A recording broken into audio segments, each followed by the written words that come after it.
In the ruined hall, swirling streams of emerald magical energy converged towards a lone figure, slowly stepping forward. From the shadows, a colossal monster emerged, its massive body blocking all exits. Its furious roar echoed through the space, jagged teeth dripping with viscous drool. In response, complex magic circles flared to life in the night sky, signaling an even more terrifying spell. The young man softly whispered a wish.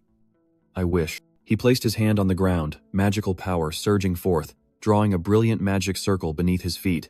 Energy surged wildly, concentrating into his body. The young man's eyes glowed red, and his powerful voice resonated.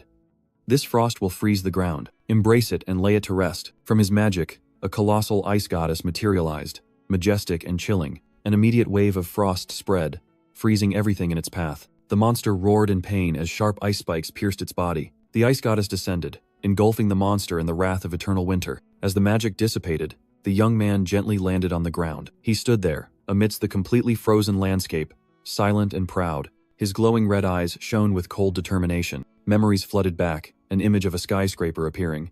Even among countless geniuses in the family, I was still an outstanding talent. Until that incident happened, a stern man stood before a window, his voice echoing in Hyul's mind. Hyul, do you understand? His glowing red eyes shone with absolute confidence. That was Shin Hyul, the third young master of the Shin family. Of course, father. His promise rang out sharply, full of ambition. I will bring results worthy of the family's name. I will graduate as valedictorian of Obelisk Academy, become the greatest mage, and lead the Shin family. His father's deep voice resonated, acknowledging his son's unique talent. You possess a talent superior to even your older brothers. No one can compare. His eyes shone with belief and heavy expectation. I look forward to it, my son. Reach the pinnacle of AI magic. Stand at the apex of magical arts and prove yourself. Once again, Hyul affirmed firmly, yes, father. The vow from that year still echoed. Not just to surpass his brothers, but also his father, the nation's top mage. I will definitely prove it. 2 years had passed since that vow. Now, he was at the prestigious Obelisk Academy of Magic. In the waiting hall, an instructor announced loudly, breaking the silence. Second-year students, gather. Today is the practical exam. The instructor called the first name, Baek Sayuk. In response to the encouragement, the white-haired young man smirked. Is there any reason to worry? He confidently declared before the crowd. Because the last place has already been decided, his contemptuous gaze was directed straight at one person. Shin Hyul. Whispers arose. A failure who can't even use basic magic. How did he get to second year? Baek Sayuk uttered venomous contempt, without any reservation. A useless piece of trash, who can't even use AI magic. Facing the humiliation, Hyul remained silent. In this world, mages were precious beings, but that didn't seem to apply to him. The exam began. Baek Sayuk waved his hand, a magic control panel appeared, and 2 growling energy wolves materialized from thin air. Without hesitation, he chanted. A colossal fireball roared, hurtling straight forward. After the terrifying explosion, the announcement rang out. Pass. Baek Sayuk dusted off his hands, a satisfied expression on his face. As easy as expected, it was Hyul's turn. Still those 2 energy wolves, but the pressure now weighed heavily on his shoulders. Magical energy began to gather in his hands. His eyes suddenly glowed crimson. He began the process that no one seemed to believe he could do. Magic source, into the heart, then through 8 steps to form the magic formula. But as soon as the magic took shape, it immediately backfired. The 2 energy wolves growled, turning to attack their own creator. Amidst the crowd, Baek Sayuk sneered contemptuously. Huh, you call that magic? The taunt was like a knife, stirring up painful memories. Cruel judgments echoed in his mind. Shin Hyul, an outdated mage. Know your place. Magic? For someone unsuitable like you? The weight of failure and memories crushed Hyul. He collapsed onto the shattered arena floor, while the system coldly announced, Monster suppression test time has ended, and then, a single word sealed his efforts. Failure. Laughter from the crowd rang out, reveling in this pathetic sight. Hyul gritted his teeth, his hands clenched tightly on the cold ground. I have failed. But then, in those glowing red eyes, there was not despair, but a flicker of madness. But at least, my chanting speed has improved from before. Even that small improvement was everything to him. Because the moment he was deemed unsuitable for AI, his own father abandoned all expectations, even sending medicine to destroy the magic circle in his heart. Cornered, he chose traditional magic, a path considered outdated. The only limitation was that he could only learn ancient magic through old, worn-out books. Returning to his messy room, he sighed wearily. Damn it, I wish these old magic books were in ebook format. I'm running out of space for books. Amidst the familiar stacks of books, his gaze suddenly stopped at a strange volume. Did I buy this book? Curious, he reached out and picked up the book with an ancient leather cover and intricate patterns. As soon as he opened it, a gentle light emanated from the pages. It looks quite old, but also luxurious and expensive. But the joy didn't last long. What does it say? The handwriting is too bad to read. Huh? He squinted, trying to decipher each ancient character. Raybel? Betaneo? The familiar name stunned him. Then a smile suddenly appeared on his lips. Oh, Tilda, long time no see. That was no ordinary name.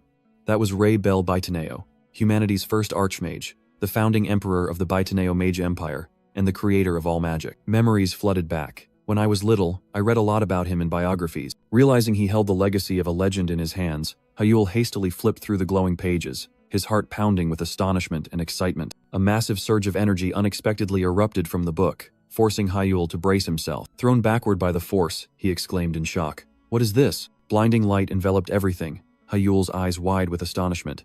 This light? Amidst the halo, an ancient, powerful voice echoed in his mind. To the one with the same physique and who can hear my voice, a cloaked figure appeared in the illusion, solemnly declaring, I, Raybel Betaneo, leave this book to you. Hyul was stunned, realizing he was listening to the last words of a legend. The voice.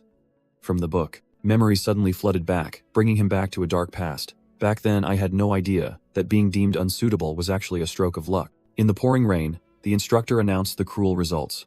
Students who fail today's practical exam will have to attend remedial class. Amidst the crowd, whispers of criticism arose, aimed directly at him. It's that guy who was rejected by even the AI. Back in reality, a surge of blue magic swirled around Hyul. He, who once helplessly endured, never expected to be reborn one day. The next day, at the Magic Academy, the atmosphere in the cafeteria was quite lively, but it seemed to have nothing to do with him. Hyul still sat alone at a table by the window, silently like a shadow. Suddenly, a familiar voice broke the silence. Eating alone again today? Hyul looked up, responding indifferently. Yeah. You're here? His fellow student pulled up a chair, eyes twinkling mischievously. Oh, that looks pretty good. This guy's name is Ji Sun-chan. He looks a bit foolish, but in reality, he's a 3-ring mage since he was 18, ranking in the top 10 of the academy. A genius not to be underestimated. And here's that genius, trying to snatch Hyul's food. If you're not eating it, give it here. Worry about your own portion. Even so, he was still Hyul's only friend in this dull school life. Suddenly, a brilliant red light flashed in Hyul's eyes, signaling something unusual. Noticing his friend's pensive look, Ji Sun-chan immediately became protective. If anyone bullies you, just tell me. I'll deal with them. Hyul brushed it off, changing the subject to a mysterious discovery. No, I'm fine. Yesterday I found a strange book. Ji Sun-chan was surprised. An original? A strange book, Hyul continued. Everything after the 3rd page is blank. It's a book about Raybel Betaneo. When I opened it, it even glowed, and a voice echoed. Ji Sun-chan was half skeptical. It uses magic too? Quite an investment. So what does it say? A mysterious smile appeared on Hyul's lips. It talks about him passing on his magic to a successor. Apparently, if you don't have the same physique as him, you can't even open the book. He paused for a moment, preparing to reveal the most terrifying detail. Oh, and the last page says, memories of the terrifying words flooded back. That you must die first. Ji Sun-chan was stunned. What? Hyul explained the death in more detail. Not the heart, but creating a mana circle, right in your brain. Ji Sun-chan couldn't stay calm anymore. Don't joke around. A mana circle in your brain? It's telling you to die. Hey, let me see that book first. That night, at the Obelisk Academy's student dormitory, Ji Sun-chan was in Hyul's room, staring at the book. Is this it? The book says it can't be opened unless you have the same physique as Raybel Betaneo. Hyul simply replied. Just try it. Without hesitation, Ji Sun-chan put all his strength into his hands, trying to pry open the rock-hard cover of the book. But no matter how hard he tried, the book didn't budge. It won't open. Ji Sun-chan gasped. Helpless. Is there a sealing spell? Completely helpless. Ji Sun-chan turned away in frustration. I don't know. Forget it. I give up. I'm going home. Good night. The room door closed, returning the room to silence. Hyul stood there, alone with the mysterious book. And then, in absolute silence, the book that Ji Sun-chan couldn't open automatically turned its ancient pages before Hyul. Hyul was stunned, his red eyes fixed on the book. It opened so easily, ancient characters suddenly glowed on the previously blank page. He was shocked. Huh? This page was blank. Suddenly, a distant voice echoed from infinite space, and the image of a cloaked mage appeared. To my successor, if I'm not mistaken, you are likely using a mana circle in your heart to cast magic. The voice continued, sketching the scene of a modern city under the moonlight. For ordinary people, that is normal, but for you and me, That is not the right path. The voice seemed to pierce Hyul's mind, asserting a fated difference. The book suddenly flew from his hand, emitting a powerful surge of energy. If you accept my will, and are willing to become my disciple, destroy the mana circle in your heart. A blinding light from the book shot directly into Hyul's forehead, the final command given, and create a mana circle in your brain. The book closed, falling to the floor. The message had been conveyed. Then, open this book again. Hyul gritted his teeth, his face full of indignation. A tasteless joke, still forcing me to create a mana circle in my brain. He knew well that mana was poison to the brain. If it infiltrated, his mind would collapse, and at worst, it would be death. Hyul clutched his head, sweat pouring down. He muttered in anger. Right. It's clearly telling me to die quickly. Unable to restrain himself, he flung the book away. Who would ever do that? The grimoire lay silently on the floor, its ancient appearance now looking truly terrifying. The next day, at the academy, an instructor noticed Hyul's pensive expression. Student Shin Hyul, what's wrong? Hyul, in his neat uniform, held out the book with a serious expression. Instructor, could you please take a look at this book? The teacher took the book, squinting at the complex patterns on the cover. Is this ancient script? Indeed, it feels very old. The instructor flipped through the ancient book, his finger tracing the worn cover. Hyul waited anxiously, not daring to blink. So what do you want me to check in this book? Please, sir, help me open it. He explained further, his voice a little urgent. And, could you check if it's sealed by magic? Sealed? Yes, there's been a strange rumor among the students lately. The instructor gently advised, but still agreed to help. Believing rumors isn't good for your studies. You should focus on academics instead. Let me concentrate for a moment. He closed his eyes, using his magic to sense, but then his brows furrowed slightly in doubt. A few seconds later, he handed the book back to Hyul with a firm conclusion. There are no traces of magic in this book. Forget the rumors and focus on your studies. Thank you, sir. Walking down the deserted hallway, Hyul was lost in disappointment. He had hoped for even the slightest possibility. Even Jisun-chan, who has powerful magic, and the teacher couldn't open this book. But then, a spark ignited in his mind. What if it wasn't sealed by magic? A cunning smile spread across Hyul's lips. It's possible. It's real. The complex patterns on the book cover were no longer mysterious, but like a map leading to a new horizon. That night, in the quiet room, Hyul sat in contemplation. The book lay on the floor, like a silent challenge. He pulled out a small pouch of medicine, his eyes heavy with a difficult decision. This was the medicine his father sent. If he drank it, the mana circle in his heart would be destroyed. The image of his strict father reappeared, along with a cruel command. Forget magic and focus on magical theory. But Hyul's eyes glowed with a resolute red. He would never give up. I won't give up on magic. He clenched his fist, telling himself to be brave. Don't be afraid. But at that very moment, a violent spasm struck, forcing him to cover his mouth tightly. His eyes widened, horrified by the sudden pain. Hyul collapsed, clutching his convulsing chest. It hurts so much. My mana circle, linked to my heart, is shattering. This pain was the foretold death of a mage. To live, Hyul had to perform a forbidden challenge. Circulate mana through his brain. It all stemmed from this ancient book. Thanks to it, he had the chance to be reborn as a mage. The agonizing pain that seemed to be killing him gradually faded as the mana flowed through his brain. So, this is what death feels like?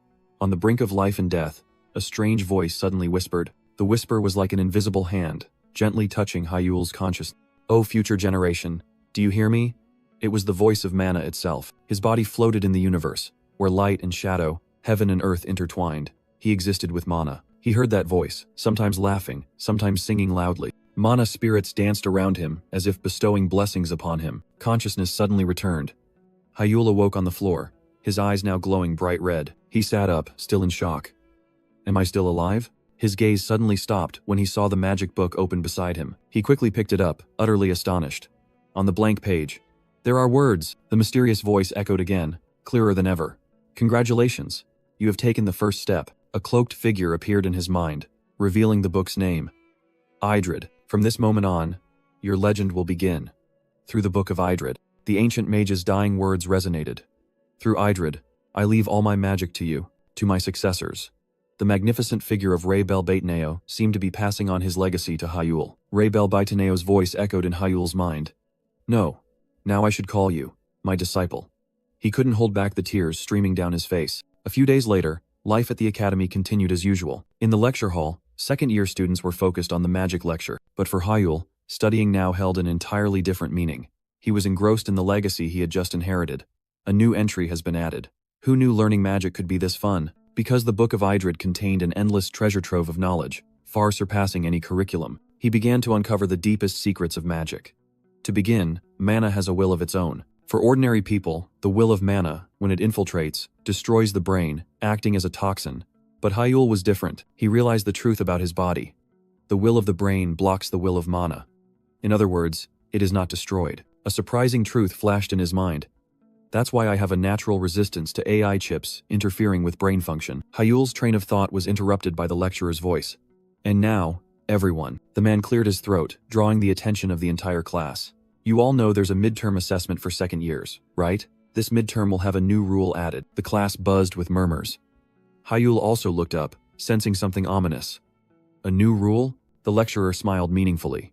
Starting this year, students who do not meet the standards, his eyes sharpened, his voice stern, will be expelled. He burst out laughing, his gaze fixed on Hyul. This is a personal proposal from the head of the Shin family. The declaration was like a signal. The surrounding nobles began to whisper, casting contemptuous glances at Hyul. It's time to eliminate the defective. The lecturer threw his head back and laughed gleefully, not bothering to hide his intentions. It seems there's a student in my class who's on alert, but in response to it all, there was only silence. Hyul's eyes glowed red, cold and resolute. The challenge had been issued, and he accepted it. In the heart of the city at dusk, Hyul strode with a single purpose. He stopped in front of a building with a sign that read AR Training Center. Hyul sighed inwardly. The city's rental simulation training centers are too expensive. He glanced at the price list on his phone, the financial burden weighing on him. 200,000 won an hour. Damn it, even this price feels heavy now. Despite the cost, Hyul pushed the door open and entered. A staff member at the reception desk spoke up. Welcome. He approached the counter, his voice decisive. 1 hour. The staff member looked up, a little surprised. Are you alone? Yes. The staff member slid a card over. Then please use room 14. Instructions for the holographic device. Hyul took the card, cutting off the explanation. I know how to use it. His eyes glowed red, without a trace of impatience, leaving behind the curious gaze of the staff member who had just recognized him. That guy. Isn't he Shin Hyul of the Shin family? The son of a noble deemed unsuitable for AI. How unlucky. Hyul stood before the door of room number 14. A mechanical voice rang out. Initiating training simulation. Inside, the space transformed. Hyul had changed into more comfortable training clothes, ready for the challenge. Challenge mission. Wolves. Immediately, a pack of fierce wolves made of blue energy appeared, surrounding him from all sides. The illusory beasts growled, baring their fangs, their glowing red eyes fixed on their sole prey. Hyul remained calm. Although they are low-level monsters, dealing with 10 at once is not easy.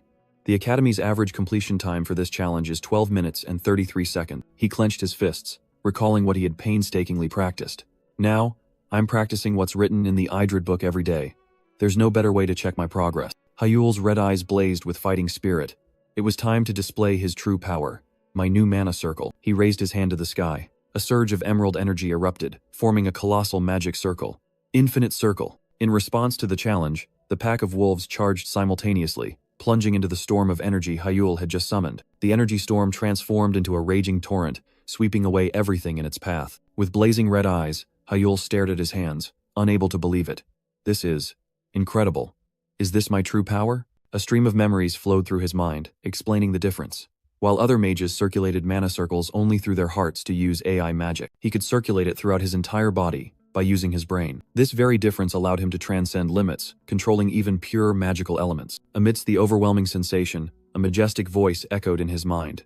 My disciple, do not be surprised by things at this level. Your path is still long. The cloaked figure of Ray Bel Bateneo appeared. The infinite circle is merely the foundation of Bateneo-style magic. Its essence is to control magic through images created in the mind. He presented an ancient book. This is the first book of Bateneo-style magic, Shinyi, and also the first step. At the same time, in the training area, an employee was cleaning up after work. Thank you. See you again. He wearily dragged his feet towards room number 14. I just want to go home. Suddenly, he stopped. A curious thought flashing through his mind. Come to think of it, I wonder how that fallen genius has been training. He glanced at the performance leaderboard. His eyes widened as he read the first line. Shin Hyul, Wolf Challenge, 6 minutes 37 seconds? This is international competition level? He couldn't believe it, thinking that an unqualified person couldn't possibly set this record.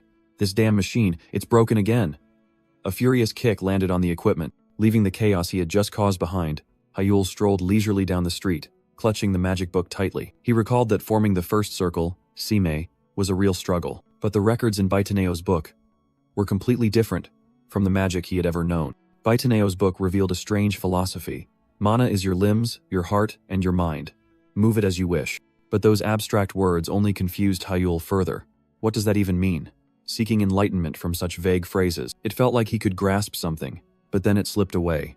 In the magical world, they called this the Wall of Enlightenment, a limit every mage had to face. Pushing aside complex thoughts, Hyul decided to follow the book's instructions, focus on circulating mana throughout his body. A stream of blue energy enveloped him, but doubt still crept in. Is this alone enough? 10 hours passed without him realizing. Normally, circulating mana for so long would have exhausted him to unconsciousness, but this time was completely different. He realized it was already morning. A tired sigh escaped. Good morning, Hyul. Ji Sunchan's familiar voice rang out, pulling him back to reality. Ji Sunchan worriedly patted his shoulder. Hey, why do you look so worn out? Are you okay? The unexpected light pat made Hyul stumble. Constantly being aware of the mana flow was not easy. He silently told himself he had to quickly get used to this new magic circle, to use it proficiently. Memories flooded back. At 12, when he reached the second circle, he was hailed as a prodigy, his father's hope. But now, he could only maintain the first circle in his brain. What is the best path forward? In his deadlock, his father's words from years ago suddenly echoed. Breaking the wall of enlightenment is crucial for progress in magic. Those were the words his father spoke when he still had expectations for him. His father's stern face appeared clearly. Perfection is merely a shackle. Perfection is a lie, born from human arrogance. In that moment, a spark ignited in Hyul's mind. Perfection is a lie. Returning to his room, Hyul sat down to meditate once more, but this time with a completely new mindset. He felt it. A different flow, a connection he had never known before. Mana surged, and Hyul felt it as a part of his flesh and blood, blending into every muscle fiber, every blood vessel. From his hands, a blazing red energy erupted. His eyes also turned blood red, his will and mind completely controlling the power. He realized the flaw in current magic, and a bold idea emerged. Free magic. No incantations needed. He compared it to AI magic, which only used shortened incantations, but that was still a structured method. However, the approach recorded by Baitaneo was completely different. It freed the mind from all constraints. It was a type of magic that could change form at will, breaking all algorithmic structures of magic formulas. With a radiant smile, Hyul unleashed brilliant fire phoenixes, which soared around him in an enchanting dance. He continued to manipulate mana, creating more fire creatures, demonstrating his extraordinary ability. Although he was only at the first level and felt exhausted, Hyul still couldn't believe he had cast this impossible magic. He felt as if he was breaking the wall of enlightenment, reaching new heights of power. Outside the academy walls, a new day had begun. Brilliant golden sunlight illuminating the ancient architecture. Suddenly, an academy employee appeared at Hyul's door. Shin Hyul, you have a visitor. Follow me, the stern man said. Hyul, sitting at his desk, was surprised by this sudden announcement. A visitor? He wondered. In the hallway, the employee continued to lead the way, his steps decisive. Yes, your father has come to see you. Hearing that, Hyul was completely shocked, unable to believe his ears. My father? He exclaimed. They stopped in front of a room, a sign on the door reading guest room. Inside, Hyul's tall father stood with his back turned, majestic and cold. Come in, he said. Hyul entered the room, offering a dry greeting. Long time no see, father. The father waved his hand, signaling the academy employee to withdraw. The man quickly bowed and left, leaving the two alone. The atmosphere in the guest room grew heavy. The two sat opposite each other, separated by a long table. The father spoke first. The fact that you're still attending the academy. It seems you haven't taken the medicine I sent. Hyul didn't deny it. Yes. But recently, his eyes glowed a brilliant red. My magic has progressed, the father sneered, his voice full of contempt. Progress?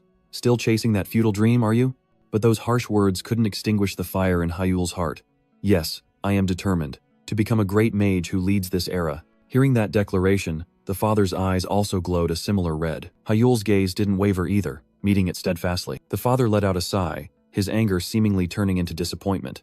Hyul, you've wasted a year, he growled, each word like a sledgehammer blow. It's time to face reality. No matter how much effort you put in now, or what achievements you make in the future, as long as you keep rejecting AI magic, you will never become a true mage. He leaned back, offering an escape. If you abandon these meaningless ideals and properly study magic theory, you can still make use of your talent. Hyul decisively stood up, cutting off his father. As I've said before, I will not give up on magic. His eyes burned with ambition. I don't want to live an ordinary life. He braced his hands on the table, leaning forward.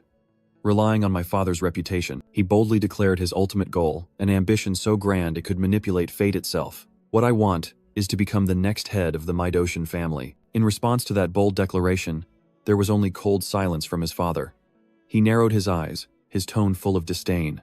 Becoming a Grand Mage or the head of the Midoshan family is not something that can be achieved by ambition alone. But Hyul didn't flinch, the corner of his mouth curving into a challenging smile. I will prove it. The father looked skeptical, his words sharp as a razor. Prove it?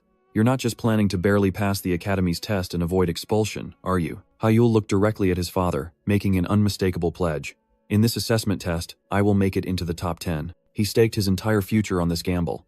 And if I fail, I will leave the academy and dedicate myself to studying magic theory, as you said. Then he stated his condition, his voice resolute. But if I succeed, I want you to acknowledge my talent as a mage and promise to support me wholeheartedly. The father sighed, rubbing his tired temples. He seemed to understand. So, that recent achievement is the source of your baseless confidence, is it? He stood up, draping his cloak over his shoulders, his back exuding authority. After some consideration, he finally conceded. Perhaps. It wasn't a meaningless achievement after all. The pact was set. Hyul stood there, his steadfast gaze following his father's receding figure. A few days later, at Orvalisk Academy, an academy staff member stood before the class, drawing the attention of all the students. Attention, we will now announce the assessment method for this evaluation. The announcement caused a stir in the class. One-on-one combat? I was hoping for a monster hunt. The staff member raised a finger, emphasizing, this assessment method is a knockout tournament. In other words, a decisive battle. Hyul listened thoughtfully, calculating the path ahead. The staff member's words continued. The test will take place over 3 days. In a corner of the classroom, Baek Sahyuk smirked smugly upon hearing the next announcement. Starting from the round of 16, external businesses and members of the Magic Tower will be allowed to attend as spectators. In Hyul's mind, the final instruction echoed, his eyes burning with steely determination. Everyone, do your best, that's all. 3 days later, the atmosphere at the academy was more bustling than ever. Throughout the hallways, chatter about the test buzzed. A duel? I heard even the Magic Tower is coming. How incredible. Hyul quietly walked through the crowd, listening to the whispers. The whole school is excited about the midterm assessment presentation. If the Magic Tower comes, it will even attract the media. The Magic Tower, an organization of 12 high-ranking mages worldwide, possessed power comparable to a nation. It was every student's dream. Suddenly, a provocative voice cut through Hyul's thoughts. Hey, you piece of trash. The one who spoke was Baek Sahyuk, the white-haired guy with a smug smirk. How's your condition? Hyul merely glanced, not uttering a word. He knew this guy well. Baek Sahyuk, an upperclassman in his second year, with an unbearable personality. Baek Sahyuk approached, his tone condescending. The first match of the midterm assessment. I heard my opponent is you. He gritted his teeth, revealing sharp, beast-like fangs, his words dripping with venom. You know you're screwed, right? The distance between them closed, the atmosphere taut as a string. I'll get my fair revenge for what happened 5 years ago. Memories flooded back. 5 years ago, in the finals of the Youth Magic Tournament. That was the day Baek Sahyuk suffered a crushing defeat at his hands. From then on, the world dubbed him the Solitary Mage. Things got worse when he discovered Hyul was an incompatible AI. The Academy's threat became his weapon. Didn't they say anyone who doesn't meet the standards will be expelled? Since then, Baek Sahyuk had relentlessly harassed him. His savage laughter pulled Hyul back to reality. So, should I beat you to a pulp until you get expelled? Baek Sahyuk and his cronies burst into arrogant laughter. What are you gonna do? Cry all the way home? Hyul remained silent, his gaze turning cold. So, this was his first opponent. In response to the threat, a wicked smile spread across Hyul's lips. He turned the tables. Huh? Isn't that what's about to happen to you? I'll make the most of this opportunity. Baek Sahyuk. The white-haired guy froze, veins bulging on his temples. What? Hyul's unexpected challenge made the surrounding crowd begin to murmur. Surprise quickly turned into rage. Baek Sahyuk bared his fangs and sneered. Is this bastard crazy? He exploded, spreading his arms wide as if he couldn't believe his opponent's stupidity. Are you insane? Do you still not understand the situation? Hyul ignored his anger, letting out a light breath. He smirked, his voice full of contempt. 5 years ago, you were just as noisy, and then you lost miserably. Hyul's glowing red eyes bored into his opponent. Haven't you improved at all? Baek Sahyuk gnashed his teeth, choked with indignation. You punk. Seriously, Hyul chuckled gleefully, poking directly at the old wound. Oh, sorry. Are you upset about losing to me? Weak mage Baek Sahyuk? That remark was the final stab. Baek Sahyuk's face darkened, filled with extreme hatred. You dog. Unable to restrain himself any longer, he swung his hand and grabbed Hyul's collar. "You piece of trash," but Hyul merely gently brushed his hand away. "Living in the mud, you probably wouldn't understand. But falling can only happen to someone who once stood at the peak." He calmly adjusted his clothes, his voice full of confidence. "And once a genius, always a genius." An arrogant smile appeared. "I'll make sure you remember that clearly." With that, Hyul turned and walked away, leaving Baek Sayuk stunned in his rage. Shaking with rage, Baek Sayuk roared a venomous vow. "You piece of trash, I'll crush you and burn you to ashes." The next day, a large headline on an online newspaper screamed a name: "The glorious return of a genius. The fallen prodigy of the Shin family, Shin Hyul, rises against adversity." Hyul calmly read the news about himself, his expression showing no surprise. On the front page of online newspapers, the Baek Sayuk family is no pushover either. He easily found a journalist willing to write an article for him. He had anticipated this move. Knowing his personality, I knew he'd pull a stunt like this. In the upcoming midterm evaluation, everyone was eagerly awaiting the return of a prodigy, and that was exactly what Hyul wanted. He smirked. "The more eyes on me, the more advantageous it is for me." Perfect. Just then, the phone on the table suddenly rang loudly. "Caller." "Father." Hyul answered the phone, his tone remaining calm. "Yes, father." A cold voice from the other end of the line echoed. "I've seen today's article. You don't need to worry about it." Standing in the magnificent office, the powerful man spoke. "Did you arrange this?" Hyul frankly admitted. "Yes. I provoked Baek Sayuk to attract public attention." The father's expression remained unchanged, his voice steady. "Shin Hyul, the last time I accepted your proposal, it wasn't because I trusted you. It was because it wouldn't cause any damage to the Shin family." Skepticism was evident in his every word. "And I still don't expect you to win. That article could bring infamy to the Shin family, so why do you ask me to ignore it?" Hyul calmly explained. "Public opinion already believes I've been expelled from the Shin family. Even if I bring disgrace, the impact on the family will be minimal." The father placed his hand on an ancient book, his voice hardening. "The impact may be small, but it's not non-existent. You understand that wherever you go, the Shin family name follows you." Hyul's eyes flashed red. "Of course, I'm aware of that." The father remained unconvinced. "But considering the benefits gained, you believe it's worth it." "Benefits? If you win, what benefit does it bring to the family?" 100%. Hyul's eyes glowed red, his hand gripping the magic book, a confident smile on his face. "It's me, the greatest mage the Shin family has ever produced, and also the strongest family head in history," Hyul confidently declared. "You will have the greatest Shin family head there has ever been." That arrogant declaration seemed to have convinced the father. "Your ambition alone, it seems, has surpassed even the Tower Lord." Hyul smiled with relief. "Thank you, father. But that wasn't all." The father's voice hardened on the other end of the line. "But if you disgrace the family after all this, then prepare yourself for the consequences." He hung up. The call ended. Hyul slowly put the phone down. He let out a soft sigh of relief. His red eyes returned, resolute and sharp. Now, the stage is set. The day of the midterm evaluation finally arrived. Amidst the noisy crowd, Hyul stood alone, gently rotating his wrists, warming up for the upcoming battle. A provocative voice rang out. Baek Sayuk approached with a sneer. "Hey, you defective. Did you like the article I wrote?" "A prodigy, huh? Famous right from day one," he continued to mock, relishing the impending scenario. "I can't help but laugh thinking about you losing without even getting to cast a single spell." Contrary to his opponent's expectations, Hyul merely chuckled. "I actually think you're the one who's going to lose." Baek Sayuk froze. "What? Are you crazy?" Hyul placed a hand on his chest, his face full of feigned sincerity. "Thank you for walking right into my trap." His smile turned icy. "But you don't like me, do you? I, on the other hand, couldn't care less about an unknown like you." Hyul's arrogant words infuriated Baek Sayuk. You madman." Hyul ignored the outburst. "So I'll finish this quickly. Don't you dare resent me." He raised a finger, his gaze sharp. One circle magic. His finger pointed decisively at Baek Sayuk, a declaration of war that couldn't be more arrogant. "I'll defeat you with just a single one-circle spell." In a magnificent arena, the atmosphere was heating up by the second. This was the Obelisk Academy arena, where magical talents would clash. In the middle of the arena, Hyul provoked his opponent with an arrogant declaration, his eyes glowing red. "I'll defeat you with only a first-tier spell." That declaration caused a stir throughout the stands. His opponent, Baek Sayuk, gnashed his teeth, revealing sharp fangs. Fury erupted in the white-haired man's eyes. "You, low-class scum.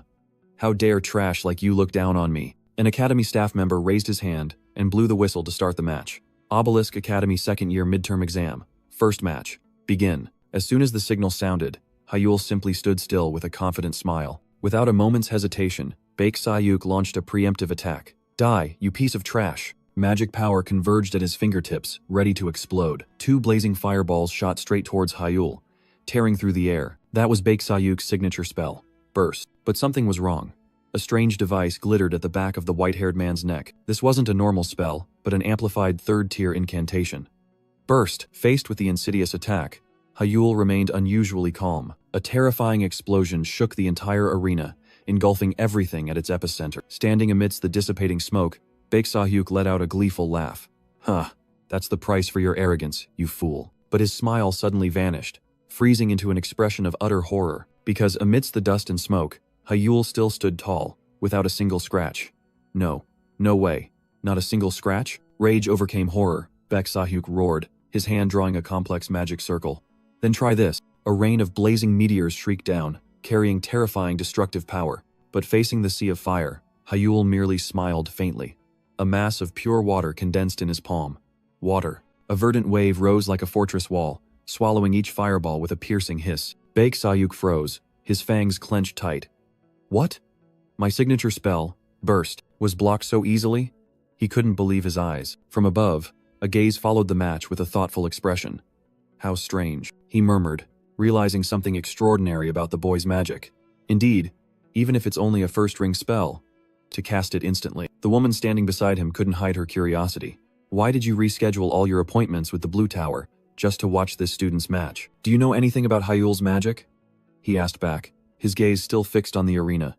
No, I only read an article about the return of the prodigy, so I came here out of curiosity. The assistant could only sigh wearily.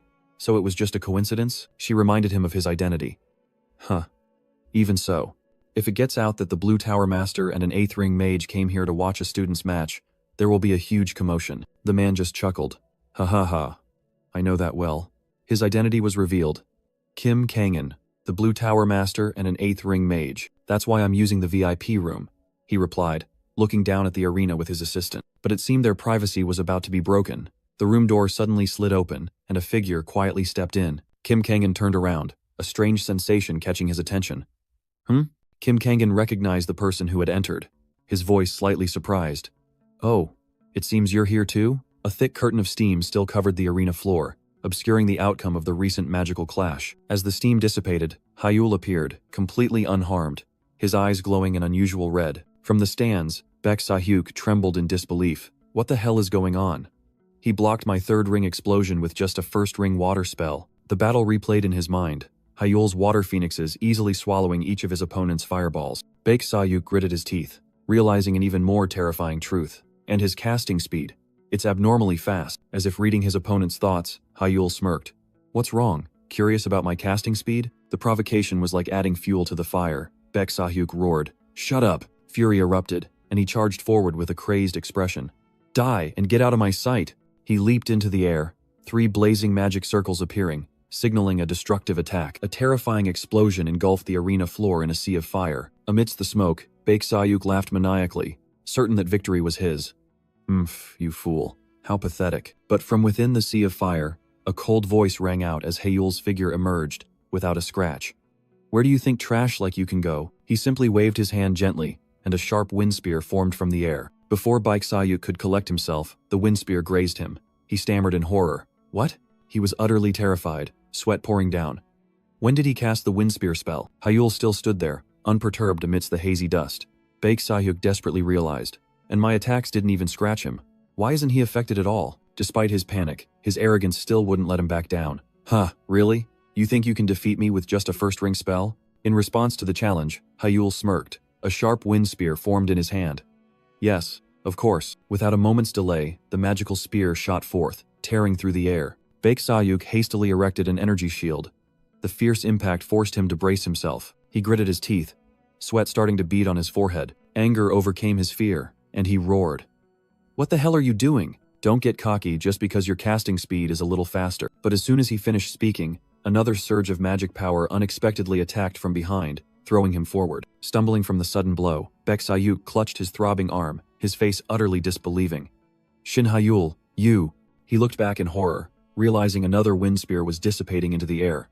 When did he cast a wind spear behind me? Cold sweat streamed down his face. Baek Sayuk stammered in utter shock. You, bastard! What the hell did you do?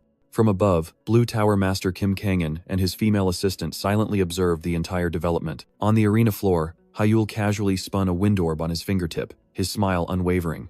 What? Still don't get it? He smirked, his eyes full of provocation. Want me to show you again? As he finished speaking, the wind orb transformed into an energy bird. Its wings spread wide with immense power. The magic bird circled once, then turned into another wind spear, shooting off like an arrow. Baek Sahyuk froze, screaming in panic. What? Is that really a wind spear? Wind spears can't have a double shot attribute. Hyul's eyes flashed red, his smile becoming more dangerous. Yes, they shouldn't, but I can. He raised his hand, and this time, 4 gigantic wind spears appeared simultaneously. This time there are 4. Try to block. 4 wind spears tore through the air, heading straight for Baek Sahyuk. Facing the attack, Baek Sahyuk clicked his tongue, quickly erecting a magic barrier. The spears violently collided with the shield, creating a rain of energy fragments. He smirked smugly. It's just a first ring spell, as long as I can block it then. But before he could finish his thought, a sharp pain struck him from his side. He gritted his teeth, realizing the bitter truth. A wind spear flew on a curved trajectory. Hyul spoke casually, interrupting his opponent's thoughts. Thinking is good, but are you sure you want to just stand there? The match has only just begun. As he finished speaking, countless other wind spears formed around him. The rain of magic poured down once more, giving Baek Sahyuk no moment of rest. Damn it, this bastard! He ran headlong, trying to escape the range of the wind spears. He believed that all magic had limits to its power and range. As long as he created enough distance, those unpredictable attacks wouldn't be able to reach him. Hyul merely sneered at that decision. Not a bad decision. In that case, he clasped his hands together, and a massive surge of magic power began to converge. A wind spear of unimaginable size gradually took shape, larger than all the previous spears combined. The smile on Baek Sahyuk's face froze. He turned back, stunned by the horrifying sight. What? The gigantic spear swallowed him whole amidst his desperate scream. From the stands, Blue Tower Master Kim Kang-in couldn't hide his astonishment. Oh, not just instant casting. Kim Kang-in narrowed his eyes, trying to analyze. But their trajectories changed and merged in mid-air. What kind of magic is this? In another corner, a figure exuding absolute authority silently observed. Kim Kang-in's female assistant recognized the man, her voice tinged with surprise. Lord Shin In-hyuk? Shin In-hyuk, head of the renowned Maido Shin family, a great 8-ring maid. The female assistant stammered in confirmation, her voice full of confusion. Hyul's magic is clearly disregarding the rules of open-source magic. She explained that modern magic operates under rigid rules.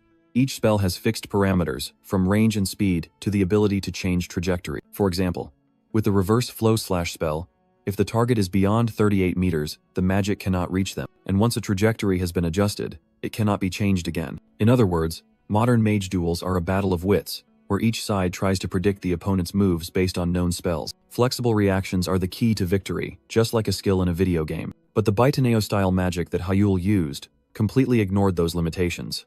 A fierce surge of magic power erupted from his position. The arena floor violently shook under the pure magical power. Amidst the rubble, Baek Sahyuk gasped, unable to believe it. Am I really struggling against a first-ring spell? Hyul stood coldly before him. You've underestimated first-ring magic too much, Sahyuk. Even if you exhaust yourself using third-ring magic. A small water orb formed in Hyul's palm as he continued. A mere pen is enough to kill someone. Baek Sahyuk looked up, his eyes filled with extreme confusion. What does that mean? Hyul's eyes glowed with a deadly red, the water orb deforming into a skull shape. First-ring magic. Water. Without hesitation, Hyul pressed the water orb into Baek Sahyuk's face, forcing it to flood his throat. Magic is the same. You don't need grand magic to end a life. While pinning his opponent, Hyul coldly explained the useless protective layer on him. The Academy's combat uniform is protected by a safe barrier spell. A safe zone. His crimson eyes bored into the dying man. But right now, it seems to be of no help to you. Baek Sahyuk convulsed in despair, the water drowning out all his screams. Hyul's words echoed like a death sentence. Just like you. The entire vast arena was plunged into an eerie silence. In the center, only one figure stood firm. Hyul turned towards the referee, a faint smile on his lips. Instructor, I think the outcome is already clear. He asked casually as if challenging. Shall we continue? Those words jolted the referee out of his stupor. He hastily raised his hand, his voice echoing throughout the arena. The match is over. The winner is Shin Hyul. The defeated opponent was carried away unconscious. The match truly decided. Hyul quietly turned his back, his solitary figure walking up the steps. He clenched his fist, a familiar feeling rising within him. It's been a long time. Memories of a glorious past flooded back, the moment of standing at the very peak. This feeling, it was the feeling of being recognized, of winning. The feeling of being a mage once again. Meanwhile, in a luxurious hallway, Blue Tower Master Kim Kangen and his assistant were walking. From above, he looked down at the ruined arena where the match had just ended. The return of a genius. He covered his mouth, but couldn't hide his amused smile. His eyes gleamed with a meaningful red hue. Interesting. His gaze was fixed on Hyul's distant figure. I want to know more about him. Immediately after the match, a familiar and excited voice rang out. Hey, Shin Hyul, you won? That's amazing. Ji Sun-chan rushed over, pressing his face close to Hyul with undisguised admiration. Hyul, how did you train? Your magic is unbelievable. He excitedly gesticulated, reenacting the recent battle. Wind spears flying everywhere. Then the spells merged and unleashed. Hyul gave a mischievous smile at his friend's enthusiasm. Do you want to know? Ji Sun-chan immediately leaned closer. Of course. Hyul leaned his lips to his friend's ear, whispering mysteriously. Well, that magic is, then suddenly leaned back with a triumphant smile. A magic book appeared in the air. It's a secret. The teasing ended as Hyul adopted a serious expression, showing his phone to his friend. Ji Sun-chan, have you seen this? Ji Sun-chan was curious. Seen what? On the screen was a breaking news report. The return of a genius. Hyul explained. My post-match interview has already been published. The scene shifted to a chaotic press conference, where reporters surrounded Hyul. Exactly what was the instant magic Hyul showed us? Camera lenses pointed directly at Hyul's calm face, despite the barrage of questions. How can you cast magic instantly? Do you mean the way I changed or combined the trajectory of the wind spears? Amidst the buzzing crowd, a calm but authoritative voice rang out, cutting through everything. Allow me to answer that question. Hyul flinched, his red eyes widening slightly. He recognized the newcomer. It was Kim Kangen, the Blue Tower Master, known as the Ice Demon King. He entered with his female assistant, flashing a refined smile. Hyul, I watched your recent match with great interest. Kim Kangen placed a hand on Hyul's shoulder, his voice echoing through the room. I believe you used the fourth ring magic recall. The declaration stunned everyone. Recall? Without a single incantation, a brilliant flame erupted in Kim Kangen's palm, proving his words. The entire group of reporters was speechless at the display of power. With a condescending smile, Kim Kangen explained. It's magic that allows for pre-preparation and instant casting when needed. With recall, instant casting is entirely possible. But that explanation raised an even bigger question. Kim Kangen smirked, continuing to explain the recall spell. Though powerful, this magic also has a drawback. It can only store spells 3 rings lower than the user's level. He turned to Hyul, asking with a probing look. So, Hyul, am I right? Hyul nodded in confirmation. That's right. Kim Kangen laughed heartily, placing a hand on Hyul's shoulder. I was wondering how to explain Baitenio-style magic, and you helped me at just the right time. Both burst into comfortable laughter. A red-haired reporter was stunned, quickly asking a question. So that means, Hyul's magic level has reached the 4th ring? Kim Kangen excitedly confirmed, his face full of pride. That's right, I guarantee it. Immediately, thunderous applause erupted along with rapid camera flashes, like brilliant fireworks celebrating the shocking news. In the reporters' minds, this was unprecedented sensational news. Reaching the 4th ring level at such a young age was a feat comparable to legendary Tower Masters. With confirmation from the Blue Tower Master, there was no longer any doubt. Ji Sun-chan, with a surprised expression, approached Hyul. Hyul, are you really a 4th ring mage? But putting that aside, he continued, his eyes full of questions. How do you explain bypassing the rules of open source magic? Another reporter immediately agreed. That's right. That's exactly it. Kim Kangen smiled mysteriously, bringing a hand to his chin. Regarding that, allow me to explain. Hyul smirked, his glowing red eyes flashing with confidence. Bypassing the rules of open source magic is actually surprisingly simple, he casually declared. I modified the spell formula. Kim Kangen stood beside him, wearing a meaningful smile. Ji Sun-chan's eyes widened, cold sweat running down his face. Modify the spell formula? That's impossible, Kim Kangen explained, using a humorous analogy. Modifying a spell formula is like trying to add a flying function to a car. Hyul continued, his face full of pride. That's not something that can be done easily, unless he's someone incompatible with AI. Hyul's eyes blazed, a shimmering blue magic butterfly appearing on his fingertip. He wondered about the future of such a person, and then announced a new name for this type of magic. Transformed magic. Hyul stood amidst a swarm of magic butterflies, confidently declaring, From now on, I will call modified spells transformed magic. His red eyes glowing. Hyul smiled smugly. This is a revolution. He believed that from today, the entire magic world would be shaken, and just as he predicted, news of the match and the new type of magic spread like wildfire. But not everyone believed it. Ji Sun-chan grimaced in disgust. Transformed magic? That sounds awful. Stop it. He growled. And I'm supposed to believe that?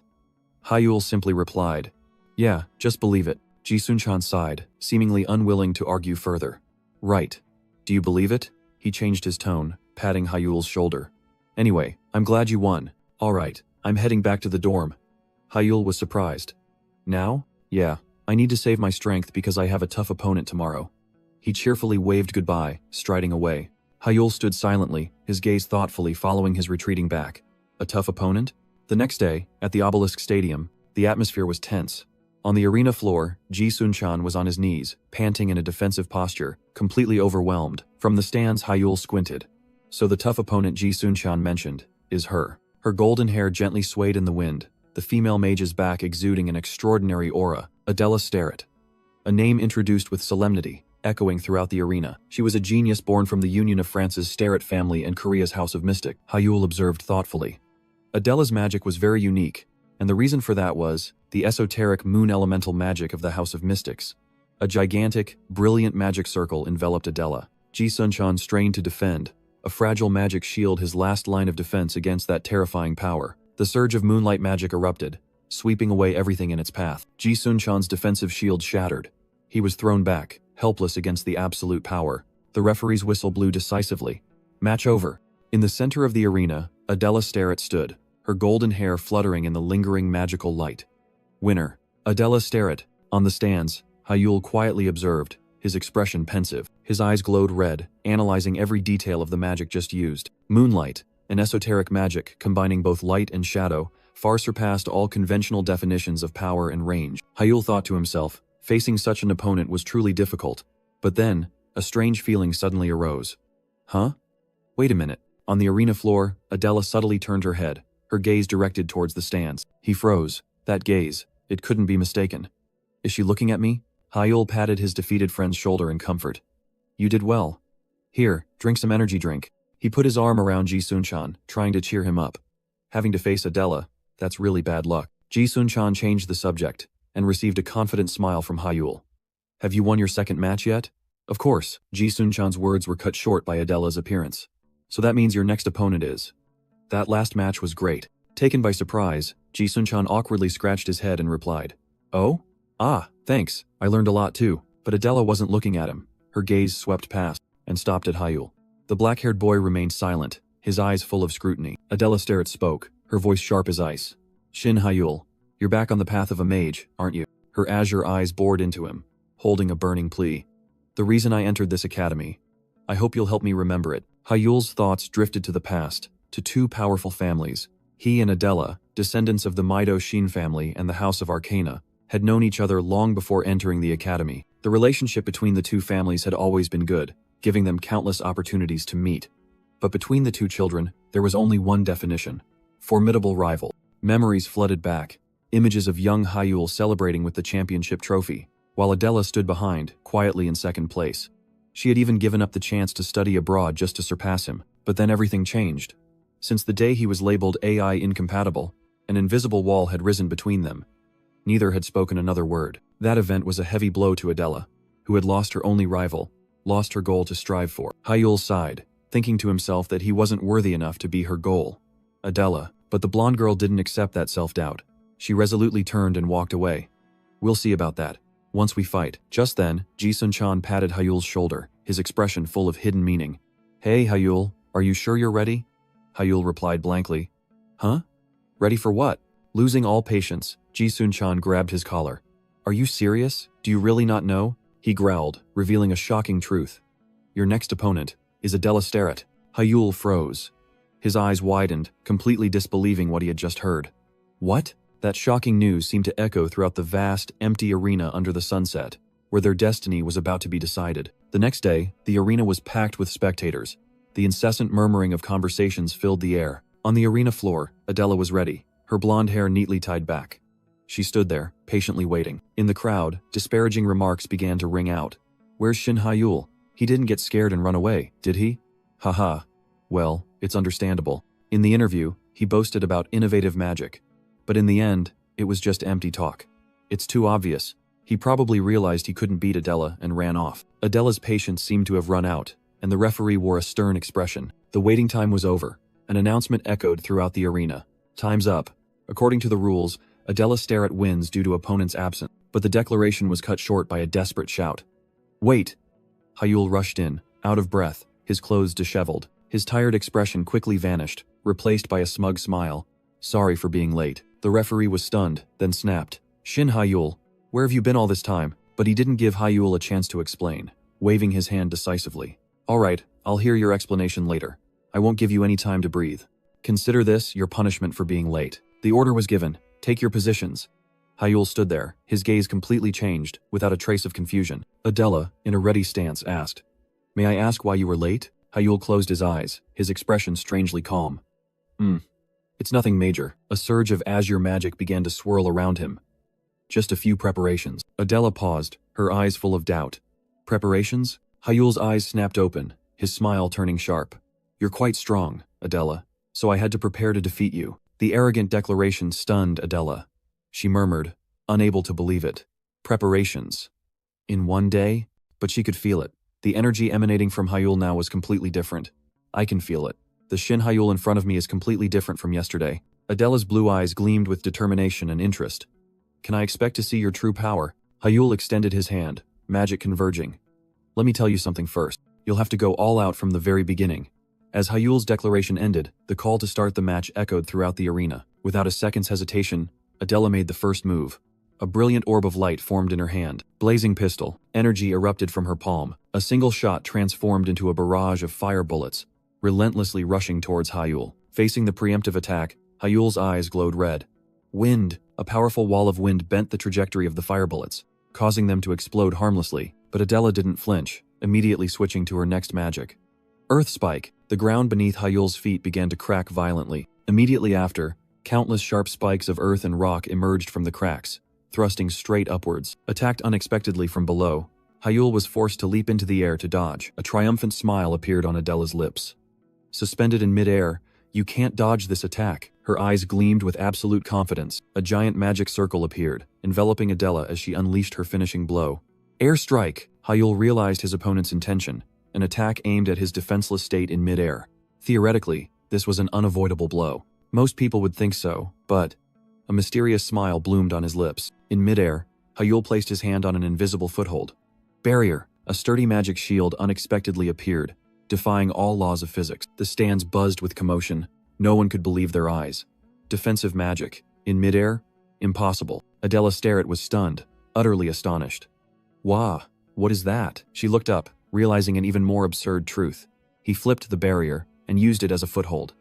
Shin Hyul, standing on the invisible foothold, Hyul smirked. Still that unique magical perception. He looked directly at his opponent, calculating silently. The House of Mystery's secret moon elemental art.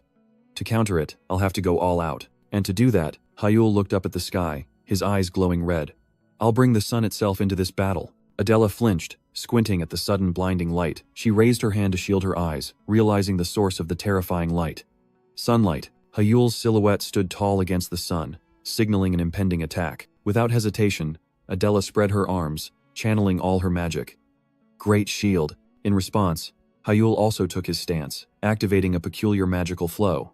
Arrow! He shot forward like an arrow, swirling ribbons of wind magic enveloping his body. A terrifying collision erupted as he slammed directly into Adela's defensive shield. He was being cautious, using 3-ring defensive magic combined with 1-ring arrow magic, and with an unexpected strategy, he pierced through the most solid defense. As soon as he landed, Hyul immediately switched to offense. Magic spreading from his palm pressed firmly against the arena floor. Adela Starrett didn't flinch, her eyes sharpened. All right, now it's my turn. She charged forward, but an invisible force suddenly gripped her leg. Adela was stunned, while Hyul, with his glowing red eyes, merely watched silently. A solid crystal mass rose from the ground, locking her ankle in place. Adela was astonished. Earth elemental bind? Since when? She suddenly recalled the moment he touched the ground. Could it be? He cast magic the instant he landed, but Hyul gave her no time to think. His speed was too great, making Adela only able to exclaim. My eyes can barely keep up with his movements. His silhouette glided across the arena, leaving Adela, who was held back, behind. Utilizing the distance, Hyul began to chant another spell, energy converging in his palm. Water bullet. A fierce surge of magical water formed. Without hesitation, Adela channeled power into her heel, shattering the shackles binding her. At the same time, Hyul launched 3 magical water orbs into the air. The water bullets descended like meteors, aiming directly at Adela's position. Facing the attack, she raised both hands, ready to defend. A sturdy barrier appeared, completely blocking the roaring water dragons. Adela smirked, seemingly having grasped her opponent's fighting style. He's easier to deal with than I thought, but elsewhere, Kim Kangan had a completely different assessment. As I see it, Yahello used 4-ring magic, memory. Indeed, memory allows for storing magic, but at a cost. Even as a 4-ring mage, Yahello can only activate magic of 3 rings or lower. Adela Starrett scoffed contemptuously at that fact. 1-ring magic can't defeat me. But then, a blinding flash of light tore through the sky. A magical spear plunged to the ground with terrifying speed, creating a violent impact. Adela was dazed, not understanding what had just happened.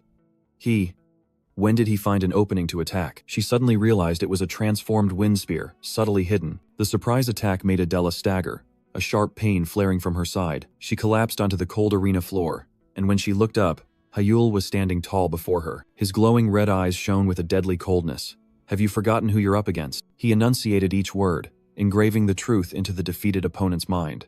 Adela Starrett. From above, Kim Kangan's female assistant was stunned. His combat instincts are truly unimaginable, Kim Kangan calmly explained, a meaningful smile on his face. From the moment he dodged the first Earth Spike attack, Yahello had planned everything. By jumping into the air, he lured Adela into attacking. Then, he used the shield as a foothold to fly higher, using the sun's glare itself to obscure her vision. And from memory, he set up a delayed wind spear. Kim Kangan continued to analyze the perfect game. When he landed, he used kinetic to draw Adela's attention to himself. And finally, he used Earthbind to make her mistakenly believe this was a ground battle. Right before the wind spear was activated, Kim Kangan concluded his analysis. And when aligned with the sun, he launched the prepared wind spear. He smiled, completely convinced by that intricate strategy. But from another corner, Shin In-hyuk had a different perspective. The Grand Mage of the First Ring. Now I understand why he recently earned that title. He clicked his tongue, his tone belittling all of Yahello's efforts. But in the end, it's still just 1-ring magic. Just watch. His words were like a prophecy. Below in the arena, the stone floor cracked, but the battle had reached a stalemate. Adela Starrett, though caught off guard, remained steady. Her gaze was sharp, unwavering. Facing her, Yahello's eyes glowed red. He knew well that the previous attack wasn't enough. Shin In-hyuk continued to analyze coldly. Even with the upper hand, he couldn't deliver a finishing blow. He stated firmly, he cannot end this match. On the arena floor, Yahello was silent. He understood his limits better than anyone. Yahello knew well that Adela hadn't used that time's magic yet. Breaking the silence, Adela spoke, her voice full of respect. Truly impressive. You remind me of that time. A powerful surge of magic erupted from her body. I will also face you with my full power. Magic circles began to appear. Instead of worrying, Yahello secretly thought, finally, the space around Adela transformed. Pure light converged, creating an overwhelming spectacle. This was what he had been waiting for. The ultimate attribute, moonlight. She unleashed her family's secret art of the Swanman House.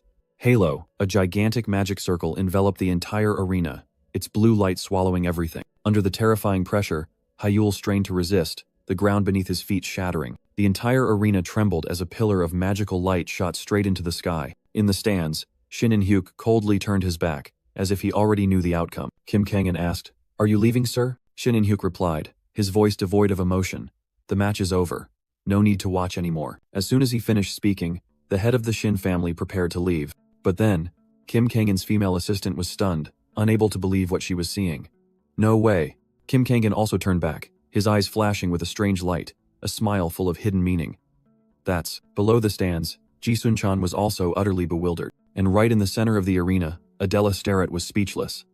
This can't be. Facing her, Yahello stood firm, a more complex, fiery magic circle taking shape. Intense heat erupted as he unleashed his technique. Fire God. Adela was astonished, recognizing the magic's tier. Tier 2 magic? Yahello smirked, his eyes blazing. I told you. I was late because I was preparing to defeat you, she mumbled, trying to rationalize the absurdity before her. Memoria's limit is only Tier 1 magic. A horrifying realization flashed in Adela's mind. Could it be that you've reached Tier 5? Her only reply was Yahello's enigmatic smile, his blazing red eyes seemingly containing a universe of power. Night fell over Obelisk Academy's dormitory, quiet and peaceful. But in his room, Yahello found no peace. He sat in contemplation, thinking about the recent match. His blazing red eyes shone with determination. Adela isn't someone who can be defeated with just Tier 1 magic. His hand rested on the ancient grimoire, his heart filled with worry. His direct combat style was inherently incompatible with the mysterious nature of this magic. He sighed in exasperation, his original plan completely ruined. I had intended to wait until I had fully mastered it before overwhelming her. But then, a new page of Idrid's book opened a ray of hope. If I can truly use Sime, the ancient script seemed to whisper to him. It says to channel energy into the magic circle on the next page, and that magic circle promised something unimaginable. This magic circle will lead you to a new realm. Hyul looked up sharply, skepticism mixed with curiosity. Is this some kind of teleportation mechanism? But then, his hesitation was quickly extinguished by determination.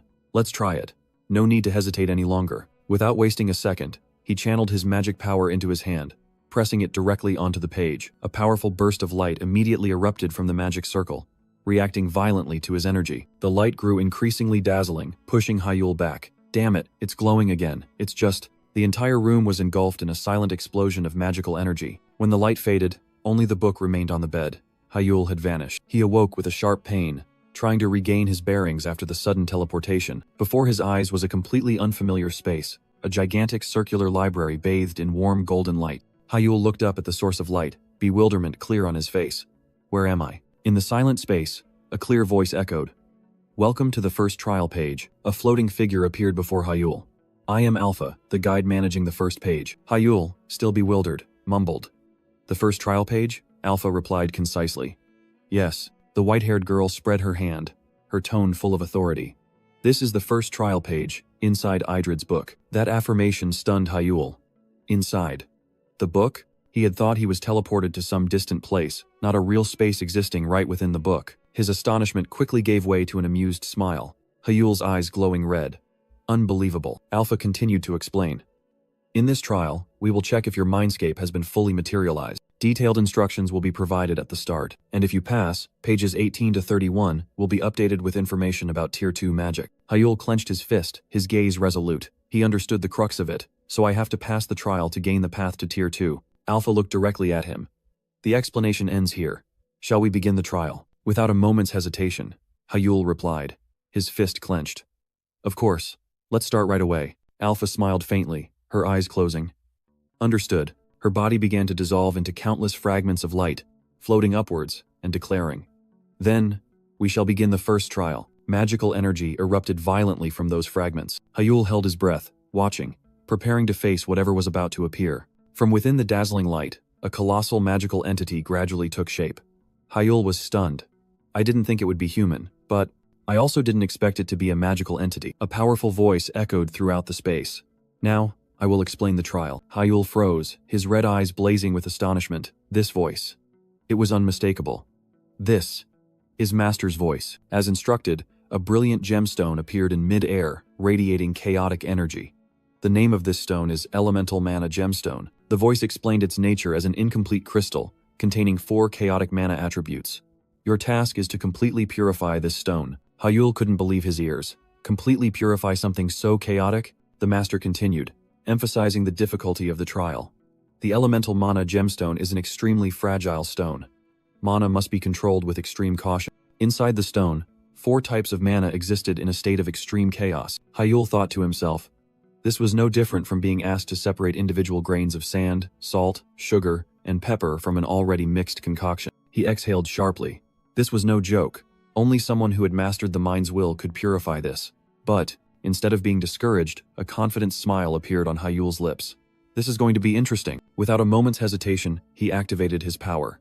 Mind's will. Before his eyes, the world within the stone appeared, a chaotic universe of shimmering mana particles. The power of the mind's will began to intervene, creating currents, attempting to separate the chaos. Hyul's entire body was enveloped in a magical current, his mind completely immersed in the purification. He gritted his teeth, focusing every nerve cell.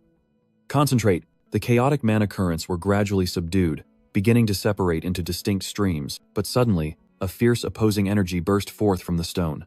Hyul braced himself to endure it. The backlash was too great, throwing him backward. Hyul staggered to his feet, realizing that even a small mana fluctuation was enough to create a shockwave. Damn it. I have to be extremely careful. He stared at the stone. The mana source within was so chaotic that it couldn't be easily separated. But then, a determined smile appeared on his lips. His eyes glowed red. But, I think I have a way. Disregarding the passage of time, he plunged into experimentation, again and again, trying to refine it. Just a slight lapse in concentration, and all his efforts would be wasted. He repeated this process countless times. And then, finally, the moment arrived. He succeeded. The elemental mana light stone shone brilliantly in his hand. Suddenly, a majestic voice echoed from the void, startling Yahello. Congratulations on overcoming the trial, successor. He was still stunned, trying to compose himself after the unexpected declaration. The voice continued, explaining his reward. You have comprehended the mind's will. I will update the Idrith book with the second circle, the technique to weave the resonance ring. Yahello jolted awake, realizing he was lying in bed. He looked around blankly, unsure of what had just happened. I'm back? At that moment, the book on the table automatically opened, and golden magical characters began to appear on the page. A radiant smile appeared on Yahello's face. All right. Finally, I have the method to weave the second circle. His eyes shone with determination. A new goal had been set. Before the next match begins, I must master the second circle. Meanwhile, at the Academy's arena, another match was underway. Adela Starrett roared, unleashing a massive surge of blue magic. Her terrifying power caused the ground to crack, and the arena shook violently. Adela Starrett extended her hand, her golden hair fluttering in the surging magic, her brilliant blue eyes full of authority. Her blue magic exploded, tearing apart the arena ground, creating dazzling pillars of light that made the audience below squint. Witnessing that scene, Ji Sun-chan and the middle-aged man beside him were utterly terrified, exclaiming in despair, "Damn it! Yahello is definitely finished." Adela Starrett stood tall, her proud gaze sweeping across the ravaged arena floor, declaring the match over. She couldn't help but be surprised by her opponent's rapid progress. Adela Starrett's deep blue eyes gleamed with doubt, as if trying to see through some secret. For a moment, a past image flashed through her mind. Yahello with a mysterious smirk, beside a younger Adela. The genius I once had my eyes on is no more. Returning to reality, Adela Starrett still stood in the brightly lit arena, her face pensive as she thought about what had happened. Suddenly, a strange sound echoed, startling Adela Starrett, her eyes wide with astonishment and vigilance. What? What is that sound? At the same time, Yahello's pupils turned blood red, emitting a dazzling light, signaling that a terrifying power was about to be unleashed. Yahello stood amidst a blazing red magic circle, his hands ablaze with fire and dark energy, roaring the incantation, blinding darkness. Yahello's eyes were blood red, his expression cold and determined, as he concentrated all the dark magic into his palms. From the magic circle behind Yahello, two gigantic hands of shadow reached out, menacing the entire arena. Yahello extended his hands forward, red energy blazing in his palms, his will firm. With free will, Yahello's blood-red eyes flared fiercely, reflecting cruelty and supreme power. Kim Kangin and Ji Sun-chan witnessed the scene, their faces utterly astonished, unable to believe their eyes. Ji Sun-chan and Baek Sa-hyuk gasped in horror, extreme fear evident on their faces. Adela Starrett clutched her chest in pain, collapsing, her eyes frantically looking towards Yahello. What is happening? Yahello stood tall amidst the magic circle, controlling the two gigantic shadow hands, completely overwhelming Adela Starrett, who lay prostrate on the ground. Without a moment's hesitation, Yahello unleashed the finishing blow, his eyes blood-red, his hands erupting with magical flames. Fire God Vulcan! Adela Starrett panicked, hastily deploying magic. Defensive magic. But what Yahello summoned far exceeded her imagination. A colossal, blazing magical cannon appeared from the void. Resonance version 1. Adela's pupils contracted. Pure horror was evident in her eyes. Her defensive circle shattered before the terrifying destructive power. She desperately realized, no, I can't stop it. But instead of accepting defeat, a strange surge of energy erupted from Adela. She raised her hand to the sky, amidst an illusory galaxy. The fear vanished, replaced by a confident, even arrogant, smile. You have returned.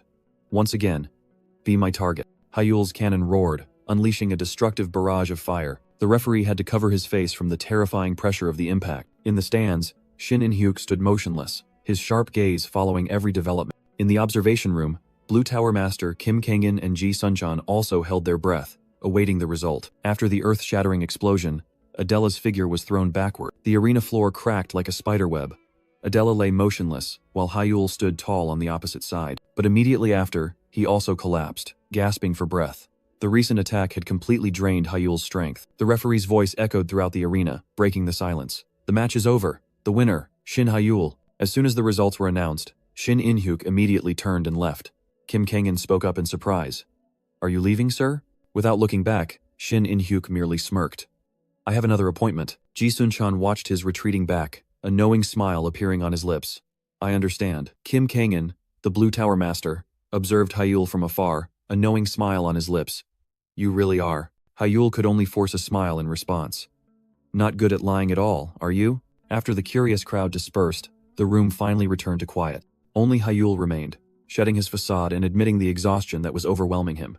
I'm exhausted. Leaving the commotion behind, Hyul sank into thought, dissecting the recent battle. He had used moon art, a secret hybrid magic. It was a combination of the range of light magic and the destructive power of dark magic. By adjusting the intensity of the dark elements, he narrowed the attack range, neutralizing his opponent's magic. It was a success in subtly controlling mana, something he had never been able to do before. The resonance ring had given him a strangely deep insight, helping to analyze the structure of moon art. The light-purifying mana elements sharpened his control. Hyul knew well that without any of these factors, defeating a Delasteret would have been impossible. Hyul's train of thought was suddenly interrupted. A familiar figure was calmly approaching him. Kim Kangen adjusted his glasses and called out, "Hey, Hyul!" Hyul flinched, unable to believe his eyes. He sprang up, his voice full of surprise. "Tower Master." Kim Kangen smiled, his eyes full of meaning. "I've come to speak with you, Hyul." The atmosphere became quiet. The private conversation between the Tower Master and the unusual victor officially began. Kim Kangen began with a polite smile. "Apologies for disturbing you while you're tired. I watched the match. It was a magnificent battle." Hyul replied briefly, his eyes still wary. "Thank you." The friendly atmosphere quickly dissipated. Kim Kangen pushed up his glasses, his gaze sharper. "I'll ask directly, Hyul." The unexpected question was thrown out, echoing in the quiet room. "Have you reached the 5th ring?" Hyul remained silent, his crimson eyes revealing no emotion. He was calculating every move. In Hyul's mind, the image of the 2nd ring magic circle he had used in the match appeared. The Blue Tower Master must think I used the memory spell. He quickly deduced that once he could use 2nd ring magic, being mistaken for a higher level mage was inevitable. And from there, they would reach an unbelievable conclusion. Mistaking me for having reached the 5th ring, he chuckled, breaking the silence. "No, I haven't reached the 5th ring." But Kim Kangen was not easily fooled. His eyes lit up with interest. "I see. Then, how did you use 2nd ring magic, Hyul?" Hyul decided to throw out a lie to probe. "If I said I used illusion magic, you wouldn't believe me, would you?" Kim Kangen immediately seized the clue. "If it's illusion magic, is it the transformation magic you mentioned in the previous interview?" Memories of the enchanting blue butterflies from the interview suddenly flooded the Tower Master's mind. Kim Kangen appeared convinced. "That's right, transformation magic." Hyul secretly decided to stick with this excuse. Let's just say that. But deep down, he knew the truth was even more terrifying. And one 8-year-old reaching the 5th ring would cause a global earthquake. I must hide it for now. However, Kim Kangen still didn't let up. That's an incredible type of illusion magic. But what does it have to do with 2nd ring magic? The Tower Master's gaze sharpened. The loophole in the lie had been discovered. Cornered, Hyul played an even bolder card. "I improved the memory spell." Kim Kangen was stunned, surprise clearly visible on his face. "You improved the memory spell?" Contrary to expectations, Kim Kangen burst out laughing. He put one foot on the table, looking down at Hyul with amusement. "Haha, so that's it." Nodding in approval, the Blue Tower Master showed immense interest. Truly astonishing. But then, the atmosphere suddenly changed. Kim Kangen's eyes flashed with an eerie red light, and he reached out towards Hyul. Kim Kangen's hearty laugh rang out as he patted Hyul's shoulder. "I'm very impressed. I didn't expect you to improve even the weakness of memory." Hyul could only mumble in response. "Thank you, sir." Suddenly, Hyul froze. His eyes also glowed a similar red. Kim Kangen leaned in close, his crimson eyes piercing deep into Hyul, as if wanting to see through all secrets. The red light from the 8th ring mage's pupils flared intensely. Under immense pressure, Hyul still held his head high and faced him. His heart pounded in his chest as the Blue Tower Master used an invisible power to probe every inch of his being. A faint smile bloomed on Kim Kangen's lips. "Certainly," he explained his conclusion. "There are no signs of the characteristic mana pathways of a 5th ring mage. Now I'm certain." Stepping back, Kim Kangen declared loudly. Just as Hyul said, he has not yet reached the 5th ring. His expression returned to calm and professional. "Now I'll head down.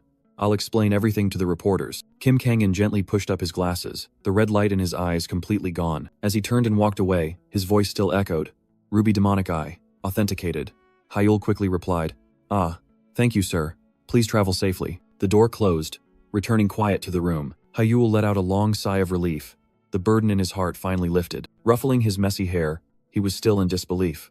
"I can't believe the Tower Master even used the Ruby Demonic Eye to verify." Ruby Magic Eye. It is rumored that with the magic eyes of Blue Tower Master Kim Kangen, the wielder can see through the essence of magic.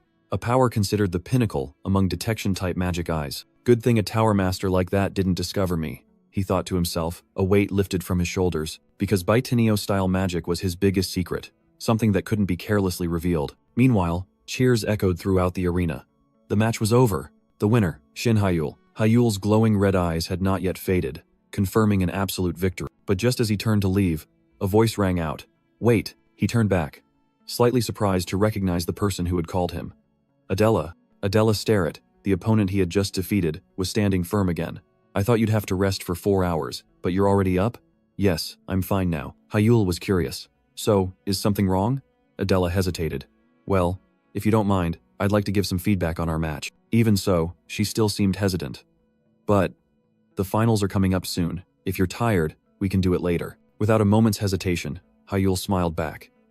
No, let's do it now. The feedback will also help me. Follow me to the waiting room.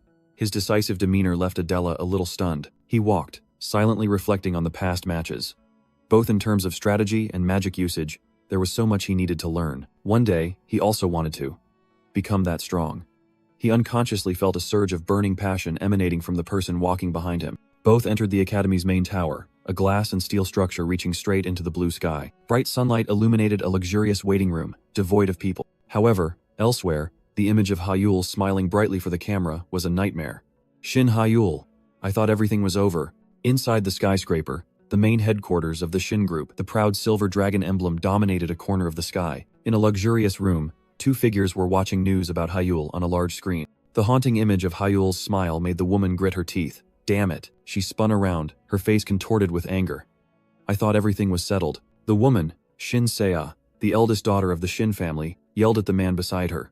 Brother, are you just going to abandon Hyul like this? Responding to her panic was a smug smirk from Shin Jihan.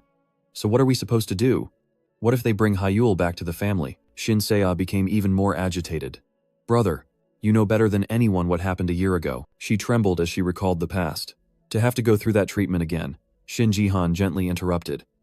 Don't worry, Sia. He pointed to the image of Hyul lifting the championship trophy a year ago. A year ago, that kid might have been a genius. But now, he's just trash who can only use second circle magic in actual combat. Shin Jihan said, his contemptuous gaze fixed on the screen. He smirked. You've watched his matches too, haven't you? Shin Seo's worry didn't subside. But brother, everyone's going crazy over how amazing he is. Shin Jihan's face hardened. Listen carefully, Sia, he explained clearly, while Hyul's victorious image remained on the screen. All of Hyul's opponents so far have only been third circle students. For a fourth circle mage, defeating them is obvious. But Hyul has a fatal weakness. He's incompatible with AI magic. He's just trying to compensate with petty tricks and forbidden arts. Finally, Shin Jihan concluded with absolute confidence. Ultimately, Hyul is still far inferior to a typical fourth circle mage. His skill level, no matter what, is much lower. Shin Seo nodded in agreement. That's right, I think so too.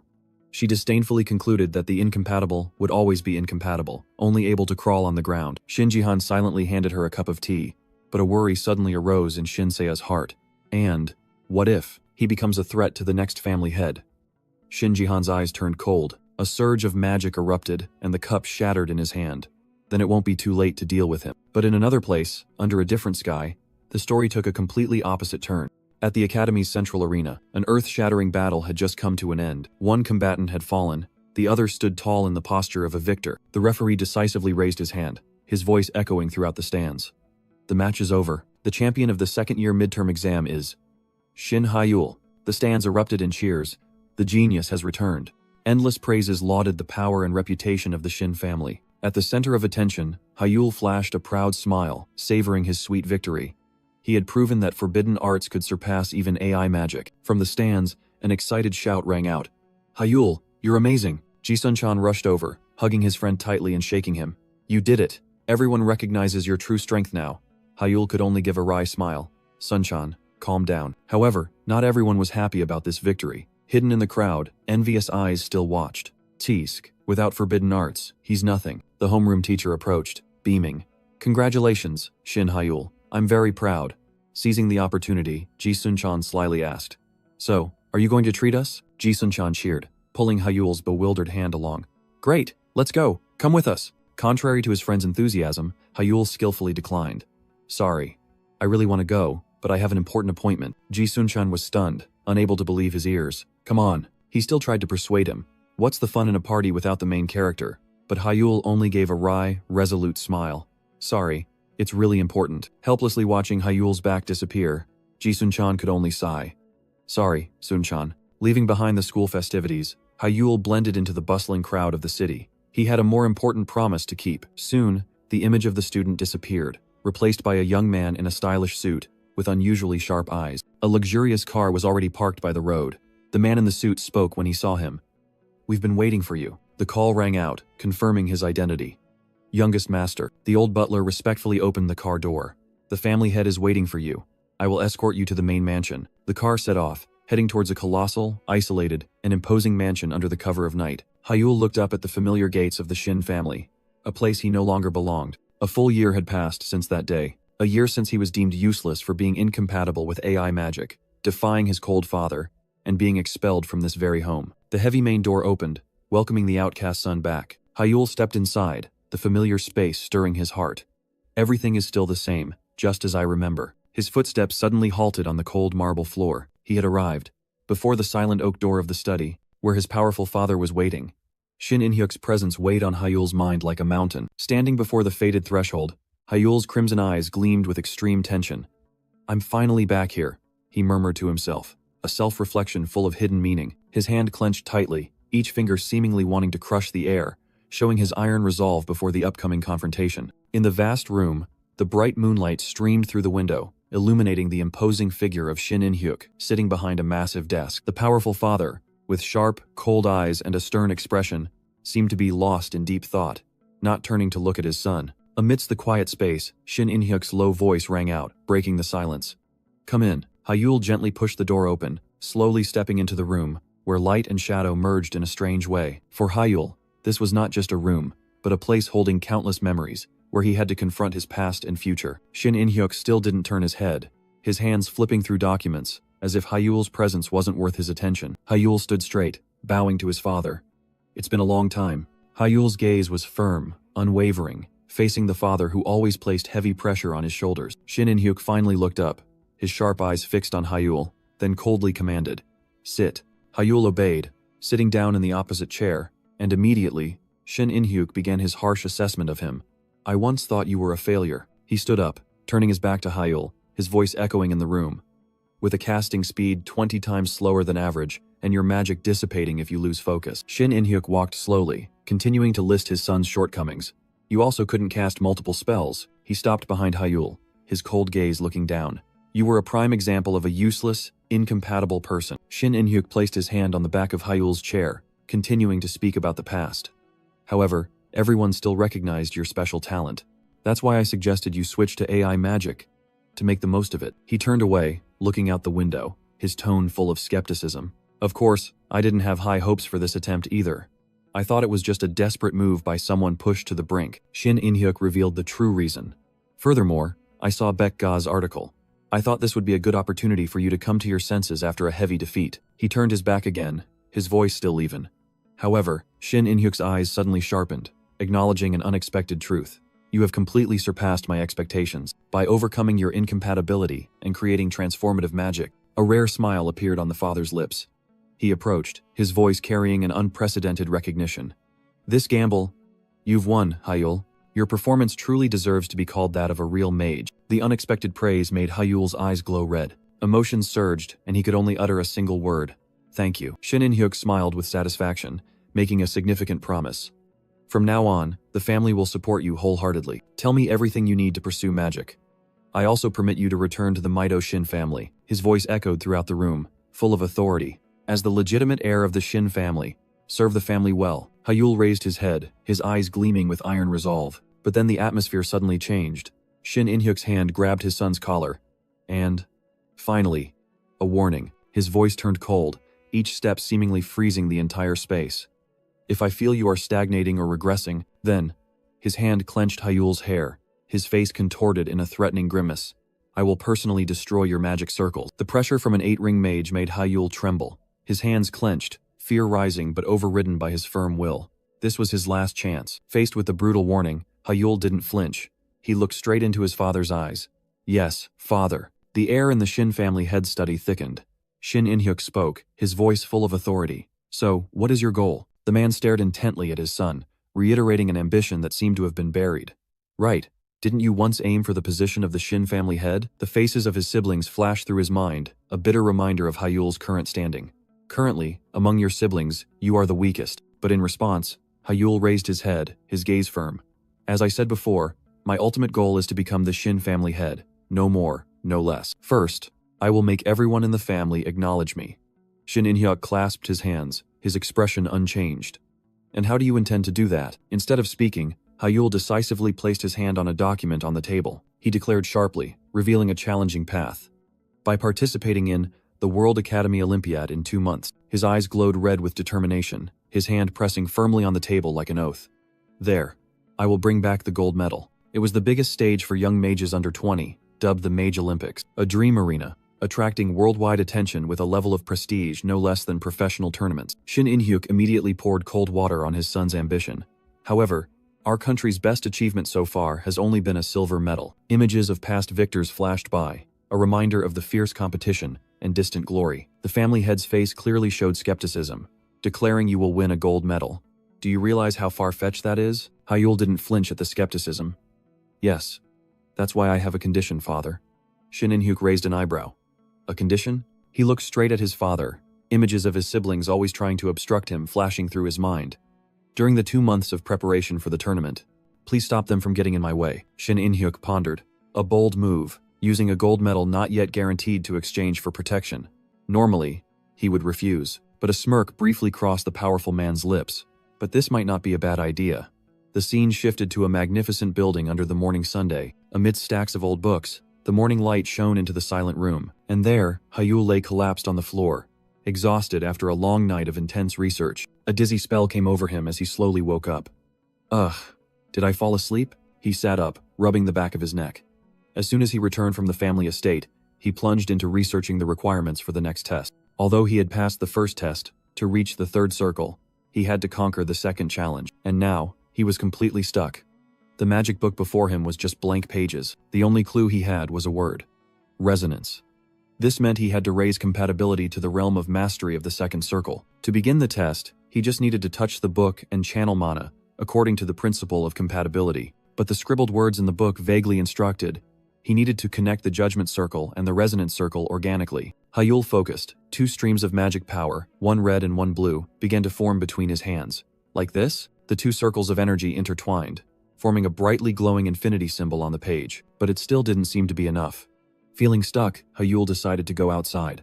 Just a short walk to clear my head. The modern city welcomed him with fresh air and a bustling pace of life. Hyul strolled leisurely by the riverside. That's right. Sometimes you need this to clear your head. He took a deep breath, his mind gradually relaxing. Now I'll take a walk, grab some breakfast, and delve deeper into the realm of resonance. But his train of thought was suddenly cut short by a sight in the distance.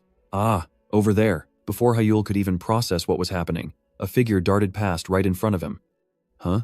A strange object suddenly flew over, knocking the hat off Hyul's head. He cried out in surprise, eyes wide with astonishment. Hyul clutched his face, collapsing in pain. A worried female voice echoed in his ear. Are you all right? Ah, it hurts so much. Hyul's eyes suddenly turned fiery red, and he looked up, his face full of anger. Hey, you! Standing before him was Adela, a blonde girl with azure eyes, standing tall under the dazzling sunlight. Hyul called her name in astonishment. Adela? Afterward, they walked together on the paved road. Hyul was still wondering about the recent incident. Anyway, why did that plastic bag fly towards me? Adela bowed her head, her face apologetic. Hyul held a banana milk carton in his hand, seemingly understanding the situation. I'm sorry. Hyul offered a slight smile, reassuring Adela. He looked at the banana milk carton in his hand, then back at her. It's all right. Thanks to you, I also got some banana milk to drink. But you still only drink this kind? Adela hugged a bag full of banana milk cartons, confidently declaring it the best drink humanity had ever created. Hyul could only stare in amazement. Of course, it's the best drink humans have ever created. That many? The sky was clear blue, with white clouds drifting lazily, like a peaceful pause in their conversation. Their conversation continued as they walked. Adela asked Hyul about returning home. I heard you've returned home. Hyul smiled, confirming he had returned to the Magic Tower yesterday. Yes, I returned to the Magic Tower yesterday. Adela sighed in relief, then asked about Hyul's childhood dream. That's good. So, your dream of becoming the head of the Magic Tower is still alive? Hyul was surprised, his eyes turning fiery red again, as if trying to recall something. I said that? A memory suddenly flooded back, showing Hyul and Adela as children sitting together. Adela smiled, confirming they had talked about that dream many times. That's right. We talked about it often. Hyul looked into the distance, his face pensive, then firmly denied that dream was no longer his. No. That's no longer my dream. Adela was utterly surprised, asking if Hyul had compromised with harsh reality. What? So you've compromised with reality? Hyul began to explain that becoming the head of the magic tower was not easy, especially with many outstanding siblings. Adela looked confused. Well, after all, the magic tower has many outstanding siblings. Becoming the head isn't easy at all? Huh? Hyul flashed a confident smile, his eyes shining brightly. He declared his true dream was to become a magic master, standing at the pinnacle of all mages. My dream is to become a magic master, and stand at the pinnacle of all mages. Hyul didn't just want to lead one magic tower, but all of them. His eyes burned with immense ambition. No, all magic towers. Adela was utterly astonished by that declaration, seemingly unable to believe her ears. That is, my goal. Adela was still reeling, exclaiming with admiration. The pinnacle of all mages. That's an incredible goal, truly beyond imagination. She gave a knowing smile, her eyes sparkling as she looked at Hyul. As your follower, that's truly dramatic. Night fell, bringing with it twinkling stars, signaling a transition. At the Magic Tower mansion, a different atmosphere prevailed. Inside the mansion, a purple-haired woman was biting her lip, her hand clutching her throat, her expression full of worry and anger. She angrily looked at the man standing opposite her, calling out in a low, furious voice. Brother! Her azure-haired brother stood there with his arms crossed, his face strangely calm. The sister couldn't contain her frustration. Aren't you worried at all? The brother replied, his tone placid. Father must have his reasons. Though outwardly calm, the brother's eyes still held deep contemplation. In the large room, their father, Shin In-hyuk, sat majestically behind his desk. The brother thought to himself, unable to believe their father would set such conditions.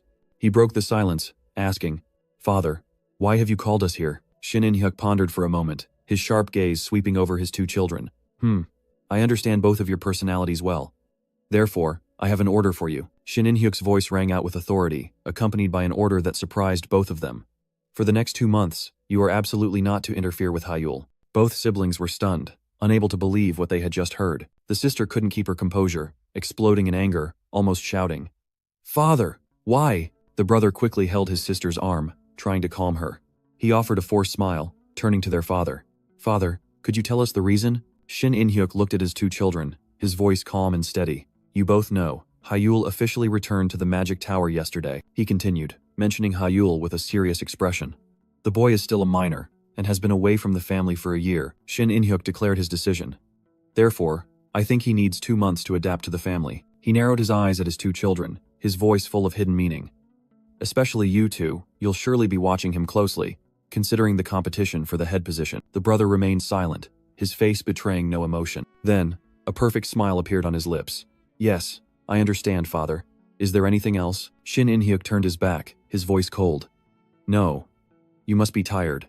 Go rest. Just as the brother was about to leave, the sister grabbed his arm. Brother, why are you leaving without saying anything? She only received silence as his back disappeared. A frustrated huff escaped her, but as soon as he was out of sight, the young man's calm demeanor shattered. He covered his face with his hand, gritting his teeth to suppress his anger. Damn it.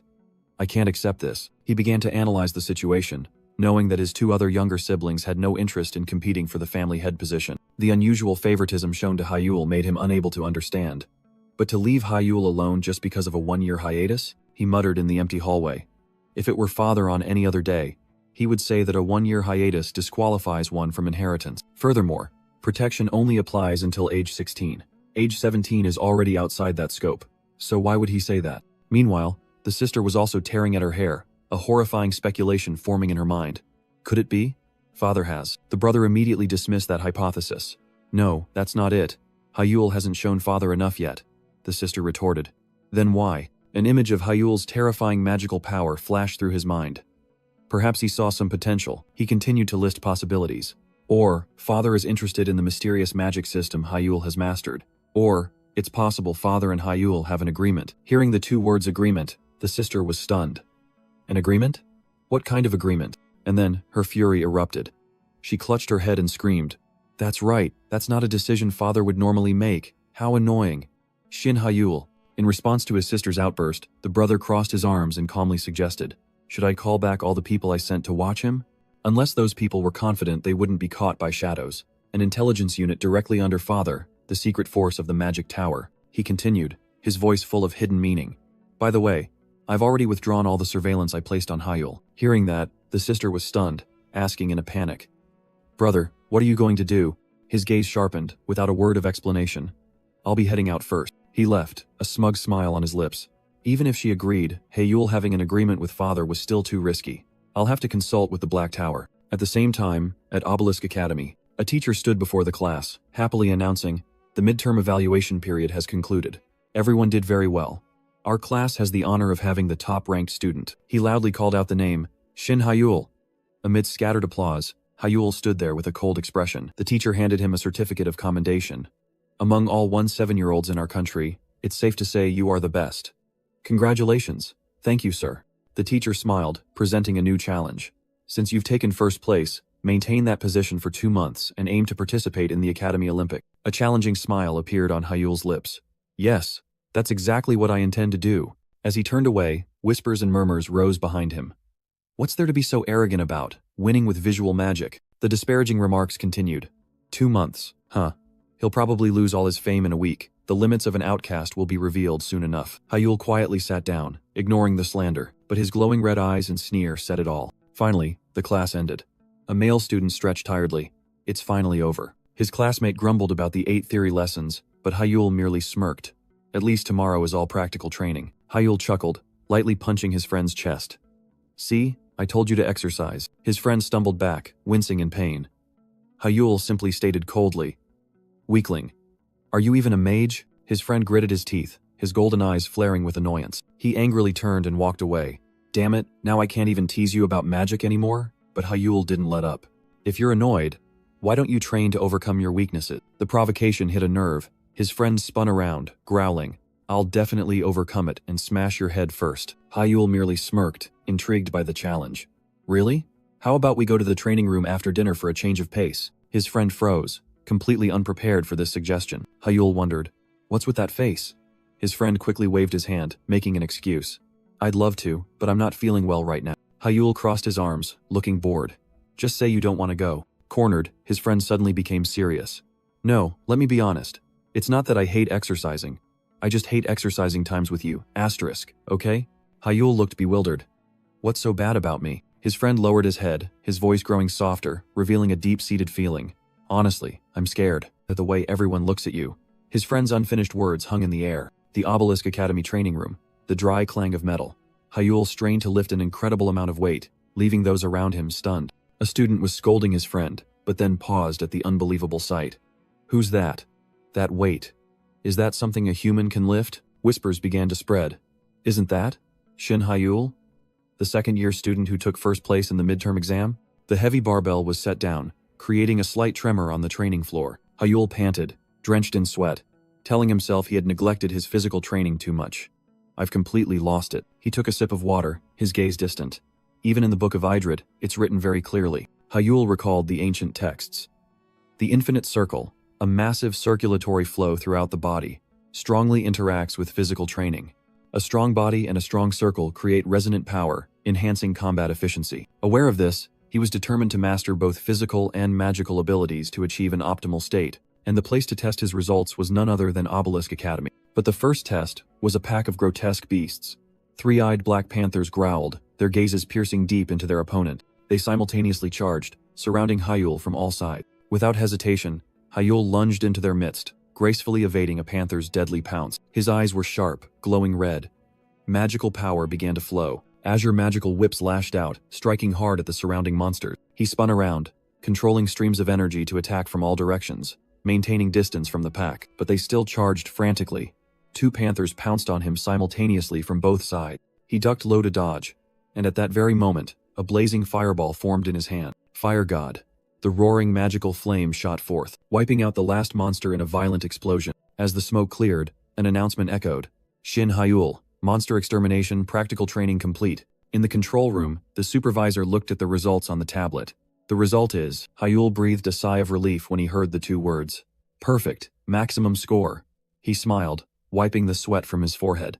Thank you. Sitting and resting on the waiting bench, whispers and murmurs echoed around him. He spread his hand, feeling the new power. Thanks to the infinite circle, his physical strength seemed to have increased by half. He clenched his fist, determination surging. He knew that upon reaching the third circle, his power would increase even further. I must strengthen the infinite circle. Without hesitation, he sank into a state of intense concentration, azure mana beginning to surge. Energy converged, his mind completely still. The circle of will and the circle of resonance. He began to circulate the two streams of mana throughout his body. Little by little, he refined the vibration frequency, rotation, speed, and purity of the mana, a process requiring absolute precision. After an extreme effort, he leaned back in his chair, panting from exhaustion. Synchronization rate, 99%. Even after hundreds of attempts, the final 1% remained insurmountable, but his gaze did not waver. Circle master level.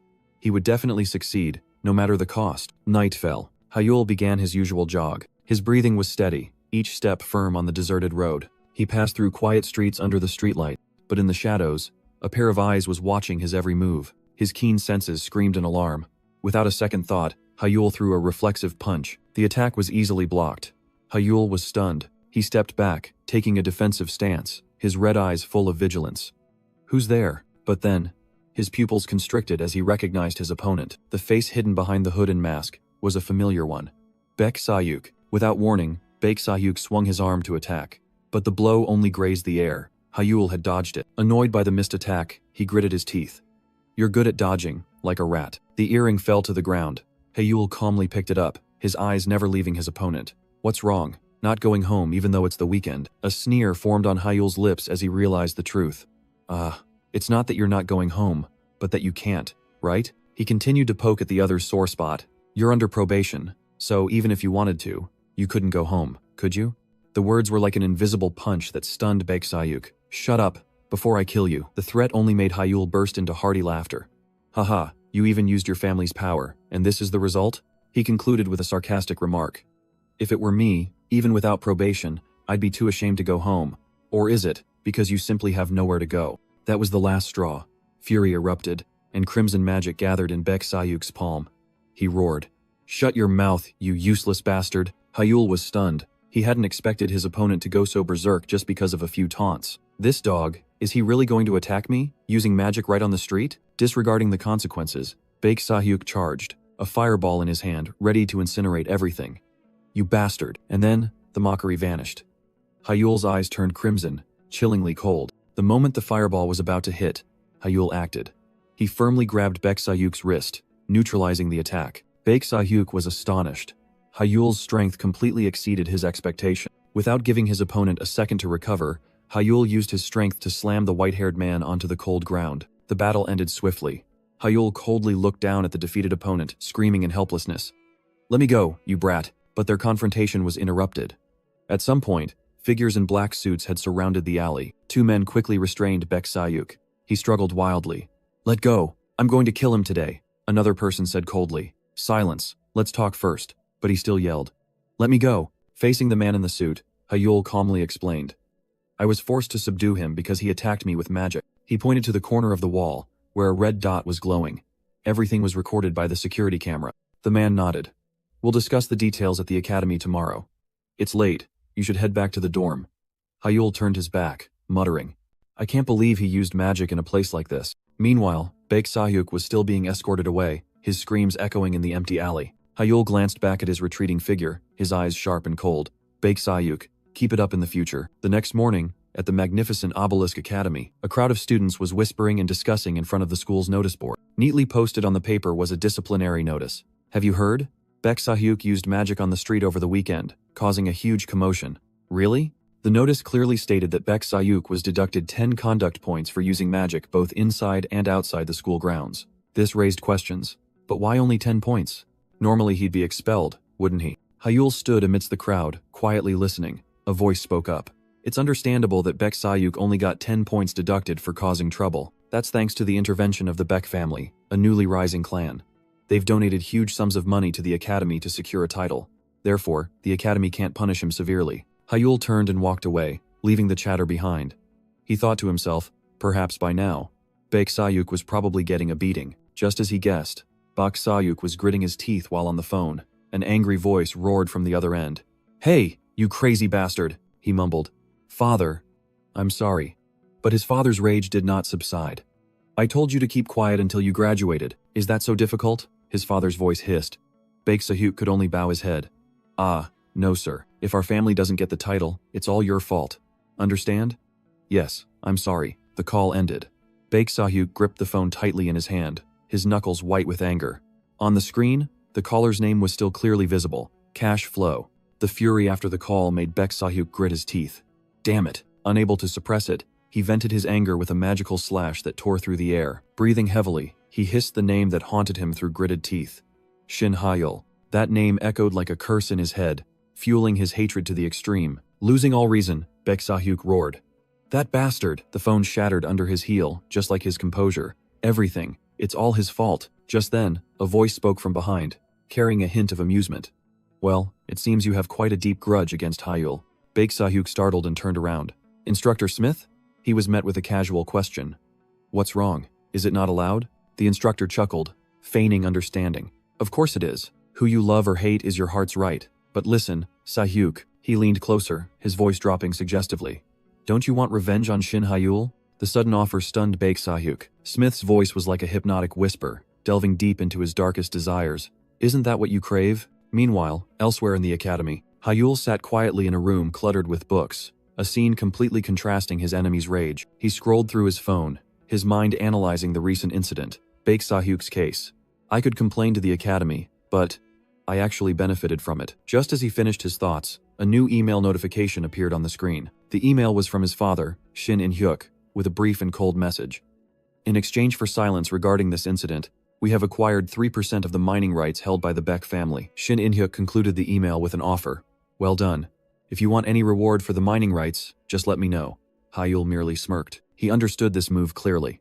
To obtain a title, the Baek family not only needed academic achievements but also had to maintain peace with major clans. And this time, the victim was Ha-yul, a direct descendant of the Shin family. Too high a price to pay for a confrontation. The Baek family was forced to find a way to appease. But the price of 3% mining rights showed how much they coveted the title. The title was the ultimate symbol of status. Because of it, Baek Sahyuk was abandoned by his own family, no longer a threat to Ha-yul. Everything was resolved. Ha-yul cast aside his calculations, deciding to focus on cultivating his own power. The next day, at the Magic Academy, the scene was as usual, with students and instructors walking around the vast campus. But Ha-yul sensed a change.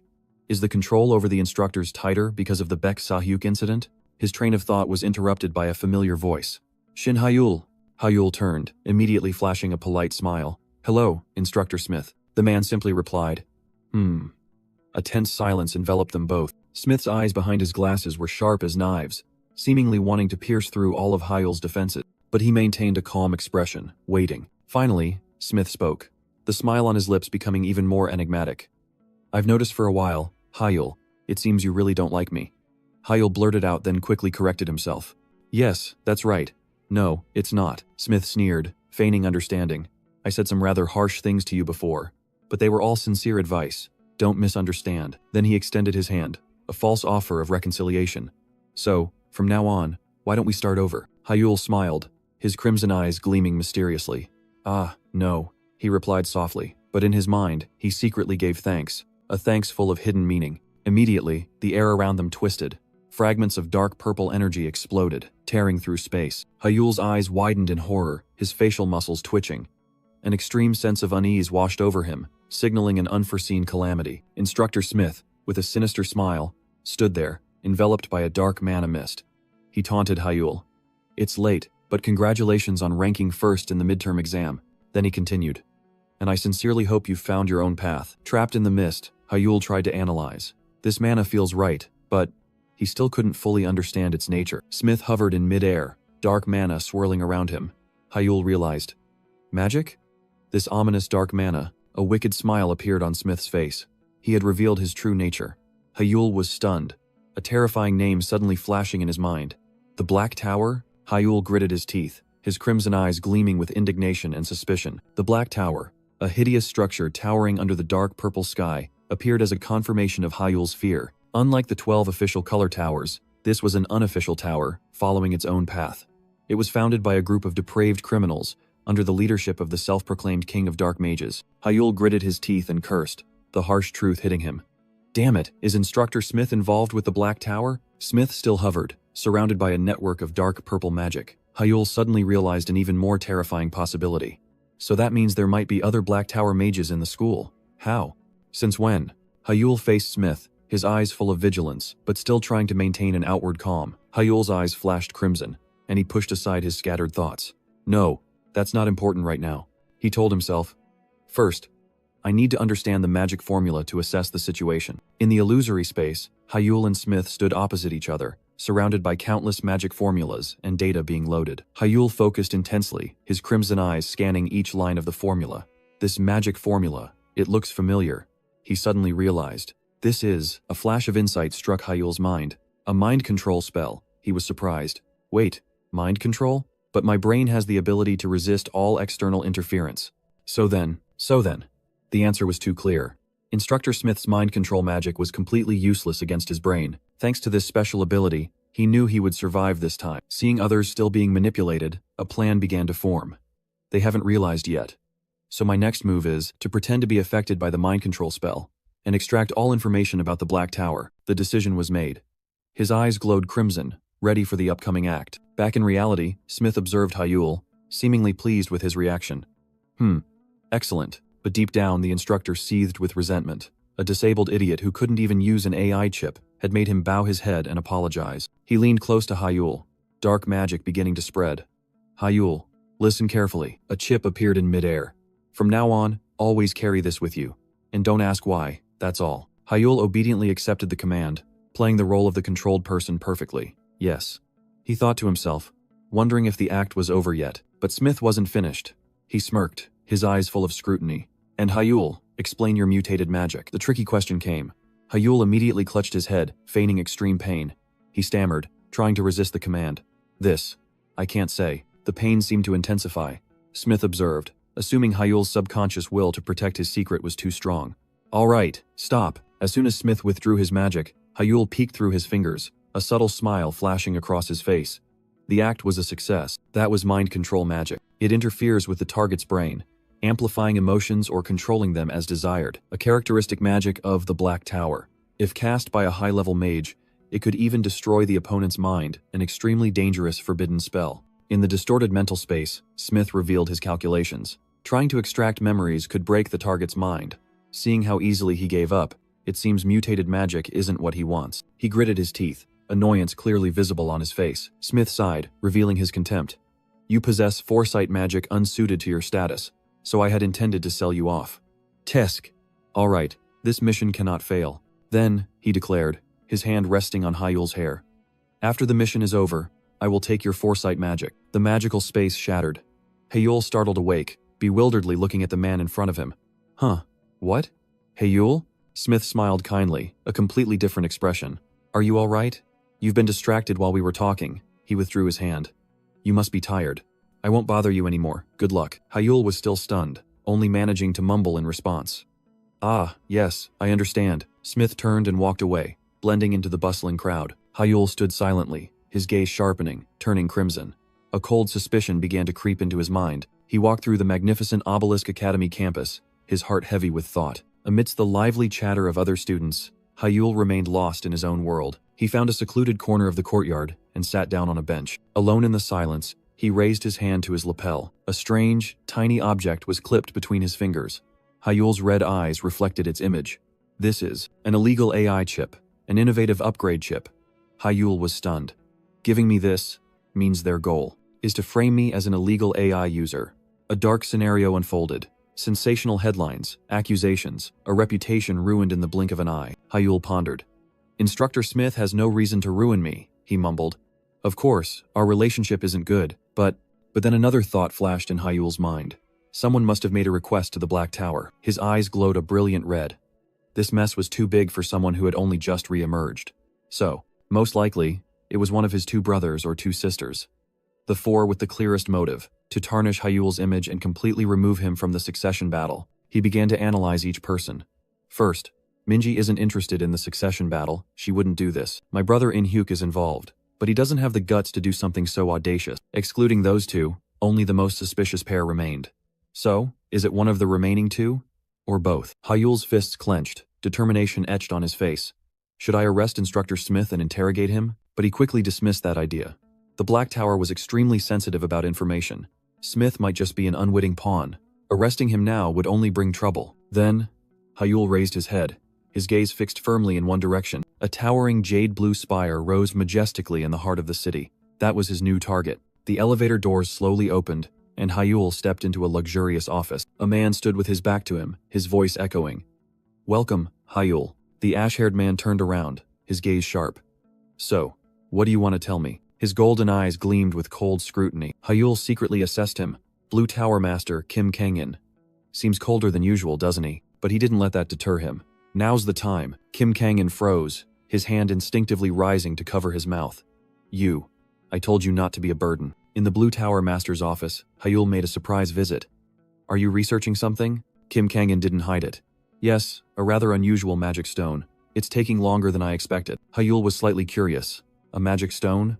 Inside the box was a sparkling stone, radiating pure energy. "This is elemental manalite." Hyul smirked, his red eyes glowing with interest. "Oh, this is a rare opportunity." Kim Kangin invited him to sit down, getting straight to the point. "We're both busy, let's get right to it." He leaned back in his chair, adopting a superior air. "So, the matter you mentioned, Hyul. Is it so important it couldn't wait, requiring a face-to-face meeting?" Hyul merely scoffed, which annoyed Kim Kangin slightly. "You seem a bit too excited." Noticing the other's attitude, Hyul decided to show his hand. "You won't listen to anything I say like this. So, let's negotiate. Before we get to the main issue, I have something to say." He looked directly into the Tower Master's eyes. "Regarding the magic stone you're researching. Elemental manalite." Kim Kangin flinched, the confident look vanishing from his face. He lunged at Hyul, grabbing his collar, his voice full of astonishment.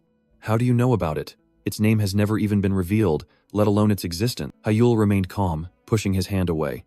"Well, you should speak carefully.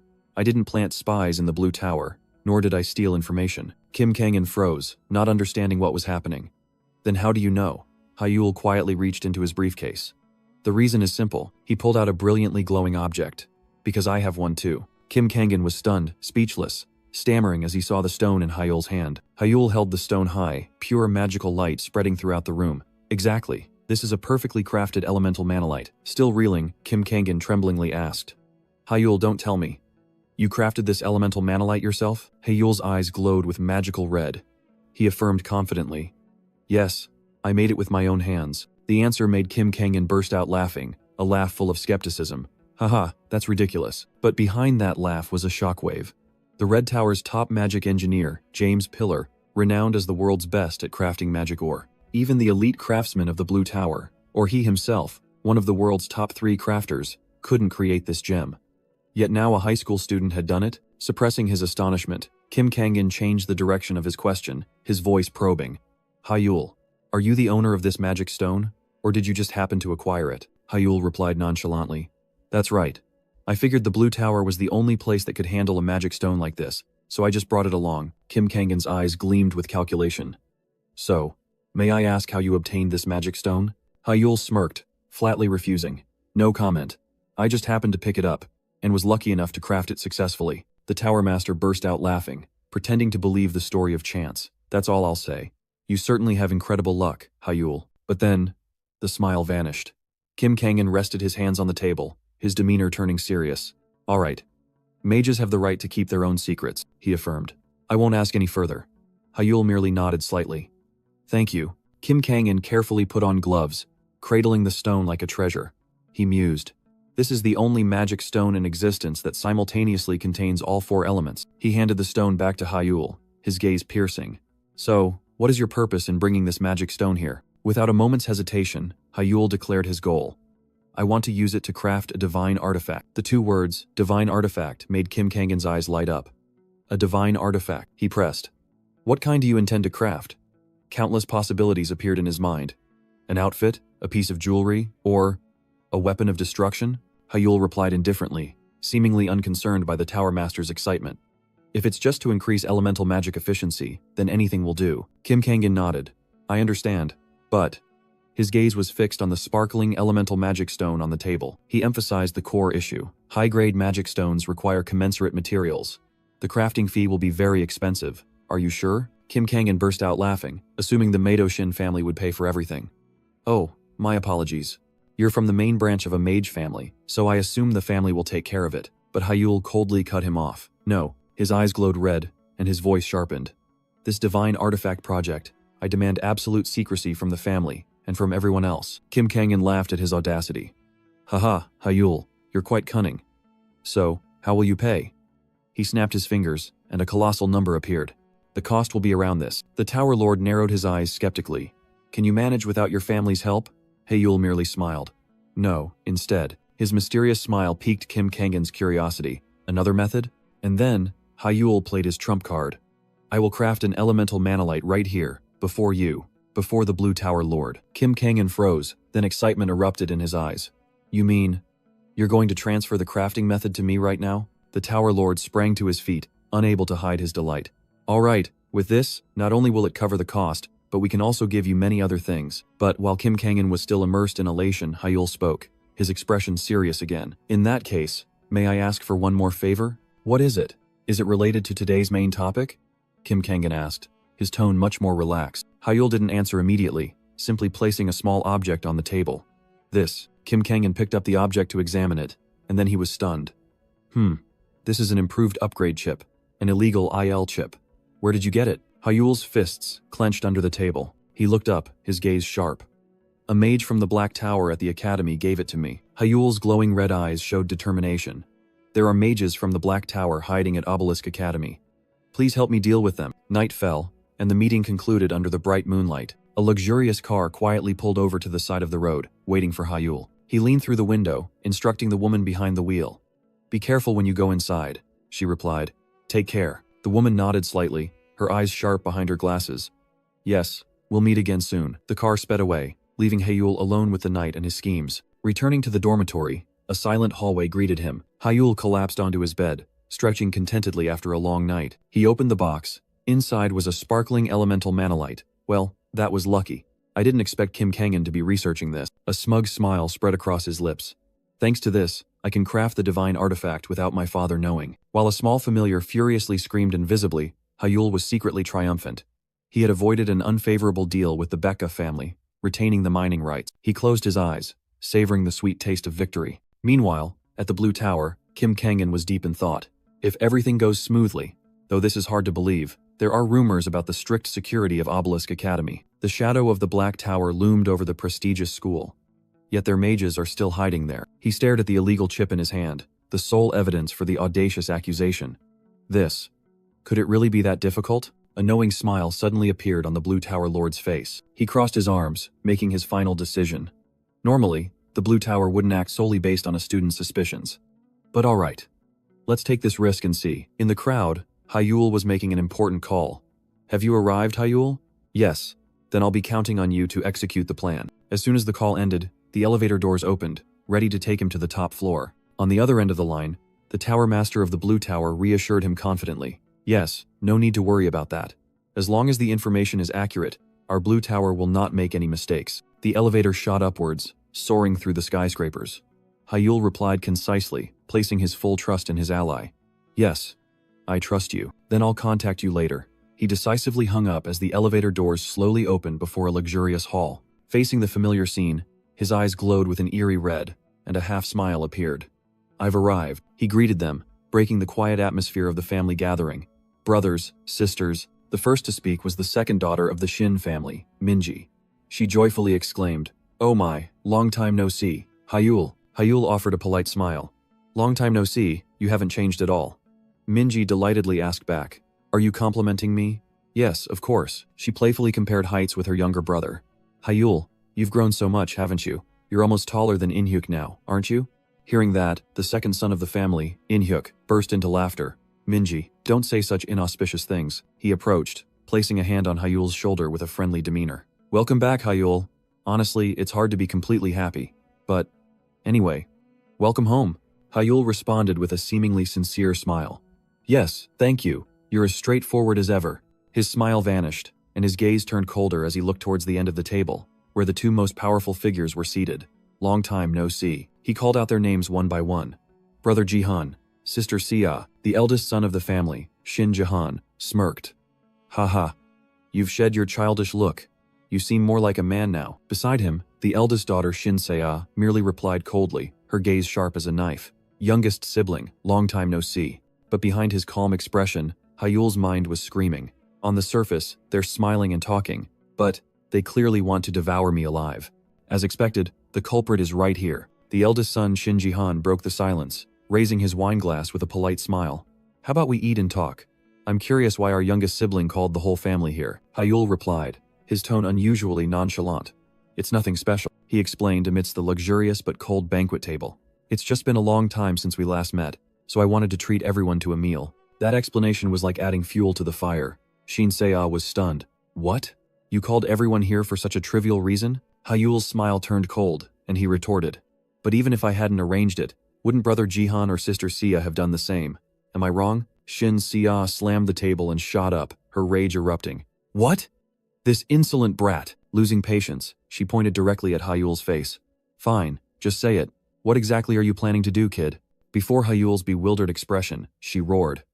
Don't play dumb. Are you going to participate in the succession race or not? Hyul's eyes glowed with an eerie red. He smirked, his voice full of provocation. If I said I wasn't interested, would you believe me? Shinji-han scoffed. Who would believe that? Hyul calmly retorted. Then why ask? Jihan signaled for his sister to calm down, his gaze sharper than ever. Sia, you're asking the wrong way. For matters like this, words aren't enough. He needs to prove it with action. He turned to Hyul, his smile growing more cunning. By the way, Hyul, I heard you acquired a rather interesting vision magic. Transformation magic, I believe? Do you intend to share it with the family? The sudden question struck directly at Hyul's weakness. Jihan continued to press, outlining a generous path. Sharing that vision magic would be proof that you're giving up the succession race. Shinsei immediately chimed in. Brother, that's a great idea. The pressure from his two older siblings weighed heavily on him. Hyul placed his hand on his chest, his gaze firm but tinged with sadness. Brothers, sisters, this vision magic is my only hope. For someone without the aptitude of a mage, this is my only chance to live as one. I cannot easily share it, he reaffirmed, and it has nothing to do with the succession race. This unexpected sincere explanation made Minji, the sister who had been silent until now, speak up in confusion. All right, then, there's nothing for it. Because it's our youngest sibling's only hope. Shinsei was stunned by Minji's sudden change, while Shinji-han merely smiled meaningfully. Minji gently wiped her youngest brother's face, her heart filled with emotion. Thank you for understanding. Shinji-han broke the tense atmosphere with a hearty laugh. Come on, let's put this meaningless competition aside. Why don't we relax and chat a bit? That's right. I really want to hear more about Hyul. Minji agreed, turning her gaze towards her still silent younger brother. Dessert was served, and the awkward atmosphere gradually dissipated. Shin In-hyuk, the other brother, leaned back in his chair with his arms crossed, giving Shin-Seo a provocative look. The forced dinner finally had a bit of a family atmosphere as laughter and chatter began to fill the air. But then, the chime of a grandfather clock echoed, signaling a fateful moment. At that very moment, Hyul's eyes flashed red. He mumbled as if he knew what was about to happen. It's been a while, perhaps I should. An urgent news notification simultaneously appeared on everyone's phone screens. The peaceful dinner immediately shattered. The entire family simultaneously looked at their phones with astonishment. Minji was the first to exclaim in shock. What's happening? It's an emergency message! Shinji-han cried out, his face serious. Shin-Seo snapped, her annoyance clearly visible on her face. Right now? At this hour? Amidst the chaos, only Hyul maintained an unusual calm. Shin In-hyuk's face also tightened with tension. The news headline clearly displayed on the screen. An employee of Obelisk Academy, Lang Smith, the second son of the prestigious Smith family, has been arrested for being a criminal mage linked to the Black Tower. While his siblings were still reeling in shock, Hyul simply sat there silently, as if everything was within his expectation. Inwardly, Hyul smiled triumphantly.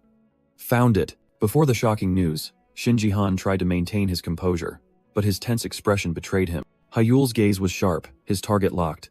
Shinji-han, it's you, isn't it? Night fell, and the full moon illuminated a plan that had been set in motion. From another location, a voice through the earpiece confirmed his deduction was correct.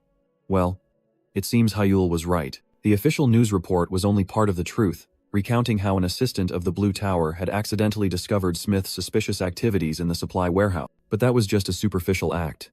Hyul began to recall the game of chess he had set up himself. I merely made a logical deduction based on the information I had. Since Instructor Smith infiltrated the academy, he would definitely act within the school grounds. Considering the time he intended to use mind control magic on me and this week's schedule, if he wanted to pull a trick during the survival test, he would have to tamper with the training material. The regular supply check is on the afternoon before the test. Therefore, the only time to act without being discovered. The door to the supply room suddenly burst open. Is tonight, Thursday night.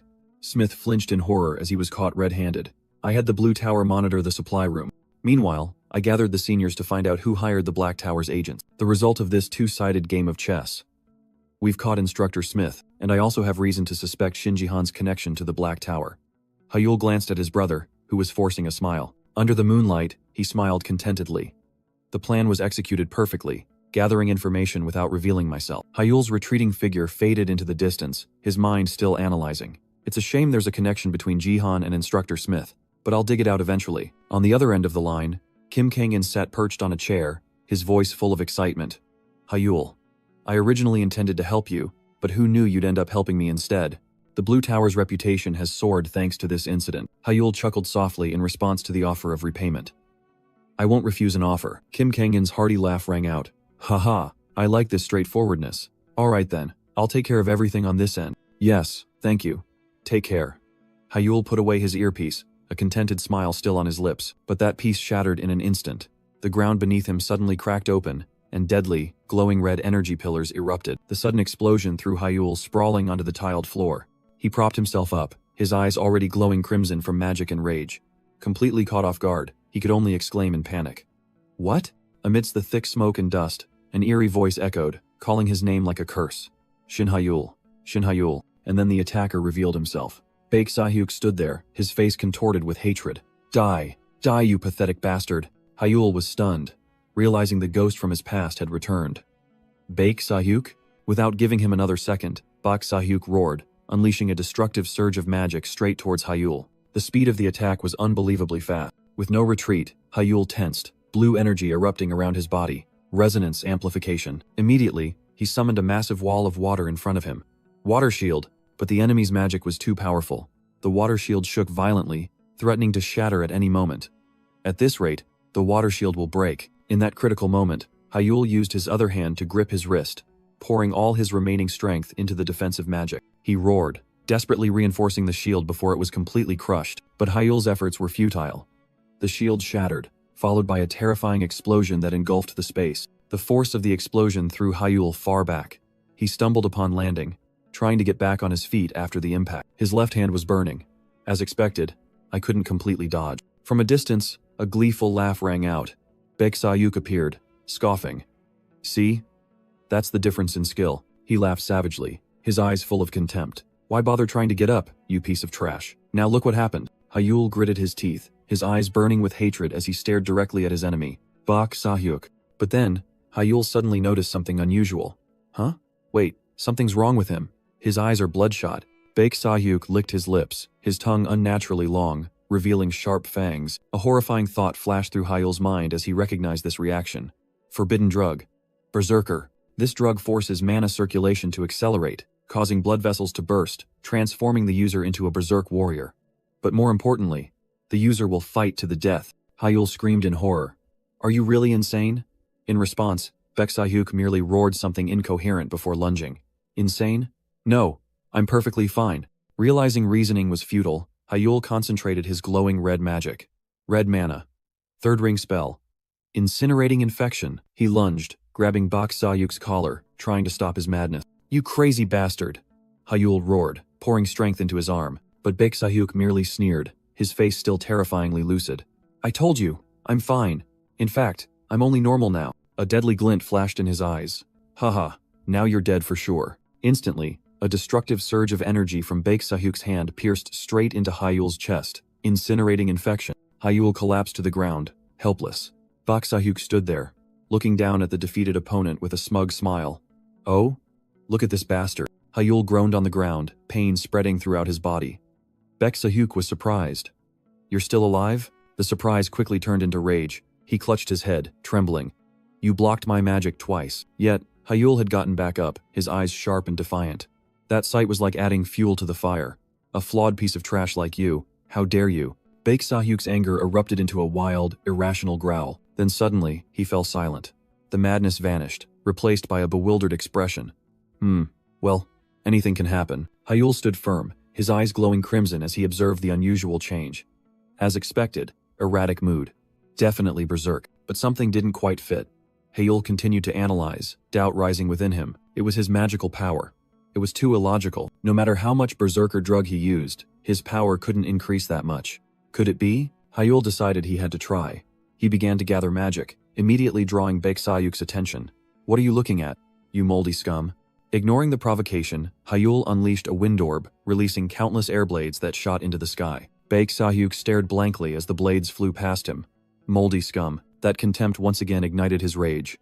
How dare you use such trashy magic on me? Hayul thought to himself. I should have been more careful with the wind orb. The magical flame in Baeksahyuk's hand flared into a destructive orb, but I didn't expect it to come to this. You're already beneath me, Baeksahyuk roared, completely consumed by his own frenzy. But it was a trap. Gas burst, Hayul shouted, unleashing all the energy he had set up from below. Baeksahyuk couldn't react in time.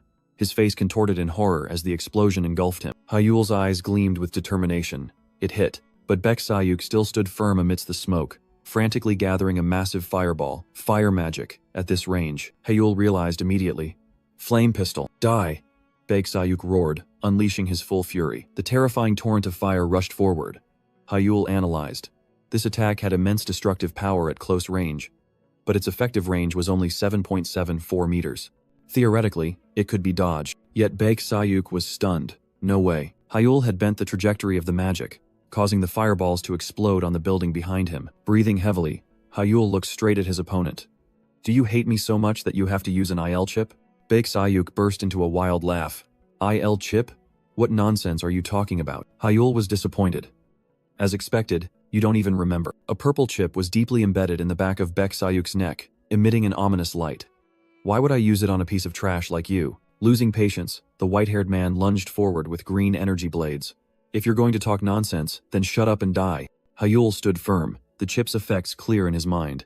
It enhanced the body, amplified magic formulas, and altered both the power and range of spells. The white-haired man screamed frantically as his attack was blocked.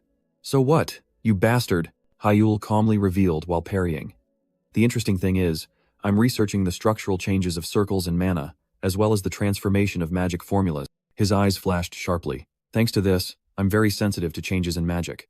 For better or worse, I'm receiving hints from both the illegal IL chip and the madman. Baeksahyuk roared in confusion, his body beginning to show signs of disintegration. What the hell are you talking about? You bastard! Hayul held out his hand, blue energy converging. I won't thank you. It's just a matter of ending it at dawn or right now. Resonance. In his mind, Hayul flipped through the magic pages of Idrid. Anyone who reached this level transcended their current state. However, for the past few days, he had only been troubled by one thing. The main problem was the penalty. This technique accelerated speed by interweaving different magic circles, creating a tremendous burden on both body and mind, and the price to pay was time. If one reached the second Circle Master level and used resonance, the effect duration was only 3 minutes. After that, for the next 12 hours, the mana circle would be completely paralyzed. Hayul mused, I need to think carefully before using it. Meanwhile, Baeksahyuk yelled, You stupid kid. Mumbling to yourself, are you scared? Hayul half closed his eyes, the decision made. Resonance time is 3 minutes. 3 minutes. He sprang up, his red eyes flaring with killing intent. That's more than enough. Earth Dragon. The ground cracked open, and countless orange energy spikes shot straight towards Baeksahyuk. The white-haired man struggled to dodge, a horrified scream escaping his throat. He couldn't believe his eyes, his teeth clenched. This is third circle magic? How can trash like you use third circle magic? Hayul merely smirked, his expression full of provocation.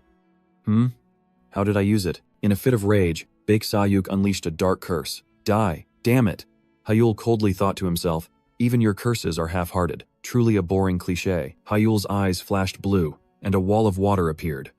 Water shield. The sturdy water wall completely blocked the screaming torrent of dark magic. Baeksahyuk roared furiously. Damn it! You couldn't block it before, but now you're using it? He swung his hand, and the magical flame flared up even more fiercely.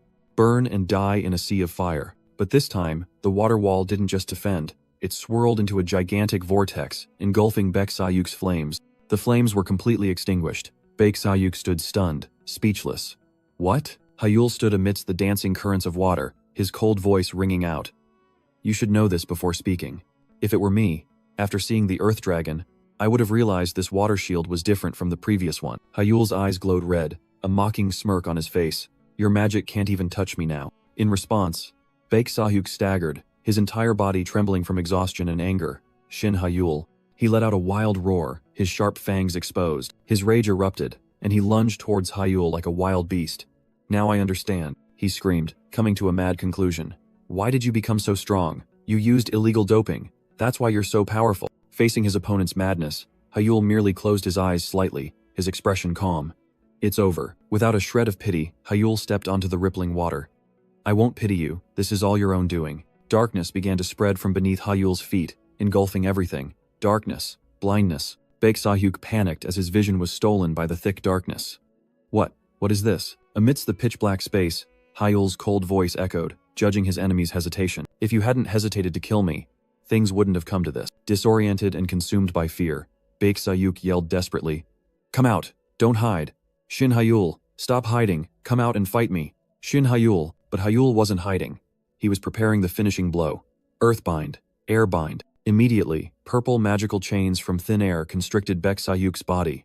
This kind of binding magic. The last chain wrapped tightly around his leg, causing him to lose balance and collapse. Hyul's voice rang out, devoid of emotion. It's too late. The last mercy I can grant you is a death as quick and peaceful as possible. Hyul appeared right behind him, gripping the chains of fate. Baek Sahyuk still screamed frantically. Don't talk nonsense. It's not over yet. If it weren't for you, my life. While Baek Sahyuk was still struggling, Hyul coldly cut him off. Do you think your life would have changed? I don't think so. At that time, you probably would have just blamed someone else again. By the way, Hyul whispered, revealing a deadly truth.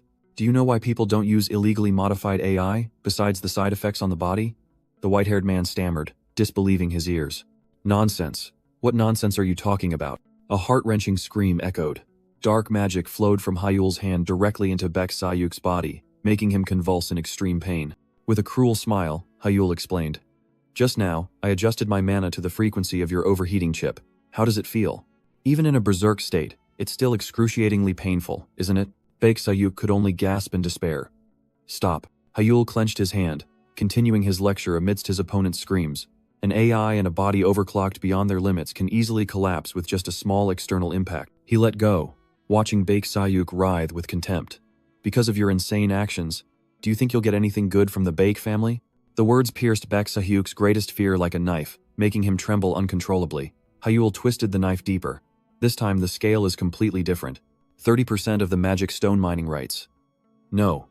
Maybe even up to 40%? And then, with a sinister smile, Hyul delivered the finishing blow. Goodbye, Baek Sahyuk. Thanks for the gift. What a generous tree you are. Magic converged, aiming directly at the chip implanted in Baek Sahyuk's hand. A dark phantom was dragged from his body, screaming silently before dissipating. Baek Sahyuk's body collapsed onto the cold tiles, life completely gone. Amidst the deadly silence, Hyul calmly bent down to pick up his opponent's phone. Without a moment's hesitation, he swiped his finger across the screen and made a call. Hyul's voice rang out, cold and decisive. Father, it's Shin Hyul. On the other end, a calm male voice replied. Yes, what's the matter at this hour? Hyul's eyes were still glowing red, reflecting an undeniable accusation. I know everything you've been watching, he continued, his reasoning sharp as a knife. No matter how late it is, it's highly unusual for no students or police to show up after such a commotion in the dormitory. From his luxurious office overlooking the night city, Shin In-hyuk offered a weak explanation. The students might have already evacuated, but Hyul had anticipated that answer. You can't conclude it was me just because I could block the police. Many people could do that, but only you would stand by and watch until the battle ended. In the tense conversation with his father, Hyul explained that his siblings couldn't monitor or harm him thanks to the family's protection declaration. Shin In-hyuk, from his office overlooking the night city, nodded slightly in agreement with his son's explanation, but his eyes still held a calculating glint. You're right. As for you, suddenly, Shin In-hyuk appeared outside, hidden in the bushes, his face astonished at something unexpected. Soft footsteps echoed on the grass, signaling the arrival of a mysterious figure. A cloaked figure, wearing a terrifying mask, was hidden in a ready stance, Hyul revealed. I sent Sokyeon along. Shin In-hyuk was still walking, observing a group of mysterious people surrounding someone lying on the ground, likely the scene of Hyul's battle. Shin In-hyuk questioned Hyul over the phone, his tone full of skepticism. So, knowing I was watching, why didn't you call for help? Hyul, with a bruised face and glowing red eyes, replied decisively. It was to show you the third circle magic. Shin In-hyuk, back in his office, looked unconvinced. I don't think you could have achieved much in such a short time. So, you've been hiding that you can use third circle magic? Hyul admitted, but immediately denied. That's right. Of course, that's a lie. Actually, I only used the resonance effect from a second circle mage. Hyul continued to explain. While images of Shin In-hyuk and Adela appeared as an illustration of his words, I still lack power. If you knew I used third circle magic, the interference from my other siblings would be unimaginable. Hyul continued, preparing to reveal another secret. And Hyul stood next to Seokyeon, who was casting magic. He explained the ally's role. Here, Seokyeon is using sound-blocking magic and illusion magic to seal off the surroundings. Shin In-hyuk, after hearing Hyul's explanation, smiled faintly with satisfaction. Very good. I've sent a car. Go home and rest. Hyul ended the call, his name and the end call button displayed on the phone screen. Yes, thank you, father. I'll see you when I get back. Shin In-hyuk gazed into the distance, a hidden smile playing on his lips, seemingly contemplating something. He burst into laughter, showing amusement and surprise. I don't know what you've been doing for the past year, but your confidence is truly remarkable. Hyul turned to look at Seokyeon, his face still bearing wounds, but his eyes resolute. Long time no see, Seokyeon. In response to Hyul's greeting, Seokyeon removed his metal mask, revealing his true face. He knelt on one knee, his voice full of reverence.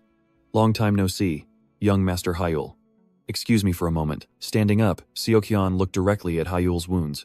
Your injuries are not light. A gentle stream of healing magic emanated from his hand. I'll provide basic first aid. The rest will be handled by the family's private doctor. Hyul softly replied.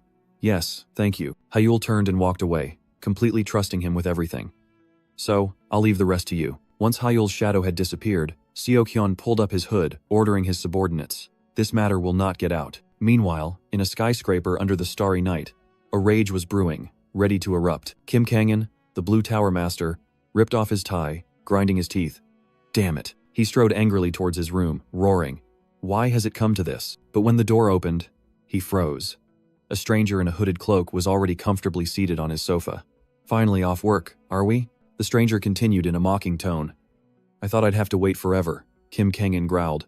Are you from the Black Tower? The hooded man sneered, ignoring the question. Forget about that, you're quite unlucky. I didn't expect someone from the Blue Tower to mess things up there. Kim Kangen's anger reached its peak, and he lunged, grabbing the stranger's collar.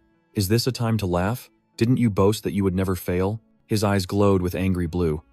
Now what do you want from me? The hooded man remained nonchalant, pushing Kim Kangen's hand away. I apologize. I tend to laugh a lot. Since the mission failed, I will refund the money and handle the aftermath properly. He stood up, his tone turning cold. Our clients are VIPs, so there's no need to worry about information leaks. Instructor Smith will. A wicked smile appeared under the hood as he raised his hand to his neck. Not survive the morning. Kim Kangen waved his hand. His life has nothing to do with me. But that kid Baek Sa-hyuk gave the ill chip and berserker to Hyul. How do you plan to handle that? Following Kim Kangen's words, the mysterious broker, with a sinister smile, confirmed Baek Sa-hyuk's fate. Don't worry about that. That kid is brain dead. Hearing the words brain dead, Kim Kangen flinched, his face filled with bewilderment. Brain dead? What does that mean? The broker calmly explained that Baek Sa-hyuk had attacked Hyul alone. He flashed a cunning smile, adding that Baek Sa-hyuk was now just a breathing corpse due to the side effects of what he had used. Kim Kangen frowned, dismissing his concern for Baek Sa-hyuk and focusing his attention on Hyul. I don't care about that. So, what happened to Hyul? The broker replied cryptically, further irritating Kim Kangen. Well, he was injured, but now he's vanished. Kim Kangen gritted his teeth, questioning. Are you trying to play word games with me? He replied, still with an indifferent expression. Oh, of course not. I'm just telling you what I saw. A horrifying truth suddenly flashed in Kim Kangen's mind, making him clench his fists. Does this mean Hyul defeated Baek Sa-hyuk, who used the ill chip and berserker? The broker confirmed, but immediately added a crucial detail with a mysterious smile. That's right. Well, that's not entirely accurate. He went on to reveal that Seokyeon was present at the scene when Baek Sa-hyuk attacked, though it was unclear whether his purpose was to protect or monitor Hyul. Not only that, Seokyeon quickly set up isolation and containment magic, demonstrating his formidable vigilance and ability. Because of this, the broker couldn't follow the battle to the end, only managing to express regret for missing an interesting spectacle. Kim Kangen was stunned, a name suddenly appearing in his mind. Could it be the Shadows? He hastily asked when Seokyeon began tracking Hyul. Do you know when Seokyeon started following Shin Hyul? The broker shook his head, only knowing that Seokyeon appeared after Hyul stopped working with their VIP clients. Kim Kangen fell into thought, realizing that Seokyeon was the head of the Shadows unit, directly under his father. He couldn't help but wonder about this unexpected presence. Kim Seokyeon, the head of the Shadows unit, directly under my father. But why would someone like that be there? Kim Kangen's expression turned serious. He understood that if the Shadows were involved, things would become much more complicated. A cautious decision was made. If the shadows have acted, I must be more careful. It seems I should refrain from bothering Hyul for a while. Seeing Kim Kangan's change in attitude, the broker continued to ask about the ill chip Hyul possessed. So, what will you do with the ill chip Hyul is holding? Kim Kangan waved his hand, reassuring that everything was accounted for. The ill chip he gave Hyul had a unique deletion code and would automatically self-destruct, vanishing into thin air. Sukyeon asked one last time. Any other questions? Kim Kangan, beads of sweat on his brow, could only weakly reply. No. Having received the answer he needed, the cloaked figure turned on his heel. Well then, I'm leaving now. I have to deal with Ringsmith. As soon as he finished speaking, he leaped straight off the balcony, his cloak fluttering in the night wind. Client, I'm off. Seokyeon's silhouette quickly merged into the city's night, leaving Kim Kangan alone with his complex thoughts. The assassin was gone, but Kim Kangan's work wasn't finished.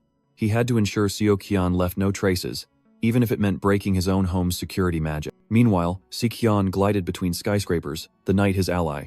Must hurry. A few days later, at an ancient academy, Professor Smith was examining a book when suddenly, a gut-wrenching pain struck him. He collapsed, his body convulsing violently in extreme agony. News of his death was quickly reported.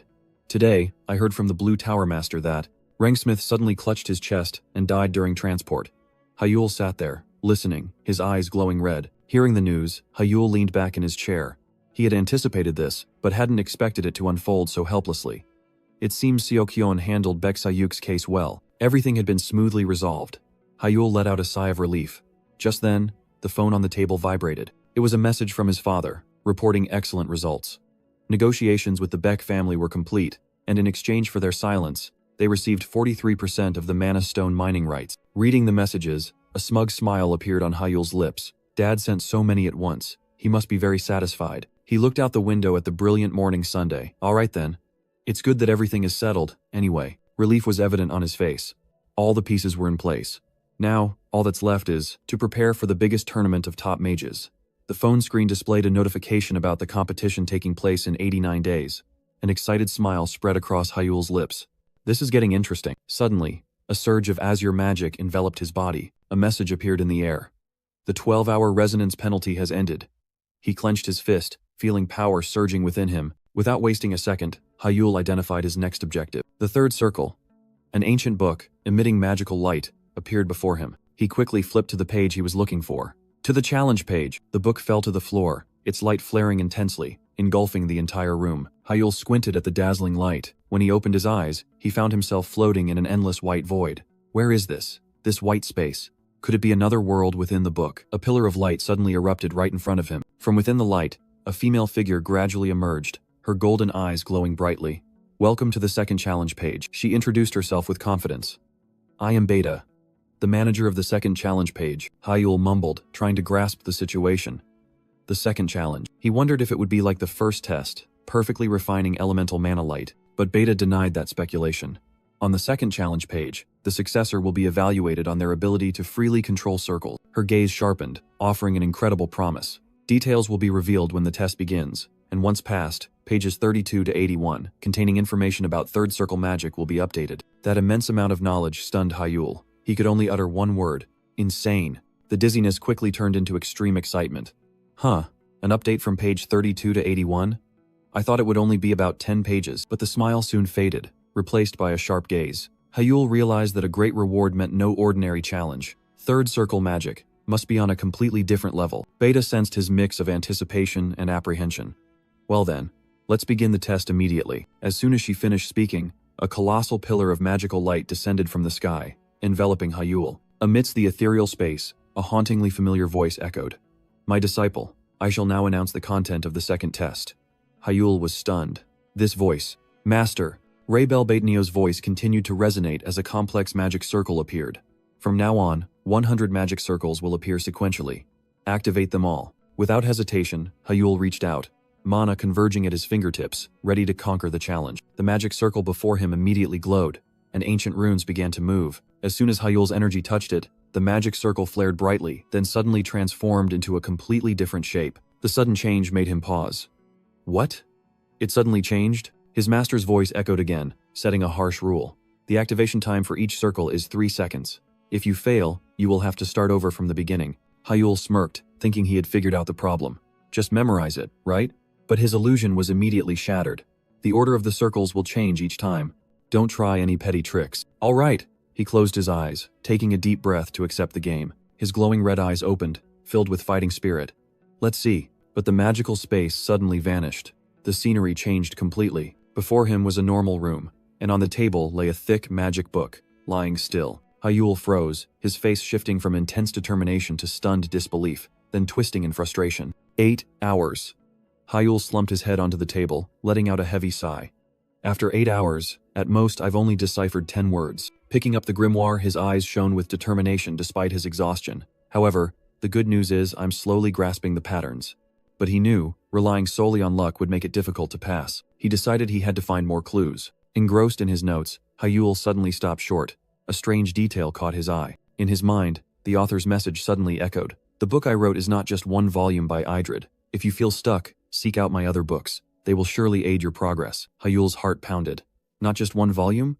So the time will come when I have to search for the remaining books, even though I don't know their names or locations. The modern city stretched out before his eyes. His mind reeling, Hyul decided to go out for some fresh air, hoping to change his mood. Just as he entered the convenience store to pay, he unexpectedly bumped into someone. Looking up, both were stunned.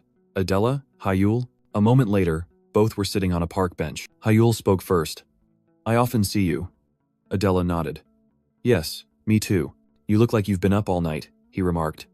Adela was slightly startled, a little flustered. I'm reading a rather interesting document, Hyul said, presenting a transparent tablet filled with ancient characters. Would you like to read it? He explained.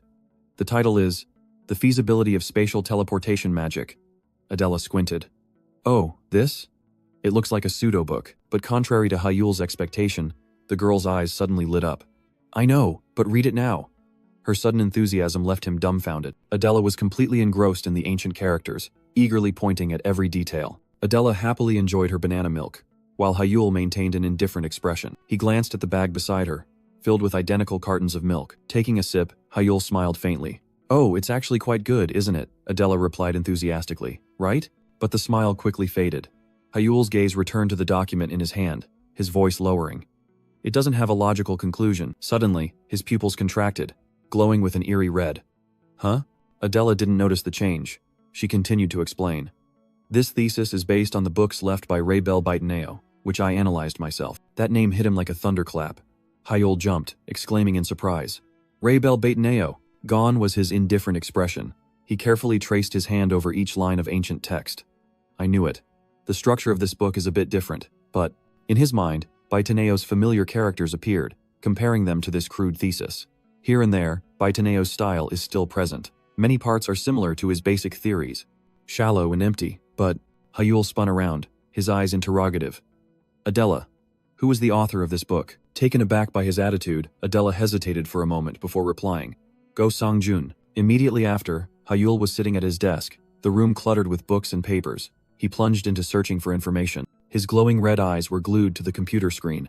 Go Songjun, a magic researcher, not affiliated with any organization, age and gender unknown. The only information he found was that thesis. Perhaps he received heavy criticism and then disappeared. He leaned back in his chair, holding the printout of the thesis. Is this the limit of what a normal student can find out? A decision was made. He put the paper down and reached for his phone. A knowing smile spread across Hyul's lips as he put the phone to his ear. Ah, hello. Greetings, Blue Tower Master. In the magnificent Blue Tower, a sudden call broke the silence. On the screen, the name Shin Hyul appeared. On the other end of the line, Kim Kangin groggily picked up after a long night of research. What's up? Hyul's voice rang out confidently. I have a mutually beneficial proposal. The unexpected proposal made Kim Kangin fully alert. Without beating around the bush, Hyul got straight to the point. Can you help me find someone? At the same time, at the prestigious Obelisk Academy, the atmosphere in the training room was heating up by the minute. Hyul unleashed his magic, streams of green energy swirling around him. His opponent, a brown-haired student, hastily erected a magic shield to defend himself. From above, Hyul unleashed a series of sharp wind blades, pushing his opponent onto the defensive. Completely overwhelmed, the student roared in frustration. Hey, you bastard! Hyul, this is cheating! Hyul replied, his tone nonchalant. Cheating? It's just Tier 1 magic. What's the problem? That explanation only made the student more bitter as his body was thrown back. You arrogant bastard, where's the fairness in this? Lying sprawled on the floor, He could only stare in horror at the magic blade still hovering above him. This power was completely beyond what a normal student could possess. In response to his opponent's astonishment, Hyul continued to unleash a barrage of magical attacks. The brown-haired student hastily erected magic shields, struggling to defend himself. While Hyul was satisfied with the result, the other guy was sweating profusely.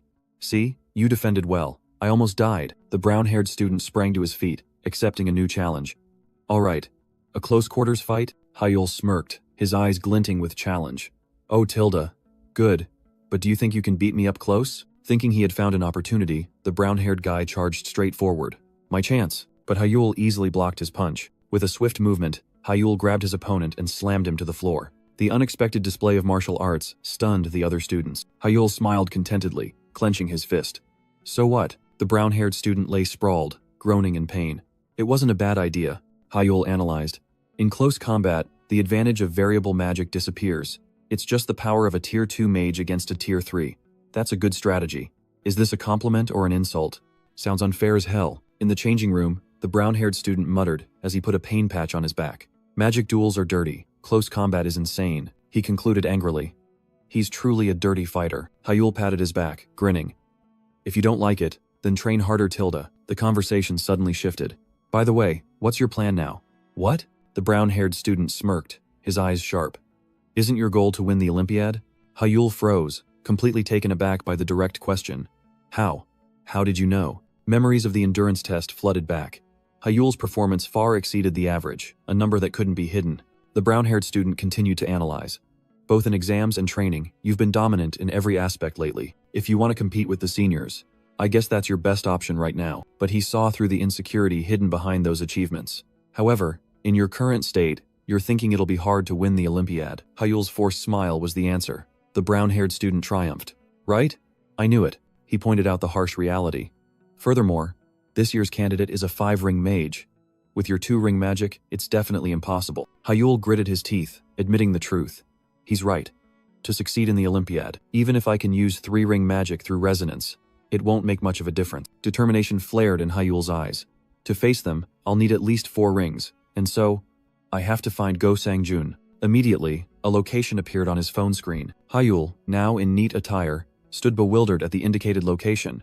"Where is this?" On the other end of the line, Kim Kangen's voice rang out leisurely. "Sorry for the delay. I didn't expect finding one person to take a whole week. This is my first time too." Kim Kangen got straight to the point as Hyul looked up at the building in front of him. Go Sang-jun's current location is. Hyul was stunned, recognizing the familiar scene. This was the old bookstore he used to frequent. "Wait, he's here?" Hyul couldn't believe it. It turned out Go Sang-jun was hiding right under his nose, at a shop near the academy. Memories flooded back. After being deemed incompatible with AI magic, this was where he came to, gathering knowledge from grimoires and old books. A bold speculation flashed in Hyul's mind. Could it be? The Idrid grimoire also came from here? Pushing open the familiar door, he stepped inside. "Hello, sir." Inside, a man was diligently arranging books, startled by the sound. Recognizing the regular customer, the bookstore owner smiled kindly. "Oh, Hyul? Long time no see. Are you doing well?" He looked him over, his eyes sharp. "I heard you can properly use magic now." Hyul smiled brightly. "I look much healthier too," he replied sincerely. "It's all thanks to you, sir. I didn't do much, just sold you books." But Hyul insisted. "Those very books brought me to where I am today." "Thank you, sir." The bookstore owner chuckled heartily. "All right then, what brings you here today?" The smile on Hyul's face faded, replaced by a serious expression. "Sir, may I meet Go Sang-jun, your son?" The atmosphere suddenly became tense. "Why are you asking about Sang-jun?" "No, how do you know him?" Hyul quickly explained. "I read one of his theses, and I heard he's here. I apologize if my actions are a bit abrupt," Hyul emphasized. "But this is very important to me. I have to meet him." The shop owner turned away, deep in thought. "An essay? Oh, right. There was that." After a moment of thought, he turned back, his eyes resolute. "All right, I'll let you meet him." Hyul happily bowed in gratitude. However, as the bookstore owner placed a hand on his shoulder, a meaningful but echoed, signaling that things were not simple. The bookstore owner's warning echoed directly in Hyul's mind. "Even if you meet him, you won't get any answers." He froze. "What?" The cryptic words left Hyul completely confused, trying to understand. "What do you mean?"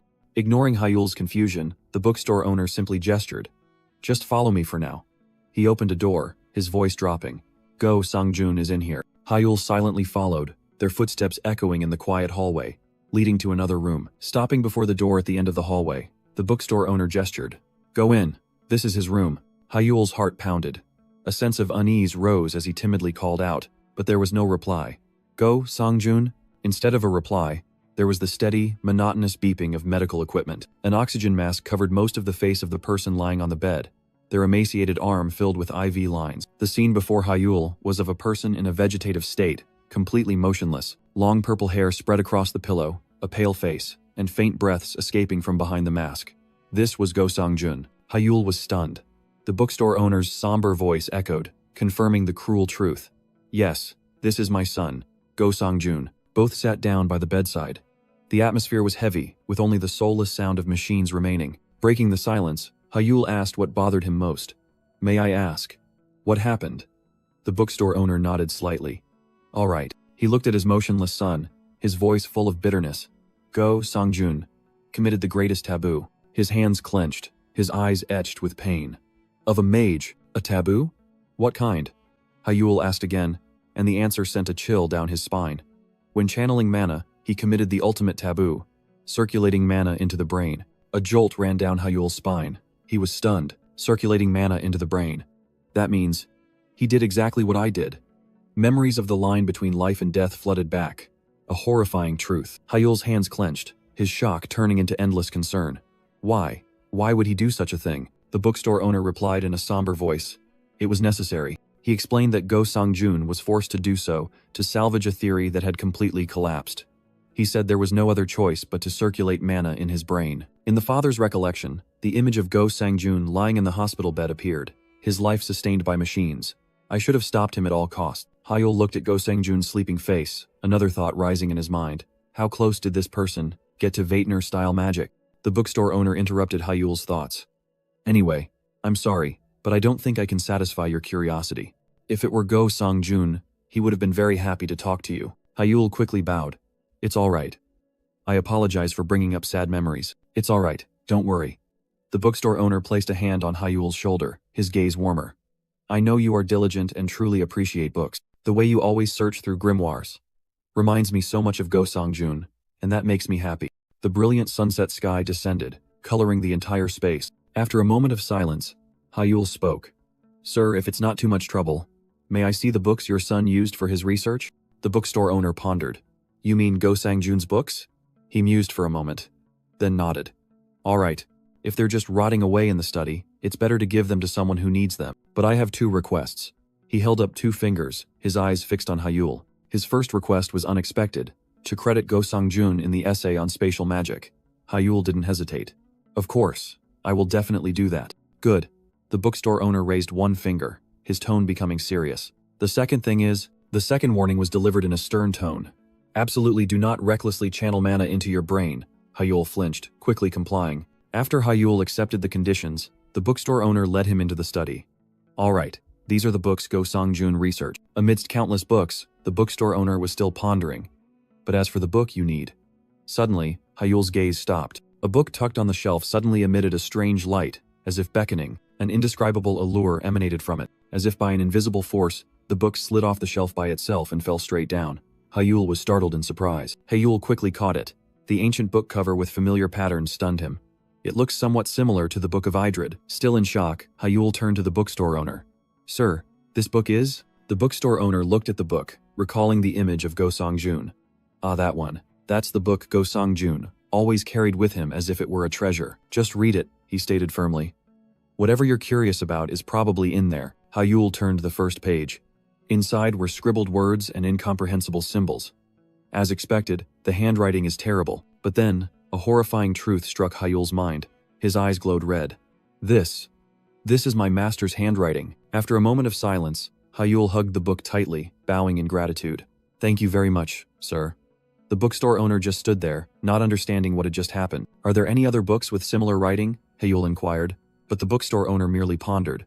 Honestly, I don't know either. Hyul changed tack, pressing about a luxurious red hardcover book. I don't recall ever seeing a book like that. The bookstore owner shook his head, further confusing Hyul. Then how did Go Songjun get it? Realizing he couldn't get any more information, Hyul gave up. Ah, I see. Thank you, sir. Countless questions swirled in his mind. After all, How did the Book of Idrid end up in his possession? Night fell over the academy, but the doubts in Hyul's heart had not yet subsided. Back in his room, Hyul recalled his search in Go Sang-jun's study. He had only found a single book that looked similar to the Book of Idrid. Nevertheless, a glimmer of hope appeared. It's still better than finding nothing. But as soon as he placed the two books side by side, a surge of magic suddenly erupted. Hyul was startled in fright. What's happening? Both books were simultaneously emitting a brilliant light. A magical vortex of roses and ribbons swirled up, engulfing Hyul. A solemn voice echoed, "To the worthy successor of the Book of Idrid, I leave this book." He struggled in despair. "Hey, I'm being sucked in again." Amidst the chaotic space, Raybel Baitaneo's voice suddenly echoed. "This book's name is the Book of Mimiri. Master, I've been pulled into the book again. Enjoy the blessings of knowledge." In the empty room, two books lay still on the table. The Book of Mimiri closed with a cute teddy bear-shaped lock. Immediately after, Hyul was thrown into a completely different space.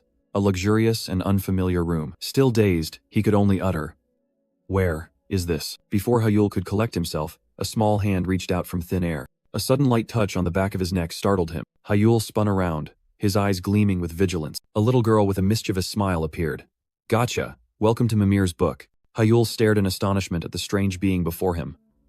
"Who are you?" The little girl giggled, a look of smugness clearly visible.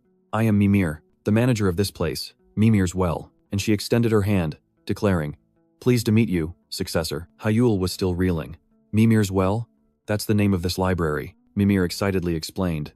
"A library prepared by Raybel Baitaineo for future successors." That name struck Hyul like a bolt of lightning. A library exclusively for Baitaneo's successor. Hyul looked around, a hint of skepticism in his eyes. "It looks a bit small to be called a library. That's because your achievements are still low," Mimir smirked. "In Mimir's Well, the scale changes depending on the successor's level. Judging by this size, it seems you haven't even passed the second trial, have you?" Hyul admitted. "Yes, that's right." Mimir suddenly looked annoyed. "Excuse me, but can we speak more informally from now on?" Hyul was still bewildered by Mimir's sudden suggestion. "Huh? Since we'll be seeing each other a lot, it's weird to keep formalities," Mimir said, wiggling her finger. "Let's just be comfortable with each other." Hyul subtly smirked, quickly catching her drift. "Ah, all right, let's do that." As soon as the atmosphere became more informal, Mimir immediately changed the subject, her voice full of admiration. "By the way, successor, you're quite talented, aren't you? To find me so quickly, and only in the second round?" Hyul replied. "I don't see what's so good about finding you early." Mimir burst out laughing, her eyes sparkling mischievously. "It is good. It means you can proceed straight to the fifth round without any obstacle." The words fifth round struck Hyul's mind forcefully. He was stunned. "Fifth round? How is that possible?" In response to Hyul's skepticism, Mimir said nothing more. Instead, she unleashed a pure, brilliant surge of magic. The energy converged, pulling an ancient, thick book from the shelf, making it float down. The book emanated a mystical aura, gently landing in Mimir's hand. She offered the book to Hyul, her eyes full of hidden meaning. "Just read it, and you'll understand." Hyul carefully turned each page, and then he immediately realized. "This is detailed resonance theory," Mimir explained. "This place is full of information that couldn't be included in Idrid's code, just like the book you're reading." Hyul looked up, his eyes full of questions. "Why wasn't all of this included in Idrid's code?" Mimir smiled. "A very good question," Mimir explained. Complex magic circles appearing around the book, illustrating her words. There was too much knowledge, too much content, that far exceeded the purpose of testing the successor. For various reasons, only the most essential information was included in the code, Mimir concluded. Standing amidst the glow of endless knowledge. That's why this Mimir's Well was created, Hyul carefully confirmed. "So, Master recorded more detailed content here in Mimir's Well," Mimir explained, likening this boundless space of knowledge to a colossal reference book. In contrast to the summary book Hyul was holding, a thought flashed in Hyul's mind. "So all the books here contain such a vast amount of information? And as my achievements increase, the number of books will also increase?" "Exactly," Mimir playfully winked. "Now, do you understand how to reach the fifth circle?" Confidence flared in Hyul's eyes. "Of course. With this, I can easily pass the second trial." Immediately, Hyul immersed himself in the treasure trove of knowledge, ancient magical pages unfolding before his eyes. He floated in a mental space, dedicating his entire mind to absorbing and synchronizing the magic circles. Sweat beaded on his forehead, Hyul panted, but a number appeared in his mind like an astonishing achievement, 79 circles. He recalled the second trial, synchronizing 100 magic circles. "At first, it took me 8 hours just to complete 10, but since encountering Mimir's Well, I've managed 79 inches a single go." Hyul looked back, a faint smile on his lips. "Until now, Everything I did was pure, arduous training. His eyes glowed red with determination. His hands clenched. At this rate, I'm confident I can complete all 100 circles. Tonight at the earliest, tomorrow at the latest. The power from Mimir's well was like a magical feast, flowing and invigorating him. Looking out at the city at night, Hyul thought to himself, getting Mimir's book right before the Olympiad is truly a godsend. And somewhere in the night, a magnificent mansion appeared, silently waiting. The steady sound of footsteps echoed on the marble floor. Hyul was walking down the empty corridor of the mansion, a sudden summons. Hyul wondered, why did father call me? Could it be to reward me for the Baek Sahyuk incident? Memories of that battle flashed by. The image of Baek Sahyuk collapsing at his feet. Hyul's original plan was to spend the entire day at Mimir's after school. But a summons from the head of the family was an undeniable command. The heavy study door opened. The maid announced, Master, young Master Hyul has arrived. A deep, hoarse voice echoed from within. Come in. Shin Jihan, the head of the Shin family, sat majestically behind his desk, his sharp gaze fixed on Hyul. Sit down. I'll get straight to the point. Shin Jihan's voice rang out, cold and clear. Unlike last time, your contribution this time wasn't 100%, but undeniably, you contributed more than half. He continued to analyze. Adding this incident to the last, your stake in the Magic Stone mine exploitation rights is now 26%. Hyul replied with a single, concise word. Yes. Shin Jihan nodded. You've brought in significant profits, and you deserve a fitting reward. Shin Jihan looked directly into his son's eyes, posing the crucial question. What do you want? At that moment, a brilliant red light flashed in Hyul's eyes. Hesitation vanished, replaced by an iron will. Yes, I do. Breathing heavily, Hyul declared his request, one that no one had expected. I want the ancient relic kept deep within the family vault. Shin Jihan raised an eyebrow, his face full of skepticism. An ancient relic? Surely you don't believe those fanciful tales about hidden secrets within them. They're just antiques. But Hyul didn't flinch. No, I don't think so. I believe that even myths contain truth. Shin Jihan sighed, rubbing his tired temples. Hyul's determination, in his eyes, was merely youthful impulsiveness. You're still too young to believe in such far-fetched stories. Faced with his son's steadfastness, Shin Jihan conceded. If that is your choice, I will respect it. But you may only take one item. This condition didn't seem to faze Hyul. He smiled in response. Yes, thank you. Shin Jihan got straight to the point. So, what ancient relic do you want? Hyul didn't hesitate. Yes, what I want is the ancient relic resting in the family treasury. His gaze fell upon a single treasure. A cloak proudly displayed in a glass case. Raybel Bateneo's cloak. And so, they proceeded together into the treasury of the divine mage family. Inside the treasury, the box containing the relic was handed to Hyul. Shin Jihan placed his hand on the box, his voice full of hidden meaning. Please, I hope you won't regret this choice. But Hyul merely smiled confidently, accepting the treasure. Yes, thank you, father. Watching his sons retreating back, Shin Jihan could only sigh. He still believed this was an immature decision, trusting in a wild tale. Nevertheless, he advised, dedicate yourself fully to your training, so you have no regrets. If you wish to return, that's fine too. The luxurious car rolled away, carrying Hyul from the family estate, speeding into the night. Sitting in the car, Hyul was pensive. He knew well that most of the ancient relics the family possessed were genuine, and Raybel Baiteneo's cloak was the key to the path he had chosen. Hyul smirked confidently.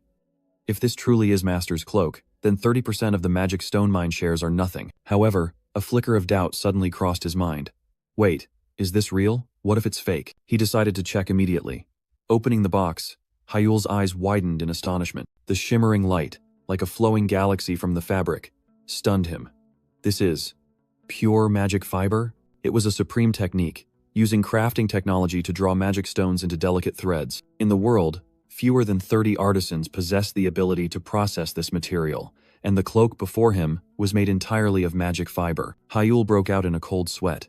Furthermore, how could such advanced technology exist in that era? Even the most advanced magic fiber creations today couldn't compare. He had never seen anything like it. Returning to his private room at the academy, Hyul sat on his bed, carefully examining the treasure in his hand. He flipped the edge of the cloak, and a familiar detail caught his eye. This signature, and this terrible handwriting. It was indeed Raybel Bateneo's handwriting, but just as he confirmed it, Hyul discovered something strange. But what about this structure? He was stunned to realize an unbelievable truth. The inner and outer layers are completely reversed. Basic crafting theory clearly states, the inner layer of magic fiber equipment should enhance magic transmission, while the outer layer should block magic to reduce damage. But this cloak had a completely opposite structure. The outer layer enhanced magic, causing the wearer to suffer more damage. Meanwhile, the inner layer blocked magic, suppressing the owner's own power. Hyul pondered, his trust in his master unwavering. My master wouldn't make such a mistake. Suddenly, a crazy thought flashed through his mind. Could it be? It's designed to be worn inside out? Without hesitation, Hyul turned the cloak inside out. A surge of pure magic immediately emanated. This is, strangely, even after being reversed, the structure of the inner and outer layers remained identical. So this was intentional, Hyul whispered, cold sweat breaking out. But what was the purpose? In Hyul's mind, Shinjihan's image appeared, cold and distant. Is this really an ancient relic? Now I understand why father left it to rot in the vault. Suddenly, a dazzling light erupted from a magic book. The light enveloped the toys and jewelry, teleporting them away. They all landed on Hyul unexpectedly, startling him into shouting. Mimir! Mimir looked up from the book, greeting him cheerfully. Oh, successor, you're here? But her smile faded as her eyes fell upon the cloak in Hyul's hand. She jumped up, recognizing it immediately. What? Isn't that Ray's cloak? Her astonishment quickly turned into excitement. Wow. Successor, you found it? Your luck is insane. But Hyul only responded with a puzzled expression. But this cloak seems a bit strange. Mimir curiously stepped closer. Strange? How so? As soon as she touched the fabric, both of them flinched simultaneously, their faces changing color in surprise. Ignoring her previous astonishment, Mimir abruptly changed the subject, holding up 2 fingers. Successor, you're still in the second circle, right? Hyul confirmed blankly. Mimir explained that at that level, his ignorance was natural. Then stop thinking by yourself. But then Mimir paused, hastily covering her mouth as if she had misspoken. Sorry, successor. I can't explain anything about this cloak. Hyul was stunned by this mystery, resolutely wanting to return the item. What? Why? Never mind, I'll just return this. Mimir ignored him, lost in thought, then found another approach. Beitner magic has a very special incantation, but just as she was about to say it, some invisible force stopped her. Mimir stammered, struggling with her own words. A special incantation? Hyul wondered, while Mimir frustratingly realized she couldn't even utter the name. Regaining her composure, Mimir cleared her throat and declared loudly, Let me say it again. Beitner magic has a special incantation. An incantation called True Magic. Hyul was stunned, repeating the 2 words he had just heard as if in disbelief. True. Magic? That's right. Unlike the magic you're using, this is the real true magic. Mimir's assertion left Hyul dumbfounded. So the magic I've been using all this time is fake? Mimir coldly confirmed. Well, unfortunately, that's true. She gestured for silence. Regarding Zenmo Fa, I cannot reveal anything until the successor reaches a certain level. Hyul pondered, quickly piecing together the events. Is it some kind of binding? Exactly, Mimir confirmed. And this cloak is a sacred artifact that exists to support Zenmo Fa. Hearing that, Hyul looked back at the cloak in his hands, and the crucial question was asked. So, what level do I need to reach to have it explained? Faced with that direct question, Mimir hesitated again. As for that, Mimir's hesitation vanished, replaced by an urgent command. The 5th circle, those words still echoed in Hyul's mind, like an ultimate goal. You must master the 5th circle, and enter the page of the 5th trial. True Beitner magic only truly begins when you master it. Memories of the frantic training night flooded back, starting with the magic book page emitting a dazzling light. In the trial space, Hyul focused his entire mind, drawing complex circles again and again. After countless failures, the magical energy finally erupted, brilliant like a fireworks display. Hyul's face lit up with extreme joy. Finally, it's a success. A familiar voice rang out, warm and proud. Congratulations on passing. Hyul froze. This voice. Master, now, I will teach you how to weave the 3rd circle. Raybel Baitneo's voice continued to guide. Hyul murmured. The 3rd circle, the 3rd stage of Beitner technique. The 3rd infinite circle. Interference. Hyul was astonished by the completely new concept. The interference circle? The memory ended. Hyul exhaled, his hand still clutching the magic book. Donning the cloak, Hyul felt a new power. So, I've completed the 2nd trial. The book floated before him, ready for the next lesson. Now it's time to weave the interference circle. Hyul thought to himself, if not for Mimir's cloak and book, the 2nd trial might have lasted much longer. All of this began the night before, at Mimir's well. Mimir solemnly declared an ultimate power. You can only use it once you've become a Bahuan master and passed the 5th trial. Faced with such a distant condition, Hyul could only sigh in acceptance. Well, I guess I have no choice. He decided to put the cloak away, waiting for the day he reached Wuhuan. Seeing this, Mimir quickly stopped him, not understanding why Hyul intended to put away such a precious item.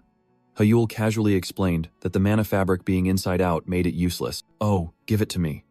Without waiting for Hyul to say more, Mimir snatched the cloak. Mimir put on the cloak, excitedly revealing its true function. This cloak, prevents mana from escaping and keeps it inside, allowing you to reach a state of mana saturation. Mimir's explanation stunned Hyul. In other words, Mimir continued, your brain will be affected by the excess mana, helping to accelerate recovery from fatigue. The same applies to the physical fatigue accumulated in your body. Hyul suddenly realized, I get it. If I wear this cloak, I can reduce my sleep time, right? Mimir winked mischievously, a smile full of hidden meaning. Wearing this cloak means you don't need to sleep at all. Hyul was speechless at that declaration. What? Not need to sleep at all? Exactly, Mimir proudly affirmed. If you wear it for about 5 hours a day, you will always maintain peak condition. But then Mimir added that those were just side effects. The true power of the cloak went far beyond that. Hearing this, Hyul's expression completely changed, a smile full of ambition clearly visible. I truly want to become a Wuhuan master as soon as possible. Mimir reminded him that this item only worked for the successor and was deadly poison to others. Hyul nodded, secretly calculating. With such an overpowered treasure, the upcoming trials would probably be much easier. 2 days passed.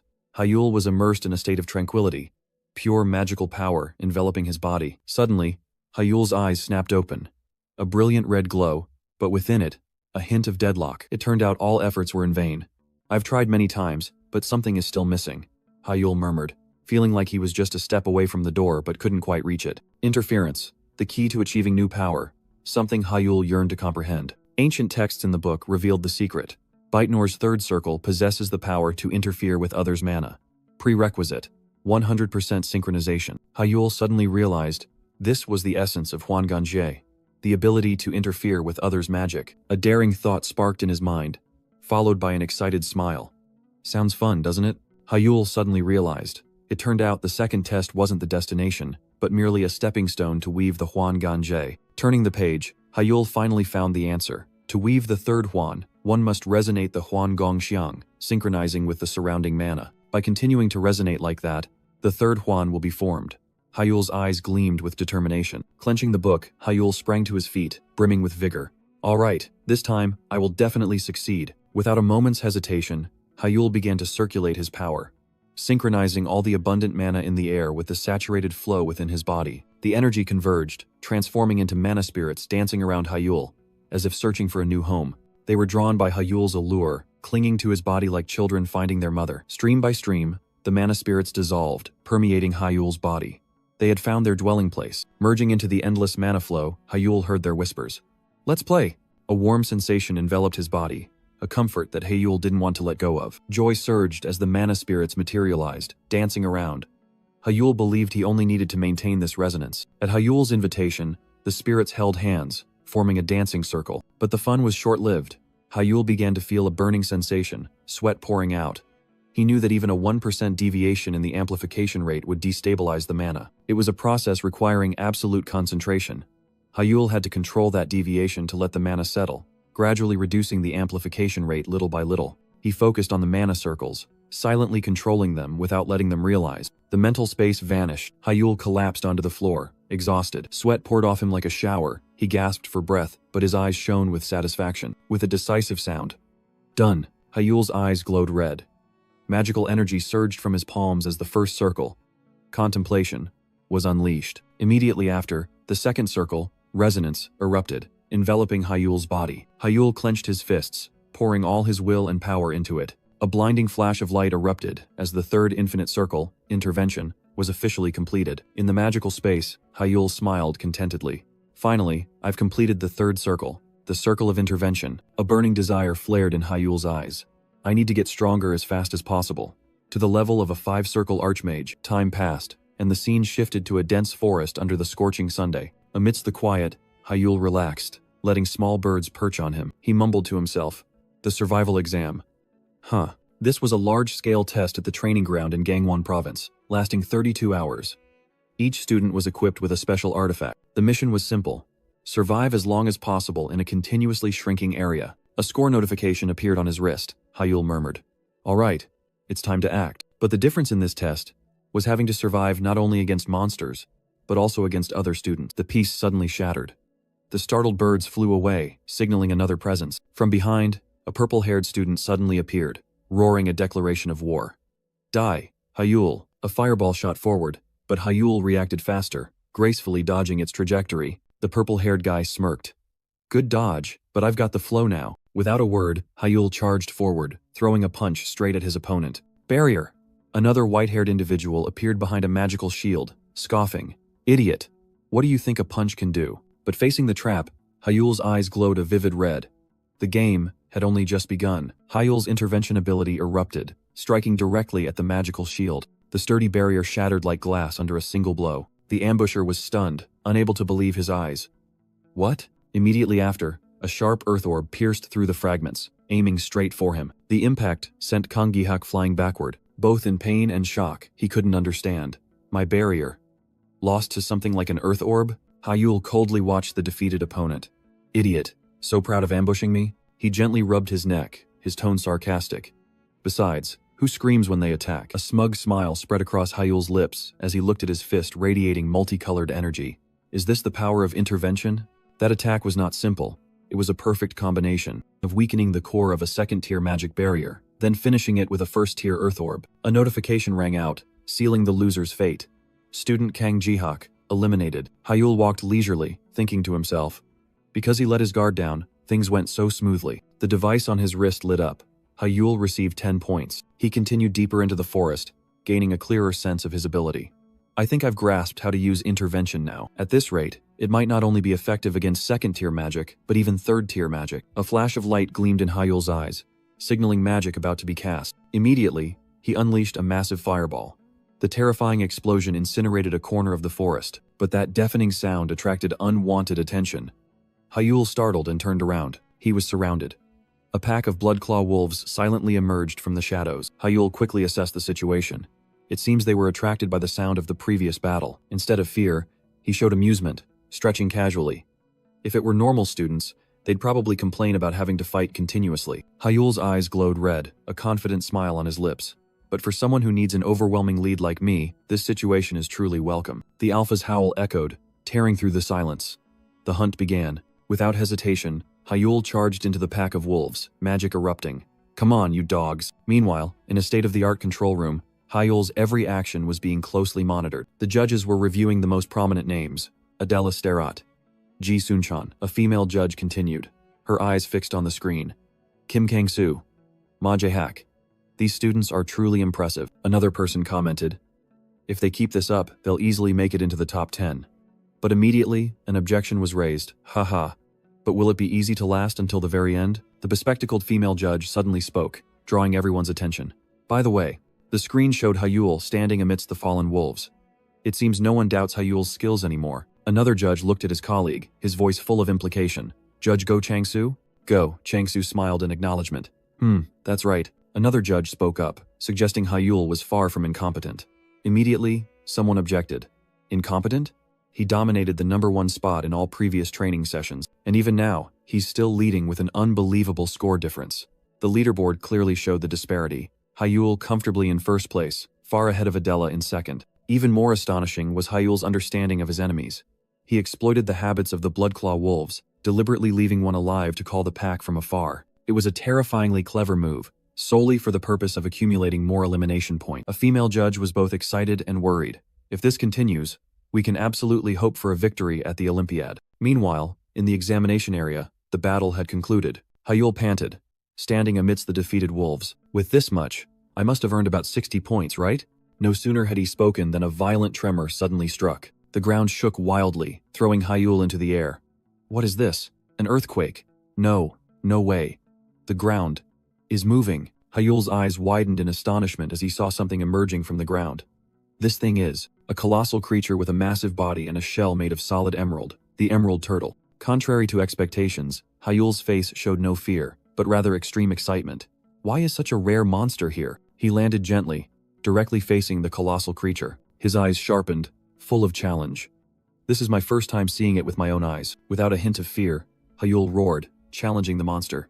Come on, face me! Meanwhile, at the Obelisk Academy's evaluation tower, all developments were being closely monitored. The large screen broadcast the confrontation live. A voice broke the silence. Hyul and the Emerald Turtle. A teacher explained that this monster was placed here to encourage cooperation among students. It's a rare monster deployed in the main training area. Worry was evident on the teachers' faces. No matter how much of a genius Hyul is, this isn't something he can handle alone. The Emerald Turtle, a level 4 reptilian monster, renowned for its impenetrable defense. It is the natural nemesis of all mages. The colossal monster charged, its power shaking the ground, a devastating ram, pure power crushing everything in its path. The terrifying impact force sent Hyul flying into the air like a rag doll. But instead of panicking, a defiant smile appeared on Hyul's lips. If I take down this monster, I'll earn a huge amount of points. In midair, he quickly regained his balance, preparing for an incredible counterattack. Magical energy converged in his palm.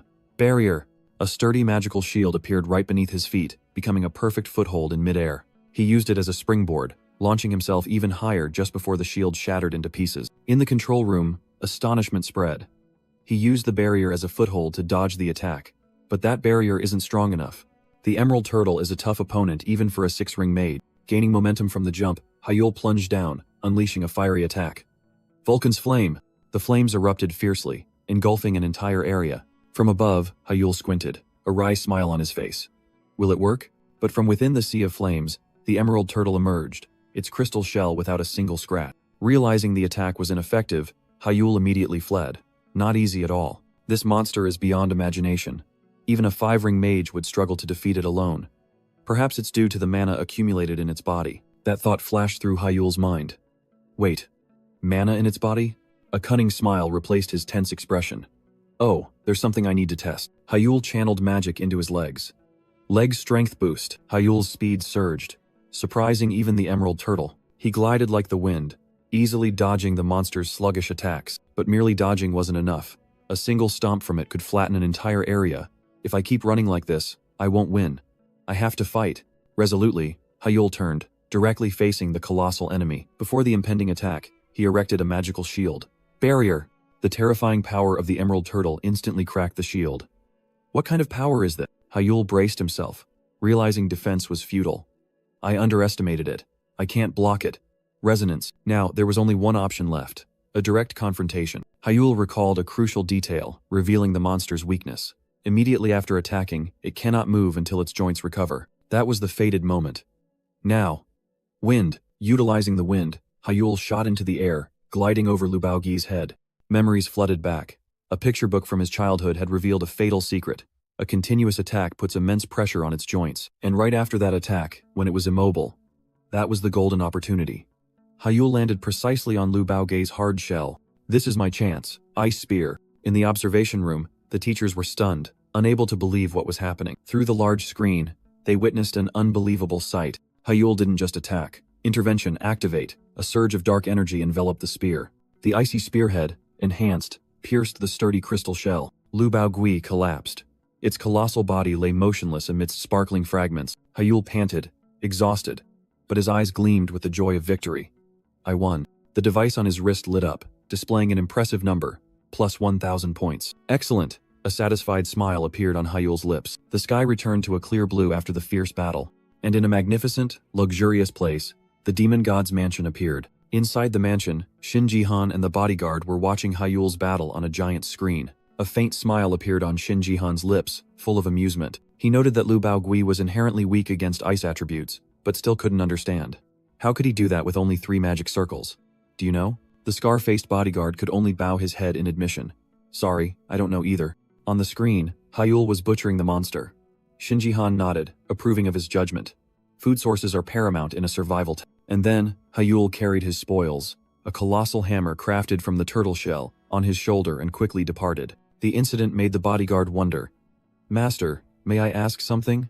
Why did Hyul act so boldly? He continued, referring to Shin Jihan and Shin Sea's malicious, suppressive action. Shin Jihan raised his hand, his expression profound. All of these actions were premeditated. He began to explain Hyul's past. When magic was restricted, he was eliminated from the family competition, leaving his status pathetic. Shin Jihan's eyes gleamed sharply. But now, it's different. He revealed that, somehow, Hyul had acquired immense power and made remarkable progress in magic. That was why, 2 months before the Olympiad, Hyul had requested protection from his siblings' harassment. Not only seeking safety, Hyul also wanted to stand out as much as possible, to do something extraordinary. His goal was to attract the world's attention, solidify his position within the family, and build his power as quickly as possible. Shin Jihan mused, resting his chin on his hand. And after 2 months of protection, Shin Jihan concluded that Hyul was indeed a bold individual, confident that the family's test would be no problem. Night fell, enveloping the dense forest under the full, round moon. In the quiet space, Yahello sat alone by a campfire, leisurely roasting a large piece of meat. According to the survival training rules, all confrontations were prohibited between 11 p.m. and 1 a.m. Yahello mused, thinking these safety rules were too lenient and wouldn't help the students improve. He knew that in many other places, academies enforced much harsher rules, and Yahello was determined to change that. Nevertheless, he didn't forget to take advantage. This time, we're allowed to bring magic tools. Luckily, I can recover from fatigue thanks to my master's cloak. Putting all calculations aside, Yahello happily enjoyed his lavish dinner. After eating his fill, he contentedly rubbed his stomach. That was delicious, but the peaceful moment suddenly vanished. A strange sound from the bushes immediately put Yahello on alert. Two figures emerged from the darkness, surprised to recognize him. It was Ji-Sun-chan and Adela. Caution was quickly replaced by curiosity. All three sat around the campfire, and Yahello spoke first. "Why are you two together in the forest like this?" Ji-Sun-chan frankly admitted. "We were fighting until a little past 11 p.m. "Oh no, not fighting. I was getting beaten to a pulp." He pointed at Yahello, deducing. "The fight stopped at 11 p.m. You must have been lured here by this enticing aroma." Enchanted by the lingering scent of roasted meat, Ji-Sun-chan and Adela swallowed. "It smells so good. When will you share some with us?" Yahello froze, cold sweat breaking out. He had already eaten everything. "Well, just throw it away then. Maybe you two should eat it too," Yahello thought sarcastically, imagining Ji-Sun-chan and Adela cheering joyfully. "Deadly aroma!" Ji-Sun-chan exclaimed, holding up a hot piece of roasted meat. Adela also happily took her share. "Thanks for the meal." Without hesitation, both eagerly devoured the delicious meat. In his imagination, Yahello crossed his arms smugly like a master chef. "It's delicious, isn't it?" "Yes, absolutely delicious." Cutting off his train of thought, Adela suddenly looked seriously at the meat in her hand. "This meat, isn't it from a honey bear?" Honey bear, a bear-like monster living in the forest, was famous for its delicious flavor when roasted. "No, it's not," Yahello denied, explaining that in this training area, only two types of monsters were edible. Adela calculated, only honey bear and Lu Baogi. Besides those two, the others are either poisonous or tasteless, inedible. An incredible speculation suddenly flashed. Adela turned to Yahello, her eyes full of astonishment. "No way. You hunted a Lu Baogi?" Yahello gave a meaningful smile, his eyes glowing red. "That's right. During the day, in the west." Ji-Sun-chan almost choked, his mouth still full of meat. "Really? I've only seen Lu Baogi online. How did you hunt it? That's truly amazing." Ji-Sun-chan continued to exclaim in admiration, making Yahello remind him, "Hey, don't talk while eating." But Adela was not easily convinced. Skepticism was clear on her face. "I've never heard of a mage below 5 circles being able to hunt a Lu Baogi." Her gaze bore into Yahello, seeking an explanation, and the answer lay in a moment she was completely unaware of. Memories of the battle suddenly flooded back. A destructive surge of magic gathered in Yahello's hand, ready to strike down the enemy. It was a colossal pillar of fire, a destructive vortex sweeping away everything in its path. Adela and Ji-Sun-chan were stunned by the horrifying sight. 3 magic circles? When the flames dissipated, only Yahello remained standing there, strangely calm. The truth far exceeded Adela's imagination. "No way. Transformation magic. 6 circles?" The battle ended. Yahello calmly looked at the device in his hand, as if he had just taken a stroll. Ji-Sun-chan and Adela approached, still bewildered. "Wow, how did you win?" Yahello simply replied that he had pierced through its shell. The absurd answer drove Ji-Sun-chan mad. "What? Does that even make sense?" Yahello just gave a wry smile, ignoring their skepticism. Ji-Sun-chan suddenly remembered. "The entire battle was recorded by the Academy's drone, so we can watch it later." Yahello smirked. No. I think I'll get to watch it first, won't I?" His cryptic words left both of them puzzled. Yahello's eyes glowed red, and he looked directly at Adela, declaring, "Anyway, tomorrow we'll fight, fair and square." While Ji-Sun-chan clutched his head in despair, Adela smiled with interest. "Great. Well then, good luck." A surge of emerald magic flared around her. "I also have something I want to show you." Just then, an announcement rang out, signaling that the second day of the survival test had begun. In the control room, a cold voice echoed. 2 hours remaining. The survival round has narrowed, and now, only 4 people are left. In the silent forest, Yahello walked alone. The final question remained unanswered. Who will stand at the pinnacle of this life and death battle? A surge of emerald magic suddenly tore through the space. Instantly, Yahello's eyes glowed red. Without hesitation, he launched a preemptive strike. Wind spear, a barrage of energy spears shot forth, causing a terrifying explosion among the trees. However, from the epicenter of the explosion, a smug voice rang out. "So, we've returned to the supernova stage, have we?" That figure gently landed, easily dodging Yahello's attack. And then, with incredible speed, That person charged straight towards Hyul. Fast, a devastating kick sent Hyul flying backward. Sliding across the ground, Hyul propped himself up, astonished by the power he had just faced. Facing him, Ji San-wook smirked. Hyul, I think you're truly unlucky to run into me here. But Hyul only clenched his fist, his eyes sharpening. Sorry about that. I actually feel lucky. The past at Obelisk Academy suddenly rushed back, where Ji San-wook easily defeated another opponent with his bare hands. His power left onlookers in awe. That's Ji San-wook for you. Body enhancement magic truly is the best. Among the second-year students, he was one of the top 2 in martial arts. As rumored, Ji San-wook was an expert in body enhancement magic. Hyul's eyes glowed red, facing Ji San-wook's confident smile. Clearly, this was not an opponent to be underestimated. In response to the unspoken provocation, Hyul decided to confront him directly. If that's the case, then I will also. Blue energy erupted around his fist, and Hyul also chose body enhancement magic to dive into a hand-to-hand battle. Hyul's choice only made Ji San-wook more excited. A fair and direct confrontation? Excellent. Meanwhile, in the Obelisk Academy's evaluation room, the judges watched closely. It seems Hyul and Ji San-wook have chosen a pure body enhancement battle. Go Chang-soo, one of the judges, offered his initial assessment. In this match, the advantage clearly leans towards Ji San-wook. That assessment was entirely justified. Ji San-wook not only had the best combat ability among the second-year students but was also the national tournament champion. However, Go Chang-soo narrowed his eyes, recalling yesterday's battle. Hyul's true abilities are still an unknown. Back in the arena, Ji San-wook wasted no time, unleashing a powerful punch. Hyul leaned back, dodging it by a hair's breadth. At that very moment, Hyul's pupils glowed an unusual red. The demon eye had been activated. Hyul's vision could now analyze every flow of magic. He realized that mana was concentrated entirely in his opponent's fist, but it was just a feint.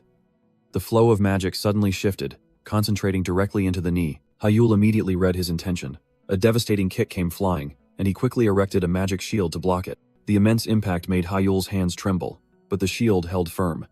As expected, this kick is heavy. But if I use the barrier to counter, instead of just defending, Hyul turned the shield into an attack. The barrier shattered into countless sharp crystal fragments, flying straight towards Ji San-wook. Ji San-wook was stunned by the unexpected tactic. Destroying the barrier completely? He had never seen this kind of magic before. Could it be? The rumors about the return of the genius mage are true. His astonishment quickly turned into excitement. A belligerent smile spread across Ji San-wook's lips. It's definitely not just a rumor. The match began to intensify. This is getting fun.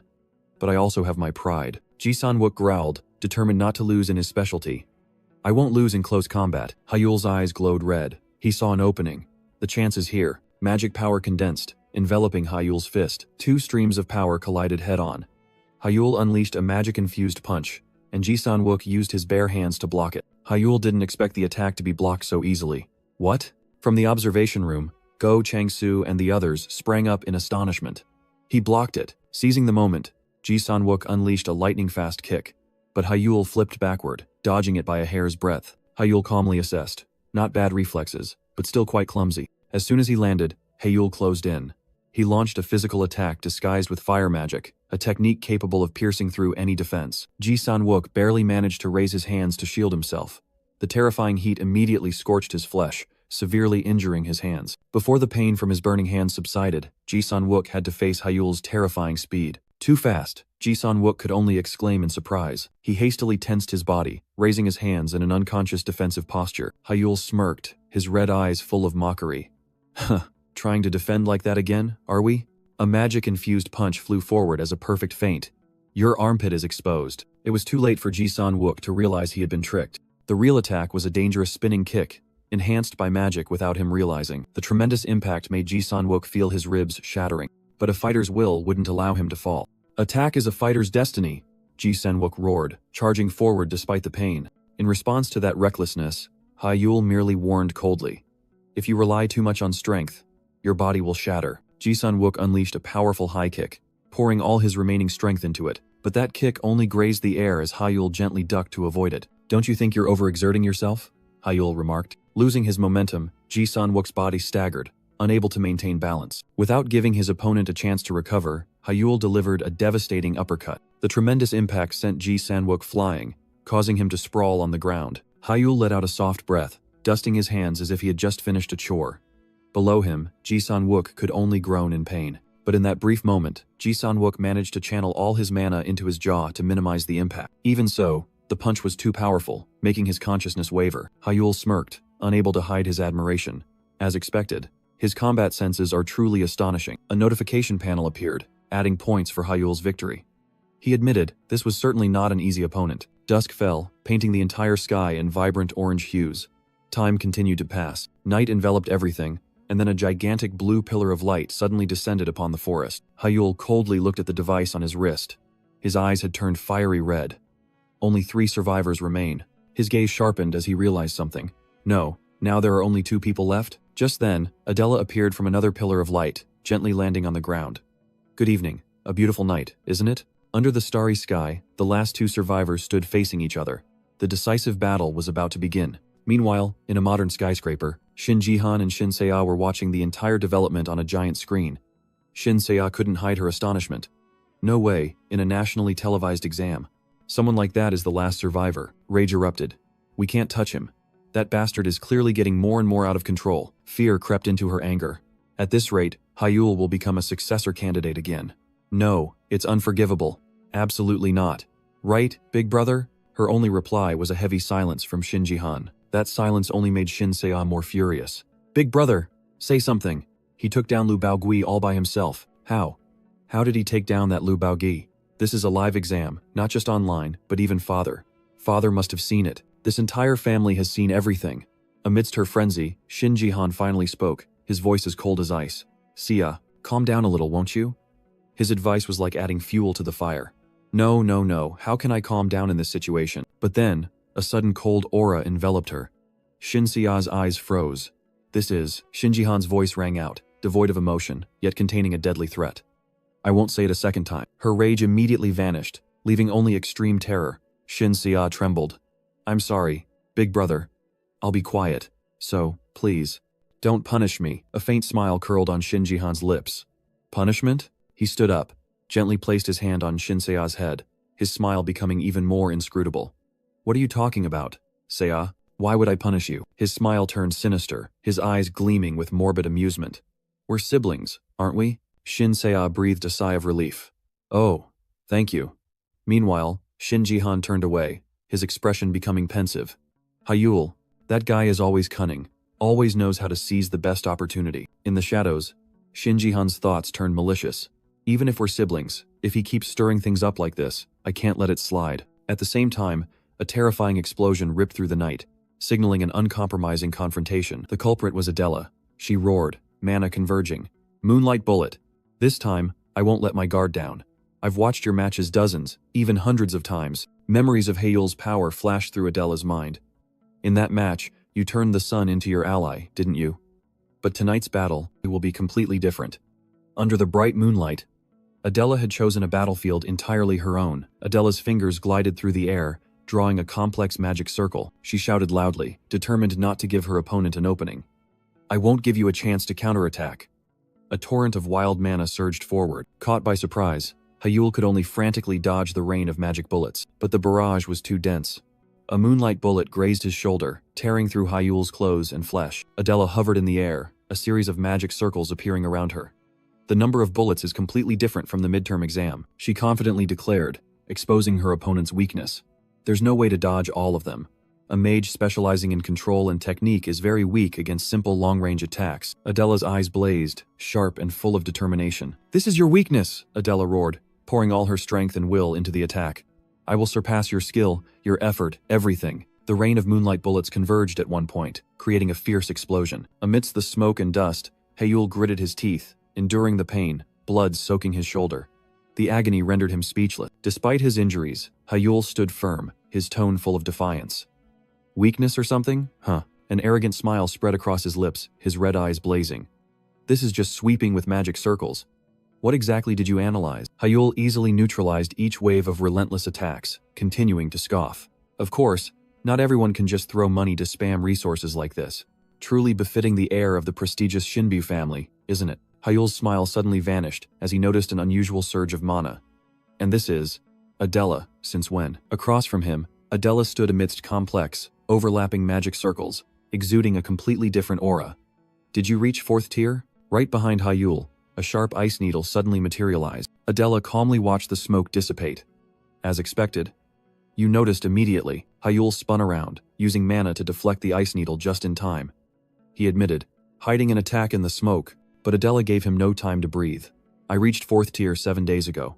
And that's not all. Adela closed her eyes, focusing her entire mind. The night sky suddenly blazed, a colossal source of energy being summoned above her. A spear of light, condensed from pure mana, pointed straight down from the zenith. Adela coldly declared, now. She opened her eyes, her gaze as sharp as a knife.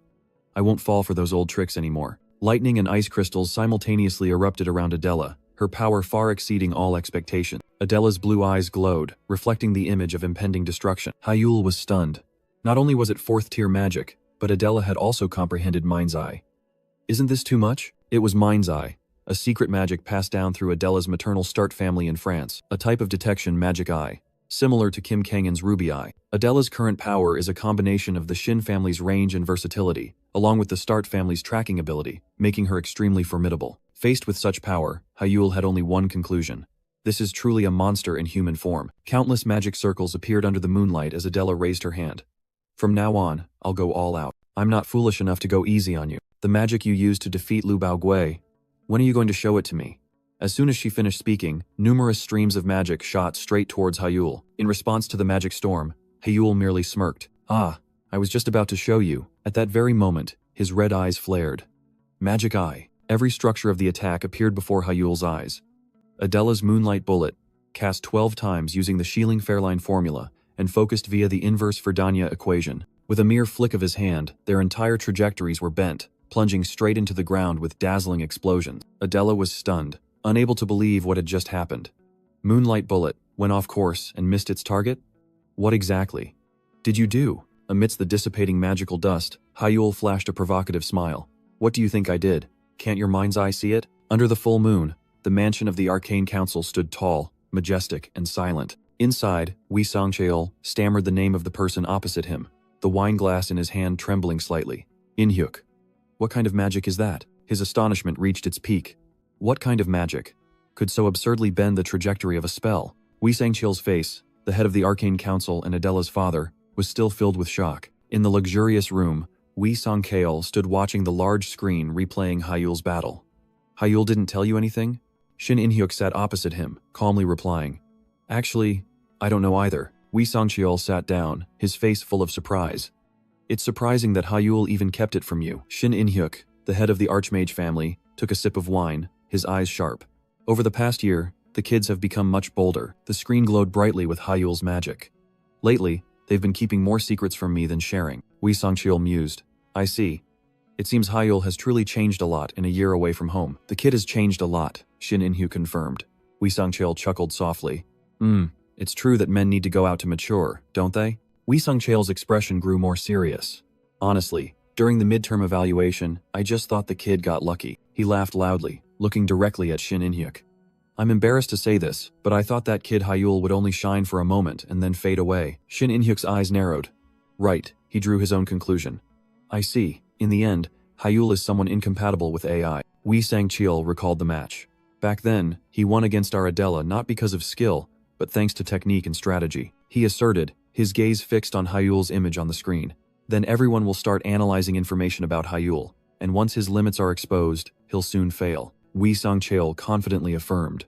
That's right, especially since Adela is very good at analysis. He flashed a proud smile. Exactly, my daughter's analytical skills are the best. Wei Sangcheol sighed softly. But, it seems, I underestimated him. The earth-shattering magic battle between Hyul and Adela erupted fiercely. At the same time, elsewhere, Ji Sunchan spoke. Inhyuk. Shin Inhyuk smiled with relief. I'm always grateful for Hyul. Wei Sangcheol reminisced. When my daughter first lost her purpose, her eyes were completely empty. But now, her eyes are brighter than ever.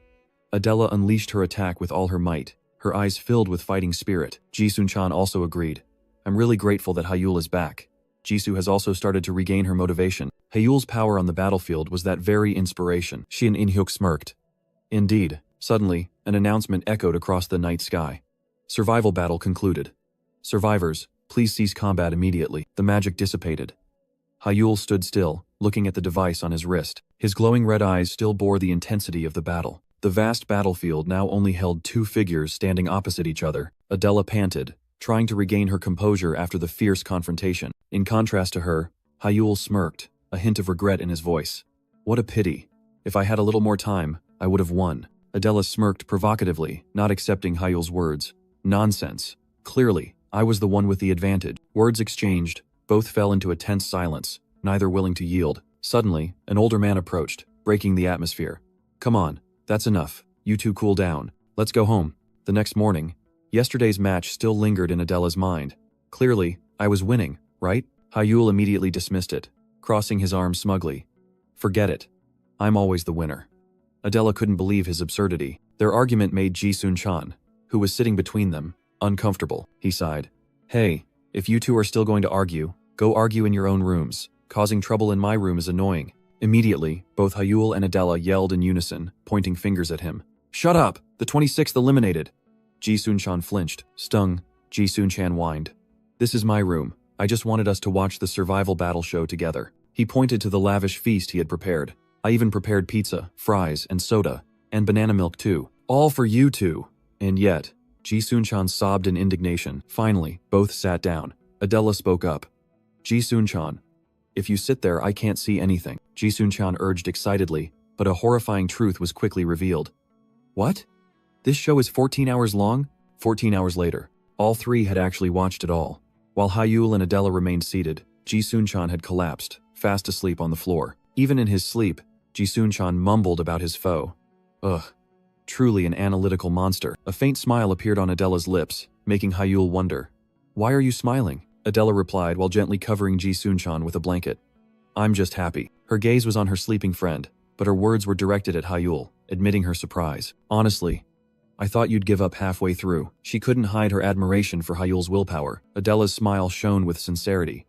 You have a really good friend. Hyul smiled, his gaze distant. To me, they're almost too good. A wonderful friend. The atmosphere suddenly quieted as Adela unexpectedly spoke. I'm sorry. Hyul had no idea what was happening. Why are you suddenly like this? Memories of deliberately shunning Hyul flooded back, and Adela confessed, bowing her head. For a whole year, I pretended not to know, but now I feel that choice was a mistake, so I apologize. Contrary to expectations, Hyul just smiled understandingly. Why do you have to apologize for that? I was the one who rejected your signal. Hyul reaffirmed, then glanced at Ji-Sun-chan. I chose to keep my distance. Well, I kept my distance from that guy too at first. As soon as the words left his mouth, Ji-Sun-chan suddenly sprang up, his face filled with extreme panic. What? Is that true? Adela flinched. Ah, you're awake? Ignoring the chaos, Hyul clenched his fists, his eyes burning with resolve. Now, I'm not the same as I was a year ago. I've gained new power. Still stunned, Adela and Ji-Sun-chan turned their gazes to Hyul, awaiting an explanation for his bold declaration. I also have reliable teammates, Hyul stated firmly. There's something I want to show everyone. With that, a pure, brilliant orb of energy flared in Hyul's palm. Adela exclaimed in astonishment. It's that! Ji-Sun-chan couldn't believe his eyes. No way. The magic orb emitted a dazzling, overwhelming light. A confident smile bloomed on Hyul's lips, his glowing red eyes reflecting a mysterious glint. That's right. This is my magic, Ji-Sun-chan stammered, a terrifying hypothesis just forming in his mind. So that means, your transformation magic can target even an opponent's magic formula? That's right. Hyul calmly confirmed, pointing to his eyes.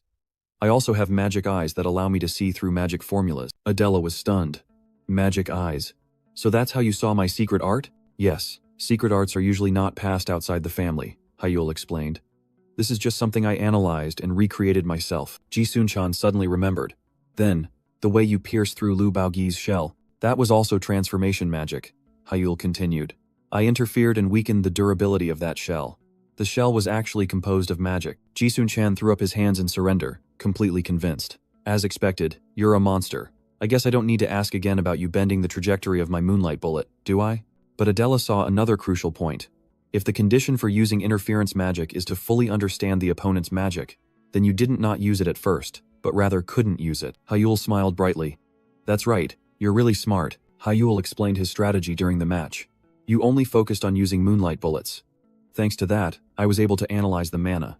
If you had used other magic, I would have had trouble. Adela mused, admitting her fatal mistake of being too simplistic in her strategy. Seeing this, Ji-Sun-chan curiously asked about the weakness of interference magic. Hyul replied, the The mana analysis calculation is quite complex. He continued to explain his limitations. So I can only interfere with magic that flies straight in front of me. In actual combat, there isn't enough time to calculate, so I can only change the trajectory a little. Adela immediately posed a bold hypothesis. What about rotating the opponent's magic 180 degrees and sending it back? Ji Sun-chan flinched at the prospect, while Adela suddenly realized something. Wait a minute. The shock turned into anger, and Ji Sun-chan grabbed Hyul. Why? Why are you blabbing everything about such an overpowered magic? Hyul merely asked calmly. Don't you understand? Which only confused Ji Sun-chan further. And then, with a mischievous smile, Hyul uttered a single word. Olympiad. The name of the most prestigious magic tournament stunned Adela, and left Ji Sun-chan speechless. Hyul solemnly declared his goal.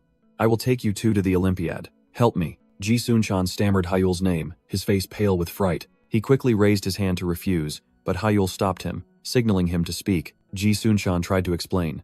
Adela makes sense, but I don't have the skills to compete in such a big tournament. There are 7 third-year classes, so getting a spot from the academy for me is a bit difficult. Before Ji Sun-chan could finish, Hyul patted his shoulder. Don't worry, it's fine. Hyul's reassurance came with a chilling smile. No matter what, I'll make sure you participate. Ji Sun-chan's horrified scream echoed silently. Adela smiled confidently, outlining the strategy. Despite its limitations, interference magic will be our trump card. She explained that in specific matches, like destroying magic stones or capturing flags, this type of magic would unleash its ultimate power. That's right. In tiebreaker and siege matches, it's almost a cheat-like magic. Noticing Hyul's unusual confidence, Adela suddenly paused. If so, do you have another hidden card? Her question was met only with a subtle, meaningful smile. Hyul's eyes glowed red, his smile growing more arrogant. Of course, night fell, and the discussion ended. Hyul went to another place, donning his magic cloak, holding a glowing ancient book, he whispered. It's done. He extended his hand, and a brilliant magic circle appeared from thin air. Shall we enter? The space transformed, and an ancient, magnificent library gradually materialized. As soon as he stepped in, Hyul saw Mimir perched on a chair. Mimir, you're here. Oh, successor. Mimir playfully pointed at him. You're later than I thought. Don't tell me you didn't get first place? Of course I got first place. Hyul replied smugly. The points from the match with Lu Baogui were decisive, he continued, recalling an old agreement. By the way, do you remember telling me I had to win a gold medal in a competition? That's right. I talked to my friends about it. And about the interference too. Hyul admitted frankly, the images of Adela and Ji Sun-chan flashing through his mind. Mimir looked surprised. Really? But didn't you say it would be better to master it before telling them? You told them quite quickly. Hyul smiled confidently. No, I told them at the right time. Mimir was stunned, unable to believe her ears. Verdant magic energy erupted around Hyul. Mimir exclaimed in astonishment. You've comprehended interference already? Faced with that display of power, Mimir could only cheer excitedly. Successor, you're amazing. Hyul's eyes glowed red, and he smirked. Yeah. So, he extended his hand towards Mimir, his eyes filled with determination. Can you find me some books about the realm of destruction? 3-ring mage. Destruction. Clenching his fist, Hyul resolved. It's time for me to step into that realm. Just then, an unexpected call interrupted his thoughts. The caller was Kim Kangen, the Blue Tower Master. Hyul answered the phone respectfully. Yes, Tower Master. On the other end of the line, Kim Kangen's voice rang out excitedly. Hyul, I watched your test video. It's incredible. I never thought you could defeat Lu Baogui alone. Hyul humbly replied. It was just luck. Kim Kangen continued, his voice full of admiration. And you were on par with Adela, who has already reached the 4th circle. How did you break through Lu Baogui's shell? Kim Kangen's excitement peaked. That's right. And I also saw Adela's moonlight bullet deviate from its trajectory. Through the phone screen, Kim Kangen mused thoughtfully. Initially, I thought it was a magic interference field, but that's not it either. Hyul interrupted, his tone still polite but firm. Tower Master. I sincerely apologize, but I cannot share the details of my magic. Kim Kangen burst into hearty laughter. I got too excited again. My apologies. You don't have to answer. Kim Kangen's voice grew more serious. A mage has the right to keep their own secrets. Hyul listened in silence, his expression unchanged. But then, a knowing smile appeared on Kim Kangen's lips. But Hyul, your magic is truly fascinating. I'll figure it out myself. After the challenging declaration, Kim Kangen abruptly changed the subject. Oh, by the way, I'm contacting you about the elemental manarite artifact you once requested. On the other end of the line, Hyul showed a hint of tension. Is it good news or bad news? A confident smile spread across Kim Kangen's lips. Of course, it's good news. As of now, everything is ready. Now then, let's get down to business. Hyul was stunned, then asked worriedly, "Really? Is everyone overworking themselves? Take it easy." Over the phone, Kim Kangan chuckled. "No. Everyone here is a true artisan, unable to resist the allure of a new magic stone." Hyul smiled with relief. As expected, they must have poured their hearts into it. "Anyway, don't worry about the artifact," Kim Kangan reassured, seemingly preparing to end the call. But just as he was about to hang up, Hyul quickly interrupted. "Ah, wait a minute. I have a request." Kim Kangan raised an eyebrow, amusement clearly visible. A request? Is it about compensation for the Langsmith incident?" Hyul replied with a resolute gaze. "No, that depends on how the Tower Master interprets it." Kim Kangan chuckled delightedly at the ambiguous answer. "Is that so? Interesting. I wonder what proposal you'll make this time. Tell me." Without a moment's hesitation, Hyul got straight to the point. "Yes, for this year's Olympiad, I want the artifact artisans of the Blue Tower to be dispatched as engineers for the national team." Mimir shrieked in horror at the information she just heard. "What? You're going to duel a fifth circle mage?" Hyul sighed, confirming wearily. "That's the condition Kim Kangan set." The weight of the sudden decision fell upon him, making Hyul question himself. Did I take this too lightly? Memories of the recent phone call flooded back. Kim Kangan's voice echoed from the other end of the line. "You want our artisans to become official engineers for the Olympiad?" Hyul's request was met with a radiant smile and a blunt refusal. "I refuse." Hyul froze, cold sweat breaking out. As expected, this was an utterly unreasonable request. But then Kim Kangan's smile became knowing, turning the tables. "That's what I wanted to say, but if Hyul wins a duel against a fifth circle mage, then the discussion will change." Stunned by the insane offer, Hyul could only stammer his agreement. Kim Kangan continued to analyze, his voice full of realism. "You know that among the foreign students participating in this year's Olympiad, there are 2 fifth circle mages, right? I don't doubt Hyul's abilities, but the core issue remained profit. Deploying our artisans requires an enormous sum of money. It's difficult to make such a large commitment solely for honor." The call ended, leaving Hyul with an impossible challenge. Back in reality, Mimir crossed her arms, her face full of skepticism. "They want solid proof that you can win a gold medal. So what's your plan?" "No matter how I think about it, defeating a fifth circle mage is impossible." Hyul's eyes gleamed with determination. "So now, I've secured a grace period of 10 days. He looked up, his mind already set on a path, however arduous. If there's a countermeasure, it might still be possible, but mastering it in 10 days won't be easy. Mimir still didn't understand why he had to take such a risky gamble. "But do you really need to go that far just for the Blue Tower to send engineers?" Hyul stood up, resolute. "Of course, otherwise everything would be meaningless." Hyul explained his reasons, his eyes shining with confidence. "The only people in the country who can adjust and customize Olympiad-approved holy artifact are at the Blue Tower." Mimir froze, beginning to understand the importance of this place. It must be an incredible place. He emphasized the undeniable disparity. Holy artifacts created by ordinary craftsmen and those from the Blue Tower have at least a 10% difference in performance. Furthermore, currently only the Blue Tower is capable of adjusting elemental manalite holy artifact. Mimir suddenly realized, grasping the crux of the matter. So artifact performance will determine the win rate. If that's the case, we definitely need their support. Completely convinced, Mimir hurried. "That's right, we must get them. So when do we go to the 3rd challenge page?" But Hyul was not in a hurry. He calmly stated, "I plan to read all the books you prepared before going in." Mimir was surprised, then smiled in approval. "Really? Oh, what excellent thinking." She adopted a mysterious air. "Well then. All right. When you enter the 3rd challenge room, please send my regards and tell them I'm doing well." Hyul wondered, but only received a playful answer. "Regards? Do you know anyone there? It's a secret." Hugging her stuffed rabbit tightly, Mimir giggled. "It wouldn't be fun if you knew beforehand." The scene suddenly changed. From the ancient library to the skyscrapers of a modern city, where the Shinga group is headquartered. Inside, a lavish party was underway, welcoming the esteemed guests of the Mado Shinga group. Amidst the clinking of glasses and words of praise, a name was mentioned. As expected, it's the chairman. Wee Sung Cheol, the center of all attention, was being hailed as the family's successor. At this point, it can be said that the chairman is almost the next head of the Mado Shinga family. He replied with a humble smile. "You're all too kind. I'm just lucky. Everything I have today is thanks to all of you." Amidst the appreciative laughter, a guest raised a glass. The future of Mado Shinga is truly bright. But then, the conversation suddenly shifted. "Certainly. Moreover, the youngest son has been making a name for himself lately." Wee Sung Cheol's eyes narrowed slightly, listening to every bit of gossip. Another person excitedly recounted. "Everyone saw it, right? Who would have thought he could defeat Lu Bao Gui alone?" The scene of Hyul confronting the giant monster alone reappeared. Once a genius, always a genius, right? Wei Sangqiu's hand tightened around his wineglass as another person continued. What about the match against Adela, who reached the 4th circle? Did everyone see it? To withstand the secret techniques of the guardian god family is truly astonishing. After witnessing that, who would dare say he's a faulty AI? If his face were covered, people might think it was a proper magic battle between adults. The party atmosphere grew lively, all revolving around Hyul's achievement. Even though speaking with Wei Sangqiu couldn't help but mention that name, I'm really looking forward to Hyul's performance in the upcoming Olympiad. Me too. I heard the family head is also extremely pleased with Hyul's performance. Hyul. That name echoed from all directions, reverberating in Wei Sangqiu's ears. His discomfort reached its peak, turning his smile into a dark shadow.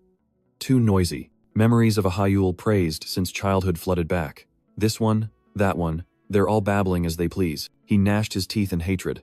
I don't like that. And what I hate most is you, Hyul. I thought I had finally gotten rid of you, but now you're crawling back up again. Just then, the party suddenly stirred. Huh? Where did the chairman go? The glass shattered on the floor, red wine spreading like blood. When did he disappear? Leaving the chaos behind, Shin Jihan strode down the deserted corridor. He irritably loosened his tie, a sense of unease rising.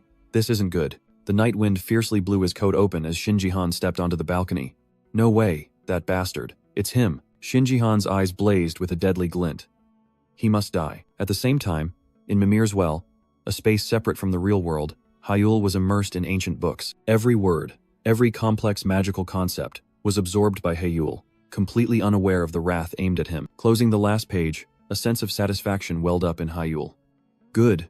Mimir looked up from her notebook. Finished reading? Hyul replied casually. If this is all there is, then I guess so? Mimir sprang to her feet, dramatically spreading her arms. So you've read all the books about destruction. How is it, successor? Do you understand it better now? Hyul honestly shook his head. No, not at all. Mimir remained patient. Is that so? At least you've moved past a vague understanding, right? Hyul thoughtfully looked back at the book. I can grasp the structure, to some extent. Mimir held up a crude drawing. It's natural that you don't understand. It's like telling someone without wings to flap them and fly. How could they understand, right? Mimir emphasized. Because the prerequisites haven't been met. For now, you will never understand destruction, Hyul thought to himself. The drawing is a bit hard to look at, but I get the point. Mimir puffed out her cheeks in annoyance. Damn it, my masterpiece. Mimir's explanation made Hyul fall into thought. Conditions, huh? So, to meet those conditions, Hyul came to the only conclusion. So, I have no choice but to enter the page of the third trial?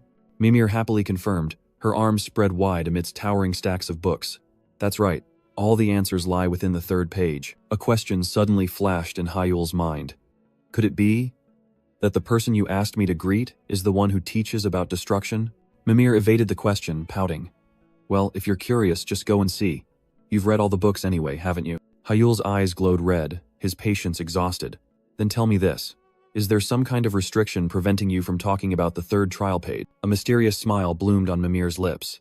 That's not a restriction. A faint figure with long, flowing hair appeared behind her. We have a promise just for the two of us. Immediately after those words, another book suddenly appeared in a brilliant magical light. Hyul turned around, his voice full of skepticism. What did you promise? That you can't even hint at the third trial? Instead of answering, Mimir merely smiled as Hyul took the newly appeared book. Without hesitation, Hyul opened it. A blinding light immediately erupted from the pages. Hyul's hand was as if sucked tightly onto the glowing page. Magical branches reached out, wrapped around him, and pulled him violently into another world. Amidst the dizziness, Mimir's voice echoed.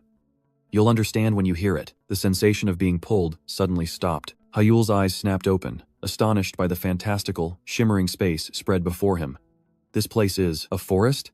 Hyul was stunned by the overwhelming sight. Not just an ordinary forest. Giant trees stretched straight up into the sky. Where exactly is this place? Confusion quickly set in. I thought I'd be pulled into a strange space like last time.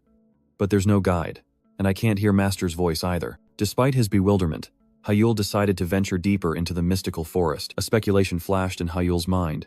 Could it be that this entire forest is the trial page? To verify, Hyul climbed a high cliff, but what appeared was only an endless sea of trees. How ridiculous.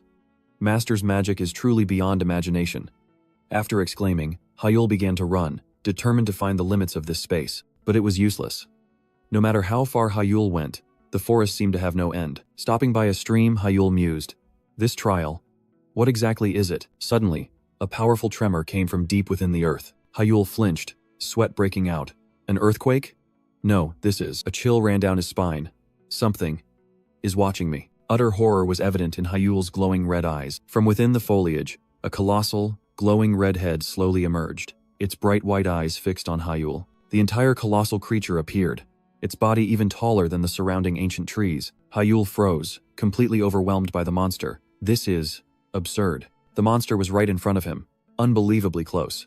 And yet, I didn't even notice. Thrown back by the terrifying pressure, Hyul fell backward, plunging straight into the freezing water. The shock hit him.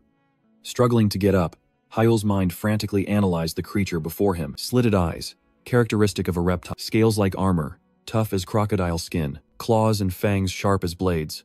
There was no mistaking it. It's an extra-grade disaster, a drake. Hyul had thought it was just a creature of legend.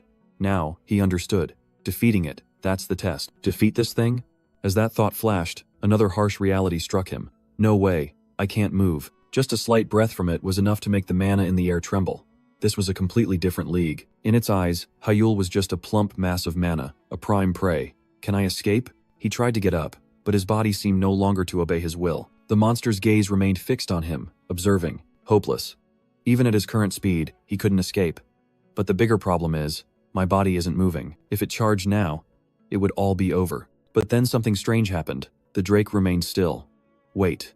Why isn't it coming closer? Hyul's heart pounded as he realized an invisible force was hindering the monster.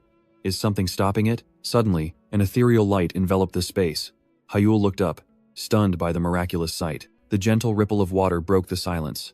A graceful figure was walking on the surface of the lake. A clear, elegant voice rang out, praising Hyul's will.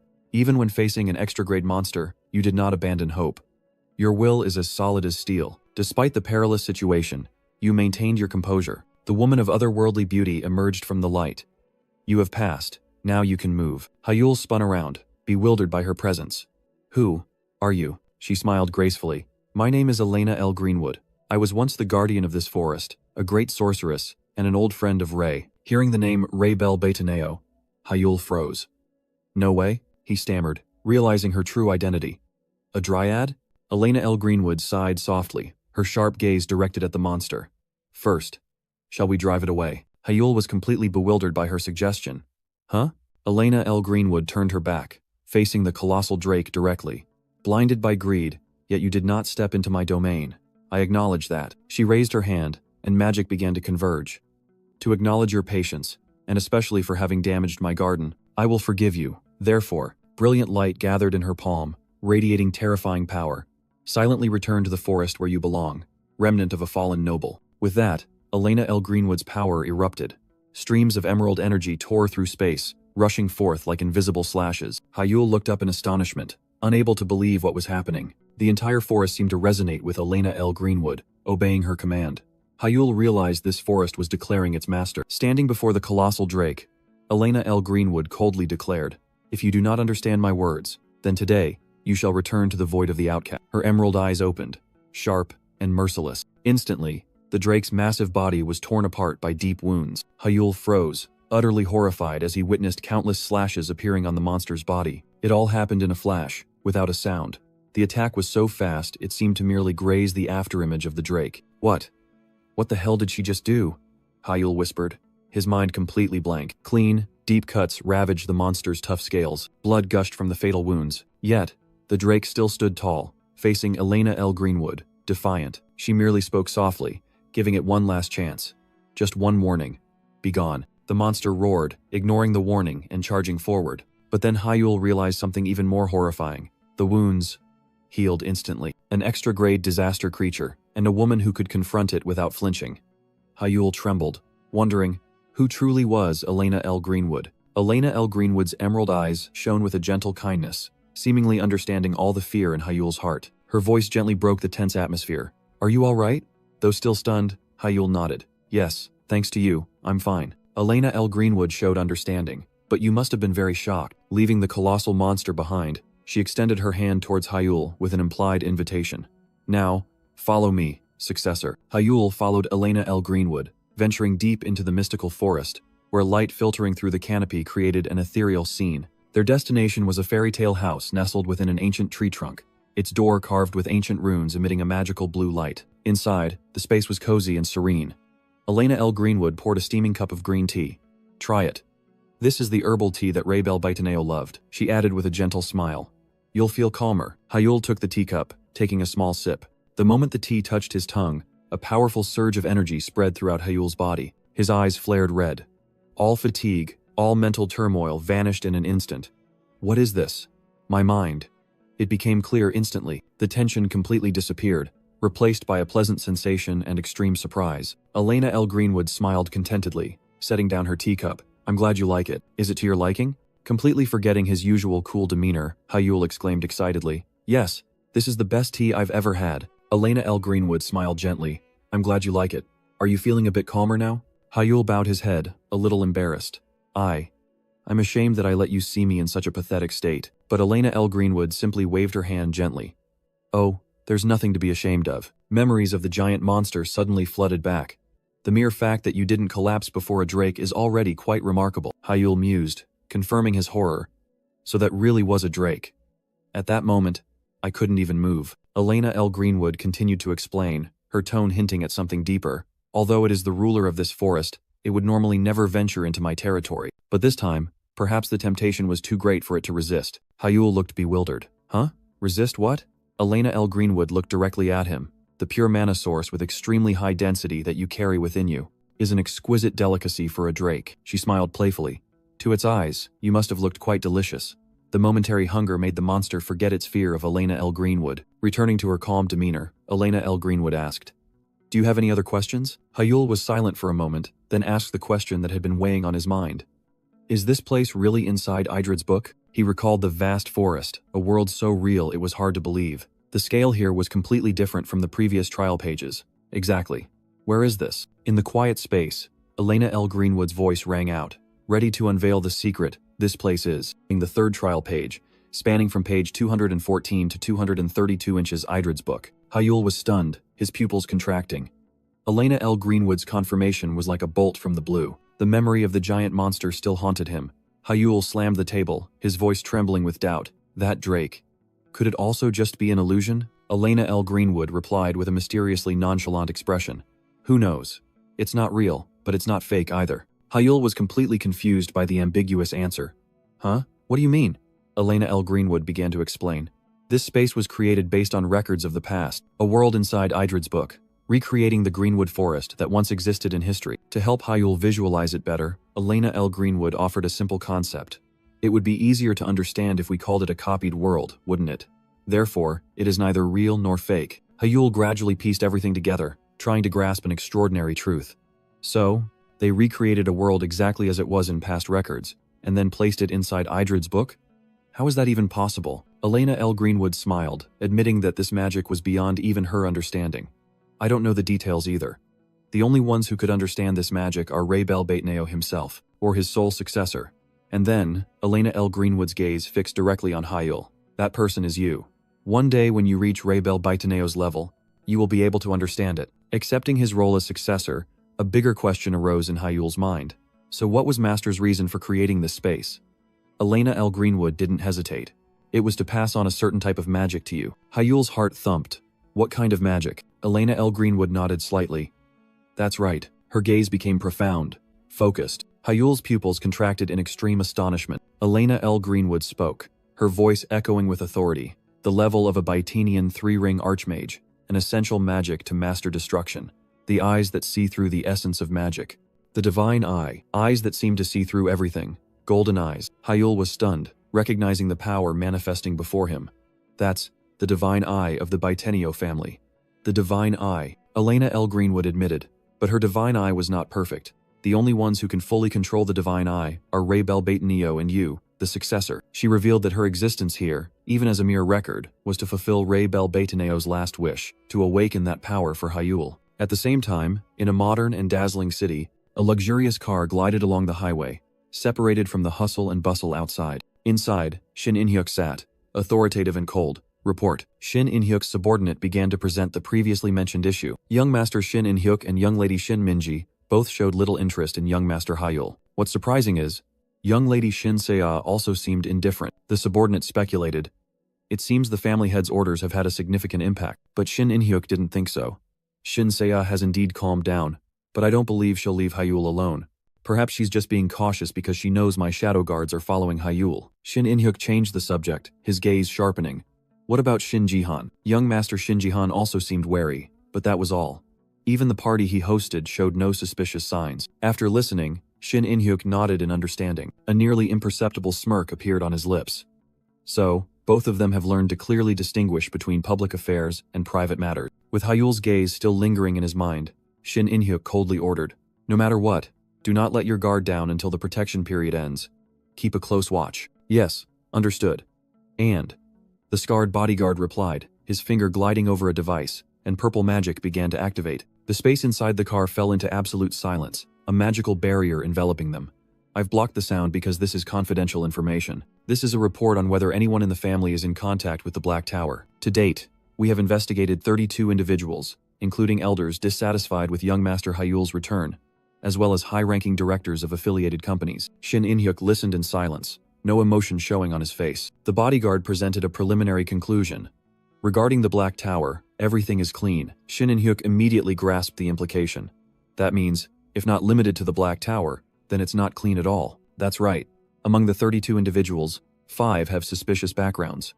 Their profiles appeared on the magical screen. Shin In-hyuk narrowed his eyes at the list. "These guys." A deadly glint flashed in his eyes. "I will deal with them myself." Meanwhile, in a distant place, separated from power struggles, Hyul was facing a completely different challenge. Before him was Elena L. Greenwood, the forest's guardian, with a gentle smile.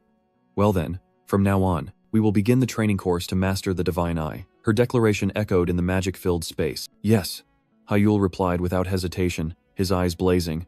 "Please train me as rigorously as possible." Elena L. Greenwood smiled with satisfaction. As expected of Nukare's successor, in this regard, you are very much like him. Now, close your eyes. Following Elena L. Greenwood's words, Hyul obediently complied. "That's right. From now on, I will transmit my mana to you, the successor." Her voice rang out gracefully. Very slowly, a warm current of energy began to flow into Hyul's body. "And I will explain the Divine Eye to you." A sharp pain spread throughout his body, but Hyul gritted his teeth and endured. Elena L. Greenwood explained that this knowledge was originally only for those who reached the 4th circle. Hyul suddenly realized that even after thoroughly searching both Idrid's tomb and Mimir's book, he had never seen a single line mentioning the Divine Eye. This information was completely sealed off. A speculation flashed in his mind. "Elena L. Greenwood, the other book you mentioned. Could it be Mimir's book?" Elena L. Greenwood seemed surprised. "Oh, you know about Mimir's book?" Hyul calmly replied. "Yes. I also received a message from Mimir." The promise to the young librarian from years ago resurfaced in Hyul's mind. A private message, a pact that had to be fulfilled. "Elena L. Greenwood?" Hyul called, feeling the woman behind him stiffen. She quickly replied. "Ah, I apologize." Hyul clearly sensed it. For a moment, Elena L. Greenwood's mana fluctuated. "Did I say something I shouldn't have?" Immediately after, the energy flow stabilized again, continuing to transmit into his body. Elena L. Greenwood smiled with relief. "I apologize. So you've met Mimir. That's truly a comfort." She skillfully changed the subject. "Let's put Mimir's matter aside for now. Let's return to the Divine Eye. The reason the Divine Eye is revealed in the 4th circle is not a big secret. It's simply because I exist within the 3rd trial page of Idrid's tomb." Hyul was stunned. "Elena L. Greenwood, you're inside the book?" She nodded. "That's right. Ray Bell Baitaneo placed me here, entrusting all explanations to me. It turned out, the book's capacity was limited." Elena L. Greenwood recalled, her voice tinged with affectionate reproach. "Honestly, he really knows how to exploit others. The amount of information that can be recorded." Hyul mumbled, suddenly remembering Mimir had said something similar. Elena L. Greenwood's voice rang out, explaining the reason. The trial pages and the successor verification spell alone required an enormous amount of magic, which couldn't be contained in a single book. Therefore, Idrid's book only contained core information, with the rest compiled separately in Mimir's book. Finishing her explanation, Elena L. Greenwood's eyes gleamed with a strange light. Pure green energy began to gather in her palm. Magic burst forth, enveloping Elena L. Greenwood. "Everything is ready. Open your eyes, successor." Hyul was dazed by the sudden surge of energy. He realized with astonishment. Elena L. Greenwood's magic is completely synchronized with my infinite circle. I can't even tell whose magic this is anymore. But that feeling of fusion quickly gave way to an indescribable unease. "Elena L. Greenwood, something is very strange." Her voice remained strangely calm. "Yes. A little strange, isn't it?" I used magic to block your optic nerves. Hyul was aghast, unable to believe his ears. You blocked my eyes? But Elena L. Greenwood merely smiled, revealing her true purpose. It's too early to be surprised. The divine eye is a sixth sense, separate from the 5 ordinary senses. She explained that to train it, all other senses must be eliminated. Immediately, Hyul felt the change. Touch, smell, taste, all gradually faded away. And finally, even hearing was taken away. Panic surged as he realized he could no longer feel anything. Deprived of all senses, Hyul collapsed. Above, Elena L. Greenwood's voice echoed, not through his ears, but directly in his mind. Successor, I now invite you to the world of death. Hyul sank into an empty world where all 5 senses were completely sealed. Unable to see, unable to hear. He didn't even know if he was standing or sitting. Having lost both smell and taste, Hyul's body was completely numb to all external stimuli. A terrible doubt crept into his mind. Is my body still functioning? An even more terrifying question suddenly flashed, making his eyes glow red. Or was I even alive to begin with? Fear surged. This was not mere darkness. It was the feeling of being engulfed by waves of solitude, unable to perceive anything. Hyul realized this was hell. But then, amidst the despair, he clenched his fists. A spark of determination flashed. This is just training. Elena L. Greenwood said so. He recalled the explanation of the divine eye, the 6th sense that could see mana, completely independent of the 5 senses. In other words, I can see mana even in this darkness. Hyul roared in his mind. See mana. He focused his entire will. Energy erupted, dispelling the undefined void. And then, the world appeared. Not through ordinary eyes, but through sparkling streams of mana, painting everything in the forest. Elena L. Greenwood was stunned, unable to believe her eyes. How can this be? She stared in astonishment at Hyul lying there, surrounded by the light of mana. No one can remain calm when their 5 senses are sealed. Normally, after just 1 minute, victims would go mad. After 2 minutes, they would start thinking of death, and after 3 minutes, they would take their own lives. Such was the fate of those afflicted by this spell. Elena L. Greenwood thought to herself, she understood the horror of this magic better than anyone. I only intended to show him a glimpse, and then immediately dispel the spell. She recalled that she herself had to get used to it little by little, a process full of hardship. Yet the successor had endured a full 3 minutes, with his 5 senses sealed, remaining incredibly calm. But then Elena L. Greenwood realized something even more astonishing. No, rather, this forest is resonating with his mana. Belief surged in her eyes. If so, it seems everything can still proceed according to plan. Pure magical energy began to flow, enveloping the sacred space of the forest. Inside, Elena L. Greenwood could only exclaim in astonishment. Unbelievable. 20 minutes had passed since the training began. Hyul's breathing was still steady, the mana circle stable, a perfect, undisturbed state. Elena L. Greenwood whispered, finally understanding. This is the successor chosen by Idrid's library, Raybel Bataneo. You already knew. She was certain that Raybel Bataneo had foreseen Hyul's ability to resist the sense-sealing magic. Suddenly, a voice rang out, interrupting her thoughts. Lady Elena L. Greenwood, are you listening? Elena L. Greenwood flinched, completely taken by surprise. Hyul's eyes snapped open, glowing with a brilliant golden hue. He calmly spoke. Can you remove the sense seal? Confused by Hyul's initiative, Elena L. Greenwood hastily replied, raising her hand to dispel the spell. Yes, I'll do it right away. As soon as the seal was removed, Hyul let out a long breath, a sense of freedom spreading through his body. Huh, finally I can breathe. He stood up, stretching comfortably as if nothing had happened. Elena L. Greenwood asked worriedly, Are you all right? Don't move so suddenly. Elena L. Greenwood's voice trembled with astonishment. She couldn't understand. How did you overcome the sense seal? That must have been an unimaginable horror. Hyul mused, recalling the recent experience. A world where all 5 senses are deprived. Just thinking about it sends shivers down my spine. Hyul explained that initially, he could only brainwash himself. But this was supposed to be safe training. It was a method of self-hypnosis. He forced himself to cast aside fear, focusing his entire mind solely on seeing mana. But Elena L. Greenwood immediately interrupted. Is that all? That's not a fear that can be overcome by mere hypnosis, Hyul admitted. That's right. That's why I almost gave up halfway through. He recalled that abyss. Although his reason knew it was training, his body wouldn't obey. The brief moment in darkness felt endless. A hell named solitude. Despair and death crept into his mind. Just as Hyul's concentration was about to break, a thought suddenly flashed. Hyul's gaze sharpened, painful memories flooding back. At least, it's still better than a year ago. Dark memories resurfaced. The day he was judged unfit for magic. The day his path as a mage closed. A year ago. The day Hyul was abandoned by his own family, by his biological father, standing alone before the cold mansion. He had lived in hell for a long time, but even so, Hyul told himself, isn't this still better than sinking into the depths of despair after losing everything? The light of reality pierced through the tree canopy, drawing Hyul back to the forest. Elena L. Greenwood was still reeling. The sense seal was better? Hyul replied without hesitation. Yes. He looked at his palm, feeling the power rising. The sense seal is a challenge for me to move forward, isn't it? His words choked Elena L. Greenwood, a pang of sorrow evident on her face. Seeing this, Hyul smiled reassuringly. I'm fine. His gaze now held only tranquility. Anyway, it's all in the past, Joy erupted. Hyul spread his arms wide, immersing himself in the pure, magical light. Right now, I'm just grateful to have found my own special path. Hyul's words and the magic surrounding him made Elena L. Greenwood unconsciously hold her breath. For a moment, Hyul's image blurred, replaced by a painfully familiar silhouette. Ray, memories of a distant past, of the peaceful forest and carefree days, suddenly flooded her mind. Interrupting her reminiscence, Hyul's radiant voice rang out. And you too, Elena L. Greenwood. Thank you. Elena L. Greenwood was astonished, Hyul explained. In the darkness where all senses were sealed, I saw your mana, Elena L. Greenwood. Small magical spirits danced around Hyul as proof of his words. Your mana is truly gentle. Thanks to it, I felt truly at peace. He suddenly realized something. Could it be that I was inspired by you?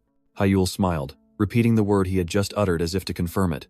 Gentle. Those words, that smile, once again evoked the image of someone from the past. Overwhelmed with emotion, Elena L. Greenwood gently closed her eyes. I never thought I'd hear those words again. Raybel Bataneo. Night fell upon the forest. Inside a cozy old treehouse, their conversation continued. Hyul recounted his journey. I've been constantly going back and forth between Mimir's book, Elena L. Greenwood replied. I see. I'm glad to know Mimir is doing well. Thank you. Thanks to you, I heard good news. Hyul said modestly. Not at all. I merely conveyed the message. Elena L. Greenwood smiled warmly. If you've met Mimir, you must have heard about me and the Greenwood Forest. Contrary to her expectation, Hyul denied it. No, not at all. She said it was a promise and couldn't reveal anything. A hint of sadness flickered across Elena L. Greenwood's face, her gaze distant. Mimir still remembers that promise, but I can no longer keep that promise. The sudden change in atmosphere confused Hyul. Elena L. Greenwood? She forced a smile, dispelling her melancholy. I apologize. I suddenly ruined the mood. He quickly reassured her. It's all right. Elena L. Greenwood took a small sip of tea, her eyes questioning. She seemed to be wondering about the relationship between him and Mimir. Hyul quickly waved his hand, forcing a smile. No, it's not like that. We don't have a bad relationship. By the way, what exactly is that promise? Elena L. Greenwood's smile was somewhat distant. You seem quite interested in that promise. I apologize. It's a secret. A distant memory resurfaced. That's a promise only between the two of us. Not just you, but even Raybel Bataneo. I cannot tell. That refusal unexpectedly revealed an important truth. A deduction flashed through Hyul's mind. If that's the case, then it means that, like you, Elena L. Greenwood, Mimir was also a real person in the past. He stated firmly. Elena L. Greenwood's expression showed a fleeting surprise, then she chuckled. She still hasn't told you? That's Mimir for you. I don't think I can answer that question either. If Mimir wants to keep it a secret, I can't be the one to reveal it. Hyul completely understood. If you can't say, it's all right. If it's a vow, then it cannot be broken. Elena L. Greenwood's eyes softened, filled with gratitude. Thank you, successor, for understanding us. Night fell upon the forest, silent and mysterious under the full moon. The conversation had come to an end. Hyul decided to return, his heart still set on training until he completely mastered the divine eye. I should head back. So, from now on, I hope for your continued guidance. But just before leaving, a final question arose in Hyul's mind. Before I go, may I ask one more question? Hyul's glowing red eyes looked directly at Elena L. Greenwood, the question filled with curiosity. What is your relationship with Mimir? Elena L. Greenwood smiled faintly, a gentle smile tinged with sadness. As for that, we are friends. Elena L. Greenwood's words evoked a distant memory of an ancient grimoire and a shared vow. Together with Ray Belbate Neo, we protected the magic of Beitner. However, that beautiful memory suddenly shattered. The book was torn apart by a strange magic, childish yet destructive. The scene vanished, and Hyul cheerfully stepped out of the teleportation space. I'm back. Mimir, who was lounging on the chair, was startled, surprised by Hyul's sudden return. Huh? You came back quickly. Yeah, I have school tomorrow, so I came back early.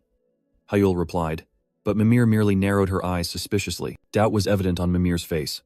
Have you been properly trained? Hyul grinned, confidence brimming in his voice. Of course, and to prove it, Hyul's eyes glowed with a brilliant golden light. The divine eye had been activated. He squinted at Mimir, his tone teasing. Looking at the lazy mana floating around you, I'd say yes. Mimir immediately pinched Hyul's cheek hard, both annoyed and unable to hide her surprise. That's strange. After that training, there's no way you could be this all right. Hyul continued to analyze, his gaze fixed on Mimir. How interesting. Your true mana is cold and calm. Mimir smiled meaningfully, not denying it at all. Is that so? Actually, I'm a very cold person. Releasing Hyul's cheek, Mimir returned to the main topic, doubt evident in her voice. You went through the 5 senses sealing training, and you're really okay? Yeah, I'm fine, Hyul replied casually. That calmness only made Mimir more suspicious. Or did Elena L. Greenwood go soft and take it easy on you? She continued to hypothesize. Or did the forest's magic help you? Hyul asked blankly in return. The forest's magic? What's that? He recalled that Elena L. Greenwood herself also found something amiss, then turned to Mimir. No. What? Because I didn't suffer psychological trauma? That answer made Mimir jump up from the chair, extreme astonishment evident on her face. How can you not be traumatized after going through that insane magic? There must be some trick, right? She yelled, insisting on an explanation. What did you do? Spill it. Having no other choice, Hyul decided to tell Mimir about the tragic event a year ago. After listening, Mimir was stunned. Then rage erupted on his behalf. What? Something like that happened? Those bastards. If it were me, I would have. Hyul began his story. So, until a year ago, I was still wandering aimlessly. And furthermore, surrounded by turning shadows, he sank into despair. Because everyone placed too much expectation on me, the backlash was even greater. And then, I lived in the shadow of despair. But now, seeing it as a magic training that enhances my abilities, I can even endure having my senses sealed. Hyul's explanation made Mimir suddenly understand. I always sensed a dark side to the successor. Is it because you've become accustomed to that environment? The truth revealed, Mimir finally understood the pain Hyul had kept hidden. So that's how it is. Hyul fell silent. He had thought Mimir would just brush it off as an insignificant story, but their serious expressions were almost like Elena L. Greenwood's promise echoed in Hyul's mind. To be able to understand us, we will also become those who understand you. Returning to reality, Hyul smiled brightly. Difficult, Lady Elena? Well, just a little. Mimir narrowed her eyes suspiciously. Is something wrong with this guy? Mimir quickly changed the subject. Anyway, the training went smoothly. Do you think you'll finish in time as promised? Hyul sprang up, his eyes resolute. Yes, of course, I'll do it. Hyul's determination blazed. After a year immersed in despair, he realized how lucky he was. Now, as the legendary successor, he couldn't stop. Night fell at the Obelisk Academy dormitory. In the room filled with books, 2 ancient grimoires lay on the table, emitting an ethereal glow. Hyul lay restlessly on his bed. Elena L. Greenwood's teachings echoed in his mind again. It's about the divine eye, a mystical eye that develops alongside the infinite circle. In the first circle, it can see the colors of mana. By the second circle, it can recognize fragments of magic formulas, and upon reaching the third circle, the wielder will see the essence of magic. To master that power, he must be able to see mana whenever he wishes. Hyul raised his hand, trying to focus the flow of energy. I need to use the divine eye more freely. A flicker of hesitation appeared in his glowing golden eyes. I can do it, right? Suddenly remembering something, Hyul picked up his phone. An email from Kim Kangin. His opponent, a 5th circle mage, had been decided. On the screen was the profile of an unfamiliar man. Juhan Wook, 29 years old. The content on the phone stunned Hyul. This is? Soon after, he was at Obelisk Academy. Inside the magic training hall, fierce streams of magical power clashed, creating a chaotic scene. Slumped on the floor, an exhausted student looked at the arena. Is that a real person? The one who astonished him was Adela. A series of complex magic circles were deployed by her with absolute precision. Just then, Hyul walked in. A barrage of magic arrows rained down from above, aimed directly at him. But in response to that storm of attacks, Hyul calmly erected magic shields, blocking them all with ease. Noticing Hyul's presence, Adela was surprised. So, the content of the Blue Tower Master's email was to send a strategic guide? The two stood facing each other in the vast arena, one attacking relentlessly, the other defending effortlessly. Hyul coldly confirmed. Yes, it wasn't a profile, but a strategic guide. Hearing that, Adela became even more determined. If that's the case, that strategic guide. Before she could finish, a colossal, unprecedentedly complex magic circle formed above her head. In what sense? Adela was stunned, her eyes reflecting horror as she realized the nature of that magic. A gigantic scythe of energy swept past, its speed and power far exceeding all imagination. The practice match ended. Adela stood rooted to the spot, completely silent before the display of power she had just witnessed. Adela mumbled as Hyul's magic faded. That's right. I don't understand their intentions either. Hyul retracted his aura, his glowing red eyes softening. He extended his hand towards Adela. Adela, what do you think? Adela took Hyul's hand to stand up. That profile, can I see it? Adela stared at the phone screen, disbelieving her eyes.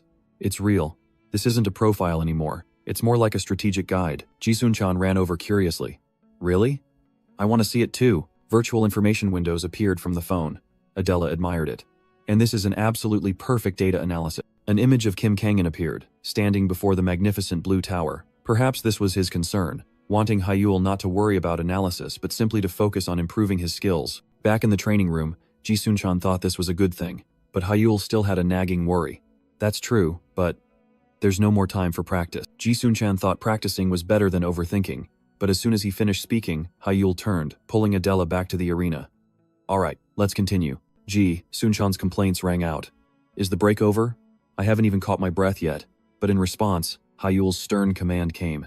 You have to train in that state to increase your stamina. Jisun-chan, run for an hour. Forced, Jisun-chan ran while cursing bitterly under his breath. Hyul, you devil. In his mind, an image of a horned Hyul laughing gleefully appeared. Suddenly, a terrifying surge of magical pressure erupted behind him. Jisun-chan startled and looked back. Both Hyul and Adela were unleashing fierce magical power, complex magic circles enveloping them. Jisun-chan screamed in horror. You two lunatics! This is indoors! Their magic was so powerful it cracked the training floor. Jisun-chan could only clutch his head in despair. How can you two unleash magic like that in the training room? Night fell. Obelisk Academy's dormitory building appeared, quiet and magnificent. Returning to her room after a long day, Adela let out a tired sigh. With no strength left, she collapsed onto the bed, ignoring the uniform still on her. I should change before sleeping. The thought flashed, but sleepiness had already set in. Good night. As her heavy eyelids closed, an image suddenly flashed in Adela's mind. It was Hyul's magic. Much faster, much stronger than hers. Adela's eyes snapped open. No, that's not it. A feeling of injustice welled up, and she clenched her fists. It's so unfair. I've tried so hard, yet the gap is still so vast. Disappointment quickly turned into determination. Adela sat up abruptly. I can't go on like this. I have to try harder. Her gaze sharpened. I'll use my family's secret art. At the very least, I don't want to lose to Hyul in moon attribute magic. The flame of determination ignited, and Adela stood up. I can't just sit here and sleep. A cold shower. That's right. I need to rewatch today's training recording. At the same time, in a distant place, under the bright moonlight, a magical forest appeared. Hyul stood there, quietly taking a deep breath. He opened his eyes, recognizing the familiar presence. Elena L. Greenwood. He thought to himself, he no longer needed sensory blocking magic. Elena L. Greenwood smiled with satisfaction. It seems you've perfected your ability to see through mana. Hyul's eyes glowed red. Yes. Though looking for too long still gives me a headache. I can use it any time now. Elena L. Greenwood didn't waste a second. Shall we begin the next training session? A brilliant magic circle glowed around her. This time, you will use your magic eye to observe my magic circle. Hyul listened intently, the magical light reflecting in his eyes. And as you observe, at some point, you will begin to see gaps where the magic can be broken. This concept was completely new to Hyul.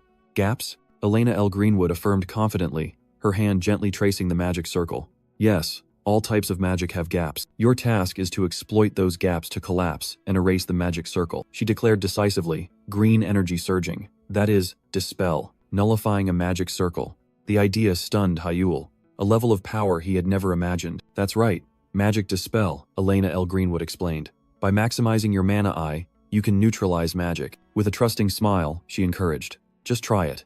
If it's you, you'll grasp it right away. Hyul stood opposite Elena L. Greenwood, her magic circle still emitting stable energy, challenging him. He reached out his hand, trying to feel the complex mana flow before him. But something was wrong.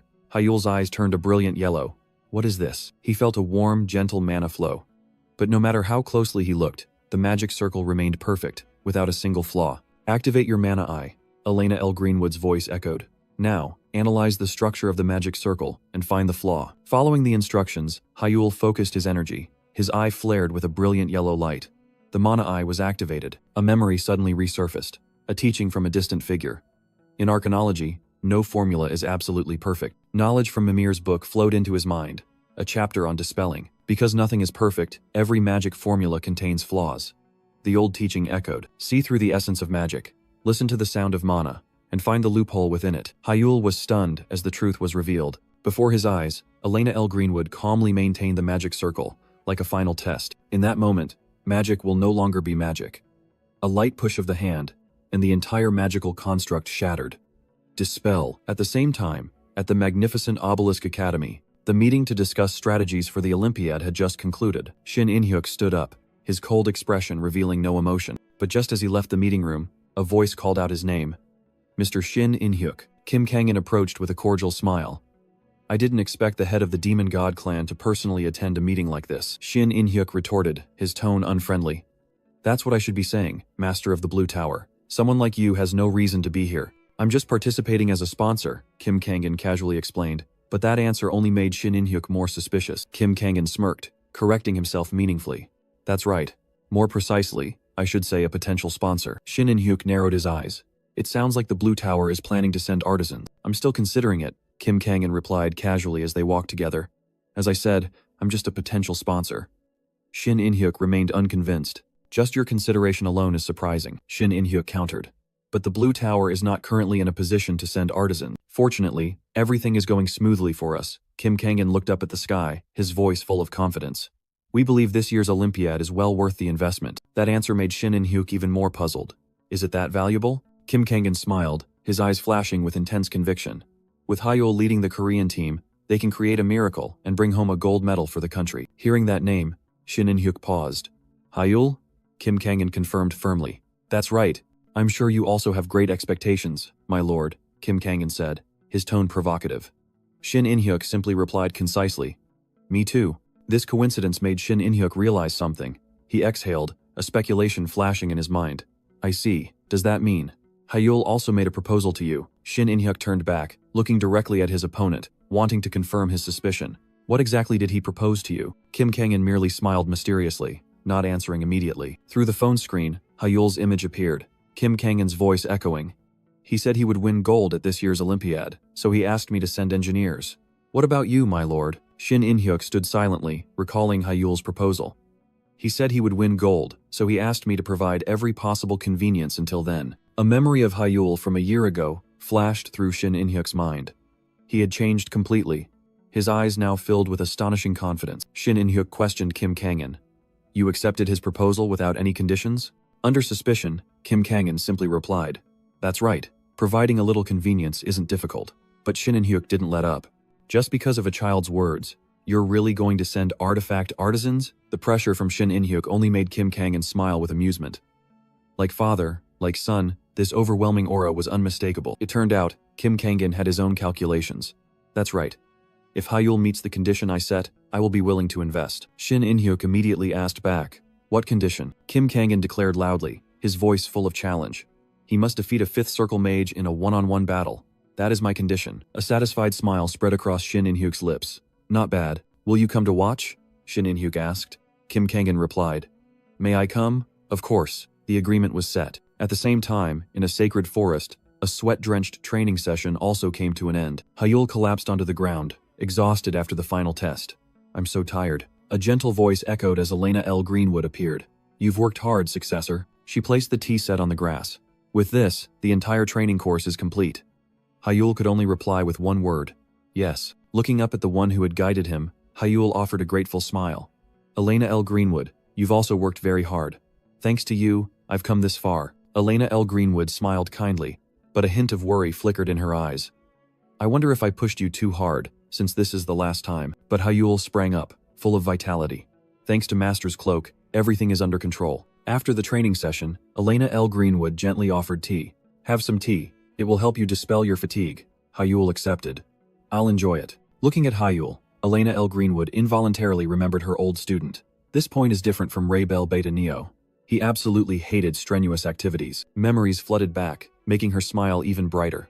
He was the type to solve everything with magic, so whenever he had to lift a finger, he would grumble and complain. The laughter suddenly ceased, giving way to a solemn atmosphere. A wondrous light enveloped the forest as Elena L. Greenwood spoke. Successor, her voice echoed, pure yet tinged with sadness. Thank you for seeing it through to the end. My training with you, it concludes here. Elena L. Greenwood smiled. Thanks to you, I also found great joy in teaching. Hayul listened, an indescribable feeling rising within him. This should be a happy occasion, but why do I feel so unsettled? Elena L. Greenwood's gaze was distant, holding the wisdom of 1,000 years. From the moment I awaited you, successor, I knew there would come a time when we would have to part ways. Her words were like a riddle. Hayul's eyes glowed red, confused. Huh? What do you mean? Without a word of explanation, Elena L. Greenwood's body began to glow, dissolving into thin air. Once my role ends, the page of destruction will disappear. Sadness was evident on her face, a foretold sacrifice. I, along with this forest. This is the promise I made with Ray Bell Bicentennial. The final confession struck a heavy blow to Hale's mind. Please don't make that sad face. Elena L. Greenwood's body transformed into countless leaves of light, a testament to an unchangeable destiny. It's time to say goodbye. Successor. In a panic, Hayul cried out in vain. Without you, Elena L. Greenwood. Mastering the deciphering technique is impossible, but the only reply was her serene voice, echoing from a distant realm. The fact that you are Ray Bell Bicentennial's successor, the one who can fully inherit his magic, I am truly grateful for that. A shimmering tear of light welled in her eye. My only regret, her words trailed off, vanishing with her final silhouette, is that I won't be able to witness your growth anymore. Hayul desperately reached forward, trying to grasp the fading figure. Elena L. Greenwood's final advice echoed. Successor. No matter what difficulties or trials await, never give up. The final grasp was merely an ethereal sensation as her body turned into light. And, please take care of Mimir. Her voice was gentle. That child gets lonely easily and might be a bit troublesome. With blazing red eyes, Hayul nodded decisively, promising with all sincerity. Yes, I certainly will. An eternal farewell. An unprecedented pain, an unresisting sorrow, an indescribable loss. Amidst the heartbreaking agony, her final words resonated. Congratulations. You are now a time thief. As the last particles of light vanished, the magic book Idrid hovered in mid-air, radiating a completely new energy. Returning from the memory space, Hayul immediately checked the book. The broken pages had completely disappeared. A relieved yet determined smile appeared. Thank you, Elena. The days of training in that forest. Hayul would engrave them in his heart, along with this eternal farewell, to move forward. At the Blue Tower's large training ground, an important announcement was about to be made. Kim Kangin flashed a confident smile at the crowd. Soon, Hayul will face a 5-circle mage in battle, but immediately after, that confident expression vanished, replaced by a grimace full of tension. Shinjihan narrowed his eyes, speaking in a contemplative tone. What do you think?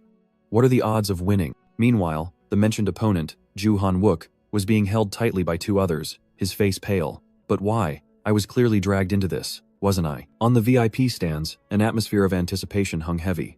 While Adela had gone down to the arena to cheer for Hayul, Ji-Sun-chan was restless. Facing Hayul, Adela asked directly, Do you think you have a chance to win? From above, Kim Kangin smirked, offering a cold assessment. I'd say, about 10%. Meanwhile, Hayul's opponent, the 5th circle mage Ju Han-wook, was also ready. That assessment displeased Ji-Sun-chan.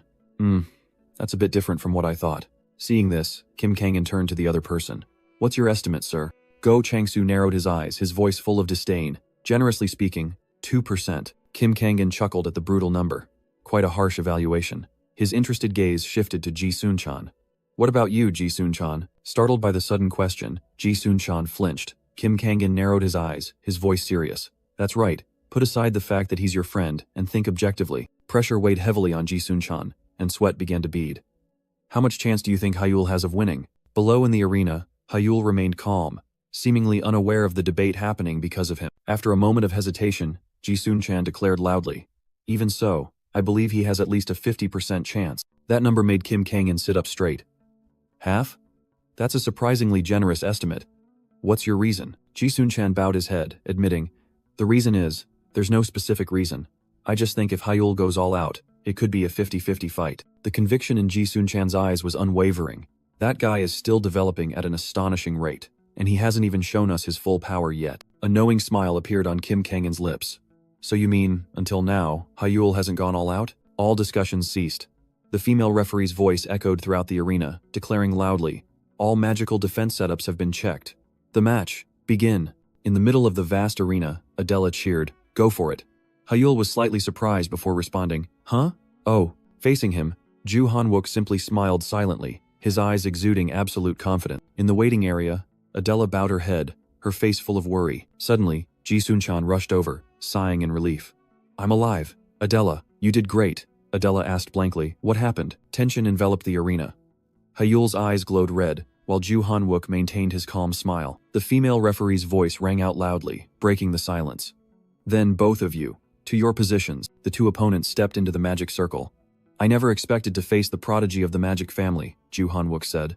Hyul humbly replied, Please go easy on me, senior. The female referee swung her hand decisively. Begin. Ju Han-wook crossed his arms, yielding the initiative. I'll let you make the first move. Hyul didn't hesitate. Then I won't hold back. Immediately, Hyul deployed his magic. Countless complex magic circles appeared around him, signaling multi-elemental attacks about to be unleashed. He smirked, his eyes sharp. Since you've given me the initiative, I'll put my full power into this first strike. Ju Han-wook showed interest. Oh Tilda, this is the terrain-altering magic I've only heard rumors about. How interesting. Hyul, at the center of the magical storm, provoked. Don't you think you're being too complacent? This is a situation where I can afford to be complacent, Ju Han-wook retorted, his smile widening. Hyul narrowed his eyes. That confidence. Let's see how long it lasts, he roared, pushing both hands forward, unleashing all accumulated magic power. Fire. A roaring rain of fireballs descended, aiming straight for Ju Han-wook. Faced with the complex spell, Ju Han-wook was only momentarily surprised. Impressive. It looked like a type of magic, but the trajectories were unpredictable. Some orbs flew fast, others drifted slowly, making evasion impossible. Ju Han-wook thought to himself, if this was true fifth circle magic, it would be terrifying. But he was ready. Without a moment's hesitation, Ju Han-wook raised his hand, and complex magical data streams appeared, ready for an absolute defense. His eyes sharpened, determined to block this attack. Non-attribute defensive magic. Fifth circle. Absolute shield. A series of magic circles activated simultaneously, and then, a gigantic hexagonal energy dome enveloped Ju Han-wook, completely neutralizing the firestorm. Hyul observed the result. Even fifth circle magic, the absolute shield, can easily block it. But he had anticipated this, and immediately dashed forward. Its weakness is that the caster is also isolated. In a flash, Hyul had crossed half the arena, aiming straight for the defensive orb. At this moment, Ju Han-wook cannot stop me from getting close. Inside the shield, Ju Han-wook was stunned as he realized his opponent's true intention. You left an opening for me to approach, so you intended to rush in from the start, huh? The moment he touched the shield, Hyul smirked, his eyes glowing red. Do you really think so? He leaped up, aiming for the top of the energy dome, directly above Ju Han-wook. Disruption. Hyul unleashed another spell, not to destroy, but to interfere with the opponent's own magic flow. Cold sweat ran down his temples. Ju Han-wook's confidence completely vanished as he felt his magic being torn apart from within. Both Adela and Ji-sun-chan were stunned. A crack in the fifth circle shield. Hyul's magic was overwhelming the seemingly impenetrable shield. In the stands, Kim Kangan smirked, unable to believe his eyes. Impossible. But Hyul had already touched the cracking barrier. It's too late. That wasn't just an attack. It was a perfectly calculated trap. I calculated the timing to interfere with my magic, then set it to accelerate immediately after.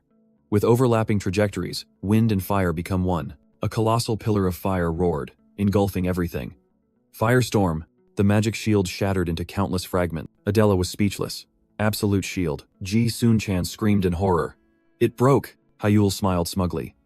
If only you had let your guard down a little more, senior. But amidst the sea of fire, a calm voice echoed.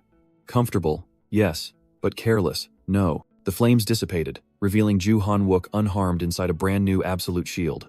That's what the Tower Master taught us. Hyul froze. The moment the old shield shattered, a new one formed. So this is the level of a fifth circle mage. Behind the solid defense, Ju Han-wook flashed a confident smile. Flames erupted around him, signaling a counterattack. All right, Junior. It's my turn to attack from this side. Hyul's eyes glinted sharply. Just as expected, all information about Ju Han-wook perfectly matched the data provided by the Tower Master. Fire magic and body enhancement magic. Deadly specialties. Based on that, Hyul devised a plan. The next attack would be close combat, combining both of Ju Han-wook's specialties. Immediately, Ju Han-wook charged forward, with furious fiery swirls following his every movement. Hyul clenched his fist, realizing his opponent's intention. Right now, he's interested in his own magic. To observe more closely, Ju Han-wook would definitely not aim for vital point, but that didn't mean he would hold back. In this situation, there was only one answer, and that was the right arm. The blazing fireblade slashed down, aiming directly at the target Hyul had predicted. Blood splattered. The fireblade pierced Hyul's shoulder, and a searing pain surged through him. But instead of falling, Hyul was right in front of him, fist clenched, accumulating magic power. A devastating punch landed squarely on Ju Han-wook's jaw. The impact stunned Ju Han-wook, who couldn't believe what had just happened. Ju Han-wook's speed was by no means slow, yet his initial confidence had turned into utter astonishment. "You reacted well at this speed?" In response, Hyul merely took a stance, his eyes sharp.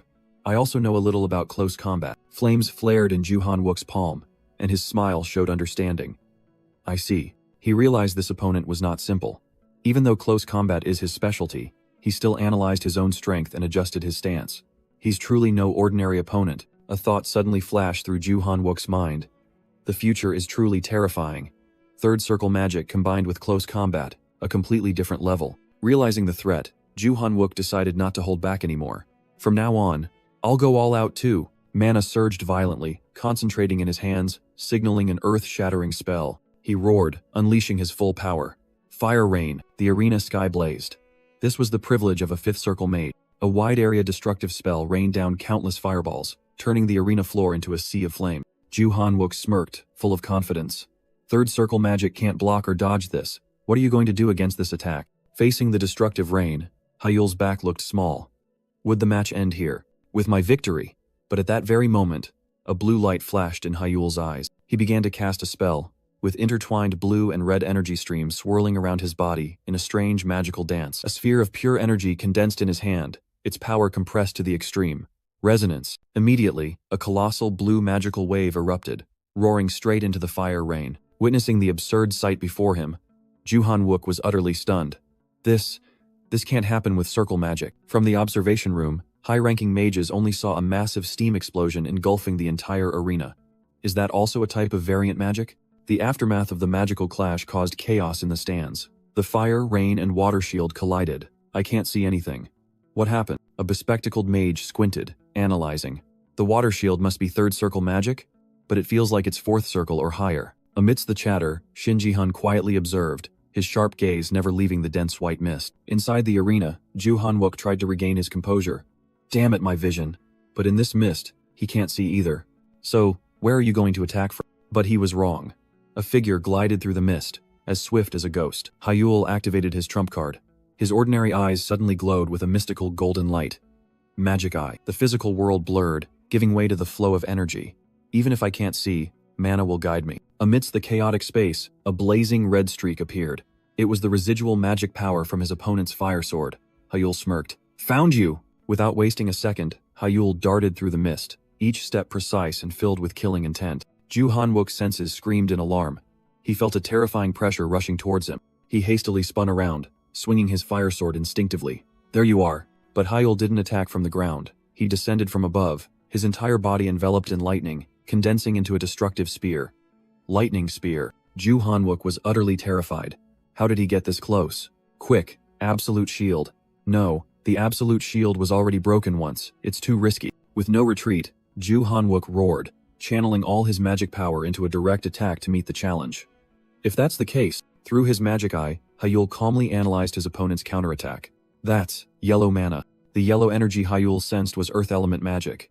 Ju Han-wook was trying to erect a defensive barrier. Sharp stone slabs rose from the ground, forming a solid wall called Earth Shield. But Hyul gave his opponent no time. "I have to stop him before the wall is erected." The spear of light shot forward, mercilessly shattering each stone slab. Ju Han-wook could only let out a cry of agony as the powerful energy blast struck him directly. Without a moment's rest, Hyul prepared his next attack, a fist enveloped in blazing red fire. He charged forward with terrifying speed, delivering a scorching punch towards Ju Han-wook. Overwhelmed, Ju Han-wook could only exclaim, "So fast! Blue mana?" Hyul's eyes flashed with a sharp golden light. A sudden high-pressure jet of water shot out, piercing Ju Han-wook's shoulder. A laser water jet? As he flew into the air, Hyul unleashed a fireball, combining two opposing elements in a continuous attack. Cornered, Ju Han-wook strained to create a water shield, which collided with the fireball, causing a terrifying explosion. Scalding steam billowed up, completely obscuring Ju Han-wook's vision. "Damn it, my vision again." The annoyance quickly turned into rage. "Now I'm starting to get pissed off. Your cheap tricks end here." Ju Han-wook roared, preparing to counterattack as he saw Hyul fall to the arena floor. But it was just a trap. Beneath the steam, Hyul had placed his hand on the ground, a new magic circle silently activating. Elena L. Greenwood's teachings echoed in Hyul's mind. Discern the essence of magic with your mind's eye. Listen to the sound of mana, and grasp the gaps in the incantation. And from that moment, guided by Elena L. Greenwood, The magic in Hyul's eyes was no longer just magic. Hyul's hand pierced through the chaotic energy currents, touching the very core of his opponent's magic. Ju Hanwook was utterly horrified. My magic, it's gone. Hyul smirked, seizing complete control. The moment you are certain of your victory is precisely the most dangerous moment. Immediately, Hyul unleashed his finishing blow. A furious magical vortex named Storm Dance engulfed the arena. The referee's decisive voice rang out, cutting through the chaos. Match over. The winner is Hyul. Amidst the ruined arena, Ju Hanwook lay motionless, utterly defeated. The scene was still like a slow-motion film. Ju Hanwook's attack, the magic he had always been so proud of, had been disintegrated into nothingness with just a touch. In the Blue Tower training area's waiting room, the match had drained Hyul's strength. I'm really tired. The door suddenly opened. Kim Kangin entered with a radiant smile. Hello, Hyul. That was a truly amazing match. Without a word, Hyul turned his back, intending to leave through another exit. Quick as a flash, Kim Kangin blocked his path, pressing close to Hyul with an excited expression. I can't even describe how shocked I was watching the whole match. Kim Kangin prattled on, likening Hyul's strategy to a perfect chess game that gave him goosebumps just thinking about it. Kim Kangin gushed, his voice full of astonishment. What the hell was that ultimate move? And the fourth circle magic, Storm Vortex. How did you overcome the weakness of Memorize It? In response to his fervor, Hyul calmly asked, if I told you I improved Memorizes with transformation magic, would you believe me? Of course, I wouldn't.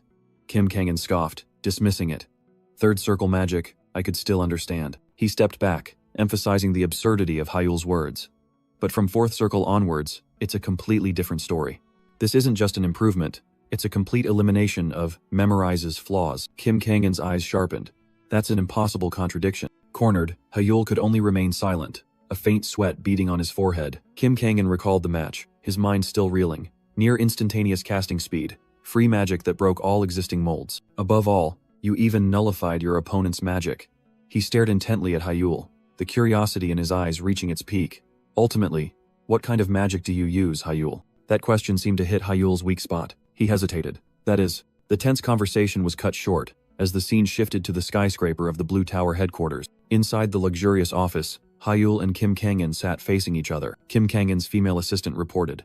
So I will arrange the engineers for the Olympiad before tomorrow. Kim Kangin took a sip of coffee, a satisfied expression on his face. Good. Coordinate with the contractors so other projects aren't delayed. He placed the cup on the table. A decision had been made. In the splendid office, Kim Kangin smiled meaningfully. Sua, what do you think? Sua replied.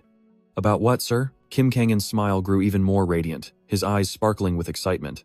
Do you think we can actually win a gold medal in this Olympiad? Sua looked up, her gaze firm behind her glasses. I don't think it's entirely impossible. Kim Kangin chuckled, leaning back in his chair. Really? Just yesterday you said even a bronze medal was out of reach. Sua calmly replied. Well, today's situation is different from yesterday's, right? Kim Kangin smirked, seemingly having anticipated the answer. You're impressed too, aren't you? Sua lightly glided her hand over the virtual keyboard, lines of magical data running across it. She swallowed hard, admitting an undeniable truth. Yes, it's truly unbelievable. The initial excitement subsided, replaced by deep curiosity. Kim Kangin crossed his arms. By the way, what kind of magic does Hyul actually use? He narrowed his eyes, probing. You observed everything from start to finish with your ruby eye, didn't you? Sua didn't hesitate. Yes, I did. But then, she lowered her head, her voice full of confusion. But, even after watching, I still can't understand it. Memories of the match resurfaced, with Hyul's figure blurred in the steam. I think the steam concealed the magic from my ruby eye. It must have some kind of protection. Hearing this, a sense of unease crept into Kim Kangin's heart. That's a bit scary, Sua continued, her voice even. I understand that he destroyed the Hell Formation, but exactly how? I have no idea. The image of Hyul absurdly shattering the magical encirclement appeared in both their minds, Sua concluded, her voice conveying extreme astonishment. Even with the ruby eye, one of the top 3 great detection magic eyes, it's still an undetectable type of magic. Kim Kangin rested his chin on his hand, his gaze sharpening. This mystery made him restless. That's why I was so worried, and asked him directly in the waiting room. Memories of the confrontation in the hallway resurfaced.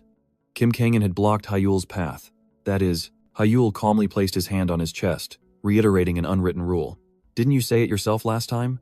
A mage has the right to keep their magic a secret. His eyes flashed red, a meaningful smile on his face.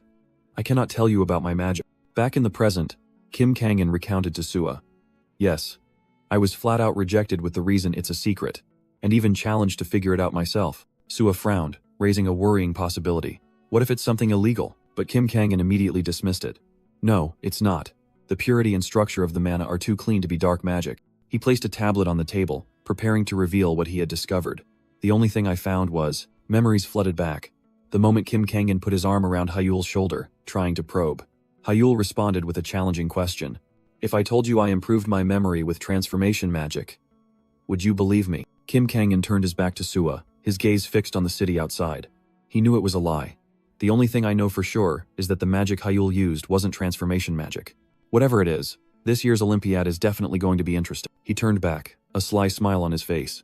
So, want to grab a bite? Sua merely smiled faintly, a knowing smile. Amidst the skyscrapers, her voice rang out, full of practicality. Will you be paying for overtime? The scene shifted to the Obelisk Academy dormitory under the morning sunday. The blaring alarm clock from the phone shattered the morning's tranquility. A tired hand reached out to silence it. Hyul slowly sat up in bed, his entire body aching after the recent battles. My whole body is sore. An unusual fatigue washed over him, and Hyul wondered if he had gotten enough sleep. Perhaps it's because I used dispelling magic on the resonance, that I'm more tired than usual. When using resonance, a mage cannot use their own mana. This also meant his master's cloak had become useless. A significant loss. Hyul sat silently on his bed, lost in thought amidst a room cluttered with books.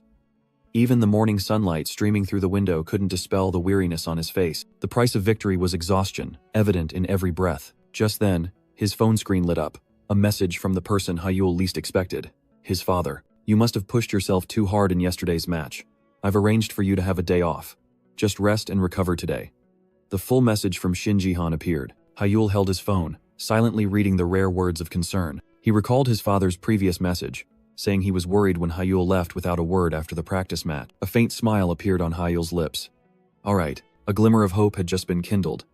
But he knew the real challenge was only just beginning. There wasn't much time left until the Olympiad. The grimoire on the table suddenly glowed brightly. Magical energy converged, and Mimir appeared. Oh, successor, you're here? How was the match? Hyul gave a thumbs up, trying to appear confident. Of course I won. It was a piece of cake. Mimir narrowed her eyes. Are you sure it was easy? You look like you're about to drop dead. Hyul sighed, admitting the truth. To be honest, it wasn't easy at all. I almost lost. He explained that this victory was largely thanks to Kim Kangan's information, so there was nothing to be proud of. Brushing aside idle thoughts, Hyul looked directly at Mimir, his eyes burning with determination. All right, Mimir, bring me a book. About the fourth infinite circle, specifically the expansion circle. Mimir cheered excitedly at his request. The fourth infinite circle, expansion. Immediately, hundreds, thousands of books floated through the air, forming a colossal mountain of knowledge. I have gathered all the books on expansion for the successor. Read them all, don't miss a single one. Time in Mimir's well passed in the blink of an eye. And then, reality returned. Obelisk Academy. In the classroom, a teacher was assigning homework, their voice echoing monotonously. From Chapter 5 to Chapter 10, write and submit everything about the characteristics of AI magic. If you review the materials carefully, it won't be difficult. But Hyul's mind was not on the lecture. He was engrossed in a completely different concept. Something much deeper and more complex. The expansion circle. In his mind, the newly acquired knowledge began to organize itself. The expansion circle was fundamentally different from the previous circle. The deduction circle, the resonance circle, and the intervention circle. All were formed from overlapping petal-like structure. And then, a thought flashed through his mind. If the expansion circle enveloped those three circles, they would enter an even more stable cyclical state. The result was, the entire infinite circle became solid, and magical efficiency skyrocketed. Furthermore, when the circle stabilized, the drawback of the deduction circle, mental exhaustion, would be reduced. The number of times and duration of resonance would increase, meaning the penalty from the resonance circle would also decrease. The burden from the intervention circle and the pressure of using dispel would also be alleviated. A confident smile spread across Hyul's lips as he realized another important thing. The divine eye too. However, the excitement was quickly replaced by intense focus. Since this is a completely new type of circle, weaving it together won't be easy. Amidst Mimir's boundless treasury of knowledge, Hyul had found the answer, but it also revealed a more intractable problem. Indeed, this is the biggest problem. The pressure of time weighed heavily on his shoulders. He knew there wasn't much time left, therefore, not a single moment could be wasted. The Obelisk Academy's indoor training ground became their forge. Under Hyul's supervision, Adela and Ji Sun-chan pushed their physical limits to the maximum. 5 more minutes, Ji Sun-chan panted, drenched in sweat, his body almost at its breaking point. In contrast, Adela faced exhaustion with an iron will, her blue eyes unwavering. Hyul glanced at the clock on his phone and signaled, "All right, 10-minute break." As soon as he finished speaking, Ji-Sun-chan collapsed onto the floor, utterly exhausted. "I'm dying." Adela turned and asked, "Are you okay?" But instead of comforting him, she leaned down, her voice sharp. "Keep going." Ji-Sun-chan looked up, bewildered by her firm attitude. A mischievous smile suddenly appeared on Adela's lips. "We promised to try harder, remember?" Memories flooded back, extinguishing any nascent thoughts of giving up in Ji-Sun-chan's mind. It all began the night right after the battle with Ju-Han-wook. Hyul was utterly exhausted. "Everyone, I just finished a match and I'm really tired. Can we do it another time?" However, it was Ji-Sun-chan who cut him off, using Hyul's own logic to retort. "What? No matter how tired you are, feedback must be given the same day. You said so yourself." Even Adela, who was now pushing her teammate, had hesitated in that moment. "But I'm too tired today. Can we do it tomorrow?" Rebuffed by his own words, Hyul turned himself into a coach. The last training session, when you're utterly exhausted, that's the real training. Skipping it is like throwing away 30% of your effort. He smugly repeated his own philosophy to Ji-Sun-chan. "That's what our esteemed teacher Hyul always says. You haven't forgotten, have you?" But those words were like a splash of cold water on Hyul himself. He snapped awake, his determined smile returning. "That's right, I almost thought too shallowly. I can't forget the mindset of a beginner." Hyul's energy surged to an alarming degree, and to prepare for tomorrow's intense training. "I'm really looking forward to it." Ji-Sun-chan panicked, only wishing his friend would just go to sleep and get it over with. Giving his teammate no escape, Hyul dragged Ji-Sun-chan away amidst desperate cries for help. Adela merely responded coldly with a congratulatory remark. The next morning, the atmosphere outside a convenience store was peaceful once more. Ji-Sun-chan sighed in admiration as he walked with Adela. "Humph. Even if we're friends, a genius is still a genius." Adela completely agreed. He still couldn't believe Hyul's improvisation during the match. He's really crazy. Just because his opponent gave up the first move, he threw away his entire strategy and created a new one on the spot. The admiration still lingered in Ji-Sun-chan's every word. A question suddenly popped into his head. Was Hyul like that when he was a child too? Adela paused for a moment. "You could say he was more childish than he is now. You mean his thoughts weren't mature?" Ji-Sun-chan asked again.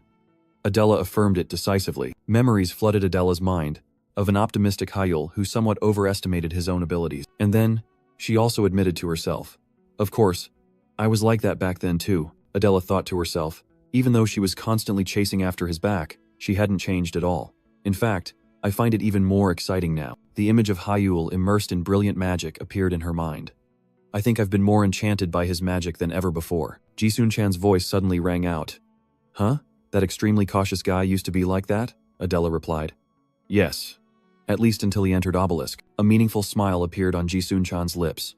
Then, Hyul being eliminated by the AI might not have been a curse, but a blessing. Adela froze, completely astonished by that bold deduction. Ji-Sun-chan quickly waved his hand. Don't misunderstand. I don't mean anything bad. You know, in movies or comics, geniuses always have a characteristic arrogance, don't they?" He continued to explain that such arrogance was what hindered development, but Hyul has none of it. Perhaps the incompatibility incident wiped out that arrogance. Adela gradually understood. "So you mean, because he tasted defeat, that's why he became as perfect as he is now?" "Exactly, that's what I think." Ji-Sun-chan nodded, then whispered. Though Hyul would probably go crazy if he heard this, he smiled serenely. "Well, Hyul has found his own path and it's working, so now we can say this." Ji-Sun-chan's words were like an electric current running through Adela, making her snap awake. He turned around, calling her name with a radiant expression.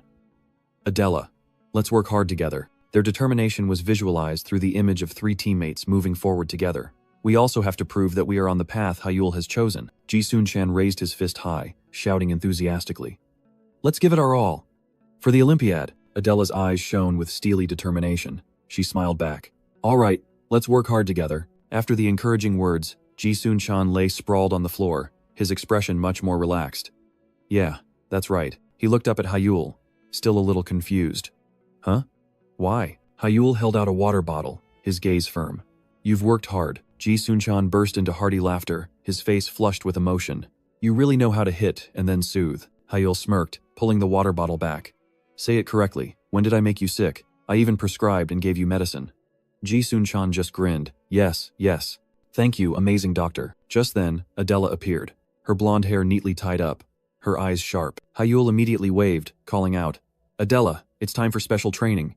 Adela responded decisively. Alright, the scene shifted to the vast campus of Obelisk Academy. Inside the training ground, as Adela and Ji-Sun-chan were resting, Hyul approached with a serious expression. Adela, sorry to bother you while you're resting, but can I talk to you for a moment? Adela was slightly surprised by Hyul's demeanor. Huh? Talk? The two went to a private corner outside. Hyul got straight to the point, his tone decisive. Since the Olympiad team has been finalized, I want to review our training plan, he explained as he walked. Starting tomorrow, we can officially take a break from classes to train, Adela confirmed. Yes, that's right. Hyul frowned, showing dissatisfaction. Although the academy also has a training program for the team, I don't think 8 hours is enough. He held up his tablet, his eyes burning. So from now on, in the mornings, we'll have strategy meetings. Hyul boldly declared his plan. Adela seemed surprised. Strategy meetings? That's right, Hyul affirmed decisively. We will analyze each event in the Olympics and find ways to win by thoroughly understanding the new rules introduced this year. Adela listened, but still had questions. Sounds good. But why just us? Hyul explained further, Sua's image appearing on the screen. Furthermore, the analysis of foreign opponents has been handled day and night by Sua of the Blue Tower, he concluded. So, starting tomorrow, we'll proceed as planned. Remember this. Adela quickly cut him off. Wait, she looked worried. Planning a strategy is good, but do you really think the third-year seniors will listen to us? A smirk flashed across Hyul's lips. There's a way for that, he replied with absolute confidence. The next day, at the academy's training ground, 3 figures were present. Ji-Sun-chan, covered in sweat, looked tense. Aren't you too worried? Adela and Hyul turned to look, completely calm. Not really. Why? Is there any reason to be worried? Ji-Sun-chan yelled, his face panicked. Why? Because everyone else is a third year, except us. That awkward, scary feeling, do you two understand? Hyul remained calm. The title, senior, already carries some implications. Adela was different. I don't. Ji-Sun-chan was bewildered. What? Why not? How? Adela crossed her arms, an overwhelming aura emanating around her. Well, because I'm going to win. Another voice interjected from behind. Well, that's even more arrogant than I thought. The owners of that voice were a group of third-year students. Their eyes locked onto the juniors below, full of condescension. Leading them was Kang Shin-woo, with a confident smirk. Following him was Ma Jin-sok, his stern expression and large physique exuding dominance. And finally, Jin Hee-yoon, who had just spoken, her sharp eyes full of provocation. Jin Hee-yoon stepped forward, aiming directly at Adela. Hey, rookie! Say it again, that line where you said you'd defeat us. Yes, say it again, Jin Hee-yoon emphasized. The line where you'll win against us. Adela didn't flinch, her cold eyes responding. If you want to hear it again. Among all the third-year students, there's no one I can't defeat. Ju Han-wook was stunned. He quickly bowed his head. Oh, my friend is a bit rude. My apologies. He turned and whispered to Adela in a panic.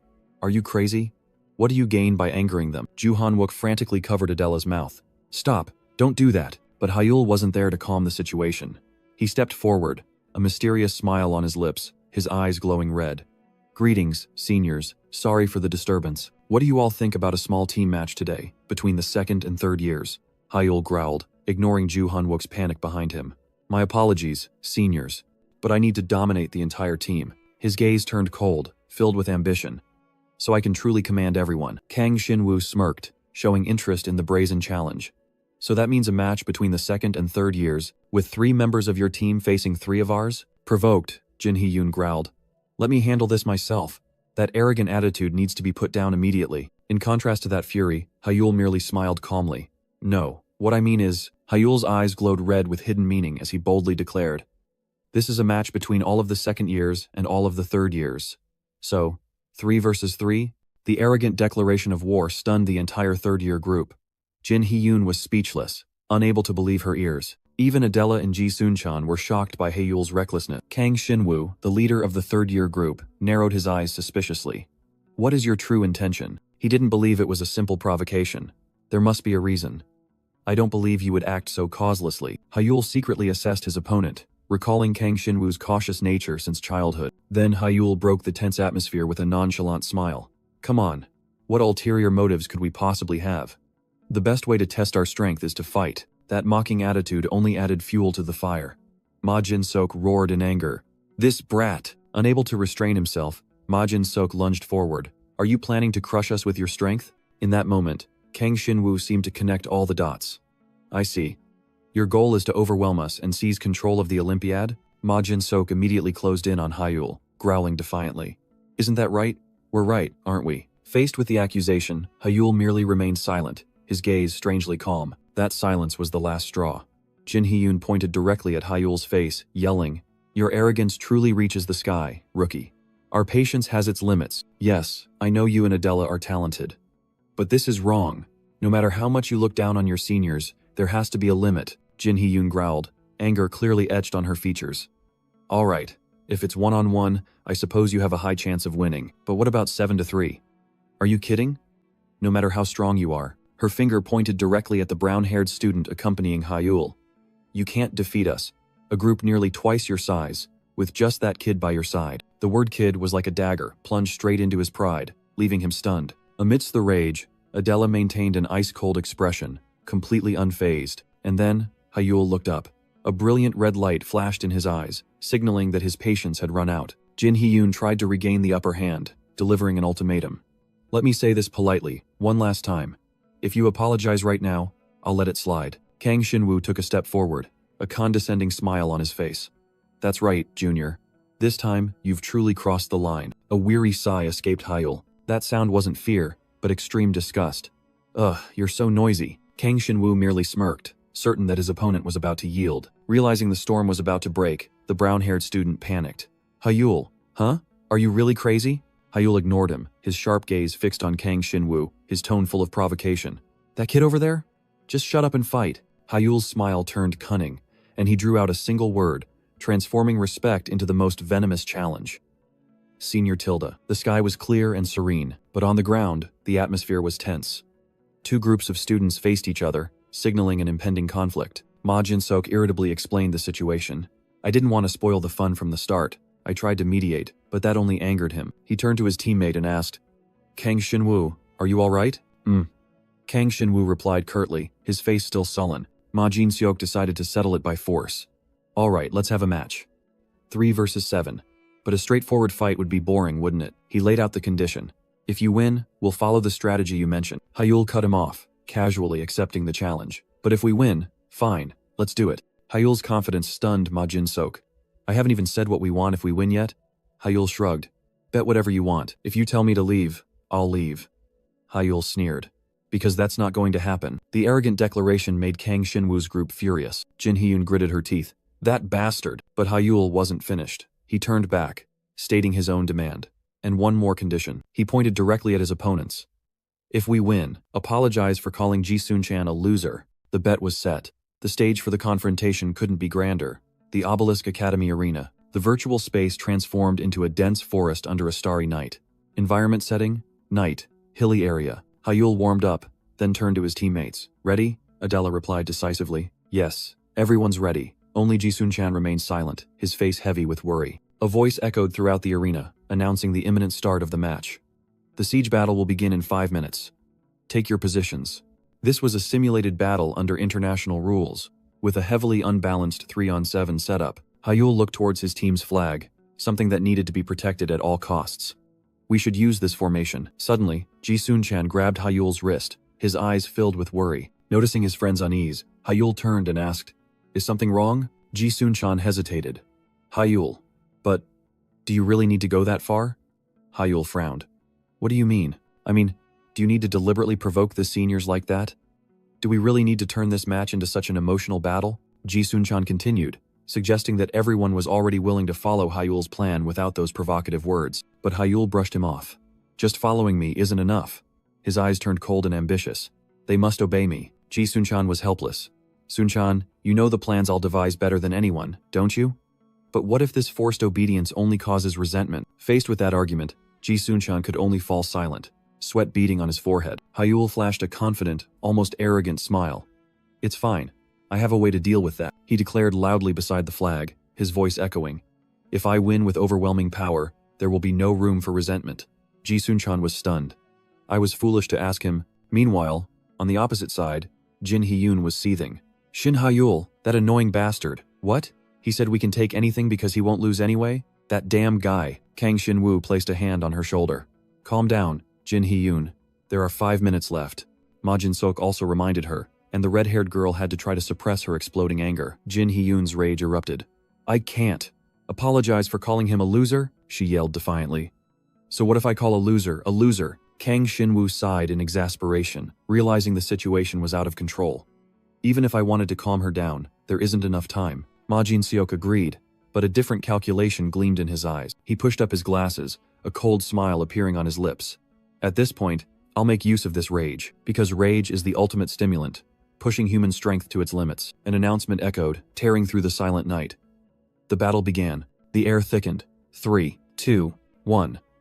The game officially commenced. Hyul's eyes flashed red, ready for the hunt. Immediately, Jin Hee-yoon led her team, charging into the forest like an arrow. Move out! In contrast to his opponent's haste, Hyul remained still. He turned to Ji Sunchan.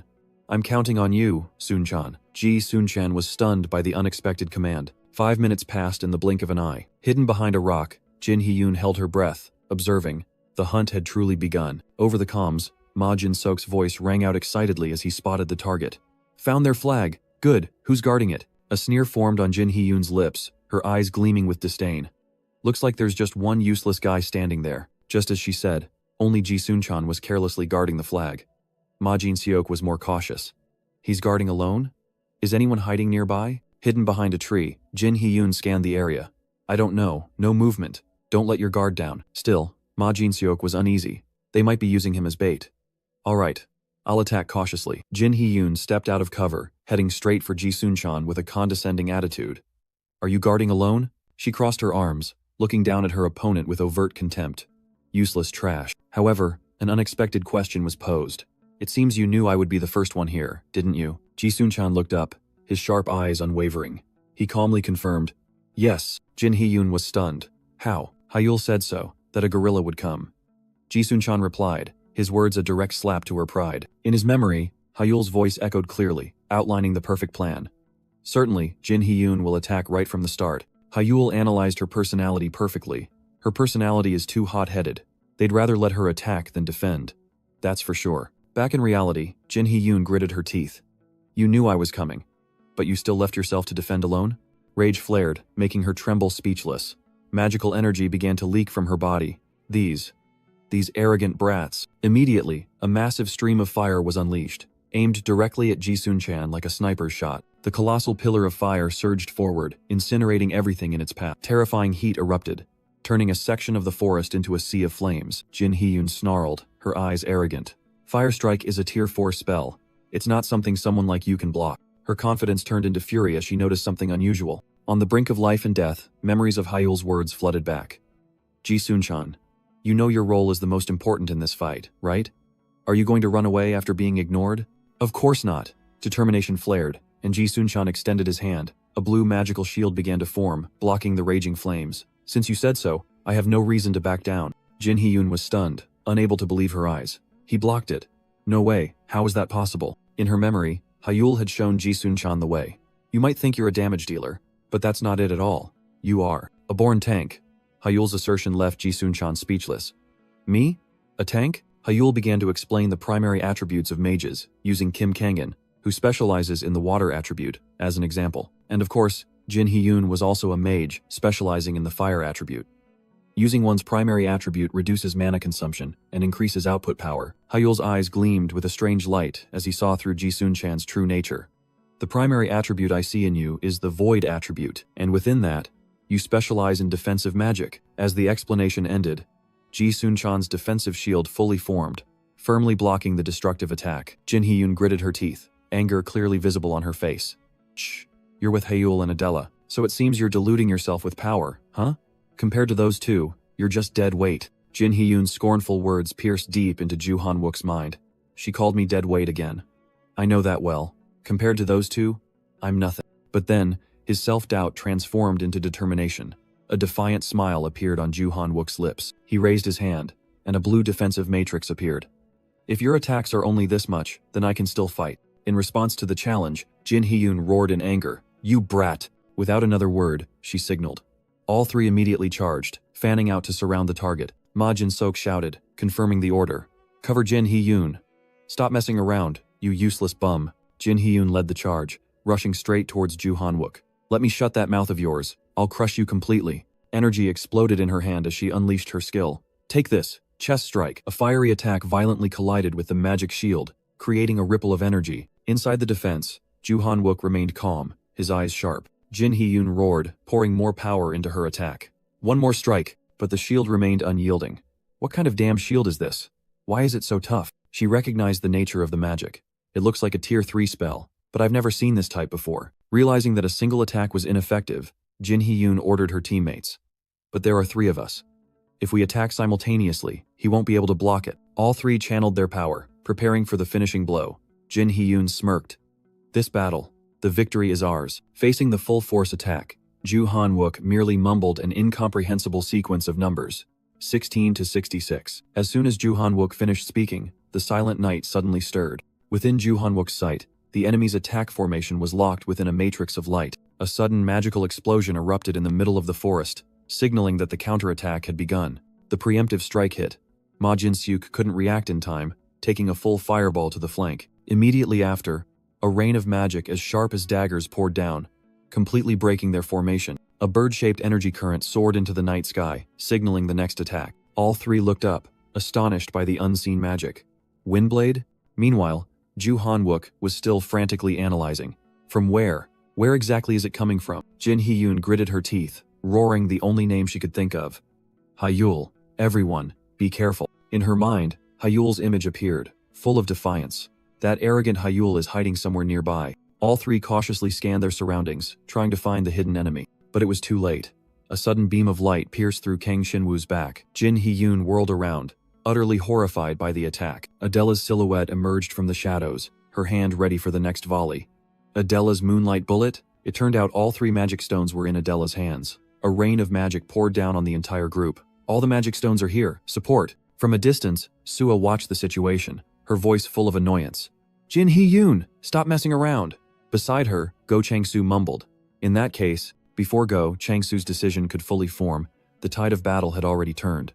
Hyul and Adela suddenly appeared, stunning the enemies. Who are these guys? The one they directly faced was Ma Jin-seok, who was guarding the stronghold. Meanwhile, on another hillside, Sua led Go Chang-soo and Ju Han-wook, her heart full of frustration. Damn it! Because of the previous battle, I sent Kang Shin-woo and Jin Hee-yoon to assist. The situation is more complicated than I thought. Ju Han-wook looked back, towards where their teammate was holding off the enemy. It seems Ji Soon-chan is still holding up well, but the support team Sua sent was falling into a deadly trap. Magic stones! Hurry! They're everywhere! Kang Shin-woo panicked. I can't read the magic trajectory. What's happening? The entire enemy formation was torn apart. Only Ma Jin-seok remained, isolated, defending the flag. Amidst the rain of magic, Kang Shin-woo yelled through the comms. Ma Jin-seok! Where exactly is Hyul? Where should we go? Retreat now. But the answer he received was a bombshell. Hyul and Adela are right. In front of me. The news shattered the entire team. Jin Hee-yoon screamed. What? You idiot! I'm under attack here. Sua also realized she had fallen into a trap. Hyul, what the hell did you do? In response to the enemy's panic, Hyul merely smirked. There's no need to waste time anyway. Everything will be over soon. Ma Jin-seok gritted his teeth, realizing the opponent's perfect plan. Damn it, I walked right into it. If it were just Hyul, I could have stalled for a bit, but Adela was with him too. The blonde girl's presence shattered all his calculations. The two stood there, silently overwhelming. For Ma Jin-seok, this situation was like being hunted by 2 ferocious beasts, and the predator began to act. Brilliant magical energy converged in Hyul's palm, signaling a destructive attack. This match is our victory. As he finished speaking, a colossal pillar of magical light descended, engulfing the entire battlefield. The overwhelming power terrified Kang Shin-woo. Mana Stone. Against such absolute power, all resistance was futile. Ma Jin-seok collapsed, only able to utter bitter words. Damn it. Kang Shin-woo's entire team was stunned, unable to believe the swift outcome. Realizing there was no longer any chance, Ma Jin-seok hastily raised both hands. How foolish. I surrender. I surrender. The battle ended. The defeated lay scattered on the ground. Exhausted and resentful, Jin Hee-yoon panted, cursing bitterly under her breath. Damn it. The system notification board appeared, confirming an absolute victory for Hyul's team. In contrast to the gloomy atmosphere of the losing side, Ju Han-wook burst into joy. Excellent, excellent. The friendly match concluded. The tense atmosphere had not yet dissipated, and everyone was summoned back to the academy. The destination was the Obelisk Academy's meeting room. Hyul led his team in, his face still calm after the victory. Inside, the other students, including the recently defeated team, had taken their seats, and a heavy atmosphere enveloped them. Kang Shin-woo and Ma Jin-seok were silent, but Jin Hee-yoon's eyes held unconcealed anger. Her anger seemed about to erupt. Unable to hold back any longer, Jin Hee-yoon lunged and punched Ma Jin-sok directly. How annoying. Hey, Ma Jin-sok, what the hell were you doing? You just handed them the victory so cleanly? Attacked unexpectedly, Ma Jin-sok brushed off the accusation. Then why didn't you try defending against those two? You should have held out until Shinwoo returned. His anger flared, placing all the blame on Jin Hee-yoon. If you hadn't mistaken Hyul and Adela for our side, this wouldn't have happened. Those words were like a splash of cold water. Jin Hee-yoon gritted her teeth, forced to admit her bitter mistake. That was really an attack from Hyul and Adela. Amidst the tension, Kang Shinwoo intervened. Both of you, stop. There's no need for a useless argument. This incident isn't your fault. His gaze turned towards Hyul and Adela, acknowledging a harsh truth. It's just that the opponents did very well. The admission of defeat plunged the entire third-year team into silence. Kang Hyungmin could only sigh in resignation. Min Tae-sik and Park Hana also couldn't hide their disappointment. Kim Jae-seok hung his head, and a heavy atmosphere enveloped the defeated. But that silence couldn't extinguish the fire of anger in Jin Hee-yoon's heart. Ma Jin-sok was no better, his annoyance still clearly etched on his face. Breaking the atmosphere, Kang Shinwoo looked directly at his opponents, his voice full of questions. Hyul, Adela, what trick did you two use? Before the group's curiosity, Hyul calmly stepped forward. I will first explain what you seniors are most curious about. He began with a shocking revelation, Ji Sun-chan's image appearing in everyone's minds. The only one guarding our team's flag was Sun-chan. Jin Hee-yoon was stunned, unable to believe her ears. So you mean, Sun-chan used that strange wind slash or moonlight bullet? Hyul shook his head, his tone completely calm as he confessed an even more terrifying truth. No, of course not. All the trap spells that caught you seniors were cast by me. That confession was like a bolt from the blue. Ma Jin-sok sprang up, shouting, What did you say? You were clearly right in front of me. Are you telling me you cast spells all the way from here to your base? To answer Ma Jin-sok's question, Hyul didn't use words but acted directly. A brilliant magical orb condensed in his palm, roughly, like this. The moment the orb formed, the entire group was stunned. Moonlight bullet. The shock quickly turned into disbelief. Jin Hee-yoon slammed the table and stood up, turning to question. That's a secret art of the Arcane Council. Adela, don't tell me you broke the taboo and revealed a secret art? Hyul interrupted, his tone still strangely calm. So that you don't misunderstand, this isn't a revelation of a secret art. This is magic that I analyzed and created myself. The explanation was even more unbelievable than the initial confession. Kang Shinwoo narrowed his eyes in skepticism. Analyze a secret art? Do you really think that's possible? In response to the doubt, Hyul's eyes glowed with a brilliant golden light. Yes, it's entirely possible, because I possess eyes that can read magical formulas. Another shocking secret was revealed. Magic eyes? The entire group was stunned. Ma Jin-seok muttered that it was absurd, but Hyul cut him off. Don't be too surprised yet. Magical energy swirled around Hyul as he revealed his plan. With my magic eyes, I analyzed Moonlight Bullet. As soon as the match began, I set them and wind blades everywhere. Then Hyul turned his gaze towards someone else. And Ji Sun-chan too. Ji Sun-chan merely mumbled an incomprehensible number, seemingly having known everything beforehand. 1. 2. In their minds, the image of a sharp wind blade, one of the deadly traps, reappeared. Jin Hee-yoon and Ma Jin-sok flinched, sweat breaking out. They began to understand the scale of this plan. Jin Hee-yoon gritted her teeth, unable to believe the truth she had just heard. An invisible surge of magic was activated from afar, heading straight for the target. Hyul's eyes glowed red. I used magic preset in the air to cast long-range spells, he concluded, revealing the final piece of the puzzle. This is an improved version of the magic I used when fighting Ju Han-wook of the Blue Tower. Hyul's explanation did not satisfy Ju Han-wook. Then how did you aim? Kang Shinwoo agreed, his face full of doubt. That's right. Your magic definitely flew straight towards us. Ji Sun-chan spoke up, revealing the first clue. That's thanks to the numbers I mentioned earlier. A thought flashed through Kang Shinwoo's mind. Coordinates? Almost. Hyul confirmed, beginning a detailed explanation. The first number is the identifier for fixed magic. The second number is the angle to adjust the magic's trajectory. He recalled the moment he stood before the group. And then, I explained it to everyone. Hyul shared this magic mechanism with Adela and Ji Sun-chan. And now, he presented the same thing to the third-year senior. But amidst that flow of information, Hyul still held back his biggest trump card. Of course, I didn't say anything about Baitaneo-style magic. He skillfully concluded his presentation. That's the entire secret of my magic. Hyul secretly calculated, believing that sharing the information would make it easier to persuade the seniors, as they were all in the same boat now. Suddenly, his eyes blazed, and his voice sharpened. I'll say it again, my goal is victory. That means a gold medal. The seniors listened in silence to his powerful declaration. Hyul earnestly appealed. And to achieve that, I need the full cooperation of the seniors. I believe this friendly match has proven how useful my strategy is. His demeanor completely changed, his voice softening. I apologize for my rude remarks, so, without another word, Hyul bowed deeply and formally. Please follow my lead. Jin Hyun's gaze wavered at Hyul's proposal, but his firm promise rang out, allowing no room for doubt. In return, I will bring victory to all of you, Kang Shinwoo quietly observed, not missing a single detail. Ma Jinseok placed a hand on Jin Hyun's shoulder, trying to soothe the simmering frustration within her. Finally, Jin Hyun relented. All right. I don't like this, but I'll follow your lead. Park Hana's eyes widened in surprise at this sudden change. Why are you so surprised?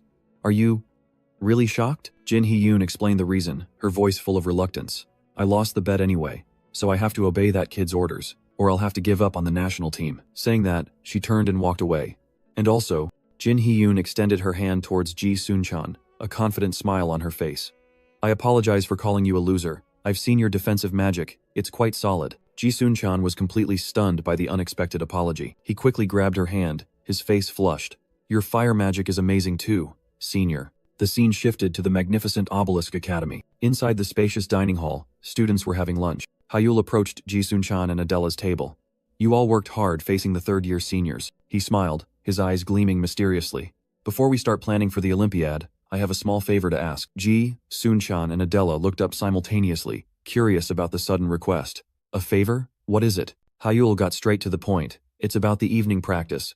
Could you two practice without me for a while? He smirked, his eyes full of hidden meaning. I'm starting to feel the wall of enlightenment. That declaration stunned them both. The wall of enlightenment? Could it be the wall of the fifth circle? But that was just an excuse. Hyul couldn't reveal his Bythanor magic, the power he was secretly cultivating. To construct fourth circle magic in the Bythanor style, he needed more time. And the wall of enlightenment was the perfect reason. Ji Sun-chan turned to Adela, full of skepticism. Fifth circle at 18? Adela, he's not spouting nonsense, is he? Contrary to Ji Sun-chan's doubt, Adela was completely convinced. Her eyes shone with absolute belief and admiration. Seeing their reactions, Hyul smiled. Anyway, for that reason, I won't be able to attend evening practice. I hope you two understand. Both Adela and Ji Sun-chan agreed immediately, even with a hint of excitement. If it's for that reason, then of course. That's right, starting tomorrow, just take a break. Hyul was a little flustered by their enthusiasm. Why do you two look so happy? Ji Sun-chan laughed gleefully, revealing his true intentions. Don't worry, I'll check your stamina regularly. Hyul froze. What? That's dirty pool? Night fell. At the mansion of the leading mage family, Shinji-han scanned the list of magical ingredients. Horn of the Octobeast, Heart of Calamity, and the Eye of Leviathan.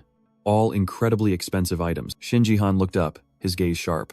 What do you intend to use them for? Hyul replied without hesitation.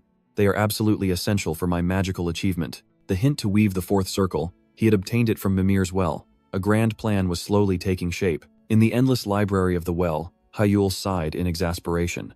Mimir. Isn't there a more intuitive book explaining the expansion circle? He was met with a blunt answer from Mimir. Not at all, Hyul thought to himself, unsure if Mimir was trying to help or hinder. Then buy me another book. As soon as he finished speaking, another stack of books was suddenly thrown down right next to him. Hyul flinched, bewildered by the pile of books that had just appeared. His gaze stopped, and a strange feeling arose. He picked up a book, its old cover depicting a potion bottle. Magic potion? This book looks really old too, Hyul mumbled, thinking about Mimir's habit of carelessly discarding things. But as the first lines of text passed before his eyes, Hyul's expression completely changed. He was stunned. This is it! A radiant smile appeared on Hyul's face. Mimir is truly something else. With this method, anything is possible. The ancient book contained the formula for a magic potion capable of absorbing a colossal amount of mana. This was the key to shortening the time needed to achieve the expansion circle. Returning to reality, Hyul's voice rang out clearly before Shinji-han. Currently, I stand before the wall of enlightenment. Shinji-han was stunned. Does that mean you're about to reach the fifth circle? Yes, Hyul affirmed confidently. Those ingredients are absolutely essential for me to achieve my magical accomplishment. He calculated that most of the ingredients could be collected by himself, but for the rare items, he would have to rely on his father's authority. Shinji-han remained silent, his eyes full of contemplation. Hyul faced his father, his eyes burning with unwavering determination. Shinji-han pondered, admitting Hyul's words didn't sound like a lie. So these ingredients are for brewing a potion? Hyul confirmed. Shinji-han immediately questioned the origin of this unfamiliar formula. Hyul calmly replied that he found it in an ancient book. Shinji-han's eyes glinted with suspicion. An ancient potion. All right. If what you say is true, I'll get it for you. Hayul breathed a sigh of relief, his face brightening considerably. Thank you very much, father. But Shinji-han wasn't finished. First an ancient cloak, now an ancient potion. I don't know what you're planning, Shinji-han continued, an unreadable smile on his lips. But you must be very lucky. Hayul froze, swallowing hard at his father's loaded remark. After the tense confrontation, Hayul sat in the car, recalling everything. Shinji-han had thoroughly questioned him about his magic. From the spells used in the fight against Ju Han-wook to Kim Kangen's questions, no detail was overlooked. Naturally, Hayul refused to answer. He closed his eyes, leaning his head against the seat. Shinji-han's suspicion was inevitable, especially with so many strange things happening at once. Hayul knew he couldn't hide this secret forever. Sooner or later, he would have to tell his father the truth. The car stopped, bringing Hayul to a bustling commercial district, where a sign proudly displayed Monster Byproduct Street. Hayul, in casual clothes with a baseball cap covering his face, blended into the crowded street. Immediately, a vendor called out, "Hey, student, red slime essence here." Hayul recalled the warning to be careful when buying and selling here, amidst the enticing cries of super cheap goods. Another vendor eagerly held out a piece of hide. "Young man, fresh kobold hide just in today." In this chaotic black market, it was hard to distinguish real from fake if you weren't an expert. And that was fertile ground for scammers. Immediately, Hayul caught the eye of a merchant. "Oh my, student over there. Care to try some Saint Latine spider silk? It's a rare find, you know." She eagerly held out a box of shimmering, glowing silk, but the reply was only a sneer. Hayul's eyes flashed red. Since when did one-horned spider silk become Saint Latine spider silk? Caught red-handed, she flustered. "What are you talking about? Don't slander me. I told you this is genuine." Hayul remained nonchalant. "It has a very distinctive glow." Thinking she had found a fool, she thrust the box closer. "See? Look, you see it glowing, don't you?" "Yes, it's glowing." Hayul slowly pointed. "Because of the phosphorescent powder you sprinkled on it." Exposed, the woman could only curse furiously as Hayul nonchalantly turned and walked away. "Good job. Must have taken a lot of effort to sprinkle that powder, huh? Get lost, you damn brat." Blending into the crowd, Hayul mused that his solitary appearance probably made him look like an easy target, but they were mistaken. He had memorized all 40,000 spells in the public library, so how could he not distinguish between real and fake monster byproducts? Don't underestimate this brain. This was Monster Byproduct Street, where real and fake were mixed. Hayul's purpose in coming here was clear: to find ingredients, to concoct an ancient elixir. But to do that, distinguishing genuine goods amidst a sea of fakes was the first challenge. Hayul smiled provocatively, making the shop owner furiously roar. Get out now, you brat. Get lost." Chased away, Hayul hadn't taken more than a few steps when another voice called out. "Hey, student." An old man with a cane, smiling with a few missing teeth, approached. So young, yet such sharp eyes. Hayul turned, his gaze scrutinizing. The old man showed sympathy, shaking his head wearily. "They really are a bunch of scammers. I truly wanted to help, but that shop has an organization backing it. My apologies." Hayul merely replied indifferently. "Ah, it's fine." He smirked, feigning innocence. "Anyone who gets fooled by those things is just an idiot." Hearing that, the old man burst into hearty laughter. "You truly are an interesting person." He put an arm around Hayul's shoulder, leading him away. "Oh, I just got new stock yesterday." They stopped in front of another shop. "This is my shop. I'll bring out the black ox horn. Wait a moment." Hayul silently watched as the old man disappeared behind the door. Immediately after, a horn radiating dark purple magic power was brought out. "Here it is, the black ox horn." The old man proudly showed off the item. Flawless S-grade item, over 90% purity. "The manometer doesn't lie. Feel free to check." Hayul raised the meter. The number displayed clearly. 94%. Despite the impressive result, Hayul merely bowed his head silently, revealing no emotion. Thinking he had fooled his prey, the old man grinned widely, quoting an exorbitant price. "This must be fate. I'll let you have it for only 27 million won." The shop owner continued his act, emphasizing the bargain. "You know this high-grade byproduct usually costs over 30 million, right? You're very lucky today." But Hayul only smirked, exposing the cheap scam. Since when did an African buffalo horn become a black ox horn? The shop owner's smile froze on his lips. Hayul glanced around the market. No wonder it felt strange from the start, openly selling fakes like that. So this is a two-faced scam operation. You're also an accomplice, aren't you? Well, whatever. Hayul turned back, his eyes sharp. This trick won't fool me. Don't waste any more time, bring out the real goods. He added a provocative remark. If you actually have it. The shop owner broke into a cold sweat, speechless. His cane fell to the ground. Suddenly, he stood up straight, shedding his obsequious demeanor. His attitude changed 180 degrees. Kid, it seems you're no ordinary person. In that case, my apologies. Now then, please follow me. he gestured, leading Hyul further inside. As night fell, a luxurious car glided along the highway. Inside the car, a transaction notification appeared on the tablet screen. The scarred bodyguard immediately reported to Shin In-hyuk. "Sir, a large payment was just made using the young master's card." Shin In-hyuk calmly looked out the window. "It's probably just for monster byproducts. Let it be. I gave him that card for free spending." The scarred bodyguard still couldn't help but wonder. Monster byproducts? All of a sudden? What is the young master planning? He said he's concocting an ancient elixir. The scarred bodyguard sighed, still a bit doubtful. He's doing something unusual again. But the price is quite high, so I'll check the quality of the purchased items. Shin In-hyuk leaned back in his seat, dismissing his subordinate's worries. No need. That boy has been proficient with all kinds of monster byproducts since he was 5 years old. His eyes sharpened, full of confidence in his son. I didn't raise him to be a fool who can't distinguish between real and fake. Decisively changing the subject, Shin In-hyuk asked about another matter. More importantly, what about the eight-horned beast's horn? The preliminary contract is complete. We are currently negotiating the price. The bodyguard continued his report. Including import time, it will take about a week. A brilliant purple magic circle appeared, enveloping the space, preventing any sound from escaping. Shin In-hyuk moved on to a top-secret matter. What about the internal audit I ordered earlier? We are investigating carefully.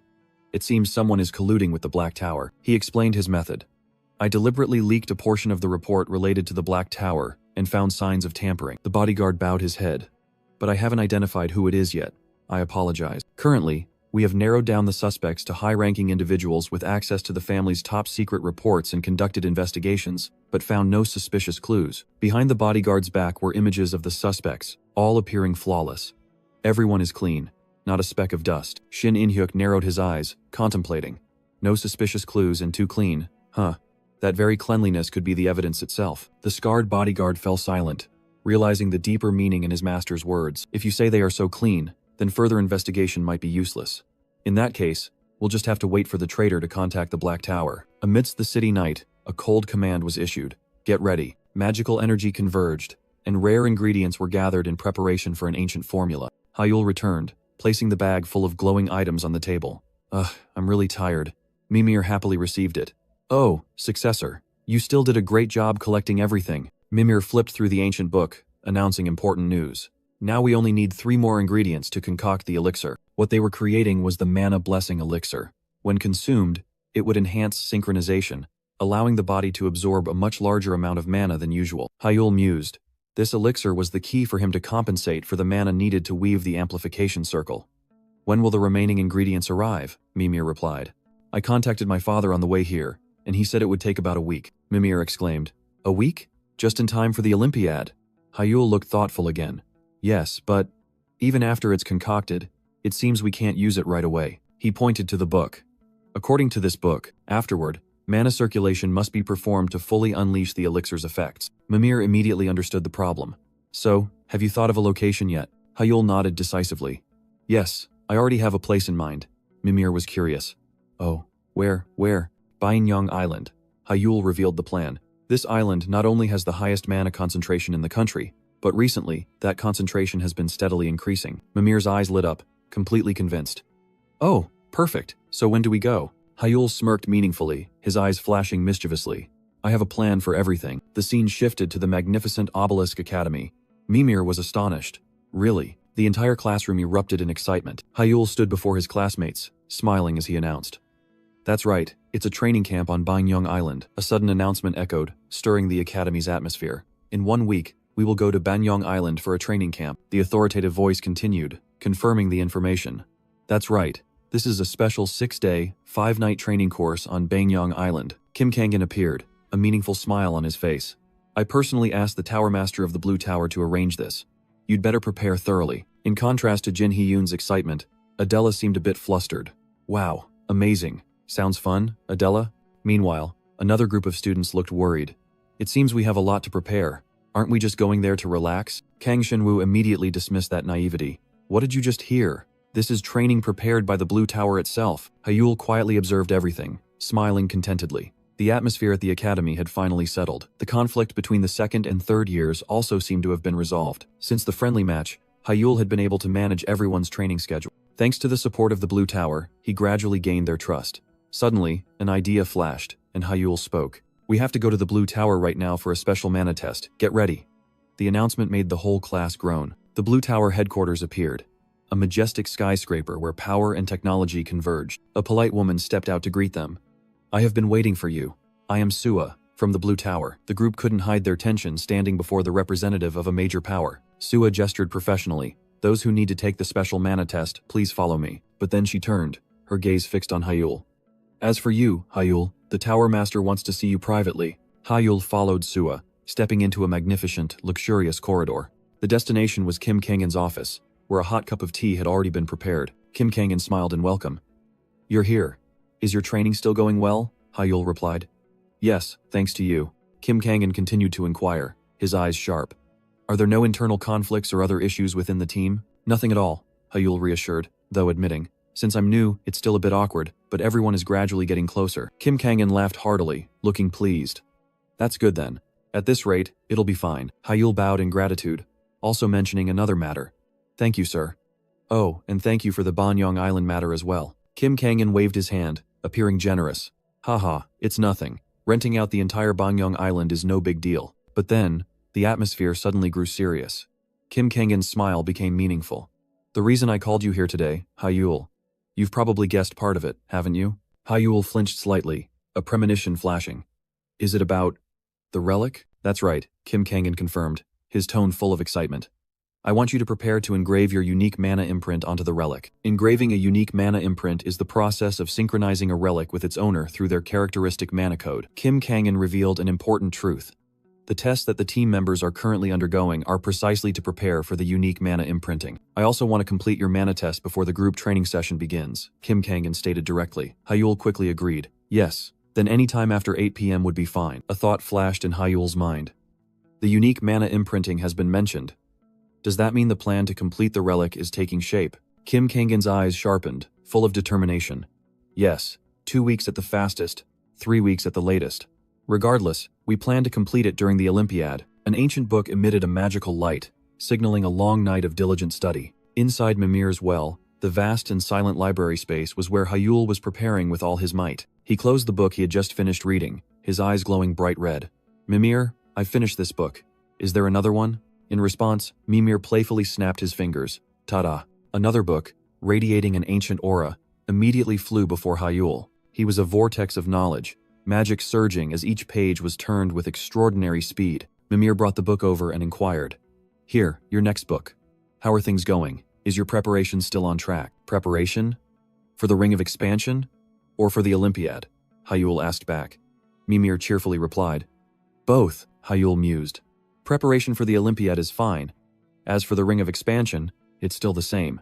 No real progress. Mimir was surprised. Is crafting the Ring of Expansion that difficult? But the problem wasn't technical, quite the opposite. Theoretically, I've mastered it completely. He pointed out the critical bottleneck. The problem is, my body is severely lacking in mana. Mimir nodded, realizing the crux. Then, ultimately, the mana blessing is the key. Yes, Hyul confirmed. But a flicker of annoyance appeared as he thought of his father's intervention. But it seems the materials will arrive a bit earlier. Could it be that the rules were changed? Just because of my father's influence, Mimir, with his innocence, only saw the positive side. Hee, the successor truly is lucky. Those words only annoyed Hyul further. Right, is that so? Time passed. The next night, the Blue Tower stood tall, radiating brilliant magical light under the night sky. Inside the Blue Tower headquarters, Hyul let out an exhausted sigh. Standing behind him, Kim Kangen patted his shoulder. You've worked hard. Kim Kangen smiled, his eyes full of expectation. This is your first time doing this kind of mana test, isn't it, Hyul? How do you feel? Hyul replied, his voice a little tired. The test itself was simple, but it dragged on for too long, so I'm a bit exhausted. Kim Kangen chuckled at the complaint. Haha, even so, you're still considered very fast, Hyul. You only took an hour, while ordinary people would take up to 8 hours. Kim Kangen's praise stunned Hyul. Turning to another researcher, Kim Kangen explained. To call this test easy, that's truly bold. Even if it's just repeatedly moving mana. Fixing mana within a 0.3% margin of error is not simple at all. But for Hyul, who had already mastered the second challenge, this test was truly a piece of cake. Kim Kangen looked at the results displayed on the tablet, nodding in satisfaction. Anyway, since the results are good, we don't need to worry about the quality of the relic. At this level, perhaps we should aim for a masterpiece. Hyul scratched his head, giving an awkward laugh. Haha, Isn't masterpiece a bit much? Kim Kangen began to compare. The blue tower has an S-grade tier, 4 relic, the Emperor's Ring, right? Of course, if we consider a single attribute, it cannot be as effective as the Emperor's Ring. But Hyul's relic is a composite 4-element enhanced relic, created from elemental mana light. Kim Kangen's voice was full of pride. If we consider its versatility, it is certainly a relic that is in no way inferior to the Emperor's Ring. Hyul froze, asking again. You mean, my relic is at least S rank, and tier 4, right? That means, it's one of the top relics in the world. Hyul was stunned, unable to believe his ears. No way. His reaction made Kim Kangen smile in amusement. I think this is the first time I've seen Hyul so excited. As soon as he finished speaking, Hyul hastily asked, "Ah, that relic. Does it have a name yet?" The conversation with Kim Kangen was suddenly interrupted by a message alert. Hyul hastily apologized. "Excuse me, just a moment." His gaze suddenly changed as he looked at the screen. "It's from my father." The message content clearly appeared. The material delivery schedule had been confirmed, and Seok Hyun would be the one to deliver it. A satisfied smile bloomed on Hyul's lips. Finally, all the ingredients for concocting the elixir had been gathered. The time shifted to 8 o'clock the next evening. Hyul was with Mimir. The mischievous girl peeked out from behind him, a smile full of anticipation on her face. Before them was a feast of magical ingredients. A fiery heart, a cosmic brain, a pair of deep purple horns, and countless rare crystals. Mimir couldn't hide her utter delight. They're all in excellent condition and top quality. The size is perfect too. She gave a determined thumbs up. With these, we can get started right away. First, let's prepare the ingredients. According to Mimir, they would start with the reserve materials to get used to the process. In case of any mistake, Hyul carefully began carving a crystal, but it seemed he had overdone it a bit. Mimir calmly instructed. That much can still be saved. Just cut a little more and try again. Suddenly, a giant cosmic-shaped tentacle emerged from the cauldron. Mimir cried out in panic. Deal with it quickly, it's about to escape. Somehow, Hyul successfully subdued the rebellious ingredient, transforming it into a bowl full of sparkling cubes. Next was another challenge. Mimir explained that this ingredient was very weak against light. Hyul's task was to divide a single fruit into 3 equal parts. In the dark. After some struggle, the first preliminary processing stage was finally complete. A series of bowls of ingredients had been carefully processed, ready for the official concoction process. Noticing Hyul's fatigue, Mimir suggested. Now only the most important ingredients remain. How about we take a short break first? Though a bit hesitant, Hyul still agreed. Alright. Now, only 3 legendary ingredients remained. The 8-pointed deer horn, the Heart of Calamity, and the Leviathan's Eyeball. They were not only expensive items, but also one of a kind. The pressure was immense. Failure was absolutely not an option. A short pause for tea time began. The warm tea aroma spread, soothing all tension. Wonderful. Regaining his spirits, Hyul stood up, full of renewed energy. Alright, let's get back to work. Opening the first box, Hyul carefully took out the pair of horns shimmering with purple light. First, the 8-pointed deer horn. Hyul focused, channeling magic into the carving knife, making the blade glow brightly. Then, slowly shave off the surface layer. Each stroke of the knife moved carefully, carving out sparkling magical fragments from the horn. Mimir watched Hyul's every movement with bated breath. Hyul's entire mind was focused on every millimeter of the blade's movement. Any mistake would come at a heavy price. Next, Mimir picked up the jar containing the Heart of Calamity. The heart must be soaked in water mixed with fairy wing powder to completely drain the blood. Maintain the water temperature precisely at 25 degrees. This is an extremely meticulous process. You absolutely must not take your eyes off it for 6 hours straight. For the final ingredient, Hyul gently enveloped the Leviathan's eyeball in a thin layer of magic. Mimir warned sternly, pointing towards the boiling cauldron. If you don't do that, it will explode as soon as you boil it. After completing the preliminary processing, Mimir announced the next step to Hyul. So, the ingredient preparation is done. Alright, the next step is... Hyul's expression shifted when he heard the request. Simmer the ingredients while stirring continuously for 10 hours. Time flew by quickly, and the long day ended. In the room cluttered with books, traces of a sleepless night were evident. In the vast library, morning light streamed in. Hyul collapsed onto the floor, exhausted after a long night of concocting. Mimir gently stepped forward, smiling contentedly at her fallen successor. Well done, successor. It's finally completed safely. The fruit of their labor was sparkling magical potions, emitting mystical purple energy. The scene suddenly changed. A luxurious yacht glided across the azure sea, named Mana's Blessing. On the deck, Ji-Sun-chan exclaimed excitedly, "It's finally time for the group training camp." Hyul stood leaning against the railing, quietly gazing at the sea. The weather is truly wonderful. With this, the preparations to weave the expanded circle are complete. Suddenly, Ji-Sun-chan threw an arm around Hyul's shoulder. Hey, everyone would think you're a model posing. Want to take a selfie? The photo was taken, capturing the moment Ji-Sun-chan grinned widely next to a frowning Hyul who still made a V sign with his hand. The background is absolutely perfect, but Ji-Sun-chan still felt something was missing. Hyul lost patience. What's wrong?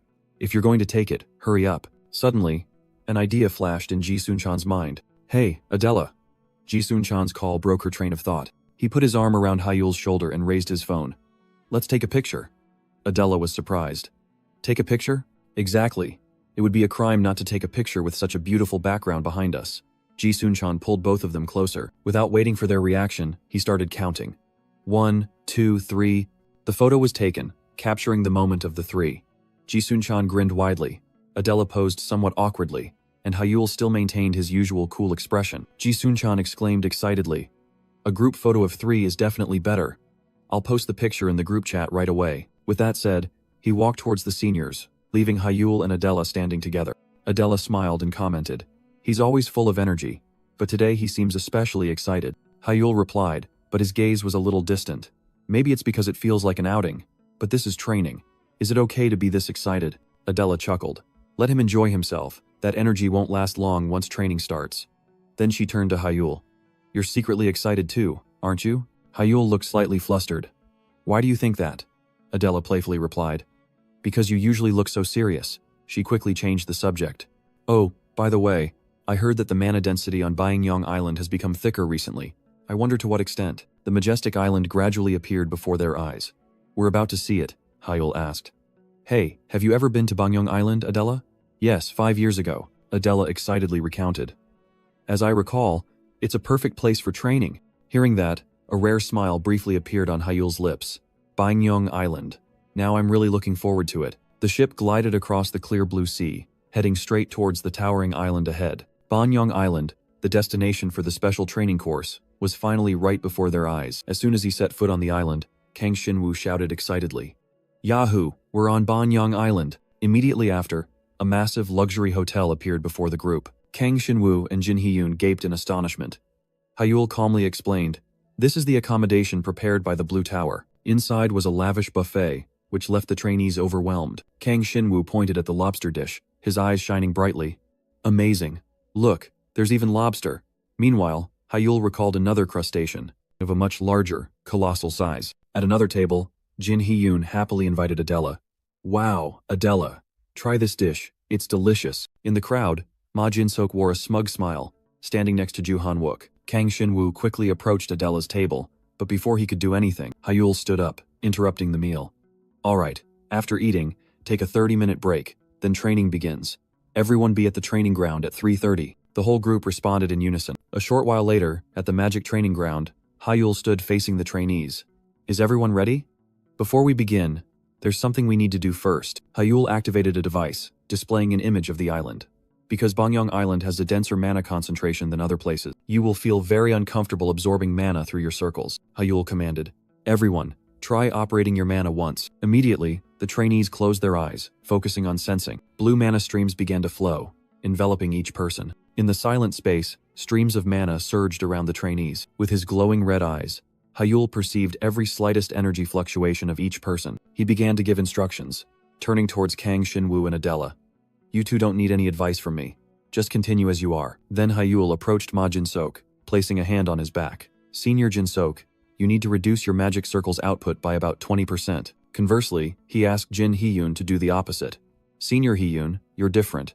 Increase your output by 15% compared to now. Hyul moved around the room, no different from a conductor leading a mana orchestra. Among them, Ji-Sun-chan struggled the most, sweating profusely. Noticing his difficulty, Hyul immediately approached him. Sun-chan, reduce your output by 50% and adjust your posture to suit your body. The sudden advice left Ji-Sun-chan stunned, but the moment he followed, a different sensation spread throughout his body. Ji-Sun-chan burst out in delight.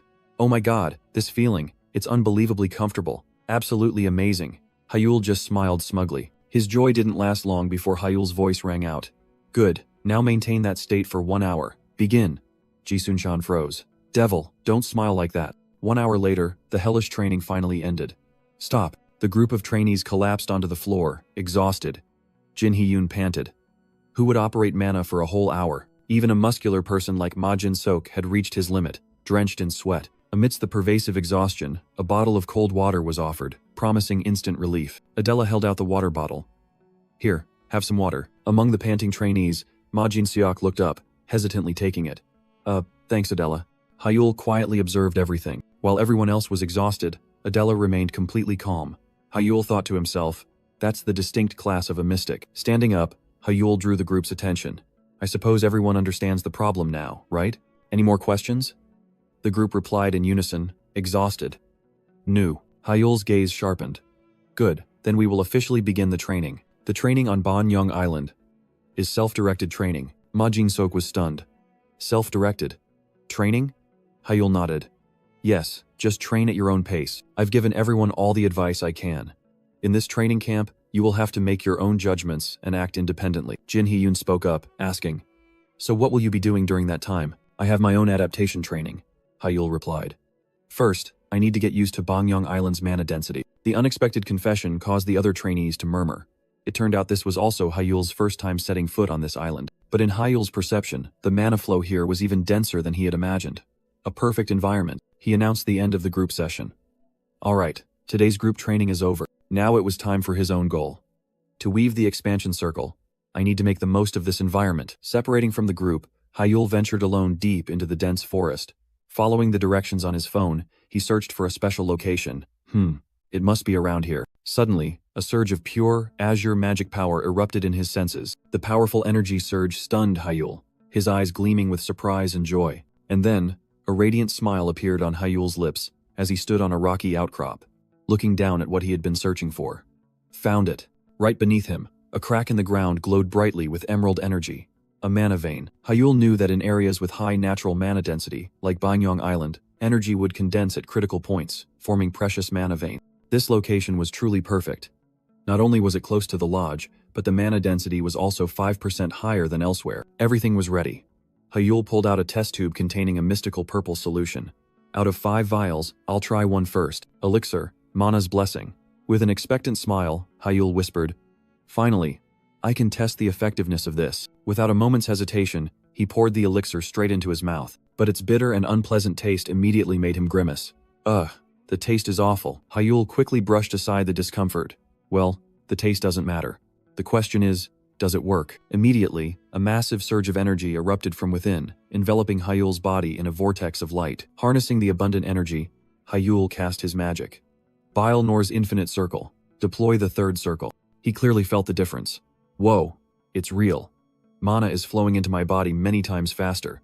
But the current was too intense, forcing Hyul to brace himself. A massive amount. I must focus. The surging energy transformed into complex circles, threatening to spiral out of control. If I don't control it tightly, the magic power will rampage. Hyul braced himself against the gut-wrenching pain, sweat pouring off him. I have to endure. It only lasts an hour. His goal was to chart a path for the expansion circle to rotate. Each vial of elixir must establish at least 20%. Half an hour passed in a struggle with the immense energy. Gradually, the chaotic mana flows began to stabilize. Hyul breathed a sigh of relief. At this rate, but hope vanished. A violent internal tremor caused fresh blood to gush from the corner of Hyul's mouth. Stunned, looking at his blood-stained hand, Hyul couldn't explain the horrifying incident that had just occurred. At the same time, in a luxurious hotel in the heart of the city, night enveloped a deadly conspiracy. In the penthouse, Go Chang-soo anxiously looked out the window, holding the phone to his ear. The call came from a mysterious individual, and his request stunned Go Chang-soo. You want me to deal with Hyul? The voice on the other end confirmed coldly. That's right. Is it possible? The mastermind revealed himself through his voice, a mysterious hooded man with a strange creature at his feet. Of course, we can always do that. However, he smirked, seemingly having anticipated the request. Avoiding the eyes of the shadow squad led by Seo Kyon.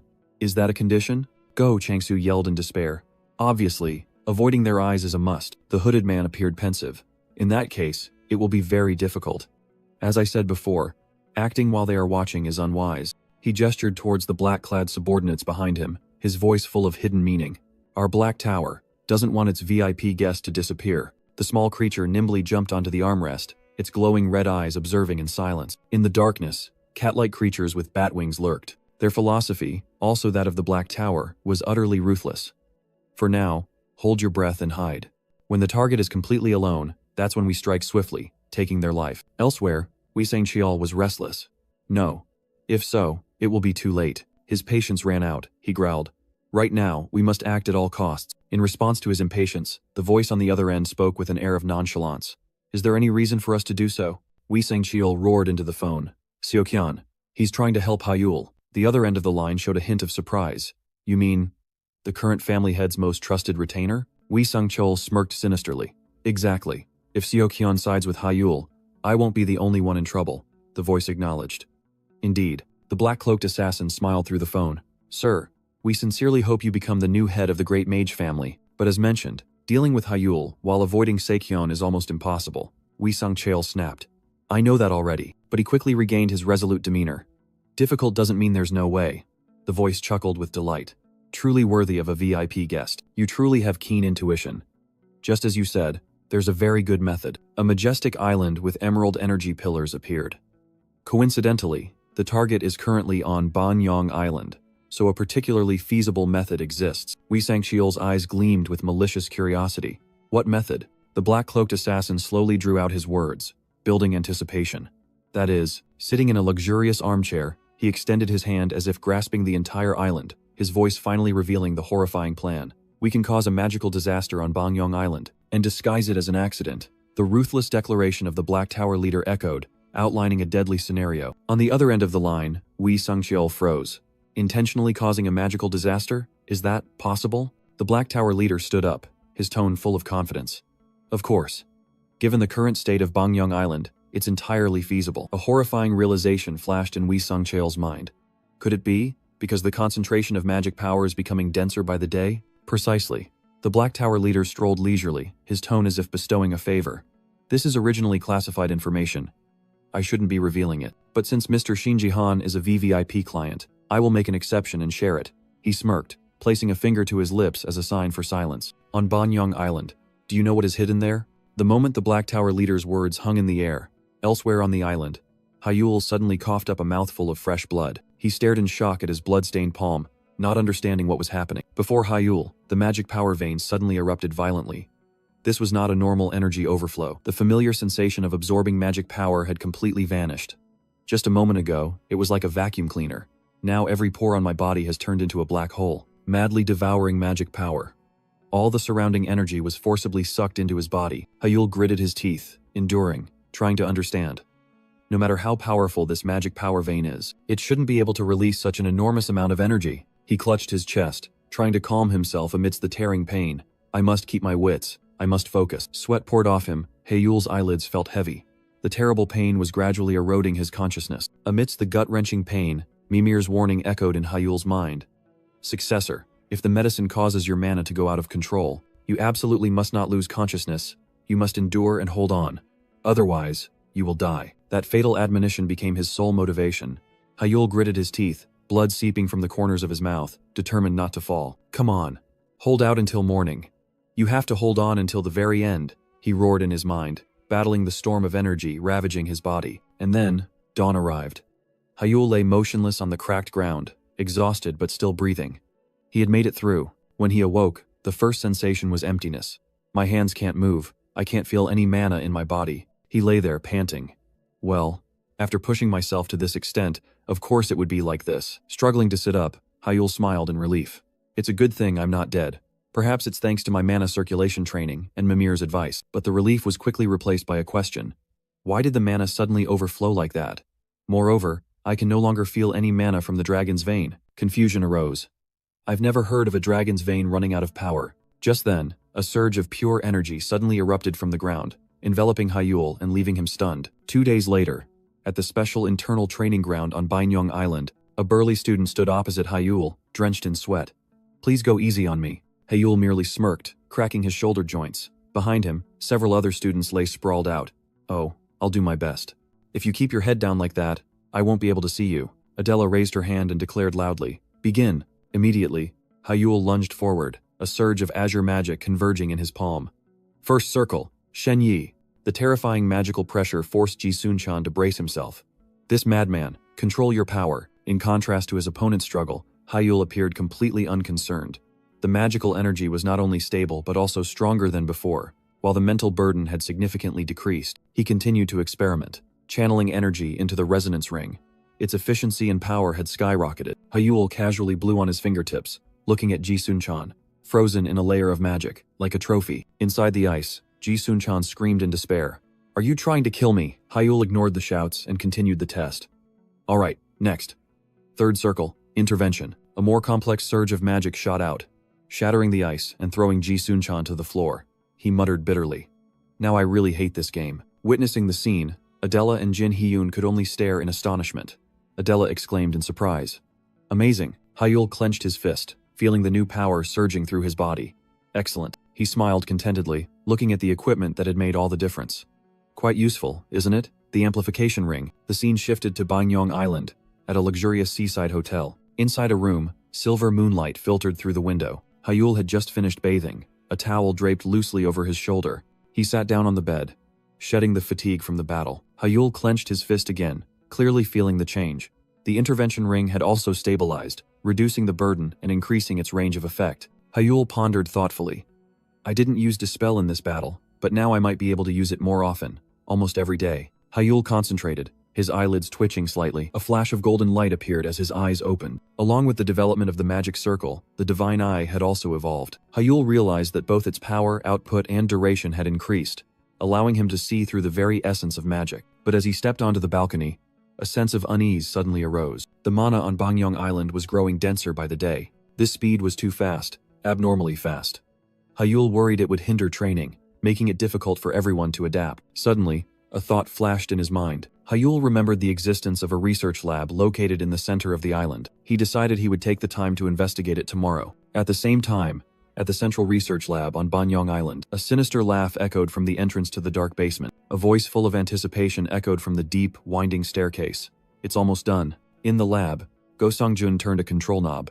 "Just need to rotate the axis of this area a little more." A colossal pillar of energy erupted violently, illuminating the entire room. A mad smile appeared on Go Sang-jun's face. "All of this is for dark magic." The next day, at Harleton Hotel, the grueling training session had concluded. Amidst the training floor littered with exhausted bodies, only Hyul stood firm. Everyone worked hard. Immediately after, he hastily left. "I have somewhere I need to stop by." Hyul's haste made the others wonder. Where is Hyul rushing off to? He said he's going to the lab. The conversation reached Ma Jin-sok's ears. A mana research lab? Indeed, the mana density on the island has been strange since yesterday. Under the sparkling night sky, the Bangyong Island Central Research Lab appeared, a facility dedicated to observing and studying the island. Hyul advanced alone towards the building, where the chaotic mana flow was being researched. The mana particles suspended in the air only made him more anxious. He looked up at the building, believing that the answer to this anomaly could only be found here. A lab employee was already waiting. "Welcome, Hyul. Sorry for coming at this hour." "It's all right. We asked you to come." The girl's tired expression showed that the situation was not simple. "We had to contact you urgently." Hyul got straight to the point, his eyes glowing red with worry. "It's about the mana anomaly, isn't it? Have you found the cause yet?" The answer he received was a heavy shake of the head. "Not yet. There's still no clear progress." The girl revealed the most terrifying hypothesis. The leading hypothesis is a mana ley line explosion. She opened the door, leading the way. "The director will explain the details personally. Please wait here for a moment." Hyul waited in the empty room. The door swung open. Suddenly, a massive, ominous surge of mana swept in, making Hyul shiver. Footsteps grew closer. The door closed. A voice echoed from behind. "Sorry to have kept you waiting." Hyul spun around, cold sweat breaking out. His expression was stunned. The newcomer was a young man who seemed friendly. "My apologies. I'm late." Hyul froze on the spot, speechless. Seeing Hyul's strange reaction, the man looked confused. "Is there something on my face?" Hyul quickly hid his confusion. "Oh no, it's just... You look younger than I expected." The man chuckled. "Thanks. Would you like some tea?" But that was a lie. Hyul had already known that the director of the Bangyong Island Laboratory was a young person. But this feeling, the mana emanating from the self-proclaimed director, it had to be at least 7-ring level or higher. Hyul's eyes glowed red. 7-ring. That was the realm of a grand mage. Fewer than 10 mages in the entire country had reached that level. And one of them was merely a research director here? The man turned back, offering a cup of coffee with a radiant smile. "Coffee okay?" Hyul responded mechanically. "Ah, yes, thank you." Reflected in the coffee cup, Hyul's mind was filled with questions. Was he hiding his power, or was he an imposter? The polite smile couldn't hide Hyul's internal scrutiny. Either way, I'll find out quickly. To verify, Hyul secretly activated his ability. His ordinary eyes suddenly glowed with the golden light of the divine eye. Magical energy swept through the space, illuminating the true nature of the person opposite him. Through the divine eye, the image of the gentle director was enveloped by a dark, sinister aura of demonic energy. That sight stunned Hyul, cold sweat pouring out. The imposter, unaware of being exposed, began the conversation. Hyul, I heard you're training on Bangyong Island. You must be having a tough time with everything piling up. Hyul forced a smile, playing his part. Yes, this island is a perfect environment for magic training, but just adapting alone has been overwhelming. The director continued, his tone full of feigned concern. The mana density over the past few days is an extremely rare anomaly. It wouldn't be strange if something happened, so it's best you avoid overtraining. As soon as he finished speaking, dark magic swirled around him. It was a level 6 non-attribute illusion magic, deceptive illusion, a spell that conceals identity with a special mist. But the divine eye saw through everything. Hyul confirmed firmly in his mind. This laboratory director is a fake. Not only that, this ominous, dark, demonic energy, Hyul remembered. It was identical to the demonic energy surrounding Smith. All the pieces fit together. This person is a mage of the Black Tower. The chilling truth left Hyul speechless. This island, this research facility, isn't it a trap, a nest of vipers? In a modern office, Ju Han-wook calmly sips a cup of coffee, but across from him, Hyul tries to calm himself. The fear of being discovered and implicating his friends is suffocating him. Ju Han-wook's eyes are sharp behind his glasses, observing Hyul's every expression. He puts the cup down and gets straight to the point. So you want to consult about the mana density on Bangyong Island? Hyul nods, explaining his difficulty. The mana density keeps changing, making it hard for me to adapt. Ju Han-wook smiles sympathetically. I understand. You must have had a tough time. Immediately after, he activates a 3D map, enthusiastically explaining complex parameters to a stunned Hyul. Outside, night envelops the modern research facility, sparkling with tiny mana particles. The conversation ends. Hyul stands up to leave with a relieved expression. Then I'll take my leave. Sorry to have bothered you so late. Ju Han-wook and his female assistant warmly see him off. It's no trouble. It's been a long time since we had such an interesting conversation. Hyul's figure gradually disappears into the quiet campus. Ju Han-wook and his female assistant keep smiling, waving until he is completely gone. But the moment Hyul is completely out of sight, the smiles on both their faces vanish. A surge of dark energy swirls up from the female assistant. Well done. Should we send someone to track the target? Ju Han-wook pulls up his hood, covering half his face, a sinister smile clearly visible. No need. The target already has a shadow following him. Shrouded in eerie darkness, he delivers his verdict. Anyway, he doesn't have much time left. A tired voice echoes, confirming the order is complete. Yes, the ghostly darkness swirls, revealing Ju Han-wook with a sinister smile. As per your command, Sir Turkish. Ju Han-wook leads, his dark silhouette gliding through the dim underground corridor. Then once again, shall we go underground? The woman follows behind, stepping in silence. Worry is evident in her voice. But, Sir Turkish, going to the lab so suddenly, the target won't discover our plan, will he? Ju Han-wook merely smirks, dismissing her concern. It's fine.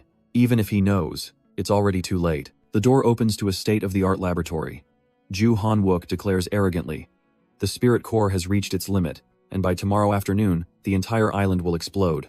The colossal crystal trembles violently, dark energy currents cracking its surface. Ju Han-wook admires his destructive masterpiece. Now, the world will be dyed in darkness. Everything is going according to that person's plan. Meanwhile, under the sparkling night sky, a figure rushes desperately. Hyul gasps for breath, his mind in turmoil. Damn it! What the hell is going on? Why is the Black Tower at the lab? He looks back, confusion rising. I'm not being followed, am I? Hyul's thoughts race, images of Ju Han-wook and the mysterious director appearing. Don't tell me, Shin Ji-han sent him to eliminate me? But he quickly dismisses that thought as he continues to rush forward. He's not stupid enough to take that risk, just to act now. A more terrifying hypothesis suddenly flashes in Hyul's mind. What if the Black Tower's target wasn't me from the start? Let's put the pieces together again. He stops, trying to piece everything together, starting with the most unusual phenomenon. The continuous mana amplification occurring on Bangyong Island. The last piece clicks into place. The research director is a high-ranking member of the Black Tower. It's highly likely they've had a sinister plot on this island from the beginning. Then Shin Ji-han's request coincidentally appeared, and our training trip perfectly coincided with the timing. If they interfered with something to cause mana overload or a bloodline rampage, Hyul shudders at the horrifying prospect. This would be the perfect time to kill me without leaving any evidence. Clenching his fist, he identifies the target. As expected, the key to all of this lies in that research facility. The The research building stands tall under the night sky, sparkling with anomalous mana particles. Without a second's hesitation, Hyul rushes off, running and making a call. First, I need to ask Sokyeon to investigate that director. No matter what, I have to get everyone off this island, but upon arriving, a harsh truth hits Hyul. He freezes. The ships can't leave? I already told you, the weather is too bad. There are no ships today, the annoyed port employee explains. Hyul still tries to find a way out. What about the mana lines then? Only regular ships are affected by the weather, right? The mana lines are also inactive. The mana density lately is too thick. If we try to run, the engines will overheat. And without a mechanic here, we're helpless. Hyul's eyes glow red, and he grinds his teeth. A perfect trap. Damn it. Could the Black Tower have prepared for this too? Not far away, Adela and the other trainees also received the bad news. What? The ships can't depart? We'll have to request a mana line from Incheonport then. Helicopters are useless in this harsh weather too. Should we go back to the training area? Hyul turns back, offering a reassuring smile. For now, let's just head back to our accommodation. He couldn't let them panic, at least not yet. The group silently pulls their luggage back, but in Hyul's heart, a surging sense of unease rises. Something's wrong. Suddenly, a chill runs down his spine. His instincts are screaming a warning. Hyul's intuition was right. A message from Sokyeon appears, confirming the worst. Cannot locate the research director on this island. Hyul grinds his teeth. A Black Tower director disappearing. Right at this moment, at the same time, a strange magical rain pours down on the island, dyeing the land and sky an ethereal blue. Hyul wonders, what is the Archmage plotting? Amidst the pouring rain, a figure approaches Hyul. Sir, what's the situation? It's Sokyeon. In his combat attire, he raises his hand. Let me set up a rain barrier first. Thanks. What's the situation? Hyul asks as the barrier envelops them.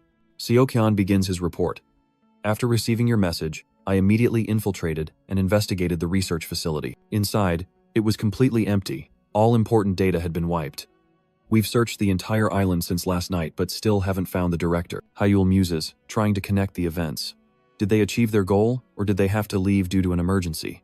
Either way, their actions were too fast. One of Sekyon's subordinates speaks up, his face full of doubt. Sir, that research facility. There's something very strange about it. Hyul turns back, his eyes sharp. You think so too, don't you? Of course, this strange rain is definitely due to mana overload, but it's too early to conclude that the Black Tower disappeared because they achieved their goal. Hyul's eyes glow with decisive red light. We must investigate the research facility immediately. The subordinate hesitated. We have. But a fleeting image in his mind seemed to extinguish his intention to object. Understood, sir. We will accompany you. Hyul smiled faintly. Thank you. Before he could finish, an invisible hand tightened around Hyul's throat. His terrified scream tore through the pouring rain. Inside Hyul's mind, a chaotic scene unfolded. Streams of mana roared, colliding with each other like living creatures. This terrifying energy was emanating from the direction of the laboratory. Sokyeon hastily erected a barrier, shielding Hyul from the torrential rain. Young master, are you all right? Hyul brushed off the bodyguard's concern. I'm fine. More importantly, did you hear that sound just now? Sokyeon looked bewildered, completely misunderstanding what Hyul was saying. Sound? I only heard the wind and rain. Hyul realized that only he could hear the mana's roar. A question stung his mind. What is it trying to tell me? Without hesitation, Hyul activated his special ability. His eyes glowed brightly. Divine sight. His vision pierced through the rain, through the distance.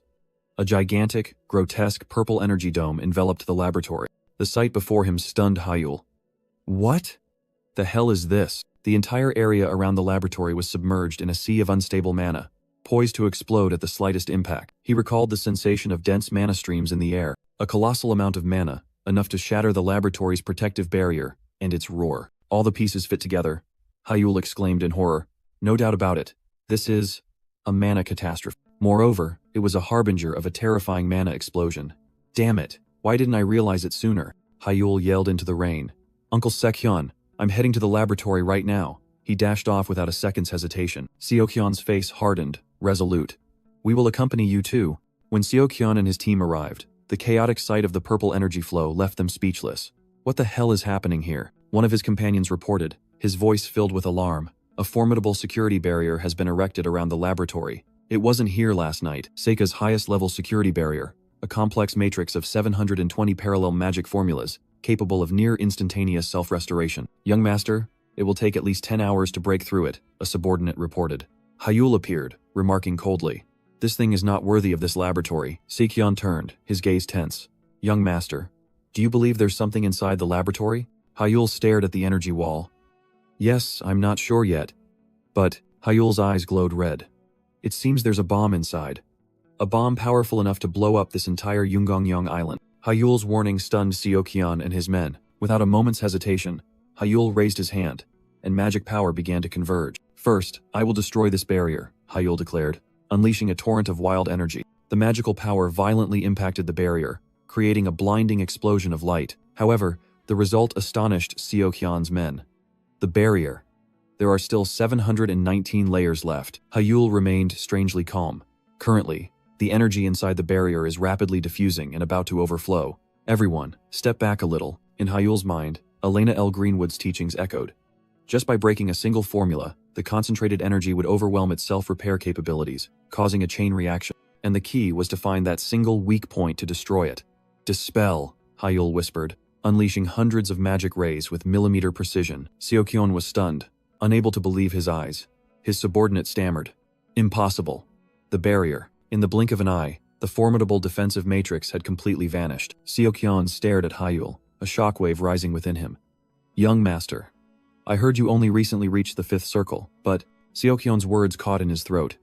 He himself was a 5th circle mage, but Hyul's magic was on an entirely different level. Despite his subordinate's astonishment, Hyul's glowing red eyes were fixed only forward. Let's go inside. As expected, the laboratory was completely empty. Hyul led the way, walking without hesitation. This way, a dense stream of magic power was guiding Hyul. He stopped before a wall. This wall seemed suspicious. Magical energy converged in Hyul's palm, emitting an ethereal blue and red light. Interference. His magic broke through the camouflage, revealing a completely different space. Hyul paused. The wall vanished, revealing a deep, winding staircase leading underground. A secret passage. Seokyeon immediately blocked Hyul's path, his attitude vigilant. We'll go first. Young master, please stay behind. Hyul merely nodded slightly. All right. Under Seokyeon's lead, the guards cautiously advanced deeper into the darkness. The sight at the end of the staircase stunned Seokyeon, leaving him speechless. Young master, this place. Before them was a colossal machine, inside which a crystal emitting chaotic magic power was imprisoned. This was the cause of the Bangyong disaster, a spirit core, a source of extremely high-density magical energy, found only in areas with dense mana concentrations. Typically, these cores lie deep underground, releasing magic power into the atmosphere through ley lines. Magic vents formed in this way are called mana veins. Areas with a high concentration of mana veins will have significantly higher magic power concentrations than other places. Understanding the nature of the spirit core, a big question arose in Hyul's mind, casting a grim expression on his face. What are they trying to do, after all? Inside the laboratory, Seokyeon reported the situation with an incredulous expression. I can't believe they're excavating and researching spirit cores. These guys are completely insane. Hyul remained silent, his gaze sharp as he heard the grim news. In his mind, the shadow of the Black Tower appeared. This is definitely their work. But the identity of this research director remains a mystery. All speculation had to be put aside. Before Hyul was the violently fluctuating spirit core, a ticking time bomb poised to explode. Seokyeon warned in a tense voice, recalling a past tragedy where half a nation was wiped out due to researching this destructive weapon. Even if we alert the entire island to evacuate immediately, Seokyeon continued, with a spirit core reacting this strongly, who knows how much time we have left. Facing the deadly uncertainty, Hyul decided. I'll take a look. He activated his ability. Hyul's eyes glowed with brilliant golden light.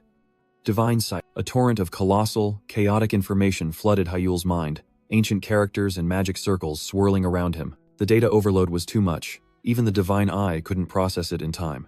But amidst the chaotic sea of information, a terrifying truth began to take shape. The vision of Bangyong Island engulfed in flames appeared. Hyul realized the terrifying truth. Only 1 hour left. The shock from the future vision made Hyul stagger. Seokyeon rushed to support his young master. Pushing the pain aside, Hyul yelled, his eyes bloodshot from strain. I'm fine. More importantly, the spirit core will explode within an hour. Seokyeon froze. 1 hour. That number was nothing short of a death sentence. He concluded in despair. Evacuation is impossible. Hyul could only nod in confirmation.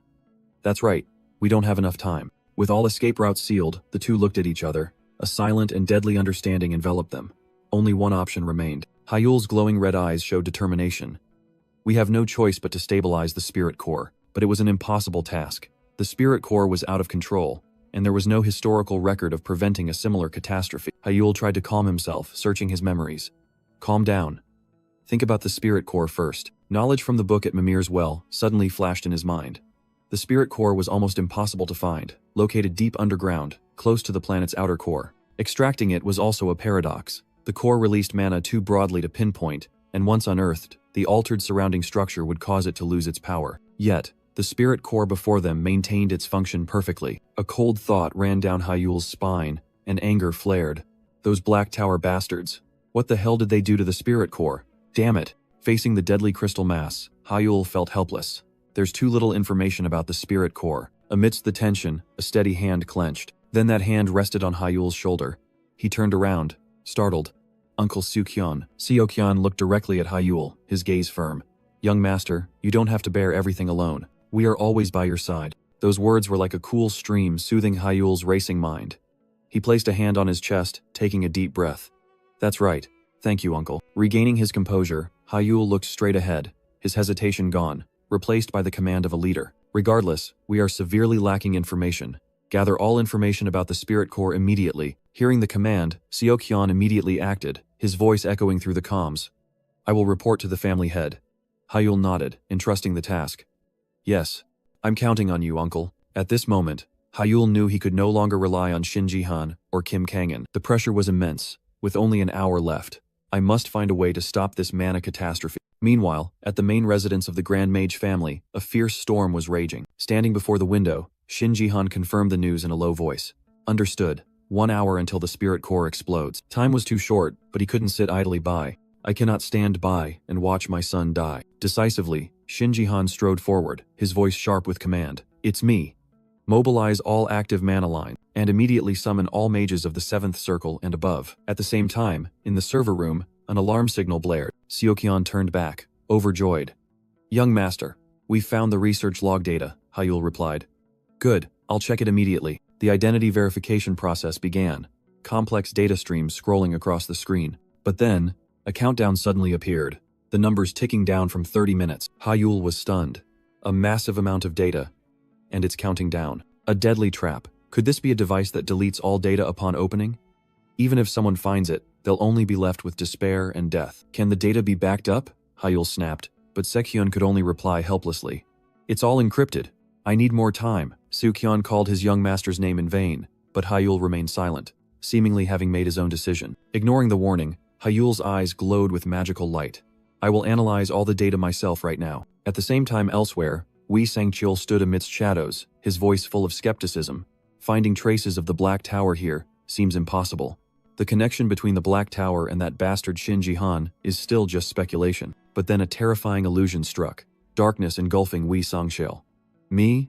Dying like this? Will everyone die because of me? Don't even dream of it, Shin Ji-han. That desperate vow seemed to resonate with Hyul's determination. I will survive and drag you to hell myself. Hyul's analytical ability pierced through the encryption, tracing the flow of magic, through the mana veins. The spirit core. A light flashed in Hyul's mind as all the pieces fit together. That's it. That's exactly it. But the joy was short-lived, as Hyul fell into a deadlock again. But how do we neutralize it? We don't have enough people. No, he realized he had no other choice. Hyul's eyes snapped open, blazing red from strain. He shouted a command. Hurry! Gather all team members here. Amidst the pouring rain outside, Hyul added.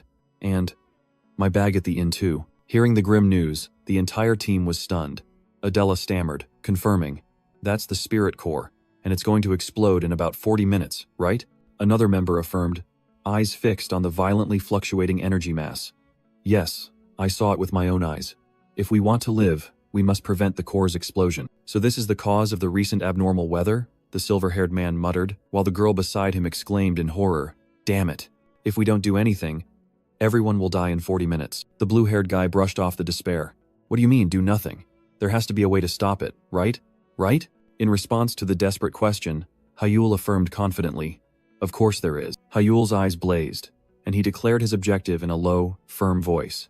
The reason I called all of you here is to prevent the explosion of this spirit core. Hyul opened a box, revealing 4 test tubes containing a mystical purple solution. This is the elixir Mana's Blessing, effective only for mages below the 4th circle. He explained its use. An elixir that greatly increases the absorption rate of surrounding mana. A student immediately expressed doubt. Why do you carry something like that? Is it safe? I made it myself, and I've tested it. It's not poisonous. Hyul's assertion only further astonished the others. There are 4 vials left. Hyul held up the test tubes. If we use them, we can release the spirit core's mana outwards through the mana veins. His eyes sharpened, his voice firm. Here's the plan. Hyul began to explain. The chaotic scene of the island appearing.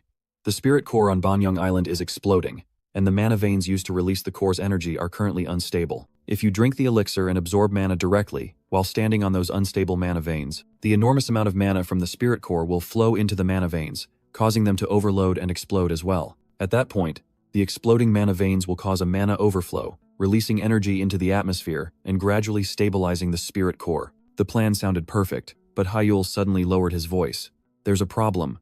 Someone has to drink the elixir and circulate mana while standing on the unstable mana veins. Naturally, an unprecedented amount of mana will flood that person's body. In the worst-case scenario, they themselves will suffer a mana explosion. If that happens, not only will their career as a mage end, but their life will also be difficult to preserve. Everyone's gaze fell on Adela. Without a moment's hesitation, Adela tilted her head back and drained the elixir bottle. Tears mingled with the cold rain. The energy from the elixir spread throughout Adela's body. There's no more time, she declared. Start now. Meanwhile, in the control room, Shin In-hyuk stood before the unstable spirit core. I have to stay here until the very end to stabilize it, so I can't go to the mana veins myself. Shin In-hyuk's voice rang out, calling the names of the chosen ones. Adela, Senior Kang Shin-woo, Senior Ma Jin-sok, and Senior Jin Hee-yoon. Shin In-hyuk's gaze turned towards Hyul on the screen, placing his full trust. I'm counting on you. The torrential rain poured down on the treacherous land, where the life or death mission was about to begin. Under the rain, the group had arrived. A voice rang out. We've reached the 4th mana vein. Hyul began to implement the plan. Senior Jin Hee-yoon, please prepare. In response to the command, Jin Hee-yoon unexpectedly questioned. Hyul, I have something to ask. The important thing isn't achievement, but the ability to control mana circulation, right? Hyul raised his tablet, confirming her words were true. Immediately, Jin Hee-yoon pointed towards another student. In that case, instead of me, it would be better to entrust this to Sun-chan. Ji Sun-chan was startled, unable to believe his ears. Huh? Me? Jin Hee-yoon looked directly at Hyul, her gaze firm. Hyul, you know it too. Sun-chan's mana control ability is better than mine, Hyul silently considered. In this situation, I think it's better to let someone who's even slightly better than me do it. Jin Hee-yoon's words rang out as she handed the vial to Ji Sun-chan. Her eyes were pleading under the rain. You're the one who's worked harder than anyone. Please help us. Ji Sun-chan. The heavy responsibility was placed in Ji Sun-chan's hands. Clutching the vial, he looked up at the stormy, thundering sky, determination etched in his eye. Ji Sun-chan roared, gathering all his courage. All right, I'll do it. I will definitely succeed. Even so, he still needed a final confirmation. Hyul, are you okay with this too? The signal was transmitted, and Hyul's image appeared on the screen. From the control room, Hyul flashed a confident smile, his eyes glowing red. Of course, I'm counting on you, Ji Sun-chan. At the same time, on the target island, the storm was raging fiercely. Elsewhere, a finger scrolled across a screen, monitoring the storm from afar. Kang Shin-woo stepped out of the pool, indifferently looking at his phone. So, it's begun, hasn't it? He leisurely dried his hair, a mysterious smile playing on his lips. Today will be a very special day. He spread his arms wide before the magnificent scene. Let's admire this wonderful room. Suddenly, Kang Shin-woo's phone rang. A call from number 18. Kang Shin-woo cheerfully answered. Yes, dear customer, how have you been? But the other end of the line brought bad news. Father has found out about the Spirit Core riot. The voice on the phone was full of anger and panic. So what are you going to do now? In complete contrast, Kang Shin-woo merely smirked. Well, I'm not going to do anything. The nonchalant answer was like a thunderclap to the man on the other end of the line. The man roared into the phone, his face red with fury. What the hell are you talking about? Do you know how much money you've thrown out the window? Kang Shin-woo chuckled, a surge of dark purple magic beginning to gather on his finger. I misspoke. It's not that I'm not doing anything. It's that there's no need to do anything, he declared, magical energy exploding to envelop the space. Because Bangyang Island was now completely isolated within a gigantic magical vortex. Lying stretched out on the couch, Kang Shin-woo explained with a smug look. Even if the head of the Grand Mage family, an 8-ring mage, were to act right now, by the time they arrived, Bangyang Island would be nothing but ashes. Whether we intervene or not, Hyul will die there. Just enjoy the show that's already been prepared, dear customer. On the other end of the line, the man couldn't believe such arrogance. You just got lucky because a storm came up and everything went smoothly. Don't you think you're being too complacent? Kang Shin-woo sneered. I think you're misunderstanding something. Do you really believe that a storm hitting at this exact moment is just a coincidence? Dark magic surged around his body. The man was stunned, cold sweat breaking out as he heard the loaded question. Kang Shinwoo slowly listed. Just before the spirit core exploded, the mana pathways were broken, the mechanic disappeared, a storm hit, and the harbor was empty. Kang Shinwoo continued to explain, his tone full of hidden meaning. Furthermore, that storm drained the mana from the spirit core, making aerial magic impossible. And then, he concluded with a question that pierced the opponent's heart. Do you truly think this is a coincidence? On the other end of the line, the man stammered, horror evident in his voice. So, you mean all of this was planned? Without hesitation, Kang Shinwoo revealed his trump card. In less than an hour, there will be an explosion on Bangyong Island. That means, the assassination plan for Hyul will be complete. The fear still lingered, and the man tremblingly asked, What if? What if the plan fails? A wicked smile spread across Kang Shinwoo's lips. Ah, if he miraculously survives, then I will kill him myself. He brushed aside all complaints, his tone commanding. So stop your useless whining and prepare the additional payment. If there's nothing else to say, I'm hanging up. Without waiting for the other party to react, Kang Shinwoo decisively ended the call. Everything was within his grasp. Kang Shinwoo leaned back, savoring the feeling of absolute power. But then, an unusual light from afar made his smile vanish. Kang Shinwoo's eyes widened, alert. Amidst the pouring rain, a brilliant pillar of magic light shot straight up into the sky. He whispered, disbelieving his eyes. Light? His complacency vanished, replaced by extreme shock. Kang Shinwoo sprang up from the bathtub. No way? Doubt quickly turned into furious rage. He gritted his teeth, snarling the name that had ruined everything. Hyul. His anger erupted, but mixed within it was a twisted admiration. You're truly unbelievable. A massive surge of mana erupted from the ground, signaling the activation of the first mana circuit. Amidst the torrential rain, Adela became the epicenter of the magical storm. Tears streamed down her cheeks, but Adela's focus remained unwavering. A second mana circuit immediately responded, roaring in resonance. From afar, Shin In-hyuk quietly observed, a flicker of satisfaction in his eyes as his plan unfolded smoothly. At another location, the third mana circuit also erupted, integrating its energy into the gradually forming magical network. Meanwhile, at the fourth mana circuit, Ji Sun-chan gritted his teeth, enduring the violent current tearing through his body. The pressure was immense, but his will was even stronger. Everyone, I'm counting on you. In the central control room, Hyul tensely monitored every indicator, sweat beading on his forehead.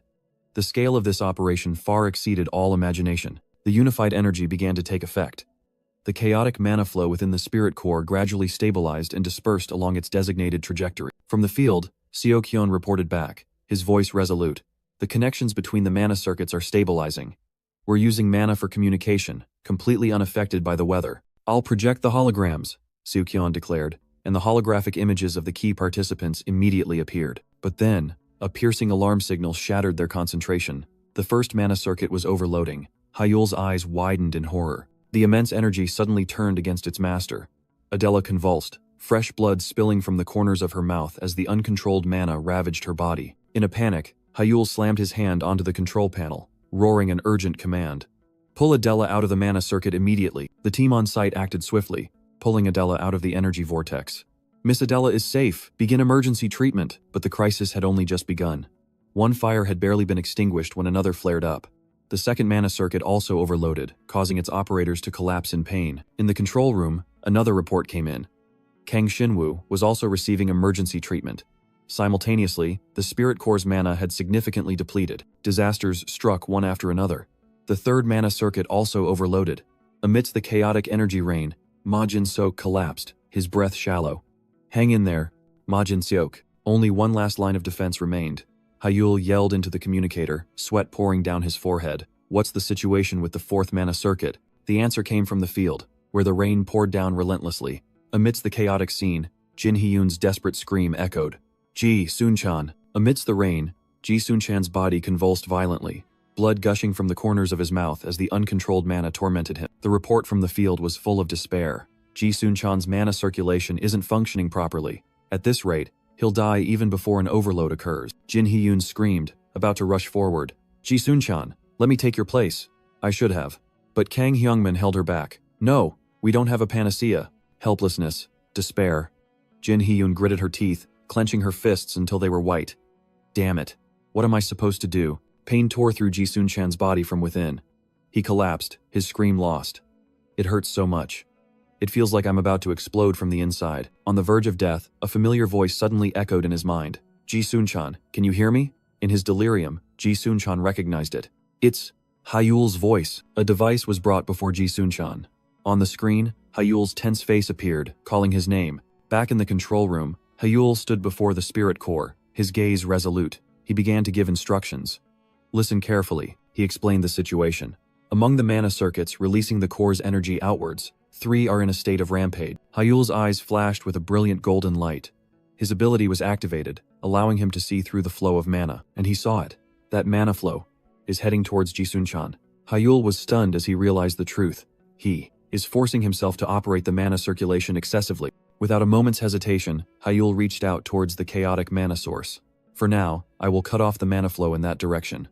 In the meantime, regulate your breathing. Energy converged at his fingertips, aimed directly at the red crystal exploding with dark power. Using his ability, Hyul unleashed sharp mana streaks, directly interfering with the violent magical current. Terrifying pressure surged, forcing Hyul to brace himself, blood already trickling from the corner of his mouth. Hyul's intervention immediately took effect. Kang Hyungman exclaimed in surprise. The mana circuit's power has decreased. Jin Hee-yoon seized the opportunity, grabbing the shoulder of the exhausted Ji-sun-chan. She screamed amidst the pouring rain. If you can't do it, we'll all die. I've bet everything on you, on your skills. If you give up and die, I'll kill you again with my own hands. So you have to do it no matter what, understand? Amidst the body-racking pain, Jin Hee-yoon's words still echoed.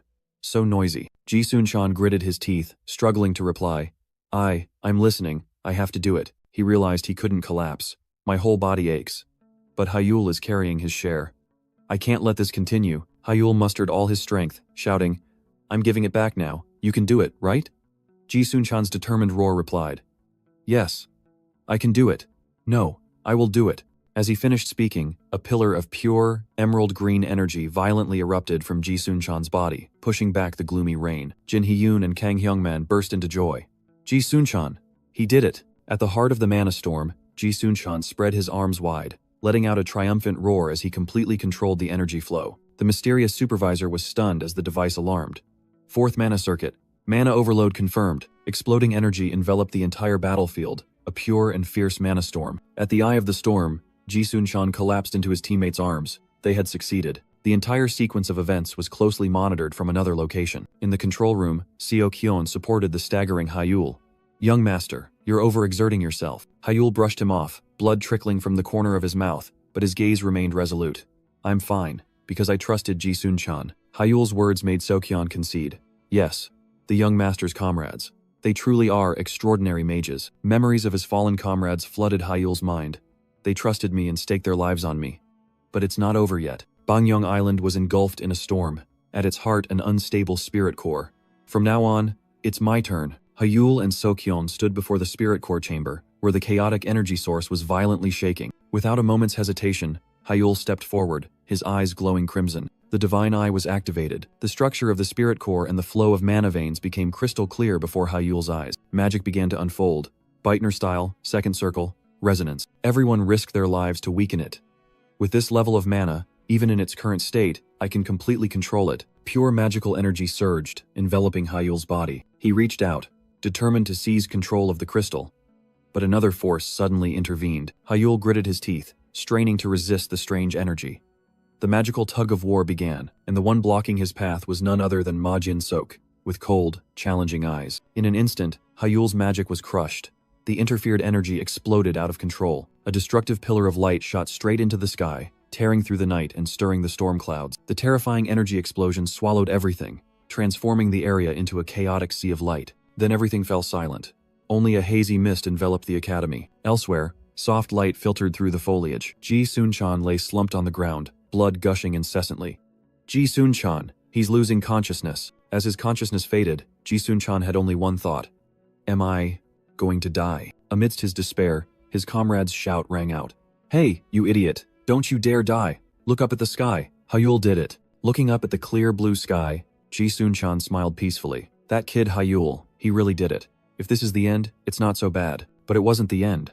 Ji-sun-chan suddenly sat up, breathing heavily, realizing he was lying on an unfamiliar bed. Right in front of him, Adela smiled with relief. You're awake. Ji-sun-chan sat up in shock, memories of death still haunting him. Where is this? Didn't we all die? Another student reassured him. This is a hospital, Bangyang Island, and everyone are safe. This person held out a phone, explaining that while they were unconscious, the whole world had gone wild with the news. On the screen, a large headline praised Bangyang Island's hero Shin Hyul, who had single-handedly prevented the disaster. Ji-sun-chan just smiled faintly. Ah, Hyul's in the news again. He's already returned to the academy, another student announced. Without any rest, he's dealing with the aftermath and facing a horde of reporters. Meanwhile, in a luxurious office, Wee Sung-cheol coldly asked Seo-kyun, "Is that the entire report?" Seo-kyun resolutely recounted what he had witnessed. With his divine eye, he discovered the rampaging spirit core and used a type of magic I'd never seen before to neutralize it and save everyone. I was right there and witnessed the entire event. However, instead of praise, Wee Sang-cheol merely mused. How? Interesting. In his mind, an image of Hyul soaring amidst the mana storm appeared, filled with doubt. Of all people, he got caught up in that incident. And yet, he had a way to resolve it. Wee Sang-cheol made a decision. Regarding the Bangyang Island incident, we will conduct a joint investigation with the Blue Tower. His voice hardened, echoing over the image of the island that had just escaped disaster. A catastrophe like this must never be allowed to happen again. The scene suddenly changed. A grimoire opened, releasing fantastical pink energy along with adorable items. But the master of the magic, Mimir, was frowning. Her eyes filled with murderous intent. Just then, Hyul appeared with a large bandage on his cheek, asking blankly, "Mimir? Why the long face?" In the endless library, Mimir took Hyul's hand, her eyes shining with anticipation. Pure joy lit up Mimir's face. She excitedly flew around the space, like a spirit amidst a vast sea of knowledge. Hyul merely smiled gently, quietly observing her liveliness. Amidst the cheerful atmosphere, a question suddenly popped into Hyul's mind. "Ah, come to think of it, I have something I'm curious about." Mimir immediately replied. "What is it?" Hyul asked seriously. "I don't think there's any information about dark magic here. Do you know anything about it?" Mimir innocently pointed in one direction. "Dark magic? If it's dark attribute magic, it's over there." Hyul quickly interrupted, trying to find the precise words to explain. "No, not that, but something else. The kind of magic corrupted by darkness." The moment the word corrupted was uttered, the smile on Mimir's lips vanished, replaced by extreme astonishment. The cheerful atmosphere dissipated. Mimir slowly descended, her eyes emitting a strange light that stunned Hyul, the successor. An invisible pressure emanated from Mimir. "Where did you learn about that corrupted magic?" Hyul swallowed hard at the sharp question. Hyul suddenly realized he had never told Mimir about the Black Tower. He was flustered, trying to find a way to explain. After a moment of hesitation, Hyul began his story. "It's like this." Upon hearing this, Mimir was horrified. "You mean the successor is constantly being threatened by that Black Tower?" Memories of corrupted enemies flooded Hyul's mind. Last time it was an academy teacher, and this time, it's the director of Bangyang Island. Both of them were drawn into that corrupted dark magic in the game. Hyul shivered, recalling. That feeling, a cold current ran down my spine. I always sensed danger whenever the Black Tower's forces approached. Mimir grabbed Hyul, angrily questioning him. "Successor, why are you only telling me about such an important matter now?" Facing Mimir's wrath, Hyul calmly replied. "Sorry, but since I met you, I haven't encountered the Black Tower. That's why I'm telling you now." Hyul's mocking smile only annoyed Mimir further. "Are you kidding me?" Mimir slammed the table in protest, but Hyul suddenly became serious.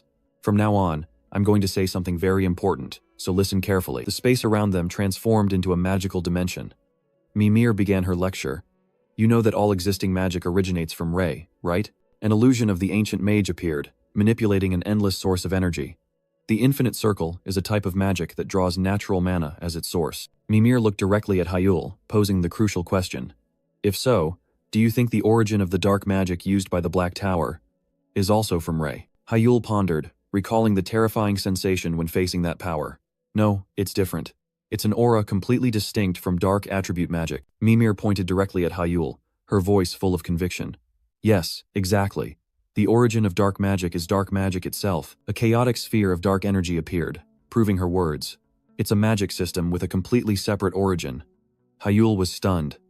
"In other words, there's a separate founder who created dark magic?" Mimir confirmed Hyul's words with an extremely serious expression. "Precisely." Her voice echoed through the dark space. "A calamity born to corrupt mana, to destroy the world. The origin of destruction. His name is Veil Stole." At the same time, at Shinjihan's penthouse, a chaotic scene was unfolding. An angry man kicked over a table, roaring Ju Han-wook's name. He grabbed Ju Han-wook by the collar, his face contorted with rage. "What did you say? Didn't you say Shin Hyul would definitely die on Bangyang Island?" From the shadows, a cloaked figure spoke coldly.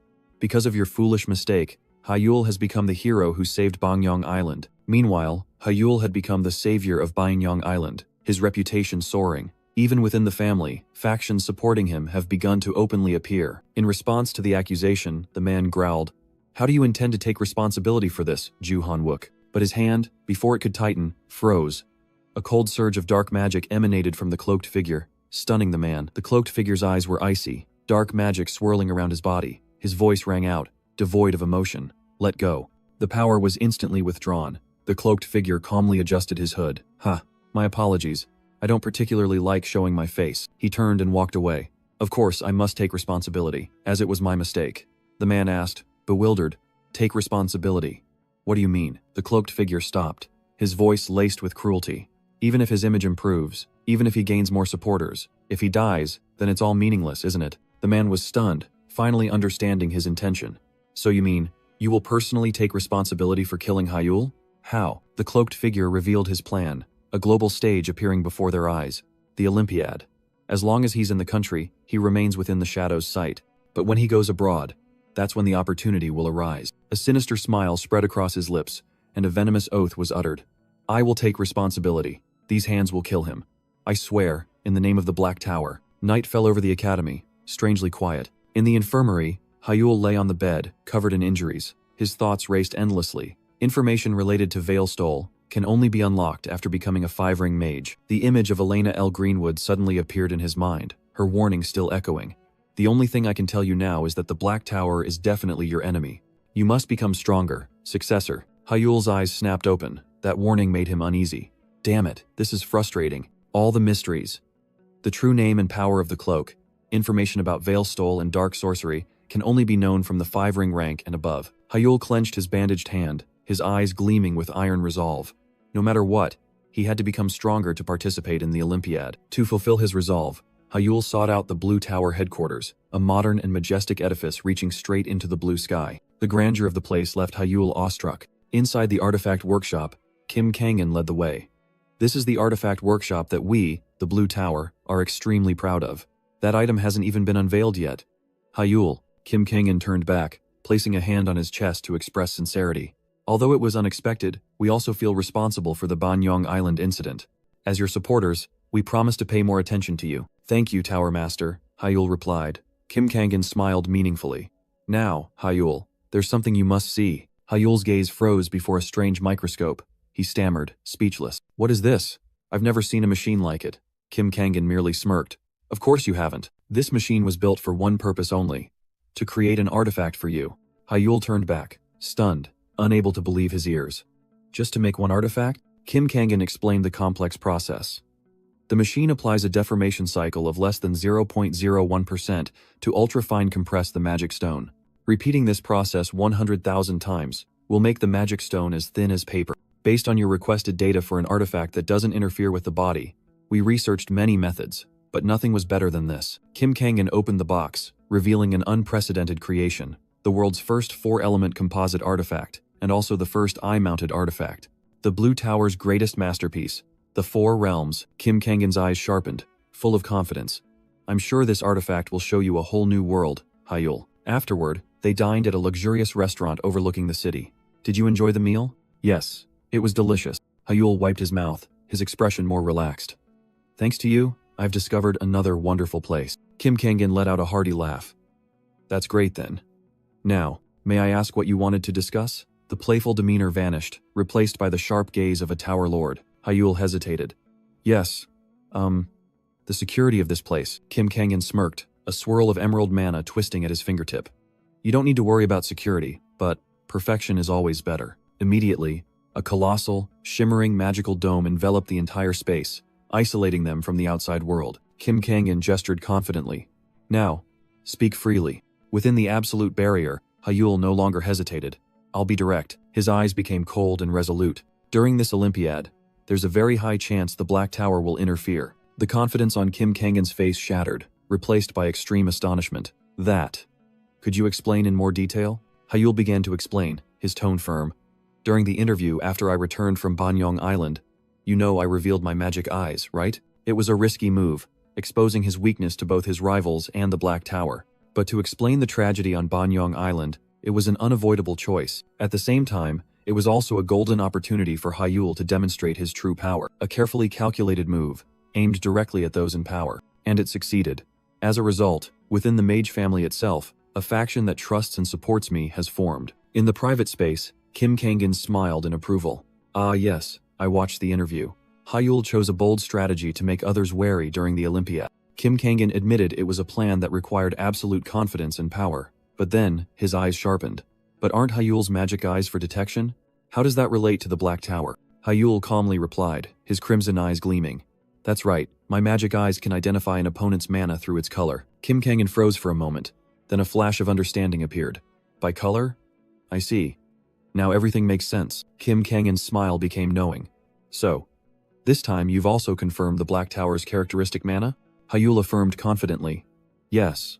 During Smith's incident, I distinguished mana by color and recognized it as the Black Tower's. And on Banyong Island, the Black Tower's characteristic black mana was also detected from the Central Research Institute director. Kim Kangan mused, connecting the events.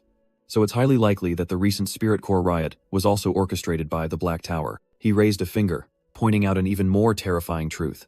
Furthermore, within the mage family, there's someone who wants to eliminate you, Hyul. The shadow of the power struggle loomed.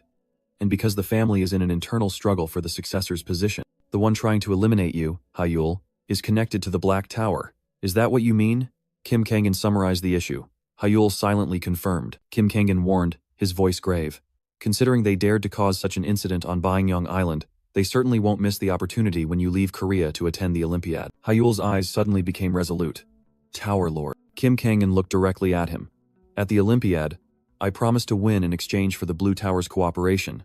But because enemies like the Black Tower stop at nothing, even my life is in danger. Hyul boldly made his offer, a life or death pact.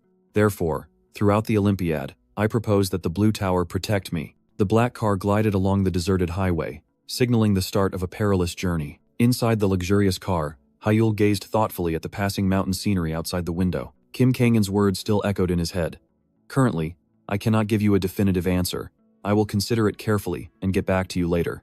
An ambiguous answer, sounding like a refusal, but Hyul understood the meaning behind it.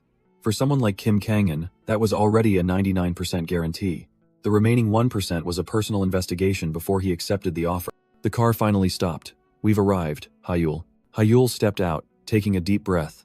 Even though he had secured a protective force for the Olympiad, a sense of unease still lingered in his heart. He looked up at the magnificent building before him. This was the Mage family, and also the key to solving his problems. As Hyul stepped into the main hall, a familiar voice echoed from above. Hyul. Shin In-hyuk stood on the balcony, smiling down. Long time no see. Hyul paused, a hint of annoyance in his eyes. Brother. The moment he arrived, he ran into the most troublesome person. Shin In-hyuk feigned concern. I was very worried when I heard about the incident on Banyong Island. I'm glad you're safe. Though cursing his bad luck internally, Hyul still offered a polite smile. I'm sorry to have worried you. I'm truly grateful, brother. He played the role of a carefree younger brother perfectly, grinning widely. It was just a minor injury. I'm fully recovered now and in top condition. Shin In-hyuk merely smirked, his eyes full of hidden meaning. I'm glad to hear that. You've overcome a serious crisis. As he spoke, Shin In-hyuk slowly descended the stairs. After all, you are my younger brother. He approached, his voice softening, carrying a thorny offer. Next time something happens, lean on me. That's what brotherhood is for, isn't it? Hyul kept his smile. Of course. I'll contact you. But you're always so busy. Shin Ji-han continued the act, his crimson eyes gleaming with condescension. Anyway, you don't need to worry about me. You should take care of yourself. Don't overexert yourself. He put on a fake smile. Come on, don't say that. Actually, having such a reliable younger brother makes me very happy. From a distance, the servants marveled at the warm, brotherly affection, believing that under Shin Ji-han's leadership, the family would grow even greater. They had no idea that Shin Ji-han's hand on Hyul's shoulder was not an act of encouragement, but a gesture of asserting dominance. He leaned down, his voice a probing whisper. I heard your goal for this Olympiad is a gold medal? Hyul looked up, his smile still in place. Yes, if I'm participating, I want to try for gold. That would also bring great strength to the mage family. Shin Ji-han looked pleased. Good ambition. I'm sure you'll achieve it. I'll be looking forward to it. Hyul replied to that empty promise. With your support, I'm confident I can win it. I will grow even faster, to become the strongest pillar behind you. In response to the commitment, Shin Jihan merely burst into a dramatic, loud laugh. He suddenly changed his demeanor, waving his hand. Ah, look, is it already this late? I have to go now. Before turning to leave, Shin Jihan cast a meaningful glance back. Next time, let's meet somewhere better, Hyul. The moment his back disappeared, the smile on Hyul's lips froze. Now everything was clear. That bastard Shin Jihan was definitely plotting something for the Olympiad. The scene changed. Hyul stood in Shin In-hyuk's study, the atmosphere so solemn it was suffocating. His father, Shin In-hyuk, stood with his back to the window. Hyul spoke, his voice devoid of warmth. Father, Shin In-hyuk slowly turned around, his fiery red eyes full of authority sweeping over his son.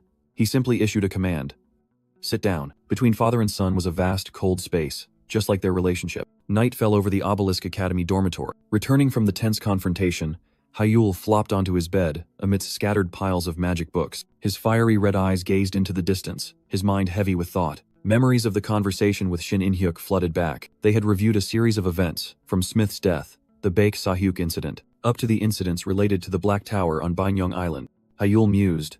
His father must have received a report about the Bangyong Island incident from Seokyeon, and the outcome of the meeting was that until the Olympiad concluded, Hyul would be under the surveillance of elite members of the Shadow Guard. Among them was Seokyeon. Hyul leaned back on the bed, feeling he had done everything he could. Well then, so be it. But the real burden was the secrets he was forced to hide. First, that Shin Jihan was colluding with the Black Tower, and the other secret, that his magic belonged to the Baitaneo style. Time flew by. Only 9 days remained until the Olympiad. Hyul declared, "Today's training ends here. With only 8 days left, everyone should start managing their physical condition seriously from today." After training, Jin Hee-yoon stretched refreshingly. It was satisfying yet a little regrettable. The atmosphere in the team became more enthusiastic than ever. Ma Jin-seok laughed loudly. At this rate, who knows, we might actually win a gold medal. Hyul silently summarized. After the trip to Bangyong Island, the entire team had recovered and plunged into relentless training. Adela offered Hyul a banana milk, but he refused. Thanks to drinking blessed mana, Adela's mana circle had become much stronger than before. Ma Jin-sook's and Kang Shin-woo's mana circles also became more stable. The entire team was growing stronger every day, but Hyul knew, the one who had made the most significant progress, was Ji Sun-chan. By daringly operating his mana, Ji Sun-chan had broken through the wall of enlightenment and reached the fourth circle. Hyul looked at the new strategy on the tablet with satisfaction. As expected, danger is opportunity. The diversity in our tactics has increased unimaginably. He turned around, drawing the team's attention. Oh, right, there's one more announcement. Hyul spoke. Does everyone remember I said we were adjusting the flight to the Olympiad, right? Kang Shin-woo immediately asked. Yeah, why? Did something happen? Hyul's eyes became serious. Yes, there was a problem. Then he suddenly shouted, breaking the tense atmosphere. We've been provided with an even better plane. Tomorrow, we'll board the Blue Tower's private jet and depart for the US at 10 a.m. The entire team was stunned by the sudden announcement. We're leaving tomorrow? The Blue Tower's private jet? Hyul concluded emphatically. Everyone, get ready. The next day, the clear blue sky signaled an important journey. Jin Hee-yoon couldn't hide her excitement. Wow, it's beautiful. What caused a stir among the team were the magic rings. Hyul mused. So these are the artifacts we'll be using in this Olympiad? Go Chang-soo explained that they were specially modified by the Blue Tower, only differing in color from other countries. Meanwhile, Ji Sun-chan slyly approached Adela. Adela, let me see. Despite Adela's protest, Ji Sun-chan quickly snatched the ring with a naive thought. Wearing more makes it stronger, right? Hyul smiled, cutting off the joke. These rings have been customized to match each person's unique mana wavelength, so the consequences of wearing the wrong one won't be pleasant at all. Ji Sun-chan immediately collapsed, his face pale green. My stomach feels like it's turning inside out. Hyul casually concluded. That's the price you pay for wearing someone else's gear by mistake. He added a teasing remark, as if he had just remembered. Oh, I forgot to tell everyone beforehand. Just then, a voice rang out. Kim Kang-in, the Blue Tower Master, had arrived with Sua. The entire team was astonished to recognize this important figure. Looking a bit tired, Kim Kang-in still offered a professional smile. Sorry for being late. Hyul was the first to notice the exhaustion hidden behind that smile. You look very tired. But Kim Kang-in merely waved his hand gently. Deep down, Hyul knew the reason. His mana wavelength was so unique that no artifact was compatible. Kim Kang-in himself had to personally intervene, staying up all night to complete the ring for him. Hyul's train of thought was interrupted by Sua's reminder. It's time for departure. Kim Kang-in urged. Oh, is it that late already? Let's go. The entire national team headed straight to the airport, where the private jet was ready and waiting. Inside the luxurious private jet, the atmosphere became lively. Ji-sun Wook and Jin Hee-yoon couldn't hide their astonishment. Wow, a private jet. This is amazing, Kim Kang-in smiled and announced. We have about 40 minutes before departure. Feel free to look around. I'll have Sua lead everyone. While the others eagerly explored, Hyul approached Kim Kang-in to thank him. I didn't expect you to prepare both a private jet and artifacts. I'm truly grateful. Kim Kang-in casually sat down, waving off the thanks. I haven't fully repaid you yet, Hyul. More importantly, there's something I need to tell you. The atmosphere immediately turned serious. Hyul listened intently. With a snap of his fingers, Kim Kang-in summoned an envelope glowing with magical light. Hyul took it, his eyes shining with surprise. Confidential documents sealed with magic? Hyul, Kim Kang-in got straight to the point, his gaze sharpening. The Black Tower's recent movements are highly unusual. The private jet took off, soaring into the clear blue sky. Inside, Kim Kang-in continued to explain. I've also investigated the Black Tower myself, from various angles. Hyul flipped through the documents, astonished by their detail. Kim Kang-in looked out the window, his voice even. As you can see, the number of incidents suspected to be caused by the Black Tower this year is 67. A magical chart appeared from the tablet, and this is a chart showing the number of incidents caused by the Black Tower from January to May over the past 10 years. Hyul quickly analyzed. Excluding this year, the annual average is 131 incidents. This year, it's halved. Truly a strange fluctuation, and here's the data from 11 years ago. Kim Kang-in raised a finger, his eyes full of hidden meaning. This is the number of incidents that occurred from January to May in the year of the Great Atlantic Catastrophe. Hyul froze as he recognized the name. The Great Atlantic Wormhole Catastrophe, one of the 10 greatest disasters in the world. A never-before-revealed truth suddenly flashed in Hyul's mind. It was a man-made disaster caused by the Black Tower. Kim Kang-in continued his analysis, pointing out an alarming similarity. As you can see, the number of incidents from January to May 11 years ago was 61. A pattern very similar to this year. Hyul immediately understood the implication. This means the Black Tower is very likely preparing for some kind of terrorist attack. That's my assessment too. Kim Kang-in switched to a world map. And now, let's look at the next data. This is a map comparing the locations of incidents this year and 11 years ago. Hyul pointed out the anomaly. This year, a large number of incidents occurred in the United States. Kim Kang-in nodded. Exactly. What's more, this year's Olympiad is. A jolt ran down Hyul's spine. Being held in the United States, their plan was clear. Right in the United States, the Black Tower was preparing a terrorist attack, aimed directly at the time of the Olympiad. Kim Kang-in clenched his fist, his gaze resolute. We will also have to prepare cautiously. Hyul held his breath, feeling the weight of the future. A great storm was about to break, and the eye of the storm was right here, Los Angeles International Airport, United States. In contrast to the tense atmosphere, the Korean team was incredibly excited. Kang Shinwoo shouted, "Whoa! Is this America? Even the smell is different," Jin Hee-yoon replied coolly. "That's the smell of the airport air purifier." A woman in a business suit approached. "Let's go, I'll guide everyone." As the team walked, a student asked, "Isn't the Blue Tower Master coming with us?" Sua replied without turning around. "No, the Tower Master has an important appointment with the Red Tower Master." Hearing that, Hyul showed a flicker of interest. "The Red Tower. I want to visit it once." Adela, walking beside him, agreed. "Yes, I want to go too." Suddenly, Sua stopped, turning back with an unreadable smile. "In that case, shall I arrange a tour?" The sudden offer stunned both Hyul and Adela. Sua confirmed the offer, then revealed even more important information.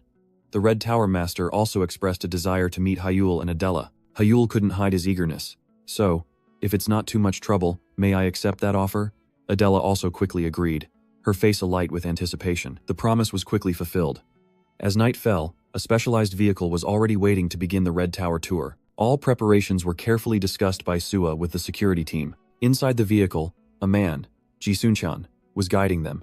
Adela couldn't help but marvel at his thoroughness. "Wow, you're really meticulous." Hyul just smiled faintly. "That's how he is.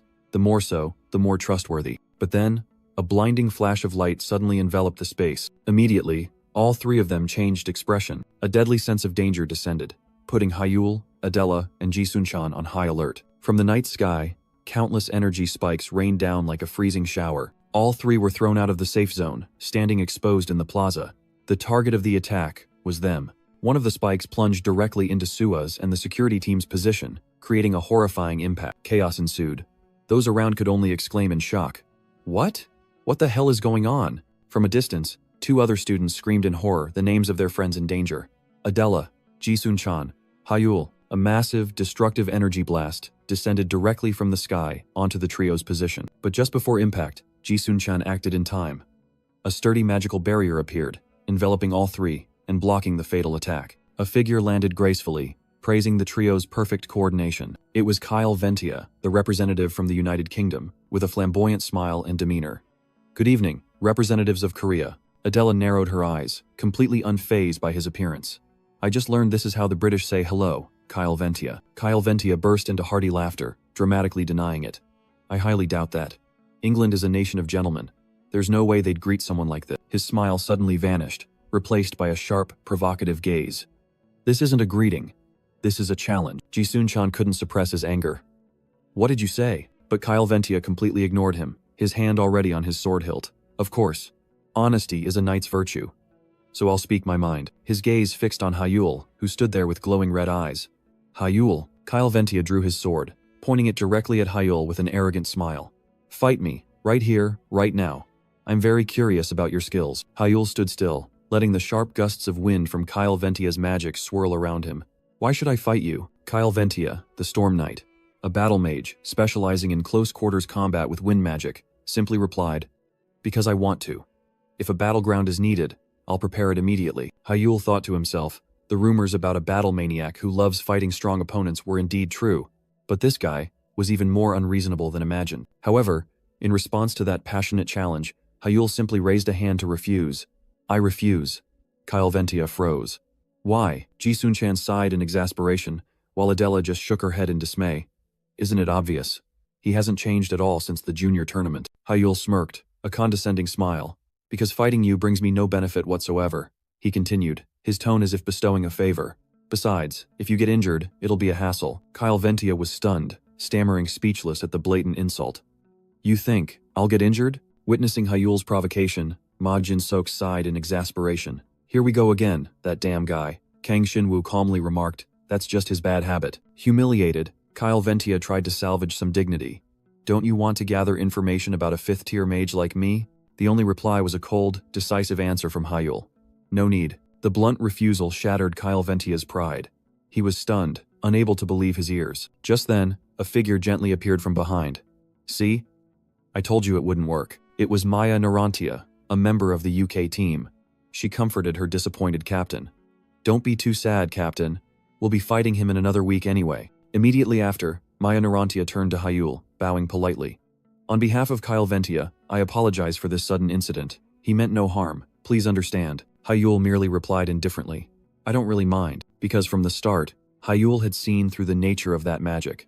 It was merely a flashy display, causing absolutely no harm to people or objects around. It was just an empty magic. Maya Narantia thanked him, then left with Kyle Ventia in a surge of emerald magic. Kyle Ventia didn't forget to shout a challenge for next time. Watching their retreating figures, a student spoke up. "They're like a storm." Hyul simply replied, "Indeed. And it seems there will be a series of storms from now on." The bus rolled away, returning quiet to the road. But in another corner, Jin Hee-yoon's anger had not subsided. "What's wrong with those crazy guys?" She couldn't swallow her indignation. "They just attacked out of nowhere, then gave a perfunctory apology and left." Jin Hee-yoon clenched her fists, fury blazing in her eyes. "Are they really insane? No way, I can't let this slide." Still fuming, Jin Hee-yoon turned to Hyul. "So what are you going to do?" "What else? Report them so they get punished." Contrary to her exasperated look, Hyul calmly replied, "There won't be any punishment," Jin Hee-yoon yelled, unable to accept the explanation. "Why not? They used magic to attack in public." Hyul's eyes flashed red as he reanalyzed the situation. But Kyle's wind slash was actually just a harmless mass of wind mana. Even if it hit directly, it wouldn't leave a scratch. Hearing that, Ji-Sun-chan suddenly realized, "No wonder, my shield didn't feel any impact at all." Hyul emphasized a harsh truth. "Besides, we're in America. Magic of that level isn't considered a crime here. It's more like mages observing each other's magic. And the fact that they recorded it with nearby magic surveillance cameras is enough proof that this wasn't an attack." Even though she understood, Jin Hee-yoon couldn't help but be furious. Damn it, those calculating bastards. Meanwhile, Adela remained silent, lost in thought. After some analysis, Adela spoke up. "Looking at their systematic actions, they must have challenged other teams as well, right?" "Highly likely." Adela continued to deduce, her eyes sharpening. "Their goal is to gather information, isn't it?" Another student on the bus interjected. "That's right. Recording with those cameras will give them a lot of data. Even Ji-Sun-chan's magic just now must have been exposed." Ji-Sun-chan was still skeptical. "But seriously, would many teams accept such a risky match?" Hyul asserted. Yes, many more than you'd think. Ji Sunchan sat up, completely bewildered. Huh? Why? Hyul calmly repeated. Do you remember what Kyle said? Memories of Kyle Ventia's smug smile flooded back, along with his arrogant provocation. Because you can get information about a fifth ring mage like me? Ji Sunchan froze, finally understanding. Ah, that's right. If they fought, they could gather information about Kyle. Magic energy gently emanated around Hyul. And the reason I avoided that match is because my information is even more valuable than his. Ji Sunchan could only roll her eyes, muttering, Ah yes, whatever you say. On the moving bus, Ji Sunchan spoke up. It seems we're almost at the hotel, but not everyone could keep their composure. Jin Hyun's fury erupted. Arg, I'm so mad I could die. I won't let those bastards get away with this. As soon as the bus stopped in front of the splendid hotel, she growled, Ma Jin-sok, you're coming with me. Called out by name, Ma Jin-sok could only meekly agree. Leaving the commotion outside, Hyul stepped into the luxurious room that had been prepared. A quiet space, perfect for his own plans. After arranging a few things, Hyul looked around with satisfaction. All right. All preparations are almost complete, he mumbled, holding two important grimoires. Only the Book of Idrid and the Book of Mimir are left. Now, where should I put them? His gaze suddenly stopped under the table. Huh? What's this? A magical safe, cleverly hidden. Magic energy flowed from Hyul's fingertips, activating the room's defense system. He smiled faintly in admiration. It was indeed the Olympiad, a completely different level. Even if it's not the highest tier, this security system is more than enough. Feeling safe, Hyul decided not to waste time. All right, I finally have some free time. Let's get to my work. The space transformed. Hyul stepped into an ethereal library, where Mimir was waiting. Mimir, I'm here. Oh, successor, have you arrived safely? Yes, I've arrived at my safe lodging, Hyul replied. But Mimir seemed to sense something. Really? Nothing happened on the way? Mimir's question made Hyul hesitate. He recalled the recent encounter. Well, if you have to call it a problem. After Hyul recounted the entire incident, Mimir pondered over a cup of tea. She drew a conclusion, her eyes sharpening. The Black Tower is very likely plotting something, and the UK team as well. Mimir inquired. The successor didn't cause any trouble, did he? Hyul, sitting amidst a pile of books, quickly denied. Of course not. I have no reason to do so. Mimir suddenly became excited. I generally understand what you mean. Helping with this is my role anyway. Just trust Mimir and leave it to me. Hyul smiled. I trust you. But then his eyes showed a hint of doubt. But what exactly does I understand mean? As soon as she finished speaking, a surge of magical energy erupted from Mimir, engulfing the entire space. Thousands of books flew chaotically in the air. Hyul was stunned, his eyes wide at the magnificent and overwhelming sight. Amidst the whirlwind of books, a single volume gently landed in Hyul's hand. He looked bewildered. What's this? Mimir immediately replied. What else? A book about fourth ring mages. Hyul was astonished. What? How do you know? Mimir pointed triumphantly. Haha, I knew it with just a glance. The UK team is smarter than I thought. But then, her voice suddenly sharpened, her expression serious. The likelihood of encountering the Black Tower is increasing. You need to improve your skills, even just a little, to prepare for any emergency. Mimir soared up, clasping her hands dramatically. Mimir, tell me how to reach the fourth ring. She played both roles herself, holding the book out to Hyul. Hyul sighed. Mimir, don't be so dramatic. He flipped through the book, his gaze becoming focused. But you're not wrong. You're right, Mimir. With renewed determination, Hyul stood up.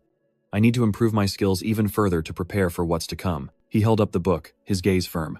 And what's written in this book is, a complex magic circle appeared. The realm of a four-ring mage. Fusion. Before the tournament begins, I must master it. The scene shifted abruptly. The city glowed brilliantly in the sunset. In the twilight park, Hyul stopped short. His eyes met a familiar figure sitting on a bench. Huh? Adela turned, a little surprised to see Hyul. Adela? Oh, hi. Hyul approached, pressing her. What's wrong? Are you worried about something? Adela evaded. Oh, nothing. It's getting late. Adela sighed, her eyes heavy. She looked at her watch, seemingly unwilling to continue the conversation. It's not that there's nothing to worry about. I should head back to the hotel, Hyul recalled. All day today, from the joint training session to dinner, Adela had seemed distracted and unusual. Worry welled up in Hyul's heart. This isn't good. Adela is the core strength of the entire team. If her morale is unstable, the whole group will be affected. Deciding he couldn't ignore it, Hyul called her back just as she turned to leave. Wait a moment, Adela. Can we talk for a bit? They walked side by side in silence. Hyul got straight to the point. Is it the trip to the Red Tower tomorrow that's bothering you? He explained further, Ever since Sua came to the training ground to announce the schedule, I've felt your mood change. Adela lowered her head, softly denying. No, it's not that. Hyul was confused. Huh? It's not? Then what is it? Adela hesitated, her eyes full of awkwardness. You won't laugh, will you? Hyul affirmed. No, of course not. I won't laugh. With an unbelievably serious expression, Adela revealed her concern. Do you know? In America, they don't have banana milk. Hyul was stunned. All his worries and conjectures vanished into thin air before a truth that couldn't be more absurd. Adela was truly panicked, wringing her hands. What am I going to do without it?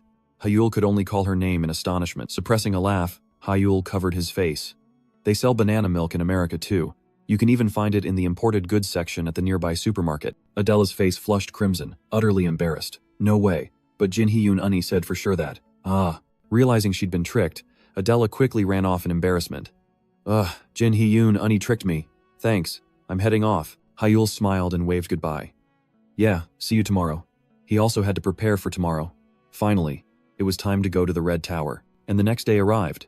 Before the grandeur of the high-tech tower, Ma Jin-seok was utterly overwhelmed. This is. Inside was a breathtaking, modern space, like something out of a sci-fi movie. This was the Red Tower. Ma Jin-seok couldn't hide his excitement.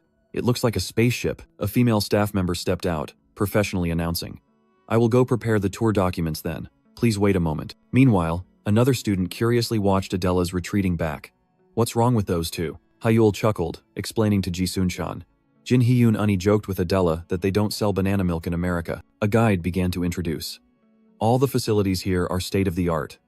Recently, they seem to be focusing on research into magical mechanization and automation. Amidst everyone's excitement, Ji-sun-chan whispered to Hyul, his face full of worry. It might be strange to ask now, but is it really okay for us to be here at this time? His fear surged. No, this is Dalria Sorrentia's base. What if information leaks? Hyul reassured him. So what? We're not using magic here. It's just a tour. Ma Jin-seok interrupted, changing the subject. Anyway, about this Olympiad competition, he became quite excited. It's turned into an interesting match. Kyle Ventia of the Green Tower, Maya Narantia of the Red Tower, and Shin Hyul of the Blue Tower. With support from the three towers, this has essentially become a proxy war. Don't tell me the Tower Masters are betting on this too? Hyul could only force a laugh, but a cold, furious voice rang out from behind, silencing all laughter. They've already placed their bets. Maya Narantia appeared, her entire body ablaze with anger. And right now, they're on their way back after being thoroughly beaten.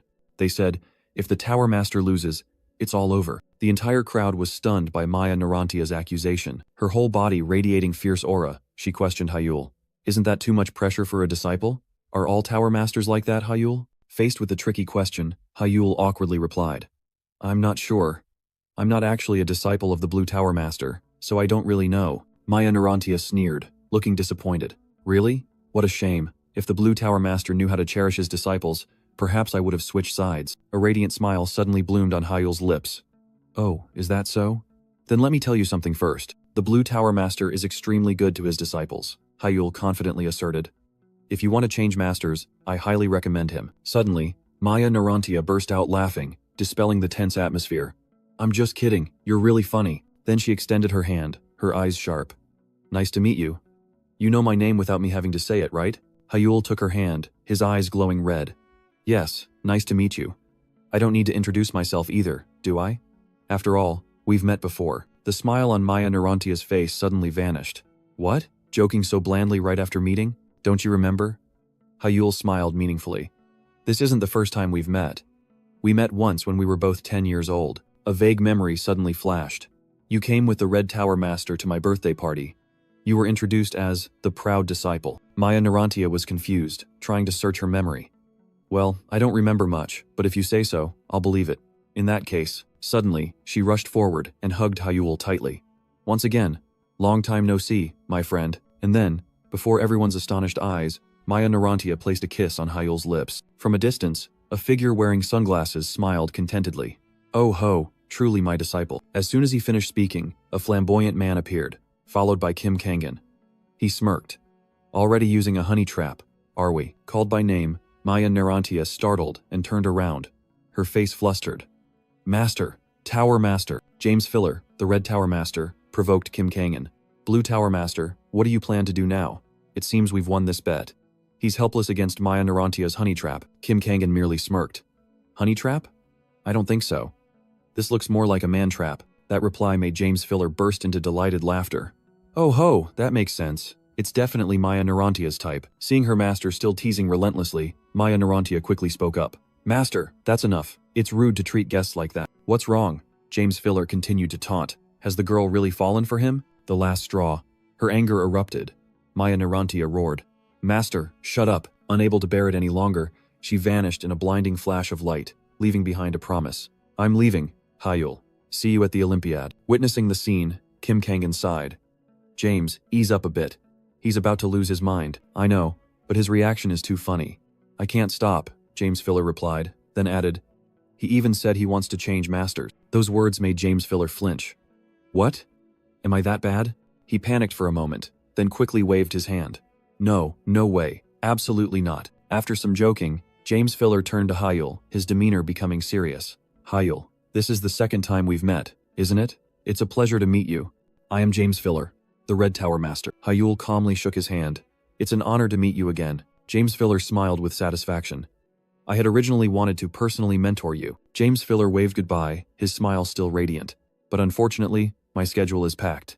Feel free to look around. In response to that enthusiasm, the students, led by Hyul, cheered loudly in excitement. The tour began at the Red Tower's Magic Analysis Room, a state-of-the-art and overwhelming space. Immediately after was the training room, with its enormous scale and modern combat zones. The students couldn't help but marvel at the superior technology, secretly wishing their own academy was equipped the same way. Even the Red Tower's cafeteria exuded splendor, far different from anything they had ever known. 2 hours flew by in a flash. Amidst everyone's cheerful atmosphere, Hyul, who was sitting alone, was interrupted. A man in a polite suit approached. Hyul, do you have a moment? Hyul was stunned, not understanding what was happening. The man calmly explained as they entered the elevator. Both tower masters are calling for you. The elevator stopped on the 75th floor. The door opened to a luxurious corridor, stretching out with a magnificent red carpet. Hyul silently followed the man, sensing the solemnity of the place. He looked up in astonishment, realizing that the entire top floor was built from flame rock, an incredibly rare material. As they arrived before a large door, an authoritative voice echoed from within. Come in. As the door slightly opened, Hyul froze. Inside the luxurious meeting room, the atmosphere was tense. Father? Shin In-hyuk looked up, his voice even but full of scrutiny. When did you arrive? You were supposed to come on the final day, weren't you? Hyul stepped in. I arrived 4 hours ago, because something important came up. Sensing the abnormality, Hyul's eyes glowed crimson. Something important? James Filler spoke up, his voice slightly apologetic. I apologize for dragging a student who was just here for a tour into this. But business is business. I hope you understand. Those words were like a warning. Hyul's pupils contracted, and a premonition of ill omen struck him. Kyle Ventia, who was sitting opposite, decided to get straight to the point. This morning, we apprehended a dark mage from the Black Tower, disguised as an Olympiad official. Kyle Ventia's face was cold, his eyes sharp. I'll get straight to the conclusion. Kyle Ventia's declaration struck a heavy blow to Hyul's mind. He was stunned, speechless. A full view of the skyscraper, where the fateful meeting was taking place. Inside, a storm was brewing. Kyle Ventia looked directly at Hyul, explaining why he was there. We called you, Hyul, because this information came after our conversation on the plane, and we are gathered here to hear the opinion of the informant, Hyul. Hearing this, Hyul could no longer remain calm. Where? How did you catch them? He rushed towards the meeting table, panic evident on his face. And where is the captured mage? Kyle Ventia raised a hand to stop him. Calm down, don't get too agitated. From beginning to end, Shin In-hyuk silently observed his son's reaction, his gaze deep and inscrutable. Hyul realized he had lost control, and he took a step back. I apologize. The news was so sudden that James Filler smiled reassuringly. When I first heard the news, I reacted just like you. First, please sit down. The meeting began with information about a spy who was apprehended at the arena during the final inspection. Sitting at the table with Shin In-hyuk, James Filler, and Kyle Ventia, Hyul spoke up and asked, how was he discovered? In response, a blue magic cube was placed on the table. An employee discovered him trying to install this. Hyul was stunned as he picked up the cube, sensing an unusual surge of energy. He closed his eyes, concentrating his entire mind to analyze the complex magical structure within. When he opened his eyes, Hyul's pupils had turned a brilliant yellow. A detonator. James Filler and Kyle Ventia reacted with extreme surprise at Hyul's discovery. Meanwhile, Shin In-hyuk's gaze was sharp and probing. Hyul explained, this is a detonation spell, and it's also inscribed with a resonance ritual with other spells to increase its destructive power. James Filler clapped in admiration. Oh ho, that's impressive. You can recognize this complex ritual in an instant. There's also a small amount of Black Tower dark magic. It's definitely them, Hyul affirmed. James Filler burst into hearty laughter. Excellent. To possess such a magic eye. The family head has an outstanding successor. Shin In-hyuk's voice cut in coldly.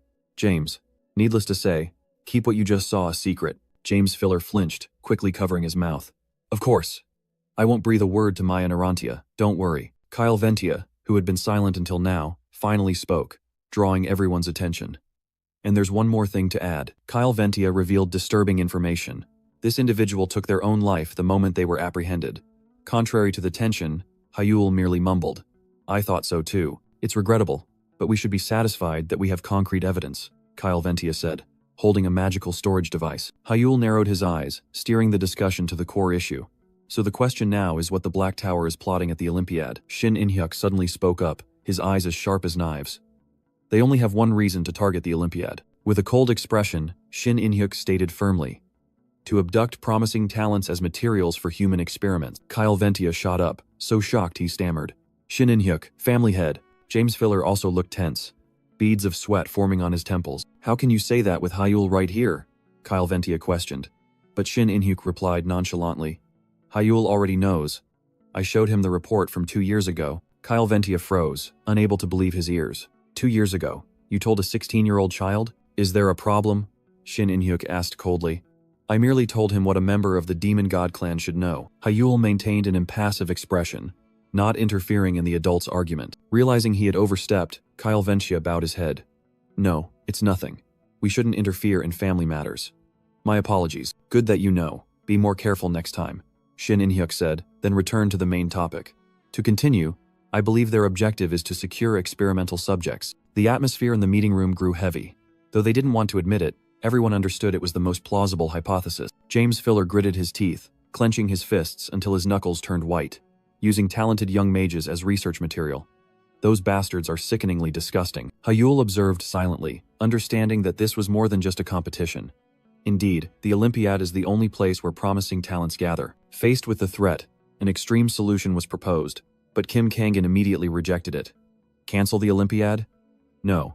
All preparations for the tournament are complete. James Filler also agreed, emphasizing the unbreakable political constraints, and the International Mage Organization, including the United States, will not allow that. With the option of cancellation dismissed, Hyul presented the only viable alternative. Then, the most practical countermeasure is to strengthen the defense system. A high-ranking official's gaze grew thoughtful, considering Hyul's proposal. James Filler also fell into contemplation, assessing the feasibility of reinforcing the defenses. Breaking the silence, Kim Kangan steered the discussion to the core issue. Regarding that defense system, the high-level meeting continued, a tense atmosphere pervading the room. As dusk fell over the city, the discussion seemed to be drawing to a close. Kim Kangan decisively stood up, assigning the first task. We will negotiate with the US government regarding what was discussed today, then inform you in writing. Following suit, James Filler also took on his part. I will consult with the Olympiad Organizing Committee. Wee Sang-cheol donned his cloak, his voice full of authority as he took charge of the security front. I will handle the International Anti-Terrorism Headquarters. Witnessing it all, Hyul couldn't help but be astonished. Truly incredible. Their decisions and task assignments are so swift and precise. The backs of the three of them gradually receded, leaving Hyul with a profound sense of awe. So this is the caliber of the world's top mages. A colossal, complex, and brilliant surge of magic erupted, as if signaling a grand destiny that had just been decided. Mimir mused, her eyes glinting with contempt. Human experimentation. They truly haven't changed at all after all these years. Worried for Hyul, Mimir suddenly suggested. Successor, how about we withdraw from the Olympiad? But Hyul immediately dismissed it. That's not happening. His resolve unwavering, Hyul clutched the book tighter. Precisely because of this, I will change my strategy. Mimir was surprised. Huh? How? Hyul's eyes gleamed with determined red. I will enter the fourth challenge page. A worried expression appeared on Mimir's face. Successor, are you sure? You know full well. Mimir's warning was not without reason. The fourth challenge could only be attempted once a month. And ironically, that day was none other than the opening day of the Olympiad. Meanwhile, the atmosphere at the stadium heated up by the minute. The audience excitedly chatted. I wonder what special performances there will be this year. At the opening ceremony, the magical performance by each nation's representative was more than just a mere show. A grand performance was a testament to the representative mage's superior skill. Moreover, it was the honor of an entire nation. Amidst the crowd, big names like England and America were mentioned. until the identity of South Korea's representative was revealed. It's the youngest 5-ring mage in the world, and backed by the Blue Tower, expectations for Hyul reached their peak. Truly incredible. But ironically, the main subject of all the talk had vanished without a trace. Ji San-wook was utterly panicked. He's gone. Hyul is nowhere to be found. The entire South Korean team gathered, the atmosphere as tense as a stretched string. Did you check his room? Jin Hee-yoon pressed. Yes, there was only a book and an old cloak on the bed. On the empty bed, only the magic book and the familiar cloak remained. The entire team was stunned. What do we do now? The performance is about to begin. At a grand international arena, the atmosphere for the upcoming major event was incredibly lively. Inside, tens of thousands of spectators filled the stands, cheering non-stop. In the waiting room, Kyle Ventia was in utter panic. He's gone. Hyul is nowhere to be found. The entire team gathered. Kyle questioned while Kang Hyungmin reported that Hyul's room was empty, with only a book and a cloak left behind. On the empty bed, Hyul's magic book and signature cloak lay there like a challenge. Suddenly, in another world, a dignified woman questioned an elder. Do you also think we should overlook this? I only want the truth. Elder Tianjian could only bow his head, reluctantly responding in confusion. The woman turned to another disciple, forcing him. Chu Tianhan, eat. Or do you not want to eat? Chu Tianhan trembled as he looked at the object in his hand, his face paling with fright. His face contorted in disgust, trying to fight back the urge to vomit. A heart-wrenching scream echoed as Chu Tianhan fell backward in extreme agony. Under the effects of the truth serum, Chu Tianhan began to confess his sins. Out of jealousy towards Lin Jichen, he had deliberately harmed his fellow disciple. He bitterly admitted that his plan had failed, and that Lin Jichen had fortunately survived. The other elders and fellow disciples were all stunned upon hearing this, one of them sighing in disappointment at the truth about the senior disciple they once respected. Back in the waiting room, Jin Hee-yoon angrily shouted, "This is truly infuriating." Adela tried to calm everyone, suggesting they wait for the Blue Tower Master and the head of the Demon God clan to arrive, while also planning for contingencies. On the arena's large screen, the official program began with a greeting from the host. 2 professional commentators, a man and a woman, began the live broadcast. Meanwhile, in the cultivation world, the powerful woman pointed at the fallen Chu Tianhan, exposing his crimes before his master. She growled, her eyes sharp as knives. "Speak, how should a traitorous disciple like this be punished?" Tianjian exclaimed in shock. "This," Chu Tianhan gasped, collapsing in despair. He realized in despair. It's truly over. Everything is finished. In a distant memory, a hand offered a bottle of 9 revolving jade pill, a divine medicine for internal injuries. Under the moonlight, the powerful woman gently reassured her white-haired disciple, promising that no one would be able to bully him again. She smiled, advising him to rest early. The young man, Xiao Chen, could only watch his masters retreating back with gratitude. At the same time, in another world, the Grand Olympiad opening ceremony officially began. Kyle Ventia was in utter panic, not knowing what to do. His dark-skinned, blonde-haired teammate could only worry in silence. Back to the night before the opening ceremony, Xiao Chen unexpectedly received a friend request from Gu Chushuo. Gu Chushui joyfully called his name. "Xiao Chen asked in surprise. "Sister Shui, when did you arrive in Bahuang?" She hastily explained that she was being chased by a group of people and forced to accept a friend request. Hearing this, Xiao Chen's aura turned murderous, and he demanded her immediate location to come to her rescue. Meanwhile, the thugs were still mocking Gu Chushui for her stubbornness. At the same time, in another world, the Grand Olympiad opening ceremony officially began. Suddenly, a flash of light caught the attention of 2 thugs. They all looked up in horror as someone flew straight towards their village. In another corner of the arena, a mysterious mage appeared splendidly amidst a magical vortex. Hyul breathed a sigh of relief, appearing in an unfamiliar room with a magic book in his hand. He secretly thought about the next challenge, the 4th challenge, while a mysterious chest glowed from afar. "Let's begin."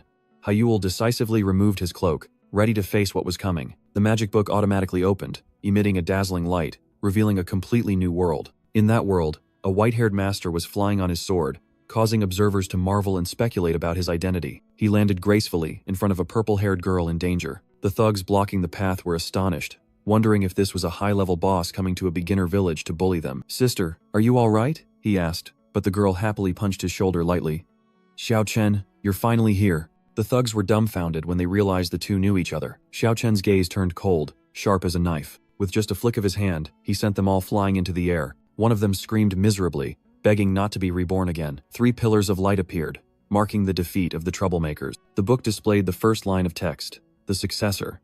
Once you can perfectly control the ring of expansion, and proceed to the page of the 4th challenge. Hyul received the information, realizing he could only try again after a month. The book gave a final warning. Think carefully before challenging it. Back in the world within the book, Xiao Chen smiled and invited Gu Chushui. Sister, come with me to Xuanyi sect. Gu Chushui joyfully nodded repeatedly, completely trusting her junior brother. The book gave a final warning.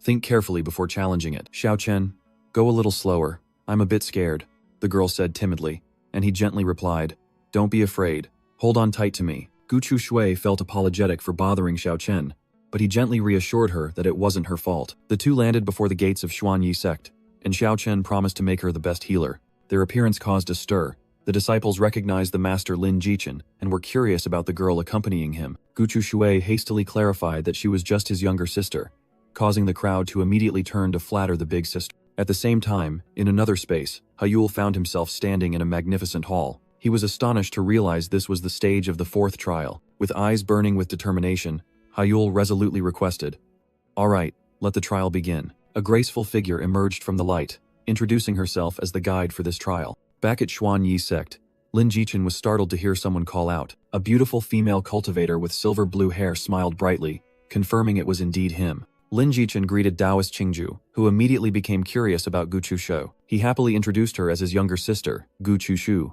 whom he had brought to the sect for cultivation. Qingju immediately ordered the other disciples to take Gu Chushu to meet the master. Reluctantly parting ways, Gu Chushu called out Xiao Chen, and he promised to visit her soon. Qingzu remarked that Gu Chushu seemed to be a promising talent. In the trial hall, the guide officially introduced herself. Her name was Gamma. Yahello thought to himself, just as he predicted, after Alpha and Beta came Gamma. He smiled and replied politely, hello, Gamma. It's a pleasure to meet you. Gamma began to explain the content of the fourth trial. This trial would test the perfection of the infinite loop that Yahello possessed. Gamma explained that this trial required absolute harmony and fusion. She warned, if you fail, you won't be able to try again for 30 days, so be careful. Yahello thought to himself that this was indeed a dangerous gamble, and if he failed this trial, he would never be able to defeat formidable opponents like Kyle Ventia. Gamma explained that this trial required absolute harmony and fusion. With eyes burning with determination, Yahello resolutely requested, all right, let the trial begin. Gamma responded and began the ritual. The entire space erupted in a dazzling light. Yahello was hit by the powerful surge of light and quickly raised his hand to shield his eyes. When the light subsided, he exclaimed in surprise, this is, before Yahello's eyes, a pristine white grand piano appeared in the center of the stage. He approached, unable to hide his astonishment. A piano? Suddenly, a familiar voice rang out, startling Yahello as he realized it was his master's voice. The master explained that Gamma had transformed into the piano, a truly special instrument. Yahello cautiously placed his hands on the keys. He was puzzled to realize that when he pressed the keys, the piano produced no sound. The master's voice echoed again, explaining that if he couldn't harmonize the four rings, the piano would remain silent forever. Yahello nodded in understanding, took his seat, and prepared himself. He concentrated his power, and four colorful magic rings immediately appeared, coiling around his arm. His fingers glided over the keys, and the first sound finally rang out. But Yahello grimaced in horror. A sound came out. But what is this unpleasant noise? A voice echoed, explaining that ordinary mana would be useless, and this trial was quite simple. Play the piano perfectly. He concentrated his power, and four colorful magic rings immediately appeared, coiling around his arm. The time limit was 12 hours. The antique pendulum clock began to chime, officially starting the test. The clock hands began to move. Time was slowly ticking away. But Yahello grimaced in horror. A sound came out. But what is this unpleasant noise? Yahello touched the keys, his eyes glowing red, thinking to himself that this trial was truly too abstract. He recalled his master's words that ordinary mana had no effect, and Gamma's statement that the goal was to test the fusion of the infinite loop. Yahello took a deep breath. His mind already had the answer. Vibrant, multicolored mana rings began to swirl around Yahello. If Yahello produced a result that satisfied himself, he would automatically pass the trial. Yahello inwardly cheered. He had figured it out. Only mana perfectly fused through all four rings would produce a pure sound. He recalled his master's words that ordinary mana had no effect, and Gamma's statement that the goal was to test the fusion of the infinite loop. The mysterious voice offered a final blessing. My disciple, I wish you infinite success. Yahello's hands emitted a shimmering blue aura, ready for the performance. A beautiful magical melody rang out, filling the space. The scene suddenly shifted to a modern, magnificent theater where a crowd was gathered. Inside, Adela and another student were startled when the door suddenly burst open. Yahello rushed in, panting and hastily apologizing for being late. His brown-haired friend grabbed Yahello, snapping, hey, where have you been? But Yahello just gave a wry smile and promised to explain later. It was an overwhelming performance by the Italian team. Thanks for the Italian team's efforts. And now, without further ado, the next performance is the beautiful fiery flower representing our country. The American team led by Dalria Sarentia. The massive stands were packed with people, the atmosphere buzzing. The audience cheered. "Oh, it's finally the American team. I can't wait to see what the Red Tower has prepared for this year." In the middle of the vast arena, Dalria Sarentia stood alone, becoming the center of all attention. She raised her hand, and streams of golden energy and magical interfaces began to activate. Immediately, a colossal pillar of fire erupted from the ground, swirling violently. The entire audience was stunned by the overwhelming display of power. Dalria tilted her head back, reveling in the torrent of wild magic flowing through her. She extended her hand, controlling a complex magic array that appeared amidst the sea of fire. The fiery vortex grew stronger and stronger, seemingly wanting to swallow the entire space. From within the pillar of fire, burning leaves and digital patterns began to form.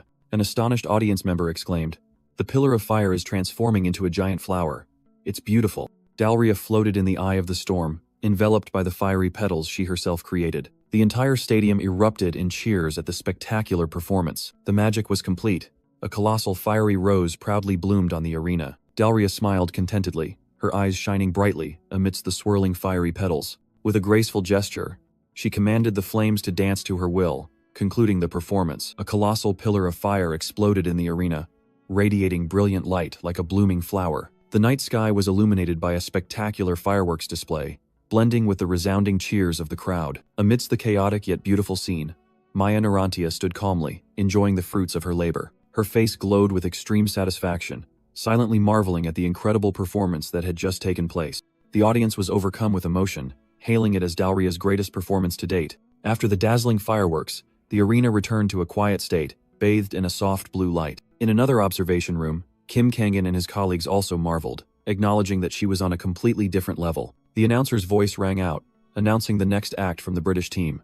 A group of fervent fans screamed, holding up a banner bearing the name Kyle. Kyle Ventia, the representative of Great Britain, stepped onto the stage with his rapier in hand, preparing for his performance. He began to cast magic, streams of blue energy swirling in the air. With a confident expression, Kyle pointed his sword straight ahead, magical interfaces appearing around him. His green eyes flashed with a sharp, proud gaze. Kyle unleashed his power, creating a colossal wind magic vortex that enveloped the entire arena. The audience was blown back by the strong winds, but they couldn't hide their astonishment and admiration. Kyle glided gracefully through the eye of the storm, skillfully controlling the vortex. He moved at dizzying speed, merging with the flow of the wind. The vortex grew stronger and stronger, rising into a colossal pillar of wind. As soon as the vortex dissipated, an astonished audience member shouted that Kyle had vanished. The loudspeaker dramatically announced, Kyle Ventia had disappeared mid-performance.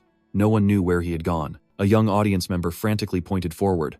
Over there, Kyle Ventia suddenly appeared, somersaulting in midair in the arena. He plunged downwards, his rapier glowing brightly with green magical energy. A terrifying energy explosion shook the entire arena. The crowd of spectators gasped, completely overwhelmed by the power. From the epicenter, a colossal vortex formed, which the commentator called a living storm. Kyle stood defiantly in the eye of the storm, completely controlling the raging magical flow. As the vortex dissipated, he winked at the audience, concluding his peak performance. The commentator marveled, acknowledging the irresistible charm of the British wind mage. Meanwhile, in the waiting room, Ma Jin-seok remarked that this year's lineup of contestants was truly legendary. Kang Shin-woo anxiously asked about his teammate.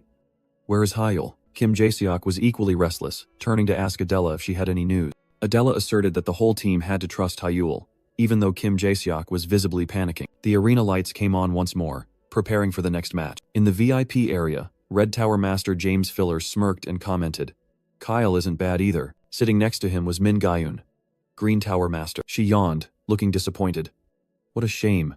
I thought this time I'd crush their pride." James Filler snapped, "That should be my line.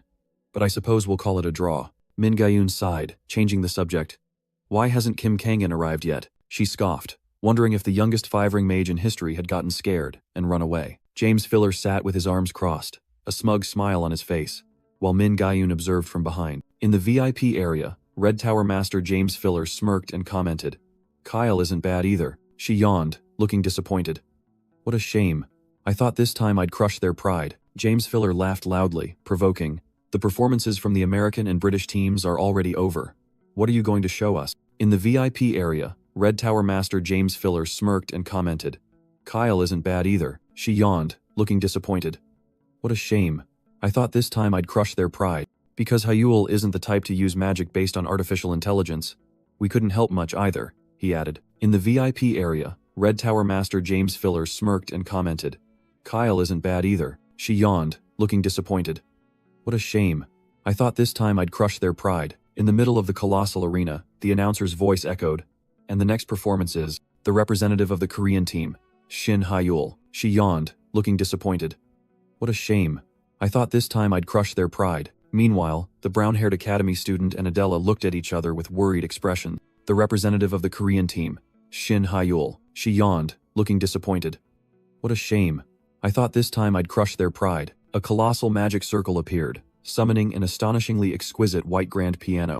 Min Ga-yoon, Kim Kang-in, and James Filler all held their breath, watching intently. Hyul calmly sat down before the piano, a gentle smile gracing his lips. The entire audience fell silent, their eyes fixed on the stage with extreme curiosity and anticipation. Hyul opened his eyes, his pupils flashing with brilliant golden light, ready for an unprecedented performance. Hyul placed his slender fingers on the pristine white piano key. As the melody began, verdant magic transformed the entire arena into a dreamlike meadow. The audience was astonished, as pure streams of energy swept past them. Each note from Hyul wove a wondrous scene. As cherry blossom petals began to appear, Kim Kang-in was bewildered.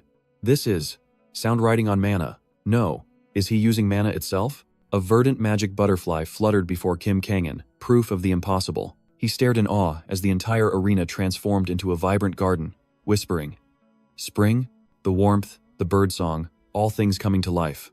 Music and mana resonated, creating an oddly realistic sensation. James Filler screamed in horror. What the hell is this?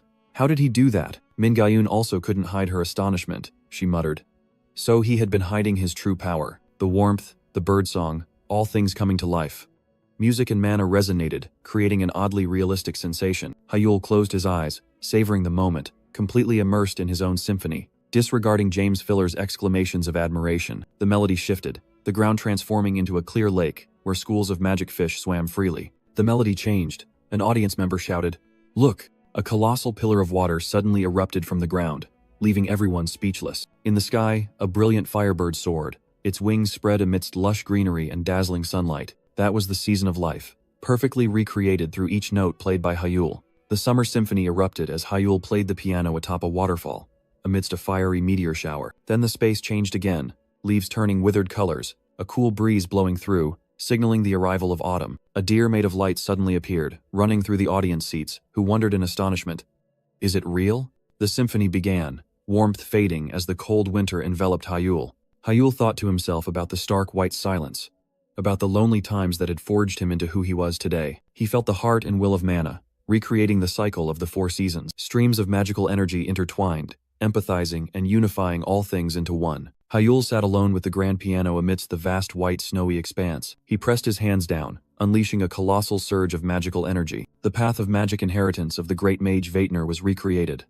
The infinite circle. Adela and another academy student were astonished by the sight, realizing that being born a mage was already a blessing. The brown-haired academy student recalled his master's teaching, not to be arrogant with such power. He remembered his childhood, when he was taught that there was a world only those who constantly strived could see. In his eyes, Hyul was the embodiment of that teaching, someone who constantly moved forward. Hyul's performance was a combination of all 4 seasons, revolving on a magnificent ice pillar. His fingers glided lightly over the keys, bringing the music to an end. Hyul stood up with a confident smile, declaring, That is who I am now. A panoramic view of the colossal stadium appeared, where the performance had just concluded. In the observation area, Kim Kang-in, James Filler, and Min Ga-yoon sat in stunned silence. Min Ga-yoon exclaimed in shock, realizing that Hyul not only infused mana into sound but also directly affected emotion. James Filler gritted his teeth, unable to believe that magic with such control could be cast without AI assistance. Min Ga-yoon turned to Kim Kang-in, asking with a bewildered expression, Kang-in, what the hell is he, really? Kim Kang-in could only cover his face with his hand, admitting, I knew he was strong, but I didn't think it was to this extent. Kim Kang-in thought, that's not something that can be achieved with a magic eye or by modifying a magic formula. He's definitely hiding another type of magic. Meanwhile, his excited teammates rushed towards Hyul. The brown-haired guy happily ruffled Hale's embarrassed head. Adela proudly said, That's our captain. You have to tell us about it later, okay? Hyul happily agreed, and Kang Shinwoo believed this performance would make tomorrow's strategy easier. But Hyul suddenly announced seriously, regarding tomorrow's match, I plan to change the strategy a bit. The next day, at the international arena packed with spectators, the female commentator excitedly opened. It's finally starting. The first match is a 5-on-5 siege battle, and the first two teams will be Team Italy and Team South Korea. In the waiting area, the Italian team captain pondered as a female teammate admitted she was a little nervous. The captain reassured her, "No need to worry. In a siege battle, we just need to capture the enemy's base. No need to confront Shin Hyul directly." The starting signal sounded, and the match officially began. The Italian team captain was scouting when he received an urgent report. "Captain, someone's coming." He immediately asked back over the comms. "What? How many of them?" Two members of the Italian team stared in shock at the figure approaching them. The scout stammered, "It's just Shin Hyul alone." Hyul smirked, his red eyes glowing provocatively. "Hello." The Italian team captain frantically ordered. "No way, scan for mana. The other four are surrounding us from outside, right?" The entire Italian team immediately went on the defensive, nervously searching around, unaware that their opponent was just one person. Team Italy scoured the forest, nervously searching for their opponent. Suddenly, Hyul appeared and declared, "No need to search, I'm here alone." The Italian team captain was stunned, growling as he asked what that meant. With his eyes glowing red, Hyul smirked. "It means I'll take on all 5 of you by myself." The arrogant provocation infuriated the Italian team members. "You bastard! There's a limit to insulting people," the captain roared, ordering the whole team to charge. "He's alone. Everyone attack." Facing 5 charging opponents, Hyul's eyes flashed with a cold light. He raised a hand to the sky, summoning a massive surge of azure mana. The ultimate spell was activated. Resonance, creating a destructive pillar of fire. Meanwhile, at a luxurious hotel, the night sky glowed magically. Inside, the South Korean team was happily toasting their victory. Jin Hee-yoon laughed heartily, thinking everything from the opening ceremony to the match was too perfect. Kang Shin-woo immediately reminded her, "You're getting too excited. Today's victory is all thanks to Shin Hyul." While Kang Hyungmin admitted the team didn't do anything, Jin Hee-yoon insisted this victory belonged to everyone. Ma Jin-sok turned to ask Hyul, "By the way, are you okay?" He worriedly reiterated, "Didn't you say you'd be exhausted for 12 hours if you used your full power?" Hyul smiled reassuringly, but secretly thought it was just a lie to hide the secret of resonance. Suddenly, Adela raised her hand and spoke seriously. "I have a question." She questioned Hyul about why he had to display his full power in the very first match, when he had already set enough bait. Hyul smiled back at Adela, asserting that there was, of course, a reason. The entire South Korean team focused on listening to his explanation. Hyul reiterated, "During the performance, I was wearing the Four Seasons artifact. You all know that, right?" Ji Sun-chan was surprised. "Ah, you mean that thing like contact lenses? That's the artifact that helps me unleash my full power," Hyul explained. "But that truth, do the other teams know about it?" He posed a loaded question. Meanwhile, at the English team's hotel, an emergency meeting was underway. "That's the artifact that helps me unleash my full power," Hyul explained. "But that truth," a female analyst began to present. As you can see from the footage recorded by the mana analysis camera, Kyle Ventia wondered, "Maya, his mana seems particularly dense around his pupils. What is that?" Maya replied as the screen showed a close-up of Hyul's eyes. "I think it's mana from his magic eye." Kyle Ventia pondered deeply, trying to connect the dots. Maya continued, "And here is the analysis report from the British experts on his performance." A staff member in the meeting room gasped in horror upon hearing the report's content. Kyle Ventia also glared, his face showing extreme shock. The report's conclusion was displayed. Shin Hyul is very likely a Sixth Circle mage. Kyle was stunned, finally understanding. Shin Hyul. No wonder he didn't flinch at the provocation. Maya turned to a new analysis page. "This is data from the match against Italy," she clarified. "The spells he used all exceeded the Fifth Circle, estimated at around 5.5, and he cast 6 such spells simultaneously." Maya continued her analysis. "It was assessed as stable, with no overload detected. In other words, it's highly likely that Shin Hyul is a Sixth Circle mage. That means, all our plans have gone up in smoke." Kyle Ventia pondered, realizing they would need a new strategy to stop Hyul, while a voice asked him what to do now. Meanwhile, at the stadium, the loudspeakers announced that the match had ended, and the round of 16 was decided. And the winner was none other than the Korean team. Ji Sun-chan was still in shock. "I can't believe a powerhouse like Germany was crushed so easily." He turned to Hyul. "Well, today we followed your plan, but..." Hyul humbly replied, "I didn't do anything today." Ji Sun-chan excitedly said, "That's right, you really didn't do anything. It was all thanks to that super decoy strategy, wasn't it?" Jin Hee-yoon immediately pouted. "Your naming sense is terrible." The story flashed back to the previous day, when Hyul began to outline his plan. A dark-skinned female teammate wondered, "Huh? Don't they know? I mean, the Four Seasons is still an artifact. They can analyze it, right?" Hyul confidently replied, "I guess not," he explained. "Firstly, contact lens. Type artifacts directly attached to the eyes don't exist yet. Furthermore, the eyes emit an unusually dense mana reaction." Hyul continued, his eyes flashing with magical light. When other teams analyze me, they might think my level is 6 ring. The entire Korean team was stunned by that shocking declaration. Exactly. Hyul calmly confirmed. He stood before the entire team and revealed the truth. We need to fully exploit that point. Actually, according to Weitner's classification, it's only 4 ring. But to keep it a secret, I officially announced it as a variant magic. So, everyone usually thinks I'm a 5 ring mage. And now, if rumors spread that I might actually be 6 ring, then everything will go according to plan, Adela analyzed. Then the opposing team will have to change their tactics, slowing down their movements. Hyul replied, his eyes thoughtful. But I'm not sure if this trick will work on the next opponent. This time, their opponent was the representative of the English team, a 5-ring mage named Kyle Ventia, the third quarterfinal match of the Siege tournament. Korea versus England, the atmosphere in the arena heated up by the second. In the stands, an excited spectator asked, "Who will win this time?" His companion confidently replied, "Clearly England." Another person objected, "Didn't you see Shin Hyul in the match against Italy? Korea will definitely win." An argument broke out, and they decided to bet on who was right. He stood before the entire team and revealed the truth. We need to fully exploit that point. Actually, according to Weitner's classification, it's only 4 ring. Kyle Ventia pondered, realizing they would need a new strategy to stop Hyul, while a voice asked him what to do now. Min Gaeun smirked. "Of course, our Kyle will win." Kim Kangan also smiled back. "Naturally, Hyul will win." Another person objected, "Didn't you see Shin Hyul in the match against Italy? Korea will definitely win." Kim Kangan turned to ask, "James, what do you think?" Min Gaeun also glanced over, awaiting James Filler's answer. James Filler pondered for a moment, looking hesitant. I'm not so sure." Then he suddenly pointed. "I'll vote for him." The start signal appeared, and the match officially began. As soon as the match started, both players charged straight at each other without hesitation. Then he suddenly pointed. "I'll vote for him." Kim Kangan also smiled back. "Naturally, Hyul will win." Immediately, a terrifying explosion erupted from their first clash. Kyle Ventia smiled challengingly. "Long time no see, Shin Hyul. Exactly 180, 3 hours, 47 minutes, and 34 seconds. Hyul replied indifferently. "I'm not sure if that's exact, but it has been a while." Kyle affirmed with an obsessive look.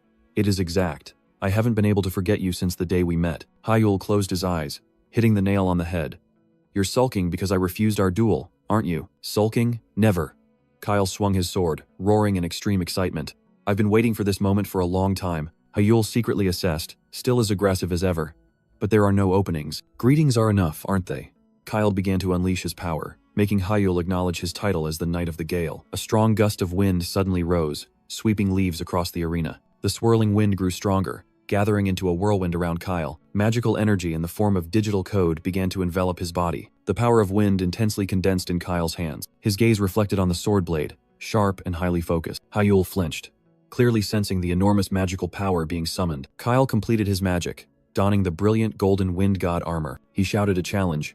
"Show me what 6-ring feels like, Shin Hyul." Hyul tensed, taking a defensive stance, thinking, "He's coming." Kyle closed in a flash, making Hyul only have time to exclaim in horror, "Fast!" He shouted a challenge. "Show me what 6-ring feels like, Shin Hyul." He shouted a challenge. "Show me what 6-ring feels like, Shin Hyul." Kyle confidently raised his sword, imbued with wind power. Hyul replied indifferently. "I'm not sure if that's exact, but it has been a while." Kyle confidently raised his sword, imbued with wind power. Kyle showed amusement. "Oh, you're the first person to cleanly block my attack like that." Hyul tensed, taking a defensive stance, thinking, "He's coming." "Yes," Kyle confirmed. "Wind God's Sword. First form. Wind Strike." Hyul tensed, taking a defensive stance, thinking, "He's coming." Hyul was secretly terrified. That last slash, I couldn't even see it clearly. He's much faster and sharper than I thought. "Sulking? Never." Kyle swung his sword, roaring in extreme excitement. "I've been waiting for this moment for a long time," Kyle challenged. "Let's see if you can block the next attack." He explained that it was a magic that focused a gale onto the sword blade, enhancing its power and speed significantly. His glowing golden eye saw through his opponent's movements. This time, he's unleashing a continuous barrage of slashes. Hyul dodged through the deadly sword strikes with lightning speed. Seizing the opportunity, he launched a counterattack. Fireball. The fireball shot forward, hitting the stunned Kyle directly. The force of the explosion sent the Knight of the Gale flying. However, Kyle landed lightly, his posture completely unshaken. Hyul smiled confidently, thinking to himself, "I had a feeling," but he continued his thoughts as he dodged Kyle Ventia's attack. "I didn't expect a 3-ring spell to cause no damage at all." Kyle openly admired. "Wow, you dodged all of that? You're really something. But then the knight immediately scowled. But you used a fireball? Are you looking down on me? Hyul calmly replied. Not really. I've never looked down on you. Hearing that, Kyle Ventia immediately blushed with delight. Really? He roared with excitement, charging forward. Then give it your all, Shin Hyul. Meanwhile, in the observation room, the three tower masters were watching the match on a large screen. James Filler burst out laughing, dodging, and then counterattacking. He's truly the real deal, he mused, analyzing. Shin Hyul's power has now surpassed both Kyle and Dalria, not just in magic power but also in eye techniques and intelligence. James suddenly yelled in annoyance at Kim Kangan. And you're only revealing now that he's a 6-ring? Unfair. Are you playing dirty even with us? Kim Kangan quietly pondered. Ever since Hyul saw the 4 seasons, he must have planned this. He suddenly spoke up. Hey. Can you promise me something? James Filler asked, bewildered. Promise? Out of nowhere? Kim Kangan was stern, his eyes glinting red. That's right. Promise not to tell anyone what I'm about to say. Min Gayun agreed. All right. I swear on my title as Tower Master and my mana. James Filler also solemnly replied. I also swear on the honor and mana of the Red Tower. Kim Kangan nodded slightly. Good. Kyle Ventia smiled challengingly. Long time no see, Shin Hyul. Exactly 180. 3 hours, 47 minutes, and 34 seconds. A commentator stated that Hyul had not yet reached the level of a 6-ring mage and might lose this match. On the battlefield, Hyul was surrounded by colorful magic streams. His opponent, Kyle Ventia, roared a challenge to Shin Hyul and decided to unleash his full power. Hyul calmly responded with ice magic, wondering if it was necessary. A green wind magic stream from Kyle clashed violently with an ice spear from Hyul. Kyle angrily yelled, accusing Hyul of looking down on him by not going all out. Hyul calmly explained that this match was not a one-on-one fight. With his eyes glowing red, he smirked and said he didn't even need to defeat Kyle. Kyle Ventia was stunned by Hyul's declaration. Suddenly, he heard his teammates frantically calling his name, reporting an emergency. Kyle was completely bewildered by the unexpected situation. Meanwhile, Hyul quietly formed a magic hand seal. At the same time, Hyul's teammates began a long-range magic bombardment on the enemy base. The previous commentator broke into a sweat, astonished by the remote magic support strategy. Adela and Ji Sun-chan focused on delivering precise, coordinated attacks. One of Kyle's female teammates was struggling to defend, desperately calling his name. Kyle heard the call but was still stuck in place. He turned to Hyul, furiously shouting and asking what the hell he had done. Hyul looked up at the distant explosions, feigning innocence and asking what he had done. His eyes glowed a brilliant gold, and he thought to himself that this was getting interesting. Kyle Ventia unleashed wind magic, enveloping himself. Simultaneously, Adela also cast a lightning magic attack from her staff. With that coordinated assault, the match ended, and victory belonged to the Korean team, amidst the cheers of the crowd. In the observation area, Min Gayun turned to Kim Kangan and asked about the identity of that child. She couldn't understand how someone could cast magic with such precision from 2 kilometers away. Kim Kangan also admitted it was a tough question, and he would need to reanalyze the footage later. When Min Gayun asked the Red Tower Master, James Filler just chuckled and said he obviously didn't know. However, James Filler commented cryptically that while he didn't know about the magic, he guessed the kid was incredibly cunning. He recalled that in the match against Italy, Hyul had made everyone mistake him for a 6-ring mage. He had lured Kyle, the opponent's strongest warrior, away from their base. After drawing the enemy away, Hyul had supported his teammates with ultra-long-range magic. James Filler couldn't believe such a complex plan came from an 8-year-old. Moreover, Hyul hadn't even truly engaged Kyle but still succeeded in deceiving the opponent about his level. James Filler suddenly realized that someone like that could also be a threat to Dahlia. Meanwhile, elsewhere, information about the match was being analyzed. Mimir, the manager, muttered about what the successor had said while reviewing the data. According to that person, Kyle Ventia was an extremely powerful battle-crazed individual. Hyul confirmed this with Mimir and added that, worse, their combat styles were incompatible. He explained that Kyle was a high-speed close combat warrior who maintained a defensive barrier called the Wind God. For someone like Hyul, who specialized in free-form magic combat, Kyle was the toughest opponent. Mimir wondered if Hyul could win if he used resonance. Hyul affirmed he would definitely win, but the problem was that Kyle wasn't the only opponent. Mimir suddenly remembered the red-haired woman the successor had mentioned, named Dahlia. Hyul confirmed, explaining that using resonance was a great burden, so if he had to face both, he would have to fight one without using it. Mimir sighed, suggesting Hyul was falling into his usual perfect preparation syndrome again. However, Hyul believed that being proactive and cautious was not a bad thing. He smiled and thanked Mimir. Hyul told himself that the Olympiad had only just begun. To face strong opponents, he was determined to go further, to the 5th infinite circle. the circle of truth. The next day, at the stadium, Hyul's team received news that the American team had won their semi-final match. A gray-haired teammate analyzed that the American team had overwhelmed their opponents without using secret techniques, and they likely had no data on Dahlia. Ma Jin-seok and the tanned female teammate were emotional thinking about the finals, recalling that last year facing America was like attending a funeral. The gray-haired teammate had to remind them that they were still in the semi-finals. Ma Jin-seok confidently smiled, saying they had practically already won the semi-final. He added that they had even defeated the British team, so there was nothing to worry about. Hyul agreed, stating that with their current strength, the semi-final was not an issue. He led the entire team onto the field amidst the cheers of the other members. The second siege match of the semi-finals concluded, with the Korean team easily crushing the powerhouse Canada.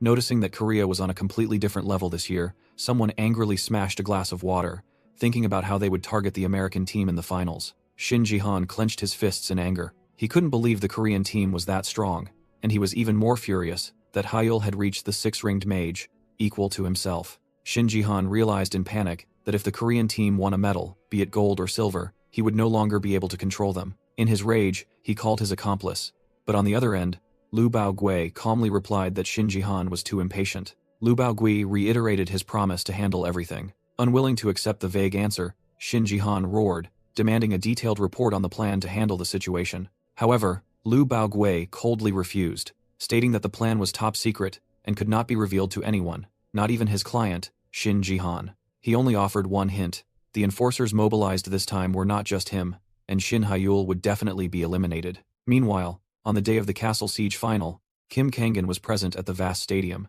As he walked, he suddenly sensed the presence of an acquaintance. It was Shin In-hyuk, who had also come to watch the match. Kim Kangan asked in surprise why Shin In-hyuk had come in person, and said that Hyul would be very surprised if he knew. As they walked together, Kim Kangan asked about work, and Shin In-hyuk reported that the International Anti-Terrorism Bureau had accepted their proposal. Kim Kangan smiled with satisfaction, praising Shin In-hyuk for his hard work in persuading those stubborn people. Shin In-hyuk sat down and asked about Kim Kangan's situation in return. Kim Kangan happily reported that everything on his end was going smoothly, and both James and Min Ga-yoon had reported no issues. He added that both of them were busy and couldn't come, and James seemed regretful about not being able to watch Dahlia's match. Thanks to this, Kim Kangan excitedly said that he and Shin In-hyuk could quietly cheer for Hyul together. Shin In-hyuk just sighed, thinking that Kim Kangan's choice of words was a bit off. Then his expression turned serious, as if he had another important matter to discuss.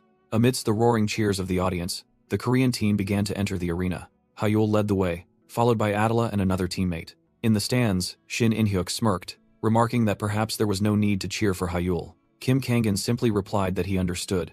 Hyul briefly thought, even Shin In-hyuk, the phantom of the Demon God clan, found his son adorable. The final match of the Olympiad, the 5v5 castle siege battle, officially began. As soon as the match started, Hyul immediately charged forward. The commentator explained that Dahlia's specialty was high-output fire magic and wide-area destructive magic, making team combat disadvantageous. Hyul recalled his match against the English team and decided on a one-on-one strategy against Dahlia. He believed that forcing the opponent into a duel was the best option. However, Hyul knew that unlike Kyle, Dahlia would not willingly accept a one-on-one fight. He calculated that if Dahlia engaged in a direct confrontation, he could use coordinate-fixing magic to crush the opponent's main base. But if she chose an all-out attack, he would be forced to invade enemy territory, while also considering the overall strategy of the American team. Hyul assessed that if Dahlia made that choice, his team would surely lose. Unexpectedly, Dahlia appeared right in front of him and asked if he had arrived. She cheerfully commented on the beautiful weather, saying that a day like this should be spent strolling in the park instead of fighting. Hyul remained silent, warily observing his opponent. Dahlia asked if his other 4 teammates were staying at the base. Then she laughed heartily, saying it would be troublesome if they wandered around and stepped on traps. Hyul froze, realizing that Dahlia knew his coordinate-fixing magic was a preset type of magic. A fierce magical fire erupted on the battlefield. Amidst the energy flow, Dahlia revealed her team's strategy was total defense, except for herself. With a smug expression, she declared that her team would not leave the base unless Hyul's teammates joined forces. As a wide-area destruction specialist, Dahlia's presence made it impossible for them to regroup, completely isolating Hyul. Hyul realized he was facing an opponent who used blue flames. Dahlia asserted that this match now depended entirely on the confrontation between the two of them. She immediately unleashed the Hellfire Incineration technique, a massive stream of fire magic rushing towards Hyul.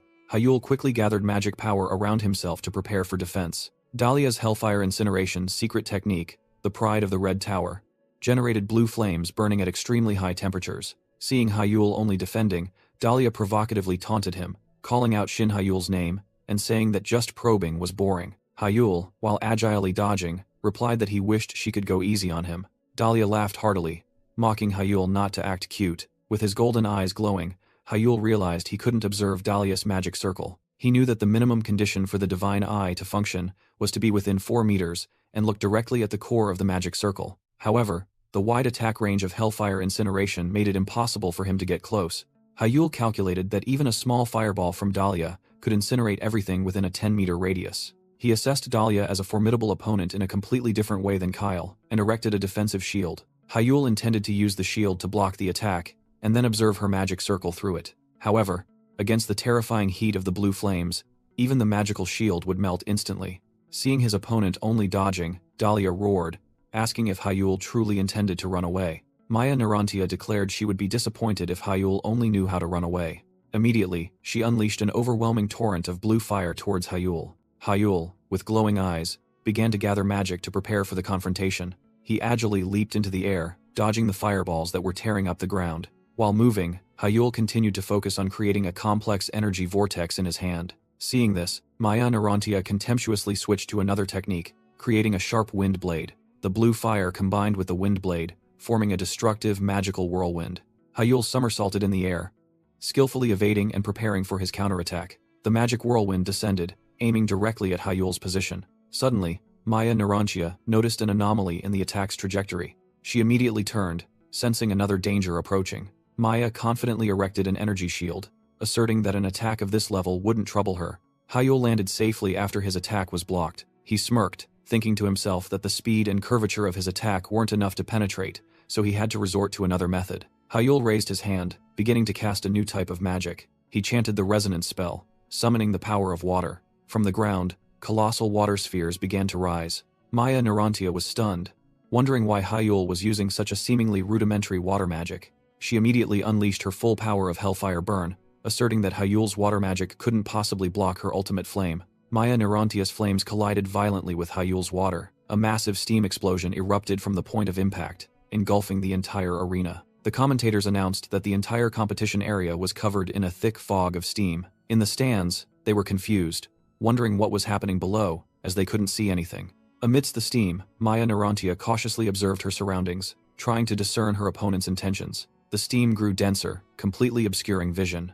Hyul calmly appeared amidst the mist, appearing to be completely in control of the situation. Contrary to her confusion, Maya burst into excited laughter, declaring Hyul was the first to perfectly block her attack. With glowing red eyes, Hyul simply smiled and asked her back, "What about you?" Maya became even more fervent, shouting that she knew Hyul hadn't used his full power yet. Hyul continued to launch water spheres, making the steam even denser. Soon, the entire space was submerged in a blinding white of steam and tiny water droplets. The steam even reached the commentary area, causing them to panic as they could no longer see anything in front of them. Maya realized her vision had been completely nullified by Hyul's strategy. She began to sweat, realizing that creating this steam screen was a deliberate trap. Using detection magic, Maya sensed an energy source and immediately launched an attack, confident she had found Hyul. However, her target was merely a water sphere used as bait. Maya was stunned to realize she had fallen for the trick.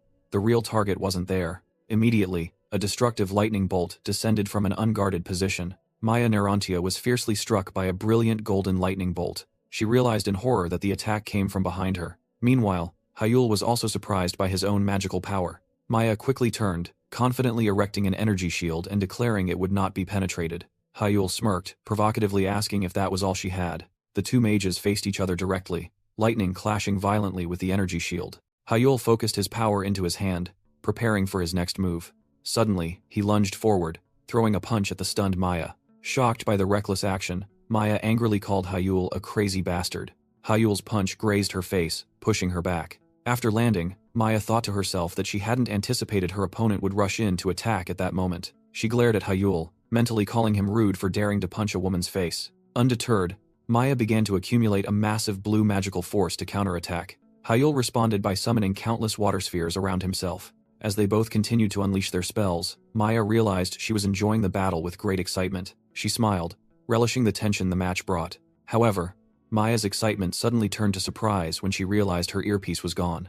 Hyul recalled the moment he threw the punch, wondering if the earpiece had fallen out then. Maya quickly dismissed the distraction, asserting that this match would be decided between the two of them. Hyul dismissed all thoughts, focusing on channeling magic for his next attack. He unleashed a powerful water elemental magic attack towards Maya Narantia. Maya was astonished by the terrifying power of that attack. Meanwhile, Hyul felt something was off as he observed his opponent. Maya suddenly realized Hyul was not a six-ring mage. She deduced that if he were truly at that level, he would have used overwhelming power instead of fighting so complexly. As if reading her mind, Hyul spoke up, asking Dahlia if she doubted his level. Hit by his words, Maya became flustered and angry. Hyul explained that it wasn't that he couldn't, but that it was unnecessary to use six-ring magic. He revealed his true objective was to gather information about her and the superheat hell ability. Maya refuted, calling it a mere excuse and stating a true six-ring mage would use their power to end the match. Hyul retorted that such logic only applied to solo matches, and this was a team battle. He casually added that the tournament still had a long way to go. Maya angrily questioned him, implying his teammates could win without him. Hyul confidently affirmed that was indeed true, and this time was no exception. Feeling insulted, Maya roared and prepared to unleash a powerful attack. But just then, a sudden match-ending announcement appeared, leaving her stunned. The winner was announced as the Korean team.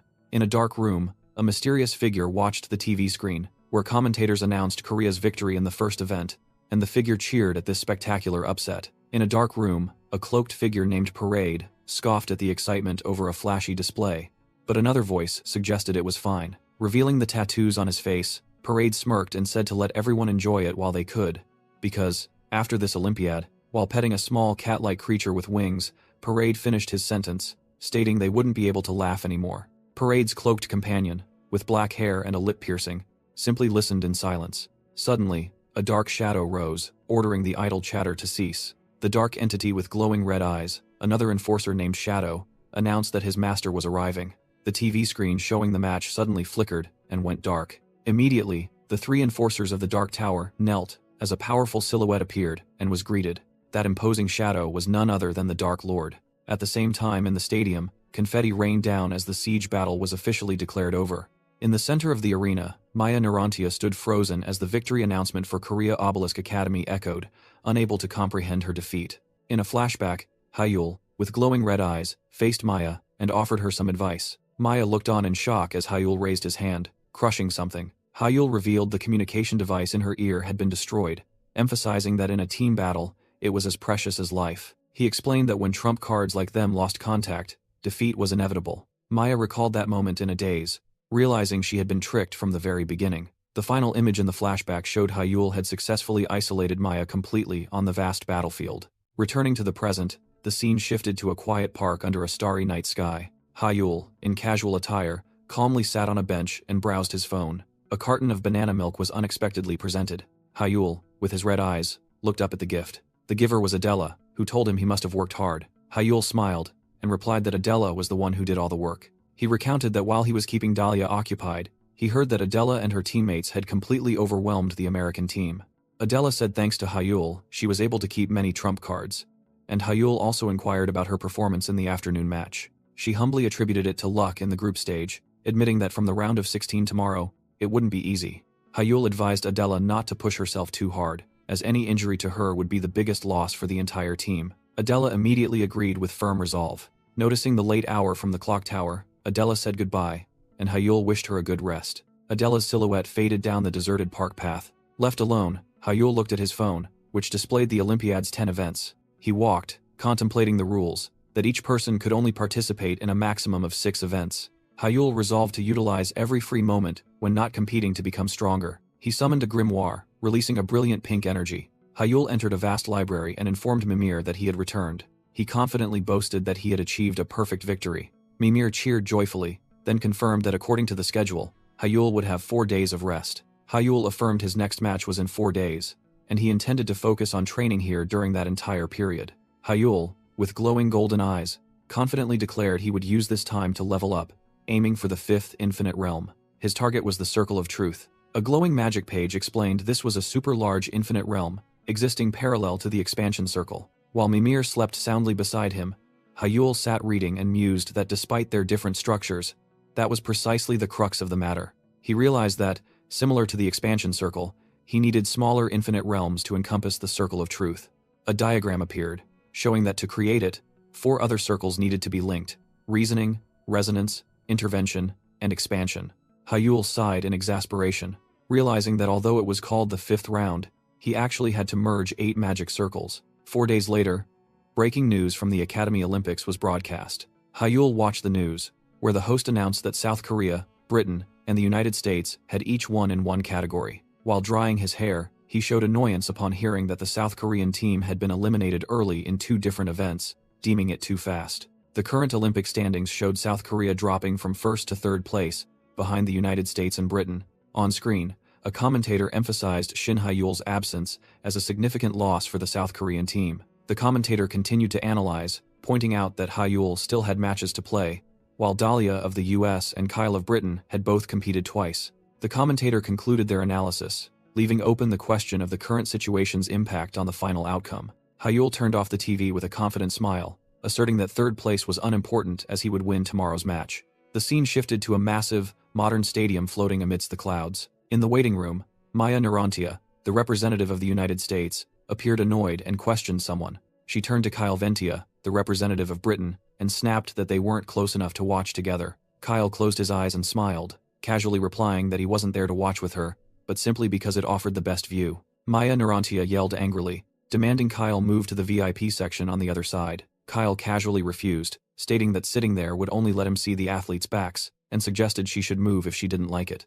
As Maya was still fuming, an announcement declared that the decisive match between the Netherlands and South Korea would begin in 30 seconds. On the field, Shin Hae-yul confidently led the South Korean team to their positions. From the stands, Kyle commented that Hae-yul looked quite relaxed, and Maya silently agreed that it was natural. Hae-yul asserted that victory in this match was almost guaranteed for South Korea. The tie-break match was a magic duel, where 2 teams alternated between attacking and defending to destroy each other's guardian stones within 10 rounds. Amidst the cheers of the audience, the first player for the Netherlands, Raymond, was introduced. Raymond stepped out with his magic cannon, muttering Shin Hae-yul's name with a tense expression. Despite sweating with anxiety, Raymond told himself that winning might be very difficult. But then he regained his resolve, asserting that his team had also worked tirelessly, and fired the first attack. A powerful magic blast shot forward, shattering one of the South Korean team's shields. The announcer declared that 1 point had been broken, and South Korea had only 9 guardian stones left.